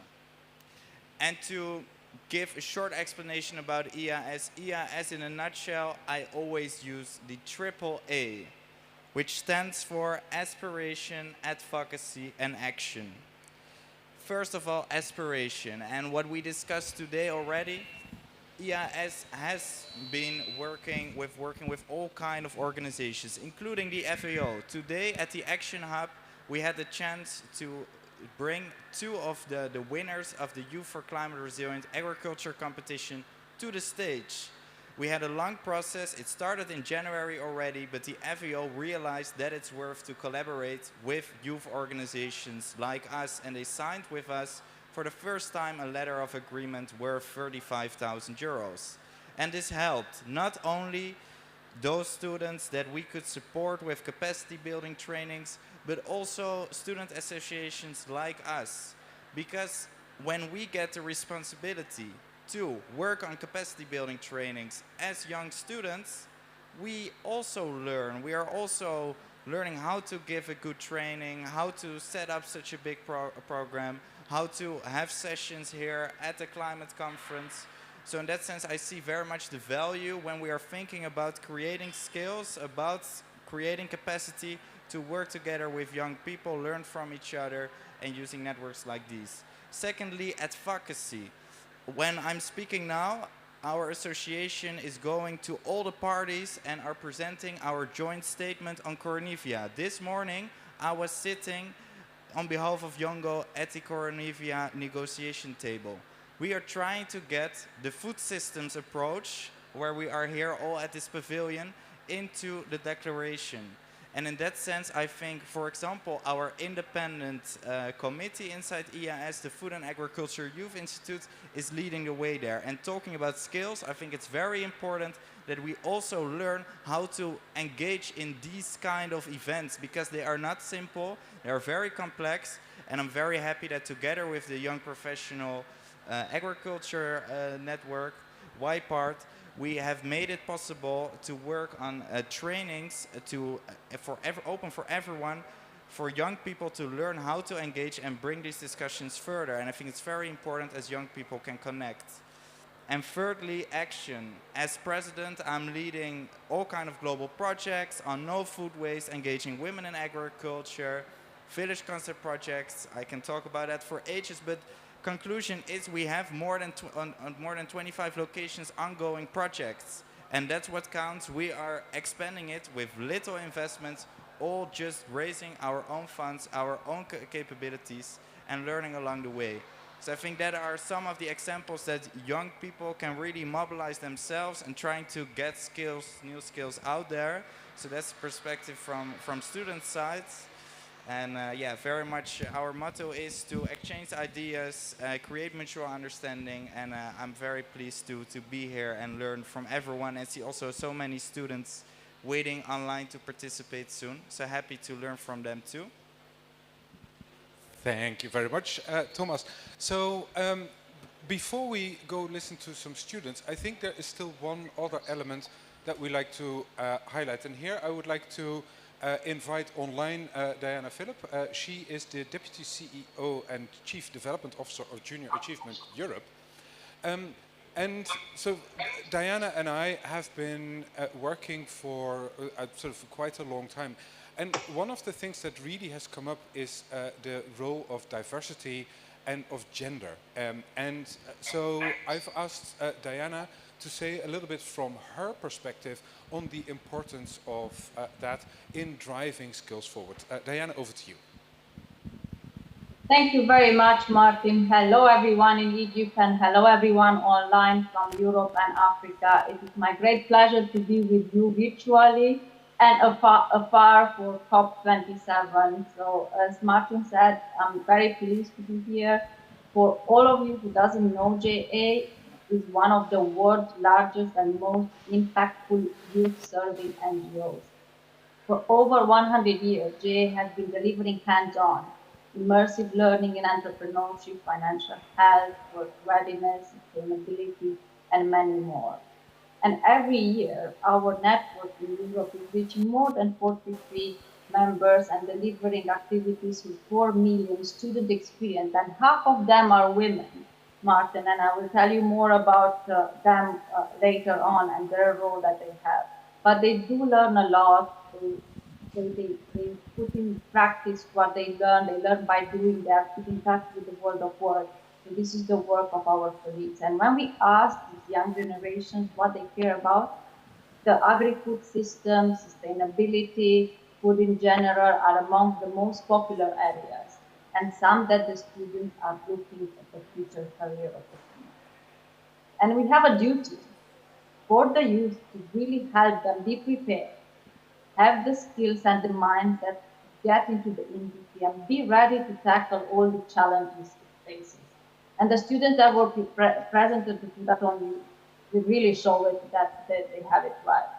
And some of these skills we aim to transmit to the youngsters in that are self-efficacy, innovative thinking, interpersonal skills, including global citizenships, which we have contributed here with the Food by bringing together students from Europe and from Africa to tackle the challenges that we put forward to them. And we know that the young generation are much more aware of the needs and benefits of gender balance at work and the need for diversity. In fact, we've seen that 2/3 of the participants at the Food-a-thon were girls. So out of 300 participants, 2/3 were girls. And they really, I've seen the passion, I've seen their drive, I've seen how they take charge for what they were doing. They were leading their discussion, as I was one of the mentors working with them while they were preparing their ideas. We as an organization, we do feel the responsibility to leave no one behind. And our strategy is setting up on a path to reach 100 million student experiences annually by 2050 as a global organization. And in Europe alone, 25 million. And this, we cannot do it alone. We need to really work geographic expansion, partnership, reaching underserved, working with girls, working with women, empowering them, accelerating technology, what you said, Martin, digital, and many more.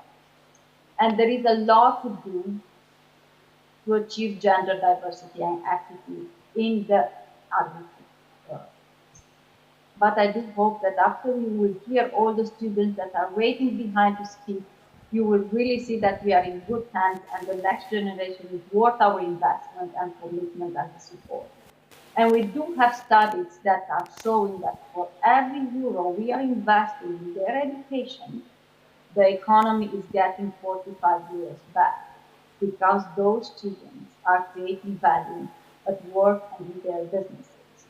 They get better jobs, they are much more motivated, they go and volunteer, they work with their peers, and they collaborate and support each other. So I'm very, very pleased to be with you virtually. I don't want to take too more time, Martin, because I have a great group of students who will testify everything which I said, and I really look forward to hearing them. But I wanted to thank EIT Food for bringing us at COP27, for supporting this edition of the Foodathon. I want to thank everyone who was part of it. We have our colleagues in Africa who are working with us and our colleagues here in Europe. We had mentors from different organizations. We had judges who were working with, trying to really grasp the winner, and they didn't have an easy job. So I'm very thankful for everyone's time to be part of this event. And I don't want to take more time because I really want to hear from the students. And thank you so much for having us. Thank you, Diana. And it's just so fantastic to hear kind of the passion and energy that comes out here. And I think indeed there are sort of those kind of studies that Diana cited are so important to actually have those ideas to understand what does an investment in learning, what does this actually result. It's economics, sort of an economic way of thinking about it, but actually it can really be very powerful to convince policymakers that here it is worthwhile investing. So thank you very much for that. So now we want to focus on the Foodathon. The Foodathon is something that we started last year already during sort of the run-up to World Food Day, working with students to give them a challenge and to say, okay, now crack this. And they are pupils from in secondary school, so they are between 16 and 18 years old. They are getting challenges, they are getting mentors, and other than that, it is their creativity that really kicks in. So we'll turn to the winners from last year in a moment. But here, so the Foodathon that we are presenting the results of today here at COP, that started at World Food Day and it is finishing today. So they are kind of processes, they are not happening overnight, but they are a number of days or a number of weeks of collaboration for the students to find facts, to really imagine what the future might be look like, and then to think very concretely what the results are for this.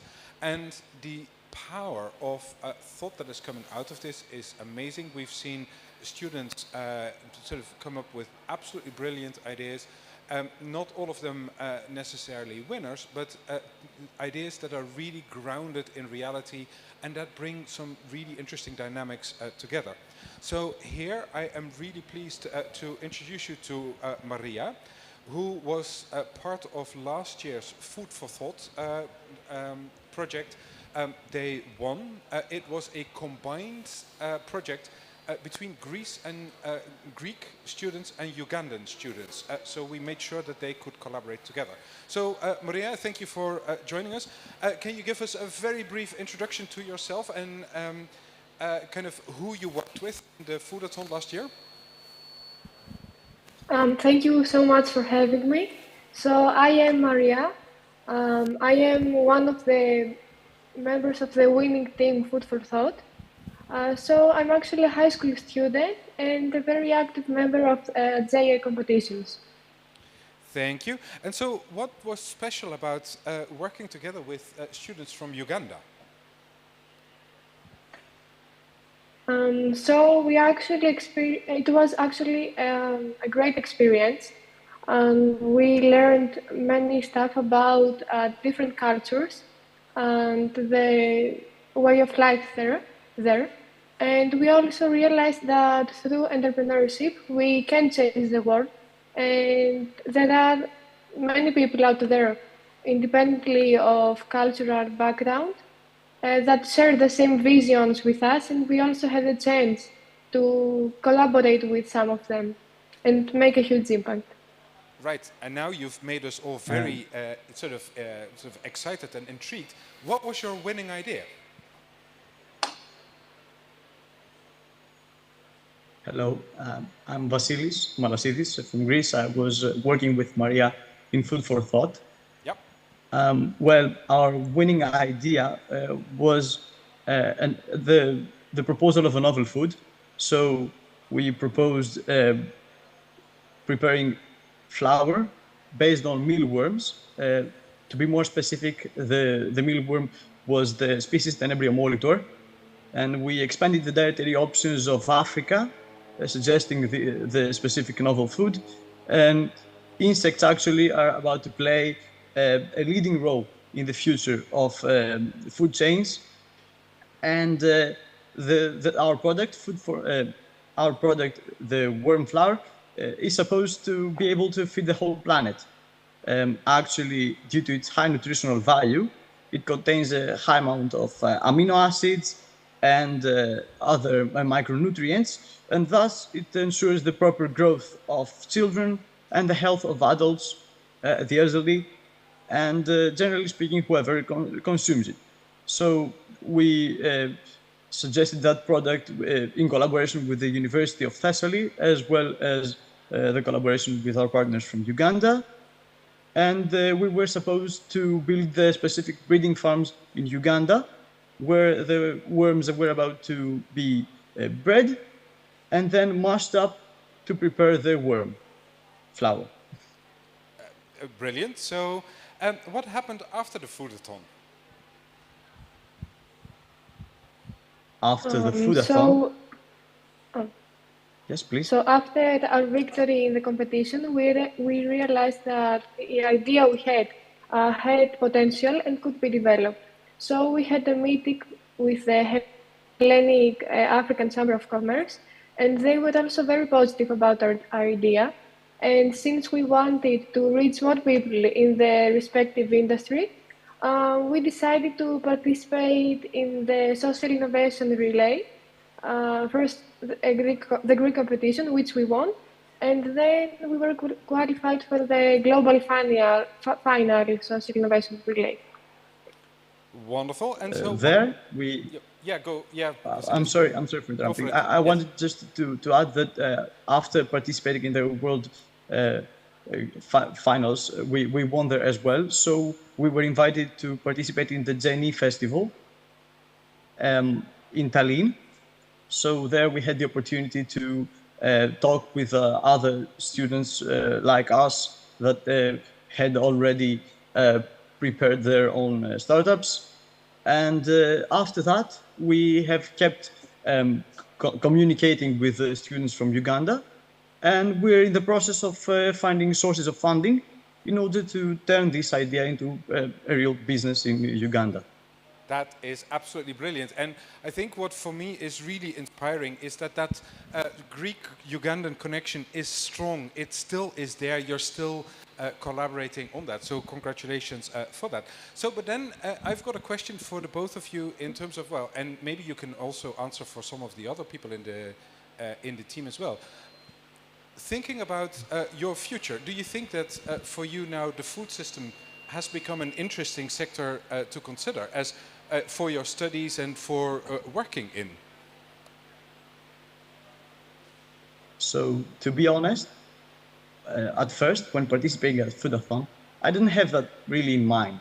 I was curious about learning about new cultures and the food chains, generally speaking.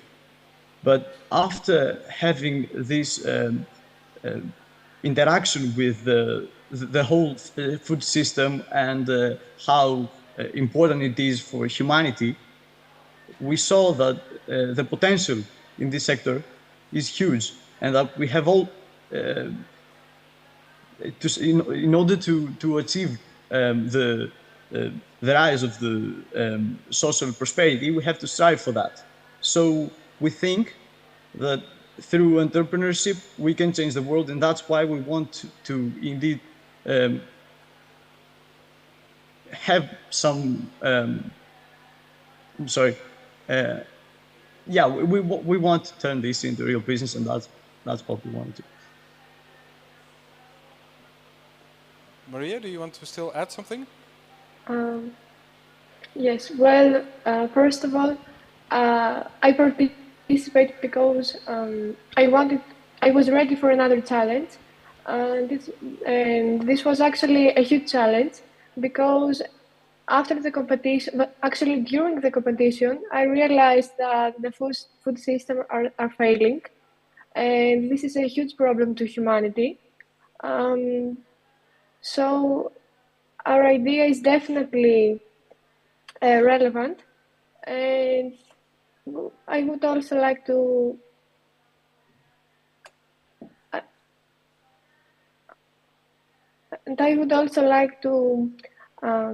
follow it in the future. That's brilliant. Thank you so much. Also, thank you so much to talk about your passions here at COP27. Absolutely lovely to see you. And we'll certainly be in touch because we, of course, want to follow what you're doing with the idea. And so thank you ever so much. We'll now move on to actually see what the teams have done now in this year's Foodathon. But thanks ever so much for coming on, and we shall see you we will keep in touch. Right, now could we have the video please of the pitches? The emerging climate and environmental crisis, and the interconnected health challenges of hunger, malnutrition, and obesity call for urgent interventions. We need a mind shift in the way we produce and consume food, through better management of natural resources and food systems. To bring about new solutions and address the food systems challenges we face at a global level, a strong entrepreneurial and innovative mindset is required. This mindset must be nurtured early on in the educational cycle of talents. Now is the time to help the young generations to acquire the skills and mindset to tackle these challenges. For the second year in a row, EIT Food and JA Europe are organizing the Foodathon. More than 300 talents, aged 15 to 18 years old, from European and African secondary schools, have been challenged to come up with ideas of services or products that will make the agri-food systems more sustainable. With the support of mentors specialized in innovation, food, and education, the students have been working on their ideas since the 17th of October. The best and most innovative ideas were announced earlier today. Here are some of them. Traditional from Romania want to improve self-reliance with an online platform for local production and consumption. Yelpamac from Greece will use grape marc to produce an organic biomass and a fertilizer. AgriSynth from Uganda tackles the future of agriculture education with their online community platform. Simji from Cyprus created a zero-waste solution to tea bags. High Five from Mauritius created a food waste management system with local food and retail actors. Molder Girls from Moldova want to produce fertilizers to manage damaged land with worm composts. Crop Data from Luxembourg tackles water usage in agriculture through data analysis and insights. Agro Kids from Mauritius create an hydroponic system that grows local healthy food. Congratulations to the next generation of agri-food problem solvers.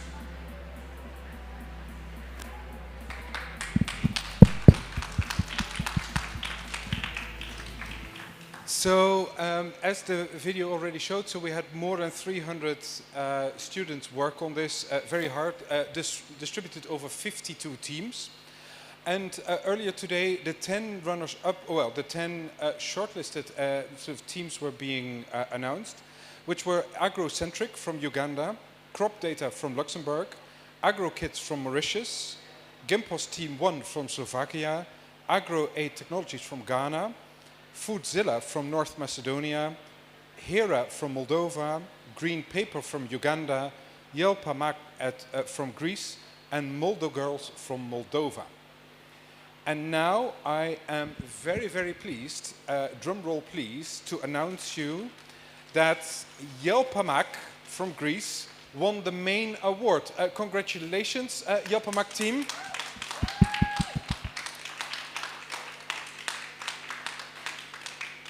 Could you please come on and tell us what your idea is, please?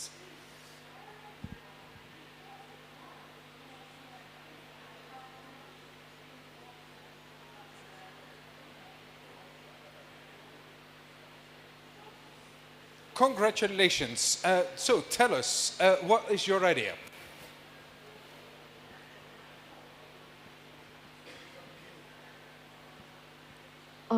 So our idea is based on grape marc, which is basically the leftovers from the process of winemaking, which is skins, stems, and seeds of grapes.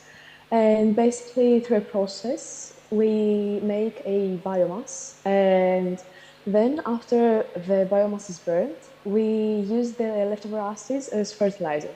And also, a second use of the grape marc is you can make basically food coloring or not eco-friendly actually, a naturally based coloring for food, makeup, or anything else. Maybe Stella could probably add something.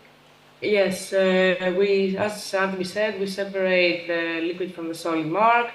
We make the colorant for food and cosmetics. After studies, we saw that the colorants have high antioxidant and antimicrobial activities, so it's safe for use and for eating. And for the solid bark, we make the biomass as an alternative for firewood, and then with the ashes, we make a fertilizer. That's the main idea. Wonderful, thank you. So it's really completely circular with all of the waste streams looked at. So well done and congratulations for this. It's also worthwhile pointing out that your idea was the most liked by the online audience that was part of the competition as well. So really very, very well done. Congratulations for this. And well, we again look forward to hearing more of you. Thank you very much. Then the JAEY award, that's the second award. That one, again, a drum roll please of my audience. Wonderful. That goes to Crop Data from Luxembourg. Crop Data, hands up please, that we can bring you on screen.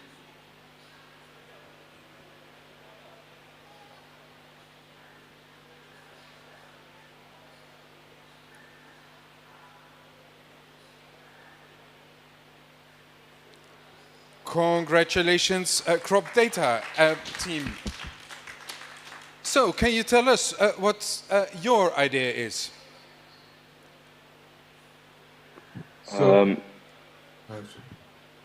Okay, should I start? Okay.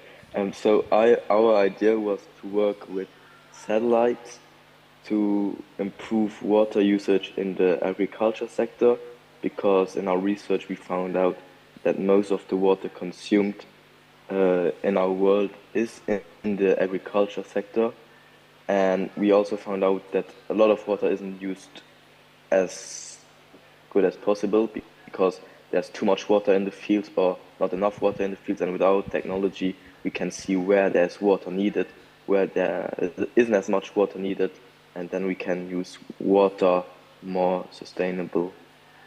And I think Maurice can talk about our second idea we have with our product.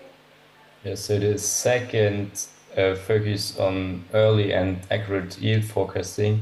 So actually with the images provided by the satellites, we can create insights and data into what to expect from local and global production, and this will lead to a higher efficiency in daily operations of the farmers on the earth, but also decrease the volatility of food prices. That is amazing, thank you very much. And you already then heard me mention deep tech skills. You're really on the deep tech skill of the deep tech field here, which is really interesting as well. So congratulations again, very well done. And again, we will look forward to following you, what happens after the Foodathon.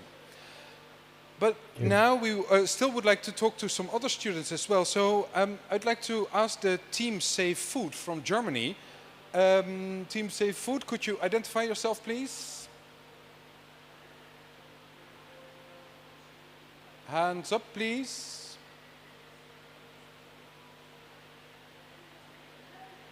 No, Team Save Food might not be there.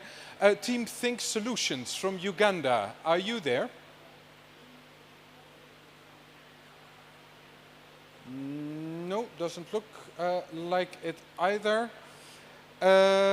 Team Nut Care from Ghana, are you there?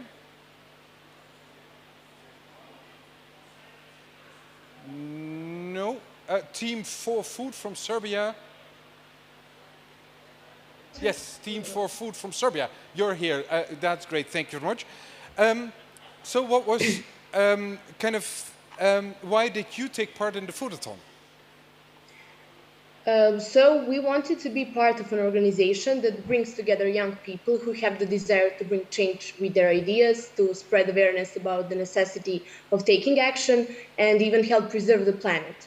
We believe that it is important that the voice of young people who are the future is heard, and that it can positively influence the lives of future generations. Wonderful, thank you very much. And so through this process, what did you learn about the food system? So we learned how big a problem food waste really is. also what is needed to bring a product to the market, and how to organize a company. Looking at the ideas of other teams, we learned about some other problems in the agricultural system, such as water consumption, the problem of lack of arable land. We also learned how harmful the emission of harmful gases actually is to agriculture, and in what ways we can solve this problem, above all in the case of methane and ammonia. Wonderful, thank you very much. So what skills do you think that you developed throughout the Foodathon? Well, we mainly learned a lot of professional business terms with the help of which we improved our knowledge in English language. We have improved in public speaking and got rid of stage fright a bit. We also have upgraded technical skills such as editing a video, creating complex presentations, and etc. We developed our social communication and team spirit, but specifically working under pressure. Well, yes, and under pressure it certainly was, but very well done for that. Thank you ever so much for that. Team Rap Eat from Uganda, are you here with us? Could you identify yourself? Yeah. No? Yes. Any of the other Yes, teams that I indicated? No, unfortunately, I don't think so, but looking at the time, I think one of the... Yes, we are available. You are available, right, wonderful, thank you. Why was it important to be a part of the Foodathon this year?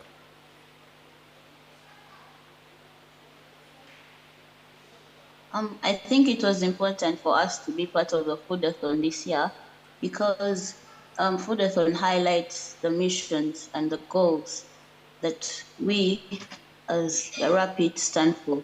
We want to create change in the food sector through developing sustainable and development criteria or ways of how we can bring about change in the food sector. So taking part in the Foodathon was important for us because it helps us realize our goals and missions. Wonderful, thank you very much. And then I still have one further question for you. So when you're thinking about solutions and kind of the problems that you see and solutions, has the Foodathon helped you to think differently about the problems that you see around you? Oh, definitely it has. Foodathon has made us realize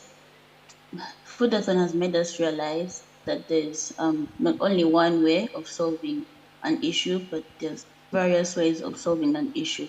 We've learned how to be flexible with the way we think. We can't only think in one way, and every idea that we've come up with is definitely a solution to the problems facing the food sector today.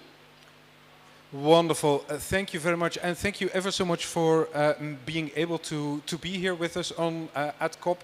It is unbelievable how international this is, and I'm really pleased that we've been able to make this work from a tech perspective as well. So tech people, thank you very much for this. So I would like to now invite Salvatore Nigro, who is the CEO of Junior Achievement Europe, to say a couple of closing words on this. But for all of the students that participated, very, very well done, and congratulations to you all.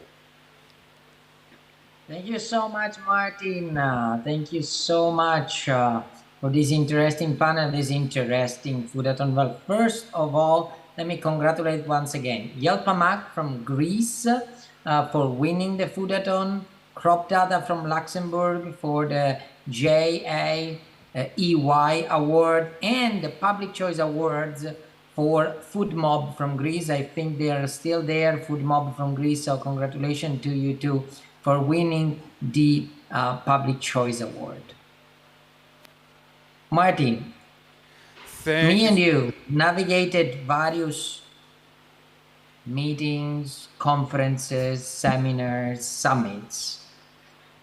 I had always the feeling that decision makers talks about the future without engaging those one who will live in the future. And this has been very different in the collaboration that we had with EIT in the Foodathon and at COP27, because we really not only gave voice to the young people, as you could all listen to them over the past few minutes, but over the past month, but we actually challenged the young people about how do they envision the future in which one they are going to live, how they think they are going to solve the challenges of the world in which they are living with. So for the youth, it has been a tremendous experience. I've seen how they work it together, they learn from each other, and this is how we can really make great societies. But also for adults too, for all of us, for the volunteers who have mentored the young people, the volunteers that we got from the businesses, and they gave back. So we were all young, and now it was our turn to give back by mentoring this greatest idea of the young people. I'd like to really thank the volunteers who coached the students, the judges, who had a very difficult task. It was so difficult. I mean, we had over 300 young future entrepreneurs who responded to the challenges, who came up with all brilliant ideas. It was a very difficult task for the judges. I want to thank the EIT colleagues, EIT Food colleague, EY, definitely, JA Africa and JA Europe team will work it so hard. And talking about partners, I know that we have a message from Julie Tigland, which is the managing director of EMEA at EY. I don't know if we can play that video. Thank you, Salvatore. And we're getting the video up at the moment. Hey, thanks, Salvatore. Hi, I am Julie Teigland. I'm the Area Managing Partner for Europe, Middle East, India, and Africa for EY. I'm also our global leader for our Women Fast Forward program. But most importantly, I am a proud board member of JA Europe. I'm just coming back from COP27, full of hope, inspiration, and ideas on how we can tackle climate change. Speaking of ideas, I want to recognize the incredible solutions on the key issue of food security. Hundreds of students across Europe and Africa have put forward many of these to the JA Foodathon, funded by the EIT. Congratulations to all the participants, and of course, the winning team. I believe that young people are the biggest catalyst for change, and I've been so impressed by the variety and the quality of the ideas submitted. That's why I really think you all deserve a further platform to be heard.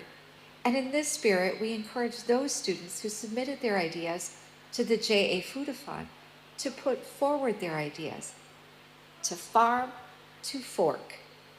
This Farm to Fork is the EY Global Ideathon on food security, and it launched just a few days ago around the world.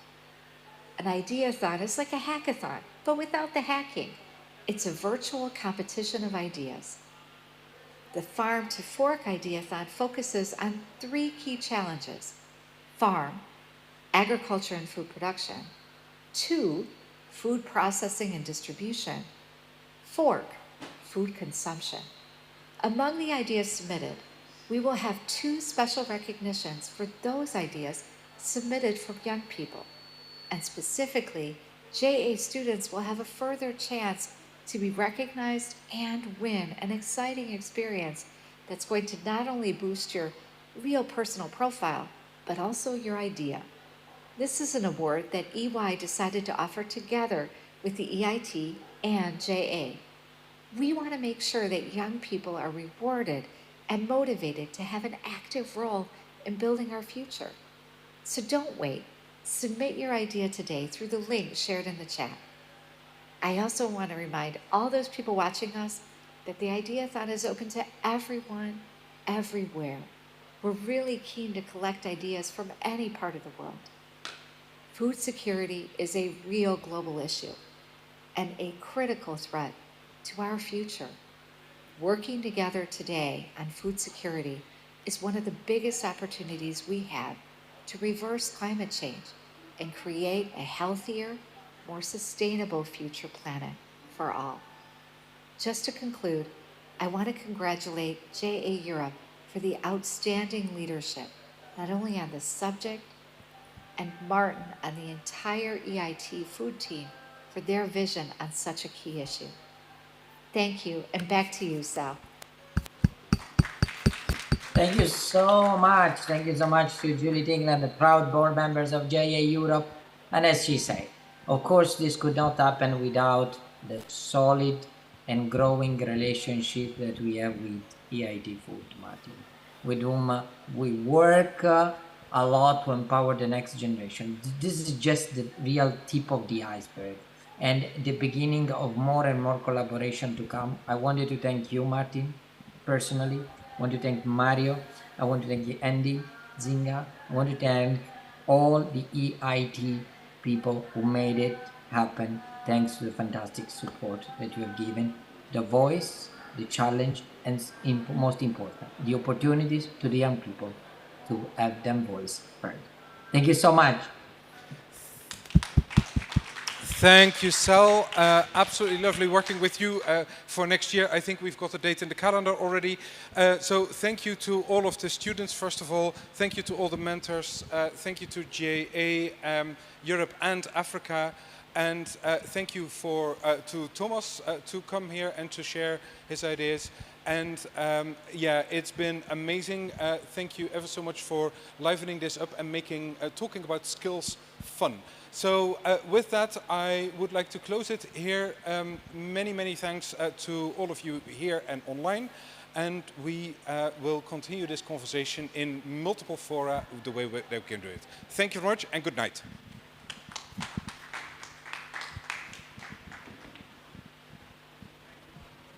What would you like me to do with that one? Thank you. Well done. Hi, Mark. Let me go. I've been assisting Alessandro Cataldo. I did, the first round of shortlists. Right. Okay.